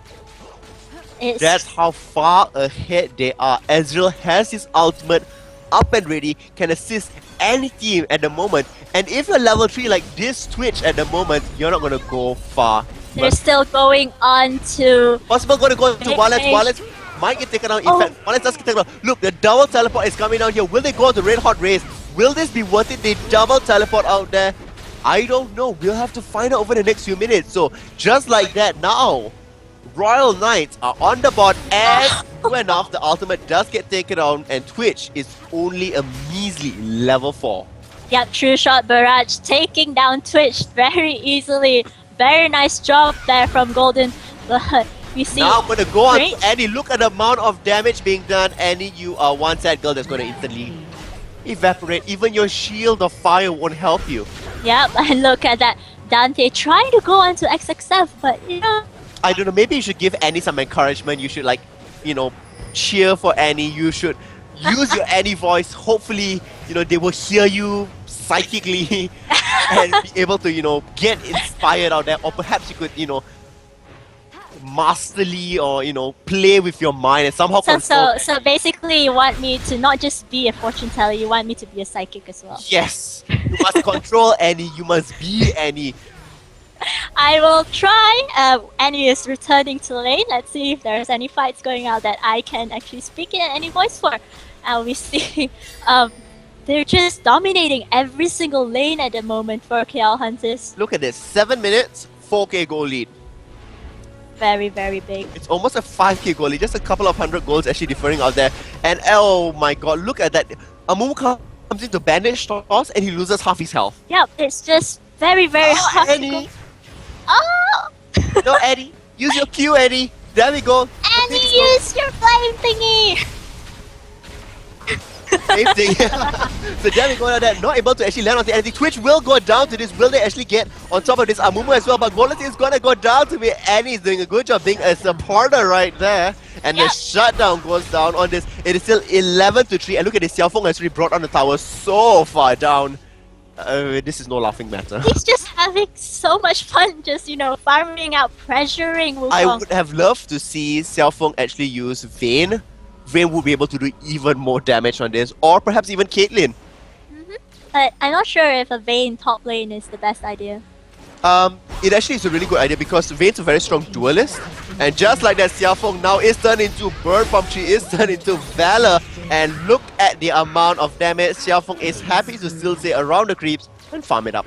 Yep, so he's actually building into a very AD carry-like build there. Berserker's Greaves and double Dorans for XXF. I mean, I would switch around the champions to mark, who versus who. Unfortunately, everybody's running everywhere and it doesn't really make sense. It no longer matters, but wow, a 12-3 kill lead for the KL Hunter side. This domination, I mean, this domination. feels like I'm repeating myself every single game. I mean, it's not only this game, they're not really dominating, they are just simply outplaying. There's nothing that can be done on either side. Look, they're just roaming everywhere. He's even using his hook. Depth charge does get thrown out at the same time. Chain of Corruption was used. Will the Q actually finally land out there? In fact, it does. Look at that. 100 over damage was used. Even Twitch got hit by that. Two-shot barrage, yep. Two-shot barrage bringing him down. So 2 towers are down right now. Looks like they will be cycling towards the mid. It's just one single hit away. Possibly going to look onto and engage your Goldens now, priming themselves up. And there we go, taking up the dragon. 9-minute mark, a little bit slower compared to the other games, but they have been distracted by all the yummy food. Yummy nom noms, and he's just unable to do anything against, whoever comes her way in lane. And the dragon will go to KL Hunters. There was not a chance that even, Sichuan could come there and outsmite it. Because at this point in time, Nautilus is 1 level ahead, and Twitch is still level 5. Yep, Twitch's gonna get caught out here. He's just waiting for the invisibility to run out. Even if he flashes, that's still nothing. He could have saved out his flash, but nope. He's gonna go in Wild Grove now. The stun up Amumu and Amumu. The sad case is forever alone. Left in the bush and dies. Nobody wants to be friends with Amumu. Nope. They just want to kill him. Nope, nobody at all. Oh well. I don't know. I mean, look at how hard bottom lane has been shut down. Twitch is 0-5. I don't know if you noticed this, Lilia, but they are 10k ahead. 10k at 10 minutes. God, 10K. Every minute they have been getting a 1k advantage and compounding onto that. 10 minutes, 10k. With this tower being taken, it's going to be the 11th minute. It's going to be 11k on the board right there. Are you believing my prediction of 20 minutes right now? I am believing you. In fact, we might even see this game end before 20 minutes if nothing really happens. Wallace does flash away. Wonderful flash, keeping himself safe on the other end. Ultimate does get chosen, however, with the depth charge being used there, Timberus does make an appearance. Looks like they will be able to bring down one member. Now the second member, hopefully Xiaofeng will be able to get out of this. No, in fact he does able to. They, in fact, opt to go on to Lulu, which is a little bit weird. Tainted One's now in a little bit of trouble. Amumu will go down to Golens, and look at this. Xiaofeng now vaulting away from two members, making sure that he's A-okay. The shutdown did go down onto Xiaofeng, and now it is 19-5. Still a 10k goal lead, and with this tower, another K. Yep, so 4 kills there for the KL Hunters, traded for 2. To them it didn't really matter, to be honest. Yeah, it didn't really matter. Because even if they did lose at members, it still meant a very free tower for them, and they are so far behind. They had spent all their ultimates, almost all their summoner spells to stay in that fight. Lulu did not use Wild Growth just yet, and Xiaofeng still has Ignite on. Yep, so just the amount of things, the amount of spells, the amount of effort that, you know, the other team that Royal Knight had do, spent. Yeah, everything. They threw everything they had. They threw the lint in their pocket. They threw their money. They threw whatever they had. They threw a gigantic teddy bear that, you know, worked out for them. Unfortunately, it didn't really work out to the very best of what they hoped. They hoped possibly for an ace on there, but look at this. Golden is just chasing the sad mummy. And Twitch is not even going to respond to it. In fact, he's just going to turn invisible and hightail it out of there. He doesn't want to be anywhere close to it. And just look at this. Sejuani now dashing in. Will he die? Look at that. The Wild Growth being used Wallens on the other end as well. Golan's now does Arcane Shift over the wall. Very Amazing. nice. Arcane shifts away from the Wukong and manages to pick up the kill. Wow. Chain of Corruption does mid though, but look at Eddie, look at the damage. Oh wow, Tibbers comes out in the reverse Annie costume, but instantly dies away because the master's no longer there. Eddie, is that you? In the Sad, skirt? sad Annie. I know. I'm so sorry, Annie. I know I would shoutcast as you, but you know. But you're doing horribly and we can't shoutcast that. Well, now we look at this. Xiaofeng is behind the tower, hitting the tower in the bottom lane. They are taking another tower. Look at this. The vault will go off. Ultimate does get used, but for what?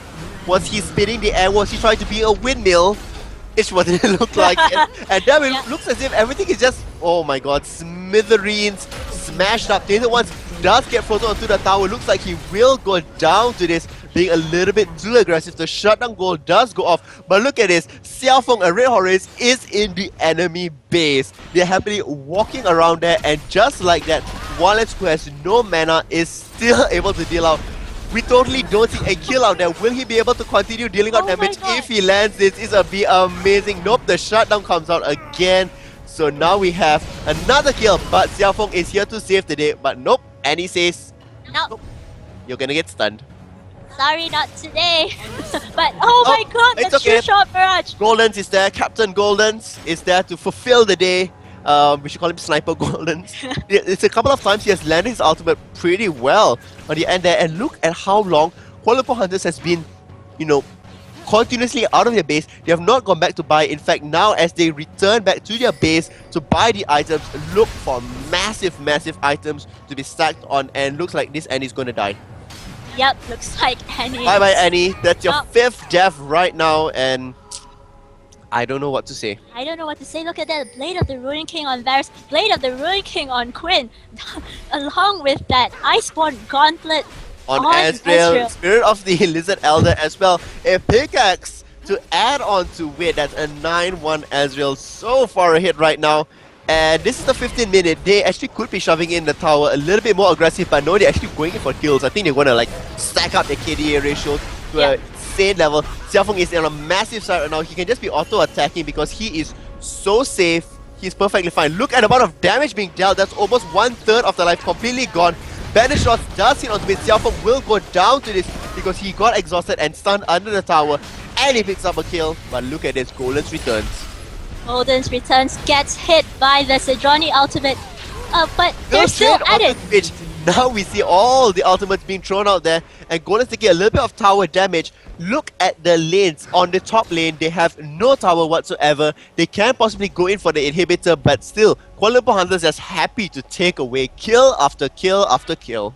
Yep, they have the lead. They Longer know than 20 minutes because they're simply taking kills, and not for the fact that they could end the game before 20 minutes. They could definitely end the game by just having 5-man push top lane. Indeed, they could even split it up there. Just Queen go up to the top, take out the inhibitor, while the mid lane sieges. Even 5 members of Royal Knights aren't unable to, you know, even go onto the 4 members of Kuala Lumpur Hunters. Yep, and With this that will... BCD, AP and AD carry now taking out Dragon. And AP and AD and look at how fast they're taking out Dragon. They lost hardly any life. Hardly any life. Wow, it's just so strong. There we go. We're going to get a fall onto our Mumu, and the sad mummy dies again. And Golden's is godlike. Golden's is godlike. Will he get beyond godlike? We'll be finding out soon. The Shurella did get used up. That's just a clone. Go for the real one. In fact, he is going for the real one. Look at those frost fields being thrown out there. Chain of Corruption does land onto Twitch. Wallace is taking a little bit of the tower damage, and he's going to go down to this. Wallace should back off. Wallace is still taking damage. And Red Hot Race now is tanking the tower, which means that, okay, let's go for Sejuani the pig. Will he be able to bring it down? Double kill, but Sejuani ends up with a kill of his own. 3 members still very happy to take out the tower, take out an inhibitor, and at the same time, Quinn is moving up top to get, you know, the middle inhibitor, the top inhibitor. What am I saying? That looks like 2 inhibitors will go down for the side of Royal Knights, and you know, I don't know how they're gonna come back from this one. They can't. They can't. They can't. I'm not being evil to them or anything of that sort. It's just that they have a 20k goal lead. They have more than 20k goal lead at this point in time. Almost a complete, you know, 4 extra kills for every 1 death that has been taken. and there's nothing much that can be done. It's 2 minutes remaining to 20 minutes. Can they finish the game? Yeah, there really is nothing much that can be done anymore. There's nothing There much goes that can the be done. inhibitor. Varus Yeah. is returning with the group now. He's walking up into the mid lane. And look at the amount of damage Xiaofeng is doing. Yet again, the ultimate does get used. But guess what? Not enough damage. Not anywhere close. Golden Wukong. still happily hitting, just normal hitting away. And we'll be able to bring down one. Now we've got to move into the middle part where we're going to see Annie. Annie has Timbers on the other side. But Vault will stop her down completely. Now we're going to move on to Twitch. Twitch goes down as well. And there we have it. A complete perfect game. Or rather perfect engage. Nobody died to it. It is alternate tank all the way through. And they are going to go for the inhibitors right now. Looks like they want to go for this 20 minute. Even they're throwing a ward onto the other end there. And guess what, Amumu, you can't do anything right now. Tower goes down, and this is the 90-minute mark. This game will end before the 20-minute. Thank you, Lilia. Thank you, Nostradamus pseudo. I just know the strategy a little bit too well, but it could be after more than 20 minutes. They could possibly stop the Kuala Lumpur Hunters now, but effectively the game is over. Nope. What? KLH Goldens goes in for the final hit onto the inhibitor. I'm sorry, onto the Nexus started. I'm so confused because like it just ended all in the blink of an eye. Yeah. 20-minute game. You know, sorry. A 19-minute, 23-second game. My. My word, that was just wow, it was like a steamroll. It was steamrolled. It was a juggernaut, you know, running through everybody. It was a running of the bulls rampage. I don't know what you want to call it. It was a sight to see. It was a sight to see. I mean, as much as we're talking about how KLH did very, very well, I do believe quite a big factor of why they were able to execute their strategy so well and end before 20 minutes was because of the AoE composition that Royal Knights use. That composition is a very strong competition. However, it only shines in the mid game. And there was no mid game there. There was no mid game. It went was straight laning end phase into, you know, end game. Like, wait, what? So they couldn't get their ultis to get together. We saw in the end, when they managed to get a couple of ultis together, Mumba's ult was a little bit off. But when they all got together, we saw the amount of damage that could be have dealt with. So the potential is very high. But they just didn't manage to bring the game that far. Not anywhere close to it. So let's have a quick look at the score screen before we go into game 2. And let's see what perhaps they can improve on here. So in terms of itemization, I think it's pretty fine. Yeah. There's nothing wrong. There's nothing, you know, completely off. It's just that Kuala Lumpur Hunters, you know, took their huge advantage in terms of experience, in terms of knowing that their team composition was, you know, far superior because of their strategy that they pulled out. And this is what resulted in the wins. If you look at Golan's, Golan's has the highest goal, has 10k, has 3 times the goal of Wukong, has almost 3 times the goal of Annie as well. Yep. Even in C has 171 on Quinn. In fact, Sejuani that has the highest goal on enemy team, I mean twice her goal amount, can't even reach Golden's. It's not just there. And Golden's had 140 CS. Quinn, being used by Xiao Xiaofeng, come up with 171 CS. Twitch, a measly 42. Let's go to a very short commercial break. When we return, we will see Game 2, where Royal Knights will have to scramble their brains, rethink their strategies, and pull a miracle out of themselves because they need one right now. This is a Hail Mary on the 11th hour. They need to do something, or else it will end before 20 minutes yet again. Yeah, we'll see if they come back with a better strategy and an even stronger gameplay. But before that, we'll have a couple of commercial breaks and we will be back soon. The Freljord, a frozen, desolate place. War is coming to the Freljord. The Avaruzen, the largest and strongest of the tribes. Led by Ash, they seek peaceful unification. The Winter's Claw, the most warlike and brutal of the tribes. Led by Sejuani, they think peace is another word for weakness. Sejuani has sworn to purge this weakness. Through war, the Freljord will be purified. Far in the north, the peaceful Frost Guard protect Freljord's ancient secrets. Or so the world believes. In truth, the Frost Guard protect me, Lysandra.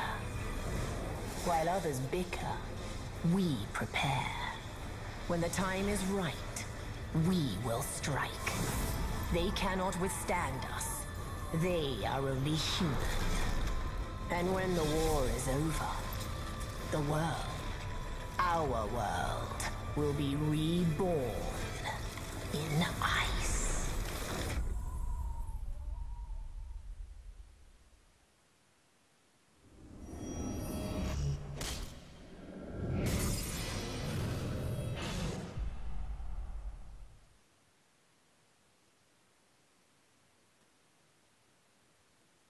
Champion day jobs and a chance to chat with our beloved fan artists in this showcase. Summoners, we have come to expect the coolest creations from our community, and you guys do not disappoint. So what is next in the realm of League of Legends fan art? Well, I mean, it doesn't hurt to have a day job. People often wonder what champions do off the field, and it turns out they sure keep busy. With Pangolino's help, we see this classic Trundle hits the course to golf it up, but whether for work or leisure, we are unsure. Is it against the rules to block someone's shot with your pillar? Is that unsportsmanlike? In the event of full contact golfing, you probably need a few extra items on your side. Zappelli crafted up some darling little charms of ruby and sapphire crystals, perfect for soaking up that extra damage and preventing mana drain. I also feel like having the Philosopher's Stone in daily life would be strangely beneficial. Maybe that's what careers and coffee represent. Though, speaking of new careers, bet you haven't seen this new art from Matcom. Known for his wildly inventive splash art ideas, Matt's done it again with construction worker Yorick. When you got 3 ghouls to feed, I guess you need the extra income. We are lucky enough to have him on the show answering your questions later, so sit tight. If you're a pink-haired girl and you have a monstrous best friend bear, your thoughts are probably full of fire. Archery does a delightful rendition of Annie and her clever, villainous side. We see her looking cute or petulant, but our pint-sized Pyro has as much mischief as the next gal, and she's willing to show it. I'm not saying that fire is always the answer. In fact, I think I'd be more of a druidic type, like a leaf-mancer or something. But tell us on Facebook, if you had an elemental power, what do you think it would control? Based entirely on the name, I think that our featured fan, Bitty Olives You, would be a pizza wizard. Because reasons. Anivia clearly favors frozen magic, even if she's made of metal. Yoruchi made a sculpture of a bird and did the only logical thing, which is to turn it into a ceiling decoration. Think of it, your very own Anivia, in flight, in your home. I'd like to think she has some special benefit to domestic living, like as a backup alarm clock.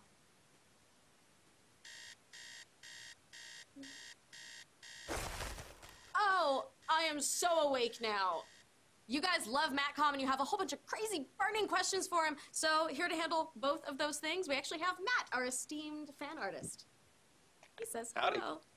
So, I see that you actually have some shirts that you designed right behind you. Yeah, a little while ago I got the opportunity to make some designs for Jinx.com's official League of Legends line, and I decided to go with Greggy Ice from the Broloff skin, and then Baron Face, because I like Baron, and faces are cool. Are you the only person in the world who likes Baron? Like, you're his friend. He's adorable, I think. That's just me, though. Well, to start off with some questions from the community, Nephilim Strike says, which comes first? The idea and then the champion to kind of suit that idea, or getting the champion and then coming up with an idea for them? It's a little combination of both. Sometimes you can have general skin ideas that fit into genres that you can then apply to champions, but for the most part I start with a champion and then work my way around that. So depending on the champion, for example, Nautilus, he's a big armored dude, has this weird suit on, goes in extreme conditions, and so what extreme conditions could you place him in? One is underwater and then the other is up in space. So I decided to go with Astronautilus and it worked out pretty well. Yes, actually, the fans would actually know you primarily because of the skin fan art that you've done, and some of them were so popular we actually made them into skins in our game, including Astronautilus and Pool Party Ziggs. So Hiroshi, who is highly inspired by you, said, what advice do you have for someone starting to draw? The best advice is to just start doing it. Get the basic equipment, pencil, pen, paper, and start drawing real-life objects or your favorite video game and comic characters. That's how I started out as a child. I would see things that I thought were cool and want to make them, and decided to try to do that. And over time, you just get better, and then you upgrade your equipment and the subjects. And as long as you get feedback from people, you can really get a good sense of where you're at and where your skills are at. Fantastic. You mentioned upgrading your materials. Shiza no Emotu really wants to know what kind of art programs and materials that you use. Well, now I primarily use Photoshop, some other supplementary programs, but the main hardware I use to translate the drawing motion into the actual painting is a Wacom Cintiq 21UX tablet. Big, expensive, awesome. So, as a last question, Junior Fisherman really wants to know, if you weren't an artist, what kind of career would you have? I would most likely be a lawyer. I've been told I like to argue with people, like to get into issues, or argue for things just for the fun of it. But over time, while I got my education in college, I started competing in contests, doing more art-related work, and Hello and welcome back. We are currently at Challenge the Hunters, and this looks like it will be the deciding match to see if we will go into round 3. This is going to be the second round for Royal Knights, the 4th opponents for Kuala Lumpur Hunters today. So far, Kuala Lumpur Hunters have not suffered a single loss. Not a single game has been dropped so far, coming up with a flawless 7-0 games. Yep, they're just very consistent right now. I mean, the closest they got to losing one game was with Broski. And I think, that was right. So that was their 4th game that they had played. They had a little, I wouldn't say even a blunder. It was more of the opponents took advantage of a small mistake, and that's about it. And other than that, they recovered and have been super strong thus far. At the moment, we are still talking to people within the chat. So if you have any questions for us, if you want to say anything, maybe a shout out. Sure, we could do shout outs for you guys. We'll do shout outs for you guys as we wait for the rest of the team to be ready on the other side. So Amin Jamal says, can I report Kuala Lumpur Hunters for raping others, for other people online? How do you mean by raping people online? It's a little bit difficult to classify that. Unfortunately, I don't believe you can do so. But what I think you can do and should do is actually, show your support for Kuala Lumpur Hunters. You have seen how well they have performed now. Tell them, how well they have improved. Show them your support. After all, it's only fair that you support your local team, especially when they've been training really hard and proving themselves here time and time again. For the past 12 hours, they have been consistently showing that this is why we are the only pro team in Malaysia. This is why we are the best. So thumbs up the video so that they know what it is. Leave a message and to show that, KLH, you deserve to win. You are the best. I support you. I would definitely do that, but unfortunately, I'm a caster. And I'm saying it on air. To the Kuala Lumpur Hunter members, you have shocked me today, and my confidence in you has been regained. Yeah, we are very proud of you, I think. Yep. My confidence in Kuala Lumpur Hunters, to be very honest, was shaken, I would say, in spring season because they seemed a bit off balance. However, now with a very strong starting with yesterday's GPL taking out the Saigon Jokers, and I would say doing a fair job against Taipei Assassins, and with today a 7-0 flawless victory onto, I would say, some of the strongest teams in Malaysia here, only bolsters my confidence in you guys. Thank you for showing us such wonderful games, and I look forward to the remaining game of today, as well as 12 more hours of games tomorrow. Yeah, and definitely, I mean, they've been playing for 12 hours and still so strong and still able to pull off such wonderful gameplay. I mean, the game we just saw was just mind-blowing. Oh my god, a 19. Well, we are going to see how well this is actually going to go for Dia, and we do see that it's a little bit of technical problems. I think this has been a reoccurring, theme song for us. Technical problems everywhere from the side that we are experiencing, from the internet cafe where they currently are playing from. However, we will be starting the game relatively soon. I know I made a blunder today on camera. Unfortunately, my co-caster here also made a blunder. You will see why she made a very simple mistake, just like how I said blue dress into wonderful ahams. He will never stop saying that, seriously. Well, I mean, I think I've almost 60 likes so far. Or On just the that status. comment myself, so yup. Maybe I should open a Facebook page and then we can compete and see whose statuses get the most likes. Do you want to do that? Sure. We can have Lilia. For those of you who are just tuning in, Lilia, this is her first time casting. Yeah, this is my first ever casting session. 12 hours! 12 with hours Pseudo. for the first time you're casting. I think you're doing a pretty good job keeping up, your stamina throughout the game. There's a little bit of dip in the afternoon, but you picked it up. I think you were shocked to see the previous game, and I think you're super excited to go into the next game. Now, we do have all the members there. And we are going to go into the champions bans and picks. So now, on the blue side, we are seeing that it is going to be Royal Knights on the blue and Kuala Lumpur Hunters on the purple side. For Vincent Wong out there, yes, continue to say out there, KLH is the best. Oh, thank you for calling me handsome. And Lilia, you are so cute. Oh, thank you very much, Vincent Wong. We seem to have a slight issue still. Yup, I think they're just going to rehost the game out there, so sorry for the slight technical difficulties, but it's okay. We are still happy to be here. We still are at currently 25 likes, and it had stopped actually at 25 likes like several hours ago. Apparently, nobody liked the last game. I was entertained. I was you not? entertained. I mean, like, I would thumbs it up. I mean, if I could spam thumbs up, that would be it. That was entertainment at its best. You talk about X making backdooring and like high tension out there. This was it as well. This was, a race among the clock to reach before the 20th minute mark, and it was flawless to see how everybody just popped. Like small little fireworks. Like, oops, there goes Annie. Oops, there went Amumu. And I don't know. It was insanely well for me. Yeah, it was really interesting because, I always like to see these new team compositions, ones that you I don't wouldn't say new team actually- compositions. I would say it's more like unorthodox team compositions. Unorthodox, that's Don't the see word. them really in tournament play. Only when I would say they're quite confident about themselves or they really want to try something that's entirely new. Then do we see such occurrences. And it sure looks as if now they are rather happy with themselves. They are, rather pleased and comfortable, which is why we see them pulling out the strategies.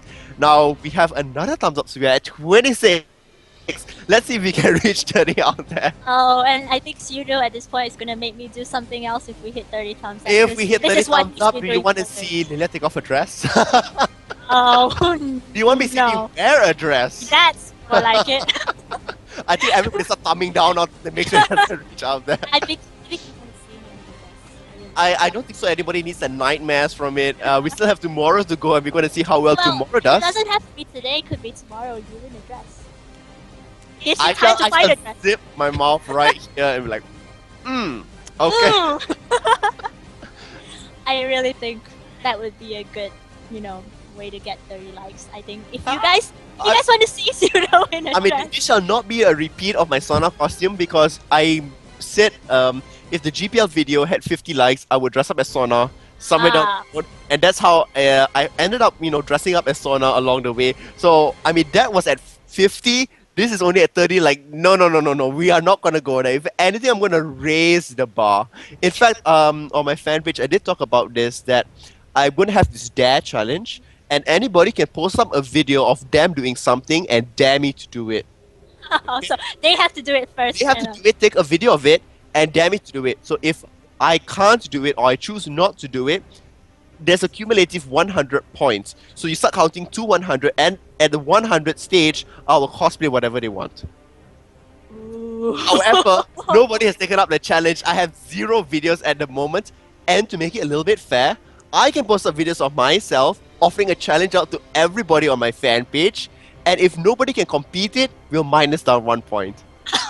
Okay? Oh, So yeah. wow, look at how smart you are in trying to get all the I mean, I'm not asking them to like my fan page at all. Like, you cannot like it. You just need to post up on it a video doing it if you want to see me cosplay. I think you might see a video coming out from me soon. Wonderful. You shall be my first adversary. So there we go. And then again, you'll be also creating your fan page, right? So there we can do the same, ongoing battle. there. Eternal rivalry. Eternal rivalry between Blue Res and Chumshot.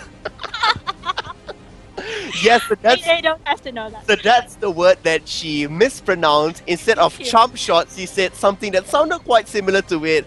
And I do believe Nicholas would be able to guess what exactly she said.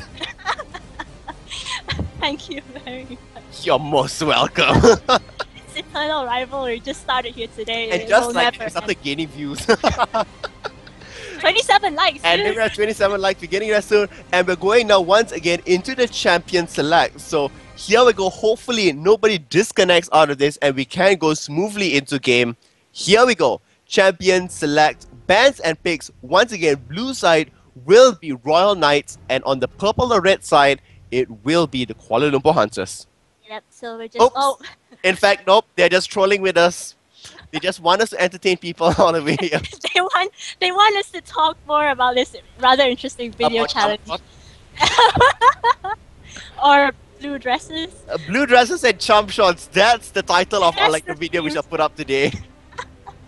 I hope none of you guys post this up on Reddit. It will be very embarrassing. Please do not post this up on Reddit. I mean, I'm pretty sure if anybody does post it up, it's not going to get like super upvoted anyhow. Yeah, it'll just be like, what? These It's two going to be on people- like, the news topics and then it's just not going to be there out there. Yep, so cosplay Caitlyn and wear a mini dress. Sure, I mean, go to my fan page, do the videos out there, and if you can do 100 videos by yourself, So what happens if I'll cosplay something with a dress and you'll be forced to do the same thing? I mean, how is that really a dare? Like, or how is that like a challenge? It's Mini like dress. you're gonna wear a mini dress. Yeah, so you have to wear the same mini dress.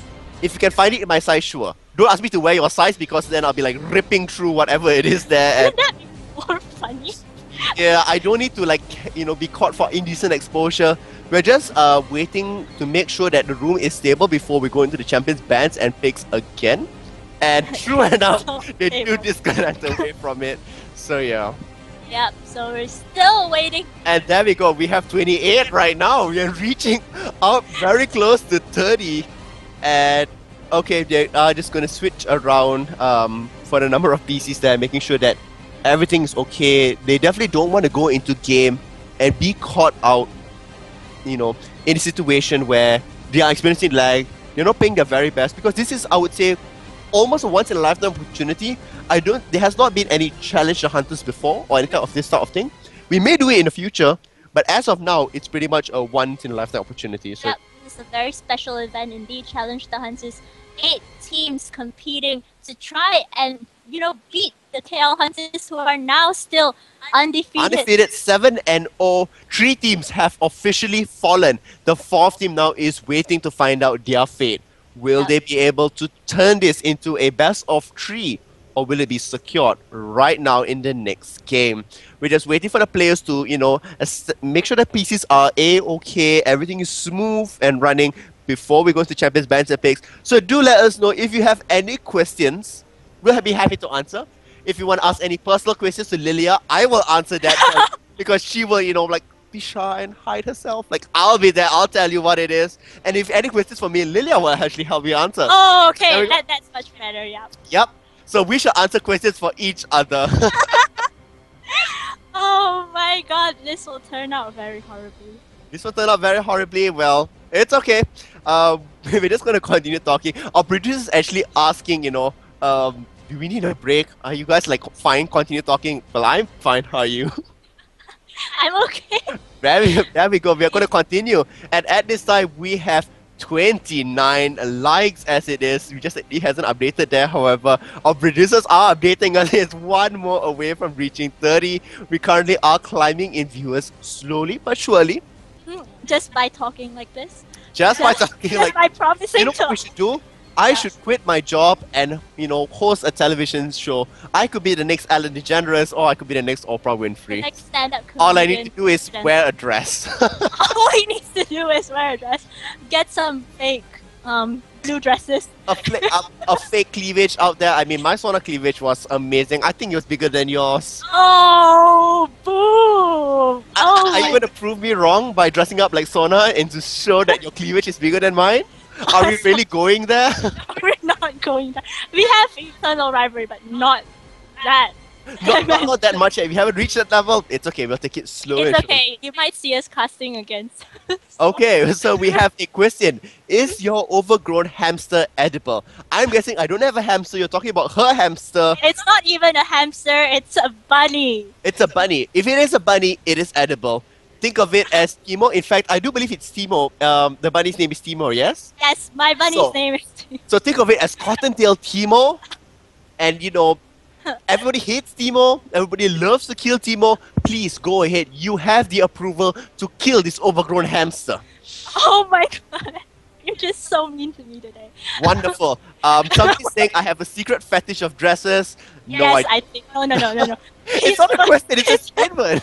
I can still answer statement. Okay. Yes, he does have a secret fetish for dresses, mini dresses. It's not really secret if I'm saying it out loud, am I? I don't know, you just said no, but I said yes, so it is. Okay, so apparently I do. We shall roll with it. I apparently have a secret fetish of dresses. Continue guessing on which dresses I have the most fetish for, like which is like the key fetish at the moment. Oh my god. I don't even know what to say anymore. You're like starting to blush and you're smiling, your cheeks are all fluffed up together there, and we're gonna see what's gonna happen. Apparently our conversation could be more entertaining than the game. Like we'll just forget about the game for the next 30 minutes, we'll just continue talking. Just do stand-up comedy for you. Exactly it. I could challenge the stand-up comedian. Oh, there we have it. Yeah, I think that's what we should do. We should actually, you know, form a duo group and do stand-up comedy. We could be the next Russell Peters out there. People say I sound like an Indian, so. I think this is getting a bit out of hand. Indeed. Well, what is in hand at the moment? Nothing. Nothing is in hand. I'm sorry, I can't pronounce that name. J. What? Your name is very confusing. Hello Kitty and polka dots. That's your dress. That's what he said. That's a very. He's trying to guess what kind of dresses you have. I thought you would say like a maxi dress or a mini dress or something like that, not like the design of the dress. But who am I? I'm only a guy who, you know, has a fetish for dresses. I'm not a fashion designer or anything of that sort. So, ooh, I don't know. So you can forgive the Hello Kitty and the. Yep, even our producer's laughing on the other end there about the design of the dress, and he's trying to refrain himself from actually writing comments out there. But it would be quite interesting if he joins in on the conversation. That is, still we're getting more people, and guess what, Lilia? We are at 30 likes. Indeed, we are. Let's just see how far these likes will actually continue to grow, and see if we can reach 40 likes out there just with our banter. Just with stand-up comedy. So bad. It's a mixed channels. Oh, it's a mixed channel with my friends, so you can just call me Jay. Ah, okay, cool. So that makes a little bit more sense. I was wondering, like, which parent would name their child that? Like, how would you call their Jan? But normally people don't use their real names as their nicknames. As do But I. yeah, this is her real name. Well, no, actually, it's not. You know what his real name? He gets You called. don't know what pseudo means in French, and what, you know, there's an English word called pseudo, right? Yeah, so I highly doubt I'm gonna call myself that. Or rather, I mean, my parents would name me that. Be like, your name shall be pseudo. I'm like, and like nothing else. No, just pseudo. Like, so thanks, Jay. I'm not sure why you went with Hello Kitty and polka dots. A little bit strange. You know, we could go to the Hello Kitty theme park. There is one in Johor. Oh yeah, indeed. Yeah, there is a Hello Kitty theme park. Your name shall be Potato, and then. Oh We my! just Okay, asked. there we go. We have Hello Kitty Batman and Hello Kitty Iron Man.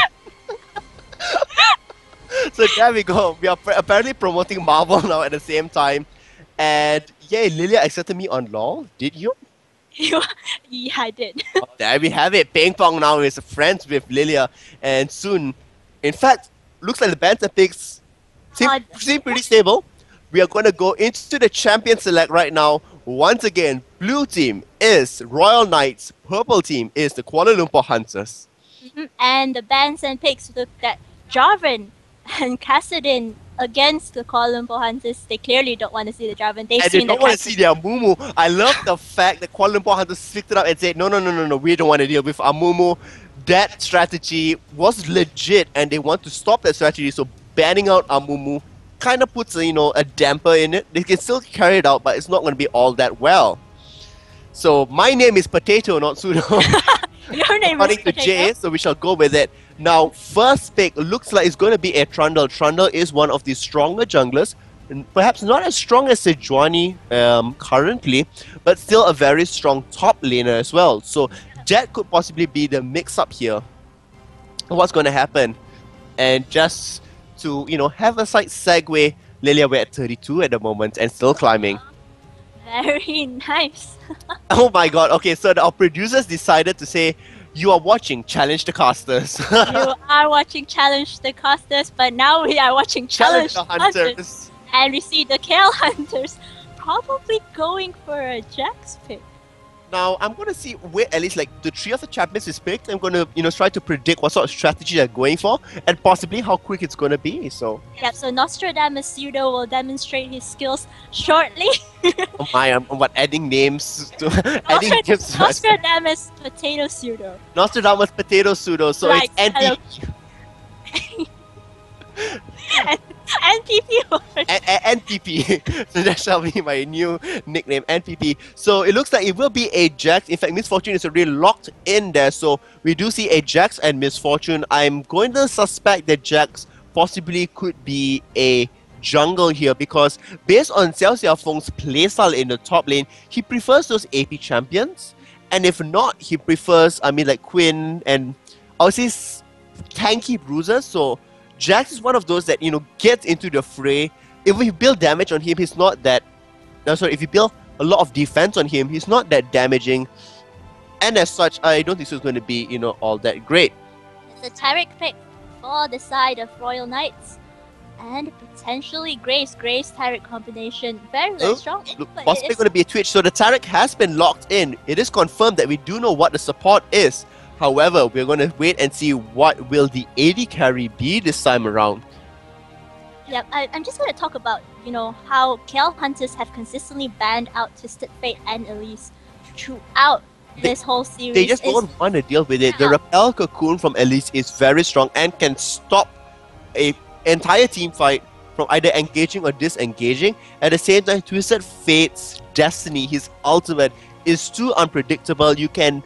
If you're in front of mid lane, you can gank to the top lane, you can gank in the middle lane. It also provides complete vision of the map, which means that everybody can see where exactly you are, and that is never a good sign to give away position. Now it looks as if they're going for a Galio. Oh no, it's not a Galio. If it only was my. Yeah, Galio would be interesting. We haven't seen Galio yet today. Oh, they're thinking on the support. It will be a Thresh. I love how I purposely made a mistake and finally someone actually caught onto it on the comments there. I purposely said it was from Marvel and somebody it was like, oh my god, take the back to the Batman is from DC, not from Marvel. Unfortunately, I was holding Iron Man and not Batman, so I was right. Oh, we're gonna see Golden possibly going on to Jace again. I mean, he was very strong on Jace. Look at his Shock Blast Acceleration Brigade combinations. Decimated those long-range the long-range pokes, bringing down Sanguine, who originally was on Xerath before this, completely catching people off guard. But the bane of Kuala Lumpur Hunters, Kha'Zix. Kha'Zix was not bad. It slid through the cracks. Will we see something like we saw on Broski, where Broski got a Quadra on Kha'Zix just because of the resets? It could very well be it. This time around, we do have quite a bit of defense. We have Jax who can come up with a counter strike. We have Miss Fortune who can rain down bullet time, as well as Trash who can stop the leaps from Kha'Zix. So that can help out quite a bit. It looks like it will be Irelia top Trundle in the jungle and Kha'Zix back in the mid lane. For the side of Kuala Lumpur Hunters, it looks as if they're going for a pretty standard play. Nothing overly aggressive that would say, before 20-minute game or anything of that sort, but Yep, so Nostradamus Pseudo says this will not be a 20-minute game. It could be, it very well could be, but it isn't one of those, I would say, cheesy strategies like the one before, where it was very clear it was all about tower pushing. This could, don't get me wrong, this can also end at a 15-minute mark. Get a couple of kills, Jace and Miss Fortune can tear down towers, not forgetting Jax. Jax can stack up his attack speed on towers and bring it down very quickly. It's going to come down quite a bit to what the last pick is going to be. Yep, so we'll see what that last pick is going to be. He has 7 seconds, 6 seconds left to decide. And what will it be? Will he be able to? I would actually like to see a Kale pickup right there. In fact, no, it's going to be... Oh, and that that was a disconnect. He Okay. did not pick it in time. Okay, yep. So he did DC from there, so we're just getting confirmation about it. So, okay, so the last pick did not go through. In fact, it's not going to be a Scion. It was supposed to be a Xin Zhao. It is going to be a Xin Zhao. So, yep, that's what their last pick is going to be. So we have the complete lineup with Xin Zhao now being picked up. I do believe it's going to be another fast boost composition. Xin Zhao Xin Zhao with his 3 talent strike deals a lot of damage to tower very quickly, as well as Jax. Jace at the same time can completely zone out entire creep wave and then continue to poke on the tower. And in the bottom lane, we have that as well, with Miss Fortune being able to double up and be able to, to have her impure shots activated, which means she has the additional attack speed. There we go. We have somebody saying DC, DC, and yay! High toss 089. High toss And 98. 98. 98. Wow, what am I saying here? Yep, so we're still trying to solve that disconnect problem, but yeah, we could really see a very interesting game coming out from the Kale Hunters lineup. What do you think actually of Royal Knights lineup this time around? Royal Knights this time, I would say it's a more standard lineup. A lot of factors actually hinge on them bringing it towards the late game. Aurelia is stronger in the late game, so is Strondel strong in the late game. Graves does an excellent job into the late game as well. He has early damage potential, but that's what they need to do. They need to drag it out, as well as, because of Kha'Zix, they need to let him snowball. If he's not snowballing, they need to drag it out into the late game where they all clumped up together, where the resets will be very, very effective. But can they bring it to the late game? Based on the last game performance, I am not convinced. I'm not sure, because you just said that, the whole sieging potential from Kale Hunters is still very strong in this team composition. And they're still discussing how there's a disconnect issue with the Yep, current. so they're just going to do the very fake, what am I saying? The very quick bans and picks. My god, I'm combining words together. This is why blue dress turned out to be something else. Yeah, very, very bad. They're just gonna quickly ban out Why some... did they ban out Oh, why did they Jax? ban out Jax? Is this... Uh-huh. This might be... this might be another mistake. I think they're gonna have to remake this one again. Yep, I think it is. I think it's what happens is you just randomly click something on the screen, especially Yeah. when you're up there to want to be fast, and there you go, instantaneous pause all across, and it looks as if this will be a remake of The Room. So we still are here. The number of viewers are still climbing. The number of likes have actually, stagnant out just for a little bit. We are going to see, can anybody still answer questions? This is still Challenge the Hunters. At the same time, it's also Challenge the Casters. If you have a challenge for the casters, if you want us to say anything, answer any questions, keep in mind that I will be answering for Lilia, and Lilia will be answering for myself. So this will be very interesting. Just ask away in the YouTube comments and we will get to it. Yep. We are also still counting down the amount of likes that's happening. Our producer is happily sitting at the back there updating us on what's going on. So let us know. In fact, this time around, looks like they are not going to remake the game. So are they changing their Jax spec? How would that work? I don't know. Perhaps they're taking Sion and changing Jax to Xin Zhao? Could that be it? I'm not sure what's exactly happening here. So let's just move into the bans and picks again. I think this is like the 4th or 5th time we have actually gone into it. So you can see what we're talking about. For some reason, there was a very fast ban onto Jax initially, so I'm not sure what's going on there. Yeah. Will this be a remake again, or is this a different pick this time? I'm not sure what's happening on the other side. I'm not sure. For those of you who are commenting on YouTube, don't delete your comments. Like, let us read it, no matter how damaging or embarrassing it may be for us. Let us see it. Don't withhold your comments. Challenge the Casters is still ongoing with my eternal rival here, Nostradamus Potato Pseudo. Yes, I'm NPP. But I should give you something else. I shall call you BBBL. What in the world? Big Bouncy. So that's actually her team name. So if you don't know, Lilia actually participated in the Rookie League too. Her name of her team is actually Big Bounty. If I won't complete the last word, but you can go onto the forums, the brackets and everything are still there, so you can see her name, or rather her team name there, and it is in fact the Big Bouncy Dash. Well, So it's a triple B, so figure it out. The whole idea of naming a team like that is just so that I can hear. You can my- tell people how many No, females you have on your team. I can. That's part of it, but I can also hear the name being shouted out. Also, you just want people to say it out, and effectively that's me because I'm like the event Exactly. organizers. It was like a secret ploy to get me to say it before we even had this eternal rival. I see. I was in on it.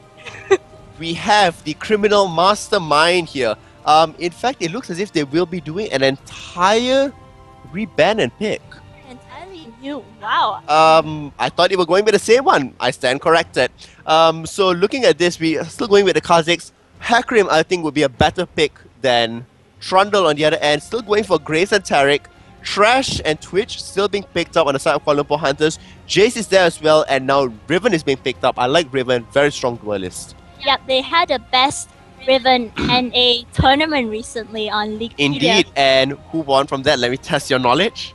Oh god, I can't remember. I like how you say it, and then immediately you're like, you don't know who won. Like, Because I was planning to test you. Oh, really, it was Mega Zero who won. Mega Zero was commenting on our. Not that Mega Zero, not the Maran Mega Zero. Well, we do have a question. They're asking, in our guys' opinions, why do you think talent is rarely used in competitive play? Well, for one, he doesn't have resets. For two, he fulfills a very niche category where it's a little bit odd. If you look at Kazakhs, if you look at Zed, they can go in, they can go out, they have escape mechanisms. However, the ultimate here of talent is stealth.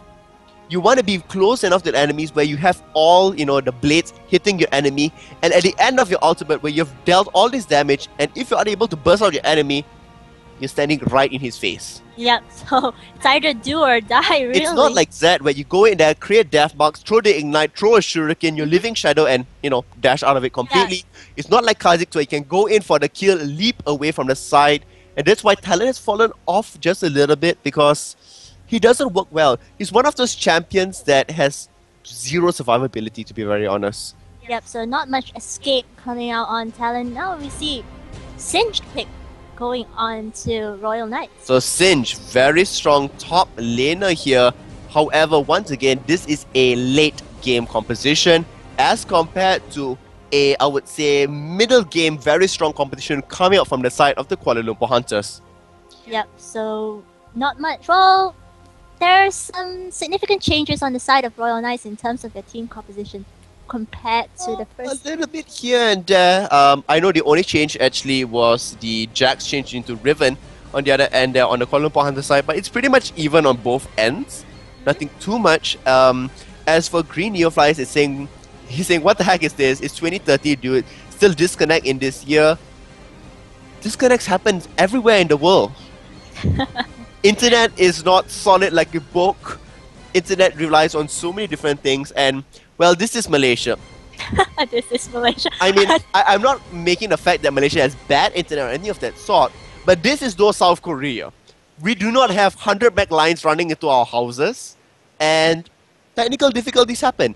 Look at LCS Europe where streams are going down, players are still forcing to disconnect. In fact, they're taking pauses left, right and center. This is even happening in North America, home to some of the best internet in the world, and these are at massive studios where they have full production setups. This one, we're in a cyber cafe, we're in a LAN shop, and I think even at the slightest bit of lag, players want to restart their PC or reconnect because they don't want to have anything hindering them except your personal skill. Yep, so hopefully these issues will not affect us as we go into the game later. Well, now we can start to take a look at the runes and masteries, if we'd like to do that. Okay, so we just have a quick look at Kazakhs. and to see let's how have well a he's quick going up there. So we'll come to your questions just shortly. We just look at the runes in a moment. Kha'Zix even has a rune page named after him, Ka. And physical damage, 2.6. That's very little physical damage. A lot of armor penetration, 19 and 13 armor. Keep in mind here, I'm not sure if you're aware of this, Lilia, that armor penetration works better than flat physical damage only in the late game, because due to the armor reduction which you can deal with. However, in early game, it's always wise to take AD damage. This means that this Kha'Zix will be going for a late game sort of composition. In fact, he's going for 21-9 out there. Pretty standard on the other end, but I am very curious now to look at Graves. Will he go for armor penetration as well? In fact, he did go for armor penetration, only taking 11 physical damage and 6.4 armor penetration. This is once again gearing up towards the late game, and here as well he's going for 21-9, not taking a little bit of mana regeneration at all. This is going to be pretty peculiar when it comes down to it. We just have a very last quick check onto Xiao Xiaofeng's rune page. He's now using Riven, another one of his unorthodox champions, and he's using the same one as Quinn, and it's the must train up page. And for the masteries, it is 21-9-0 as well. So that is pretty standard. We are in spectator delay at the moment, and this is very odd. It seems as if they're having no mana regeneration, much on both, on both sides of the team. I don't know how well he's going to go for them. I don't know. It seems a lot geared for late game, but they don't have any really, champions that excel so well in the early game to carry them through towards the late game. We could be possibly looking at a 20-minute game again. Well, I think Riven is a very, very strong early laner. She needs to actually dominate that early game. Well, against scale. Singe, I don't know if she will be able to. do well, because she can go up there with her broken wings. It does help out. Her key burst can help stun out Singe, because Singe can't be, leaving on his poison forever, especially at very low levels. So this is the possibility of how Riven can come out and help, and that's not going to help Royal Knights. Yep. Now, coming to our questions, some people have been asking, alright, let me stir something up of interest. Talk about one embarrassing / funny thing about the other person. So, Lilia, you can go and you can speak about me as I will think about what I should say about you. Well, you know how in the LCS, I think some people, when D-Man did an AMA, asked me anything on Reddit, someone asked him, D-Man, are you wearing pants underneath that caster desk? Only I know the answer to that right now. Yep, so she knows whether I'm actually wearing pants or not underneath the caster desk. Aren't you interested to find out? So I'm not really sure whether that's anything funny or embarrassing. I think it's embarrassing. You think it's embarrassing? Okay, we'll find out soon. In fact, that is going to go into a pause, so I can answer this now in time. So I would think the most embarrassing thing, I think you felt pretty embarrassed when my mom actually asked about you. Oh, so yeah. I made a blunder. I did talk about... Okay, so I should just say it once now and never again. Never again. Oh, he says never again. Right. Never again on air. Okay. Maybe in the office, sure. Okay. So in the morning, I made a blunder. I was saying that, Lilia has a wonderful blue dress. But instead of saying wonderful blue dress, I said wonderful dress. So with that, I wrote it on my wall on Facebook. I said, oh my god, I made such a big mistake. My mom actually called me up a couple of hours later in the afternoon, and she was like, did that really happen? Is the girl okay? Is she pissed at you? And I mean, Lilia was right over there. She was overhearing the conversation, and I thought she felt pretty embarrassed about it. I mean, I was embarrassed as well. I was just embarrassed for Pseudo, to be honest, because that was golden. What a Freudian slip. Yeah, it was a complete catastrophe on my end. So, yep. Oh well. Jay says, no pants, pseudo skirts. He has a fetish, remember? Well, that could be the embarrassing thing That out could there. be the answer. I'm not saying I'm anything. actually wearing a super mini skirt at the moment, and because I'm crossing my legs, my skirt has moved so far up my thighs. Lilia cannot control herself at this moment. Oh, thank God the game has been unpaused and we will receive. We are going to go back into serious business now, into casting. Look at the starting items now. Kuala Lumpur Hunters only starting with 2 cookies this time. It means that they're not that playful, they're a little bit serious. It seems as if 3 cookies means let's have fun with this. 1 cookie means you're serious playing the game. 2 cookie means, well, okay. Yeah, we'll see how this we're goes. semi-serious. It means that we can go on to aggression. Not so much points is spent into the utility tree. Yeah, let's see. It seems as if not bought any items. Is there something wrong with Kazik? In fact, now he has just bought his longsword and health pot. So there we go. A-okay. And the wards have begun to be planted already. Yep, so a purple ward going out into the middle of the river there. We see, I think they're just going to try and defend this one on the side of Royal Knights. And again, look, the Kale Hunters camping one Their bush. signature camp. It's 5 members altogether. It means they're actually pretty serious, and it's 5 members. And now we're going to see whether the invade is going to be successful. It should be. Because of the acceleration gate, the additional movement speed is going to be there. Trash does have his death sentence.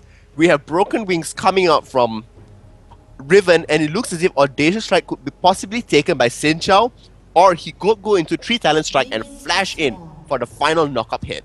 Oh, and there is another pause. Yet another pause. So for people are saying sexy, sexy, and lol on our chat there, Lilia's face is still lit up like a bright, bright Christmas tree, or like, you know, the 4th of July right here. Like an Annie. I'm not sure how Annie lights up her face, perhaps with fire. With fire. Yeah.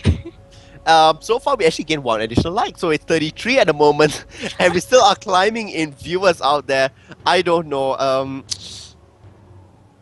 I think I'm putting myself, you know, a bit too much of my public knowledge out there. We already had a request for somebody saying that I should cosplay as Killian in a super short skirt, and now apparently people are having this thing of, you know, I have this fetish of having in dresses. My public image has totally gone down damn long. This event, 12 hours, is really taking its toll on Pseudo's reputation. I know, it's more like on my mental faculties. I'm losing my mind as we speak. With every word that pours out of my mouth, my mind slips further and further into insanity. That's what's happening right here. Oh, and he has to cast again tomorrow. For And I have to cast tomorrow. So tomorrow I'm going to have a new co-caster. Well, y'all have heard him before. He has casted on GPL. He's none other than VP Commander. And oh wow, let's see what nonsense we get into tomorrow as well. Definitely not the kind of nonsense that we've been getting up to today. I hope you won't be making the blue dress blunder onto VP Commander. That would be I mean, unless he's wearing, you know, a blue underwear or something of that sort, God only knows what's going to happen. Let's not go there, Pseudo. Oh my god.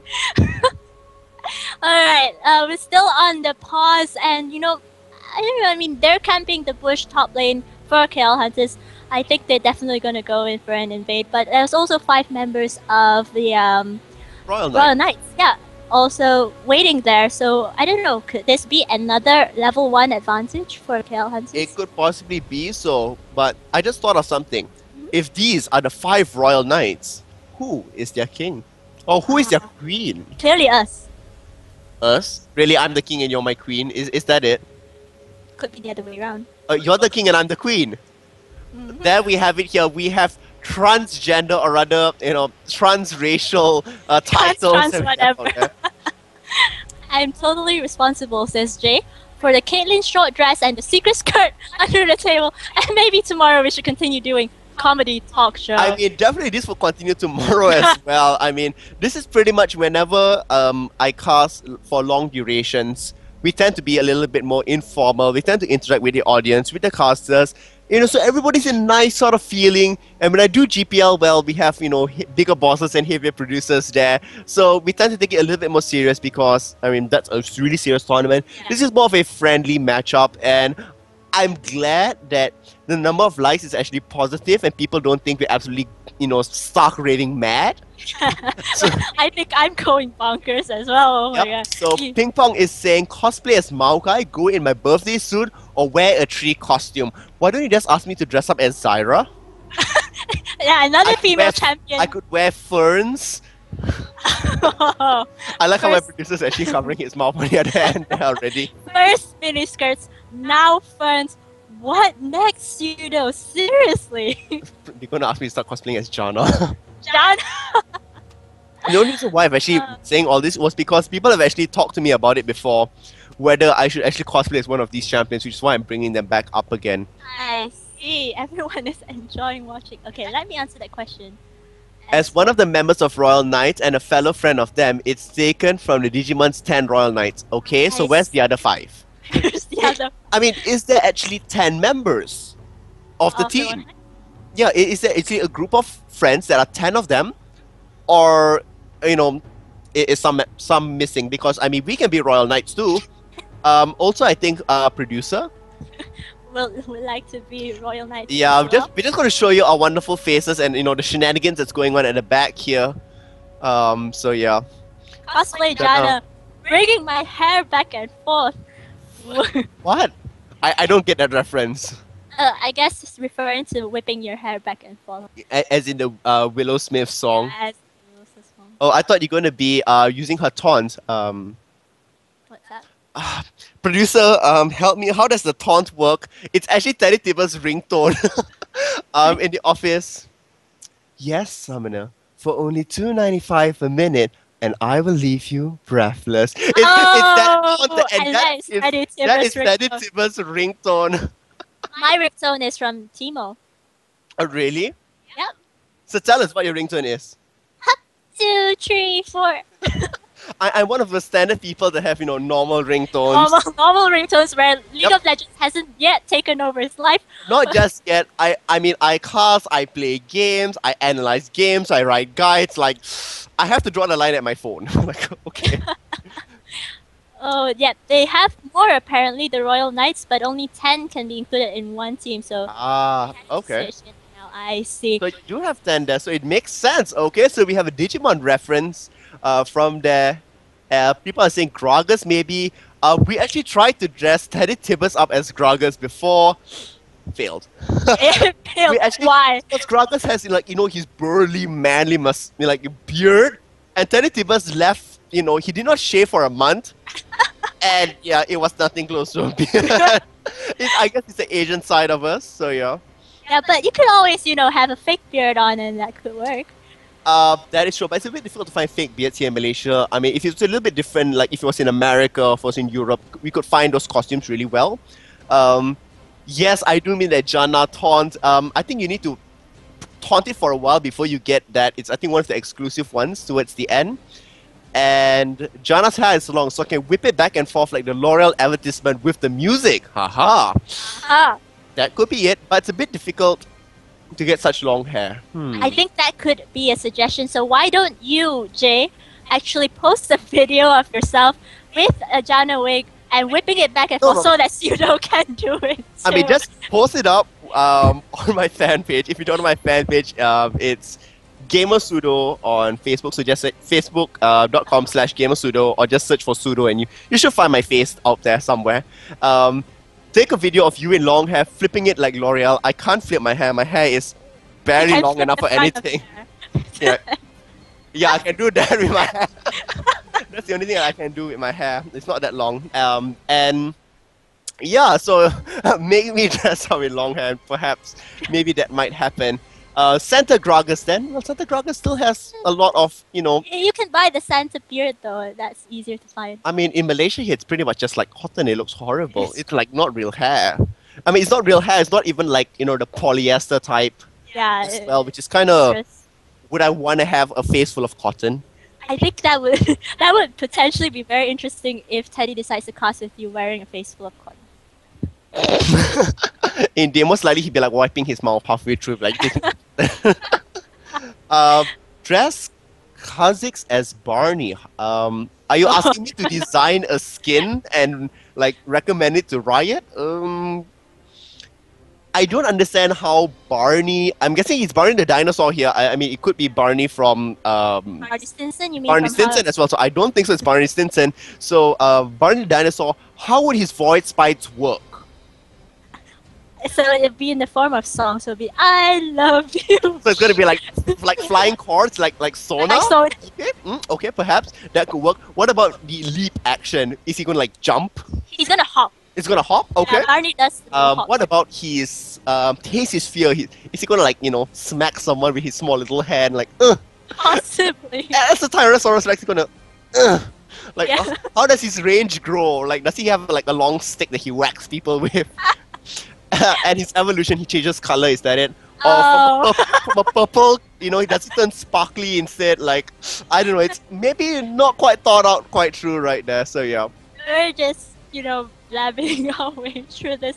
Okay, the game has been unpaused. Has been unpaused several times now and repaused immediately afterwards. Are It we looks going like to see for this time it is for certain, so it is going to be unpaused. And I think we take the last few questions right now. Len, yes, I have played you. In fact, I was one of the first ones on our server to actually start playing it. Look at that clash all around there, decimating of left, right, center. Kha'Zix getting the first play. They're the ones moving completely out of position here. Golan's getting yet another kill. Now Kha'Zix is getting pushed on the other end. Xingqiu is coming in from the back. Tarek is still moving forward. They aren't decided on where to go for. Wallace now getting bursted. Does flash onto the other end. Tatum once it looks like it's going to go down. They do land the kill on the other end. And Wallace now is in a world of hurt. But no, this will be going into the favor of the Kuala Lumpur Hunters. In fact, at the end of it, it is a 2-for-4 exchange. Wow, we talked about level 1 fights, and here we are. Amazing level 1 fight. Again, though, in the favor of Kuala Lumpur Hunters. It went to the favor of the Kuala Lumpur Hunters because Royal Knights decided to push their advantage when they should have backed away. Yep, they should. Once they landed the kills, the three of them could have easily backed away. It was a 2-for-2, perfectly A-okay. And because the 2 kills went on to Kha'Zix and Singe, which is exactly what they needed. They did not need to press it any further and now end up in a deficit of kills. Yep, and we see they also managed to land a ward at Royal Knight's blue buff, so they know exactly when that blue buff is going to come up next. And it looks as if it will be the next point of contention there. Very quickly there, Jace and Kha'Zix going back and forth, but keep in mind here that Jace has the earlier burst damage due to the skies with his hammer. Oh, and the death sentence lands on Tarek. They're gonna take Death Tarek sentence down. into fail. We're going to see here, will Expunge come out? Yes, Expunge will happen. However, not enough damage to completely bring down Tarek. However, he is forced to go back, and with Graves completely being alone there, he is in a very, very vulnerable position. Yep, he is in a vulnerable position. And we see Golden's already level 3, Kha'Zix already level 3 as well. Pretty much a lot of levels here because look at the amount of assists that's coming out here. There's only been a total of 6 deaths. However, Trash has 4 assists, and look at this. They will go onto each other here. That will be the end of the horse.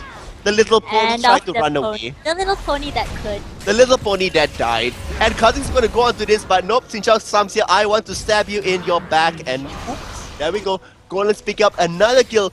Golden's on 4 minutes is on a rampage. Flail actually missing out quite a bit there, but look at that. The expunge damage coming out. Yet another kill. 2-7.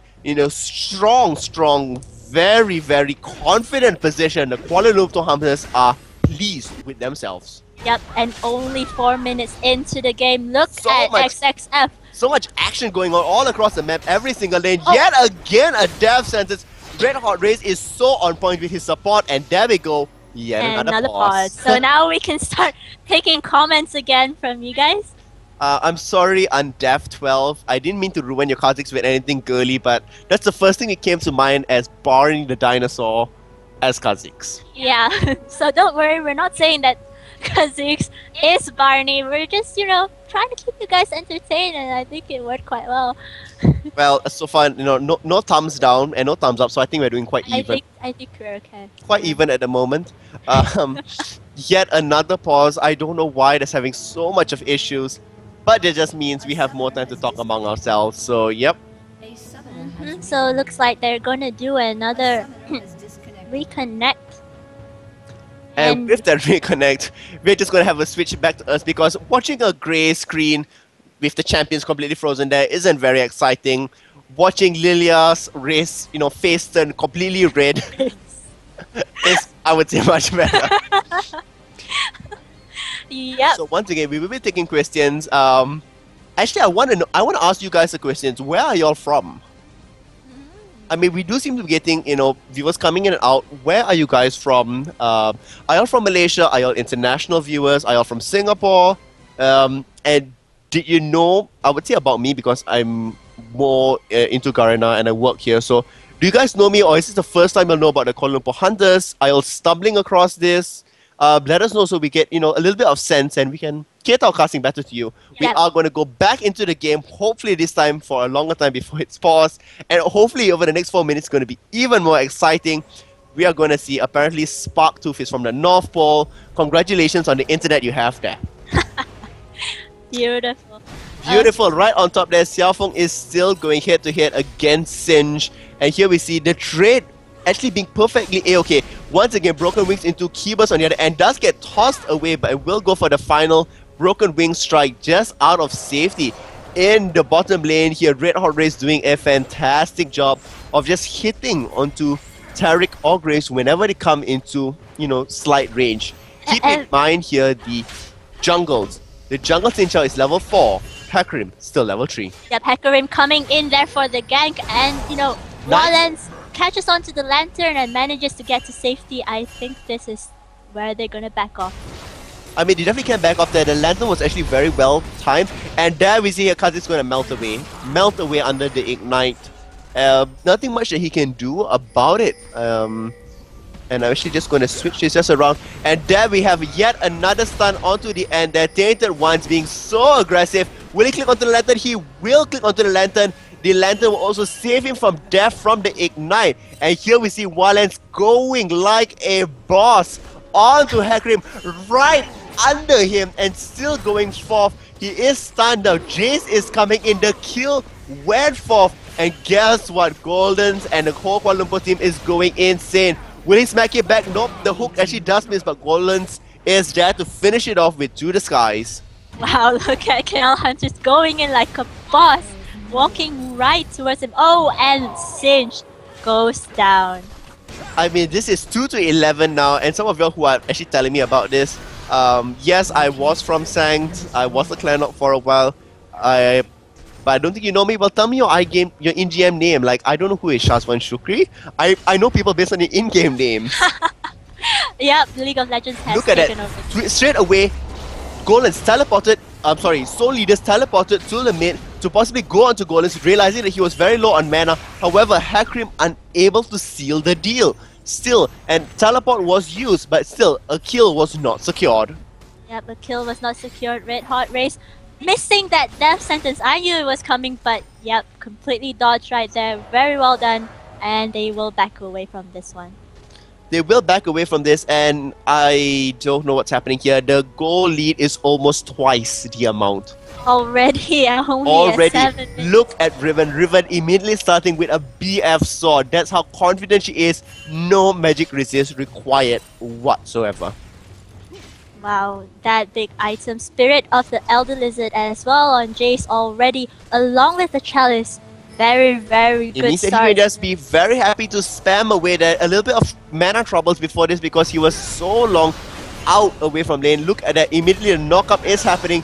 They won't completely go down onto it because they don't want to dive 2 turrets. But there we go. Taking out 1 turret already. So we are 2 turrets now up in the count for Kuala Lumpur Hunters. And Xiaofeng is happy to be trading even within the poison up on top. Yep, and we see them just going on to Soul Leaders as Kha'Zix completely melting him under his tower, stopping him from recalling even. And that is another kill for KL Hunters. I'm not sure why Undev12 is saying Zen Slayer. Are you Zen Slayer? If that is so, hi. There goes a tower in mid lane now for KLH. So strong. 12-2. Oh my god. 12 to look at this. The support is happily bringing down the tower. Goldness are making an appearance, trying to go onto Graves. does actually manage to flash in, however, will not completely go insane and go all the way in. Look at how far that lantern pool was. They are able to bring down the turret here. The shock blast, shock blast, acceleration gate combination, helping away to chip down the creep wave, and just like that, we already see 3 towers now in total taken. The goal lead, once again, almost half there. A very clear advantage. And what can be taken? Look at this time around, the Kuala Lumpur Hunters is not even bothering to plant their wards. Oh, you're right. They have not put down their wards at all Look because at that damage, my. Golems actually ends up with a kill because of the ignite, but I mean, Twitch could have easily expunged that or let the poison tick away. This is just insane. This is going faster than the previous game. Xiaofeng may go down to this. Nope. He will survive out of this. Singe is happily healing himself away. with his ultimate, yep, you do not chase a Singe, but Wallen's getting taken down solo. Tarek trying to get that kill onto Wallen's, but no, Throwing there down is the Red Hot poison. Rays. Box gets used, Soul Leader's going to go down and kill off Valence, but guess what? He's going to leap all the way back. That was a very nice clutch play. They should back away from this. Xiaofeng will kill. However, he does get flinged into the turret. He will die, immediately stopping there, knowing the fact that he saw his death coming and took it like a man. Took it like a man, and bot lane is just going to disengage right now. They got the kill onto Wallen's. They're happy, you know.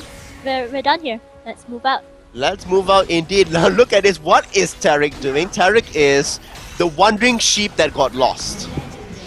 Not sure what Tarek was doing there, but he was trying to ward? I'm not sure. At this point in time, warding at such locations is quite futile. You should just ward the entrances to the jungle, meaning from the mid lane, from the enclosure. Let me just move the map. From the enclosure here, you can just put one in the ward here or here, and that will give you enough vision to see if they're possibly coming close. Warding all the way inside here tells you nothing because they are not going to walk in from this end. Yep. They will already be playing somewhere around here, so this brush actually will be more important to ward, or perhaps this area. yep, and now we see them just trying to defend on the side of Royal Knights, just trying to hold on there as Kale Hunters now tries to take the dragon. Well, this time they don't actually have such a big lead. It is 11 minutes and not 11k, so it's about 10k, slightly less than before, but still, that massive goal difference is staggering. Yep, this will be a free dragon. No questions asked. This is our dragon. XXF coming in again onto Singe. I like the fact that Sinch actually is flinging back Riven in appropriate measures. And look at this. Riven, double BF sword. Whoa. I knew the fact that you were not looking at the items. You just so focused on everything else. A double BF sword. No defense whatsoever. Wow. Double PF sword on Riven. Now we see Walens, Golens moving in. Walens taking 2 tower hits now already. Looks like they want to go into Shock Blast, into Acceleration Gate. Everybody's going to fly in, and there we have it. 5 members chasing onto a Singe. One should say you should never chase a Singe, unfortunately, when you are this overpowered, you are this far ahead in the game. What is Singe? You can chase the Singe if you're Dyrus would be sad. Dyrus would be sad. I hope Dyrus There is we go, Xiaofeng actually still taunting and dancing halfway through in the middle of the map there. And still, this would be yet another tower. They are going to just completely tank it away. It doesn't matter, the creep wave is behind, slowly getting there. And Graves, while farming at the bottom lane still, is not even going to go back to defend. The communication is not happening here for Royal Knights. Yep, and they will just keep going on to members of the Royal Knights. There goes Hecarim, and they might be, because XXF is in deep, but no, he decides to go. He just gotta pick it up and look at it, a double kill already. Now Lilia, I don't believe we have spotted this. As much as all the action is going on, and you know, Golens is now legendary, Hecarim is level 5. Oh, whoa, only level 5, that is significant. I'm not sure what happened there, Hecarim. He got shut down so bad. Yep, it's There level goes. 5. Ping Pong is saying, oh, you're Tarek burden, and people say, don't blame Tarek. Tarek is the AD carry. Well, even if you were the AD carry, you are this far behind. Why are you in the enemy jungle? Look at that. The lantern does get thrown. Will any kill actually come out of this? No tainted ones get another kill. Does get tossed entirely back. Singe now under attack, as well as Kha'Zix. They do translate the kill onto Kha'Zix. Everybody is still alive for members of Kuala Lumpur Hunters. Ninja Rock does kill him off with the poison last stick. And with this in mind, they only have lost one member. Look at the shock blast combination, managing to kill on the other end. There we have Tariq being able to kill off Raven. Tariq, the ADC. Tariq, the ADC, but only because XXF got hit by tower shots there and he got taken down. But wow, that puts us at a 23 kills to 6 for the KL Hunters. I don't know if they can turn this around once again. I'm not sure if that is even possible right now because Hecarim has only just reached level 6. Well, at this point, at level 6, I mean, you're turning level 6 at the 14th minute mark. It's quite devastating. It is quite devastating. I mean, he did use his ultimate. The whole combination of triple BF swords. Triple BF swords. Thank you for pointing it out. So going back to Hecarim, at this point in time, you are so far behind. The teleport has not been used to any effect. So in this case, taking up that summoner spell was not, effective enough for them. Yeah. And it did not translate into anything. But I have no idea what to say about Xiaofeng's build here. This is... I don't know. This is so unorthodox. This is unprecedented on so many different levels. I have no why idea. not just build all the swords? That could very well... He could just sell his boots and pots and buy long swords. So BF swords and long swords all around. But with this, imagine, Graves has been solo farming now. This is the second time we see him completely away from the team. And in fact, they are pinging on him. And still, he's only at 65 CS. Yep, so they're taken down very low for Royal Knights. And they're just going to continue sieging KL Hunters. Possibly trying the death sentence, missing Naga Rock there. But Naga Rock manages to take down Twitch. XXF just tanking the tower, trying to get that kill on Graves. The damage, but no, Graves returned the damage. Now perhaps Driven is thinking I should have bought some defense. Perhaps he should have bought some defense, or perhaps not dive that tower taking so much damage at once. And now we see them just continue. This horsey, I mean, he's still in a pony stage, I would say. He has nowhere closer to that. And, look at that bug. The bug's getting squashed. Squash the cockroach. Squash the flying cockroach. The cockroach lives. No, the cockroach must die. And there we go. I mean, they're just playing rather safe, to be honest. They are going in, pulling out, using the lantern very effectively. They could be playing even more aggressive, to be very honest. They could be pushing in, taking out the turrets. But they're opting not to. They're opting to, bide their time, go in for all the inhibitors, all the turrets. Perhaps they want to have a complete set of turrets everywhere. So this will be the last one before the Nexus 2 inhibitors out there. And Golden still toying around there. It is 3 members. Ultimate does get thrown, however, right into the box on the other end. Smacked away, and everybody is going to get melted away like warm cheese. Warm cheese indeed, and they're just going to try. Keep in mind, these are 5 members of Royal Knights, but only 3 members of Kuala Lumpur Hunters. Yep. And there we have Xiaofeng now coming in. Xiaofeng has not bought a national BF sword. It's only 3 at this moment. And will they go in? Oop, for the final kill. Naga Rock is going to go down. The ultimate does get thrown out there. And there we go. Look at the amount of damage being dealt. She just hit off the tower, the very last bit up there. Xiaofeng tried to go in for the final hit. And look at the siege minions, the super minions there at the same time. And everybody's welcome to the party right here. This will be the end of it. Kuala Lumpur Hunters had 4 sets of a best of 3, completely decimating, destroying and eviscerating the enemies 2-0 every single game. And most of the games, I would say the average game time is something like 25 minutes long. Yep, this looks to be finished. Look at that one, it's a solo person being able to take out Graves, who is so far ahead at the moment. He's 2 levels ahead. Will Ray Hot Race be able to save him out just for a little bit out there? Lantern will come out. Nope. In fact, Xiaofeng now running in to the very ends of the earth, coming in from his base. But nope. Super Minions take away the turret. And this time it is 18 minutes, 30 seconds. Super Minions take the game.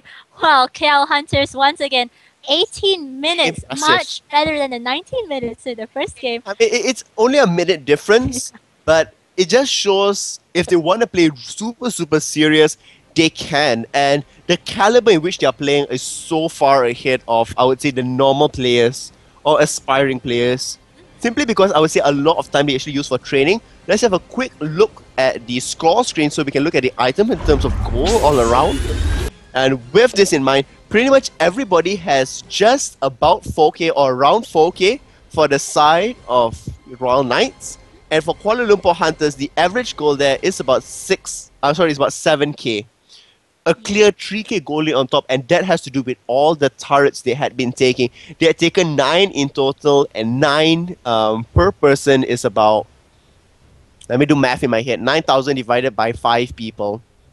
Well, they had Dragon as well. So yep, they had an additional about 2,500 per person by taking out all the 11 turrets, in fact. Yep, so look at Jace on Golden's 15-1-9. He died pretty early, and after that he just was going on a rampage. He went through Godlike, and he was beyond Godlike at the end of it. Look at the amount of damage.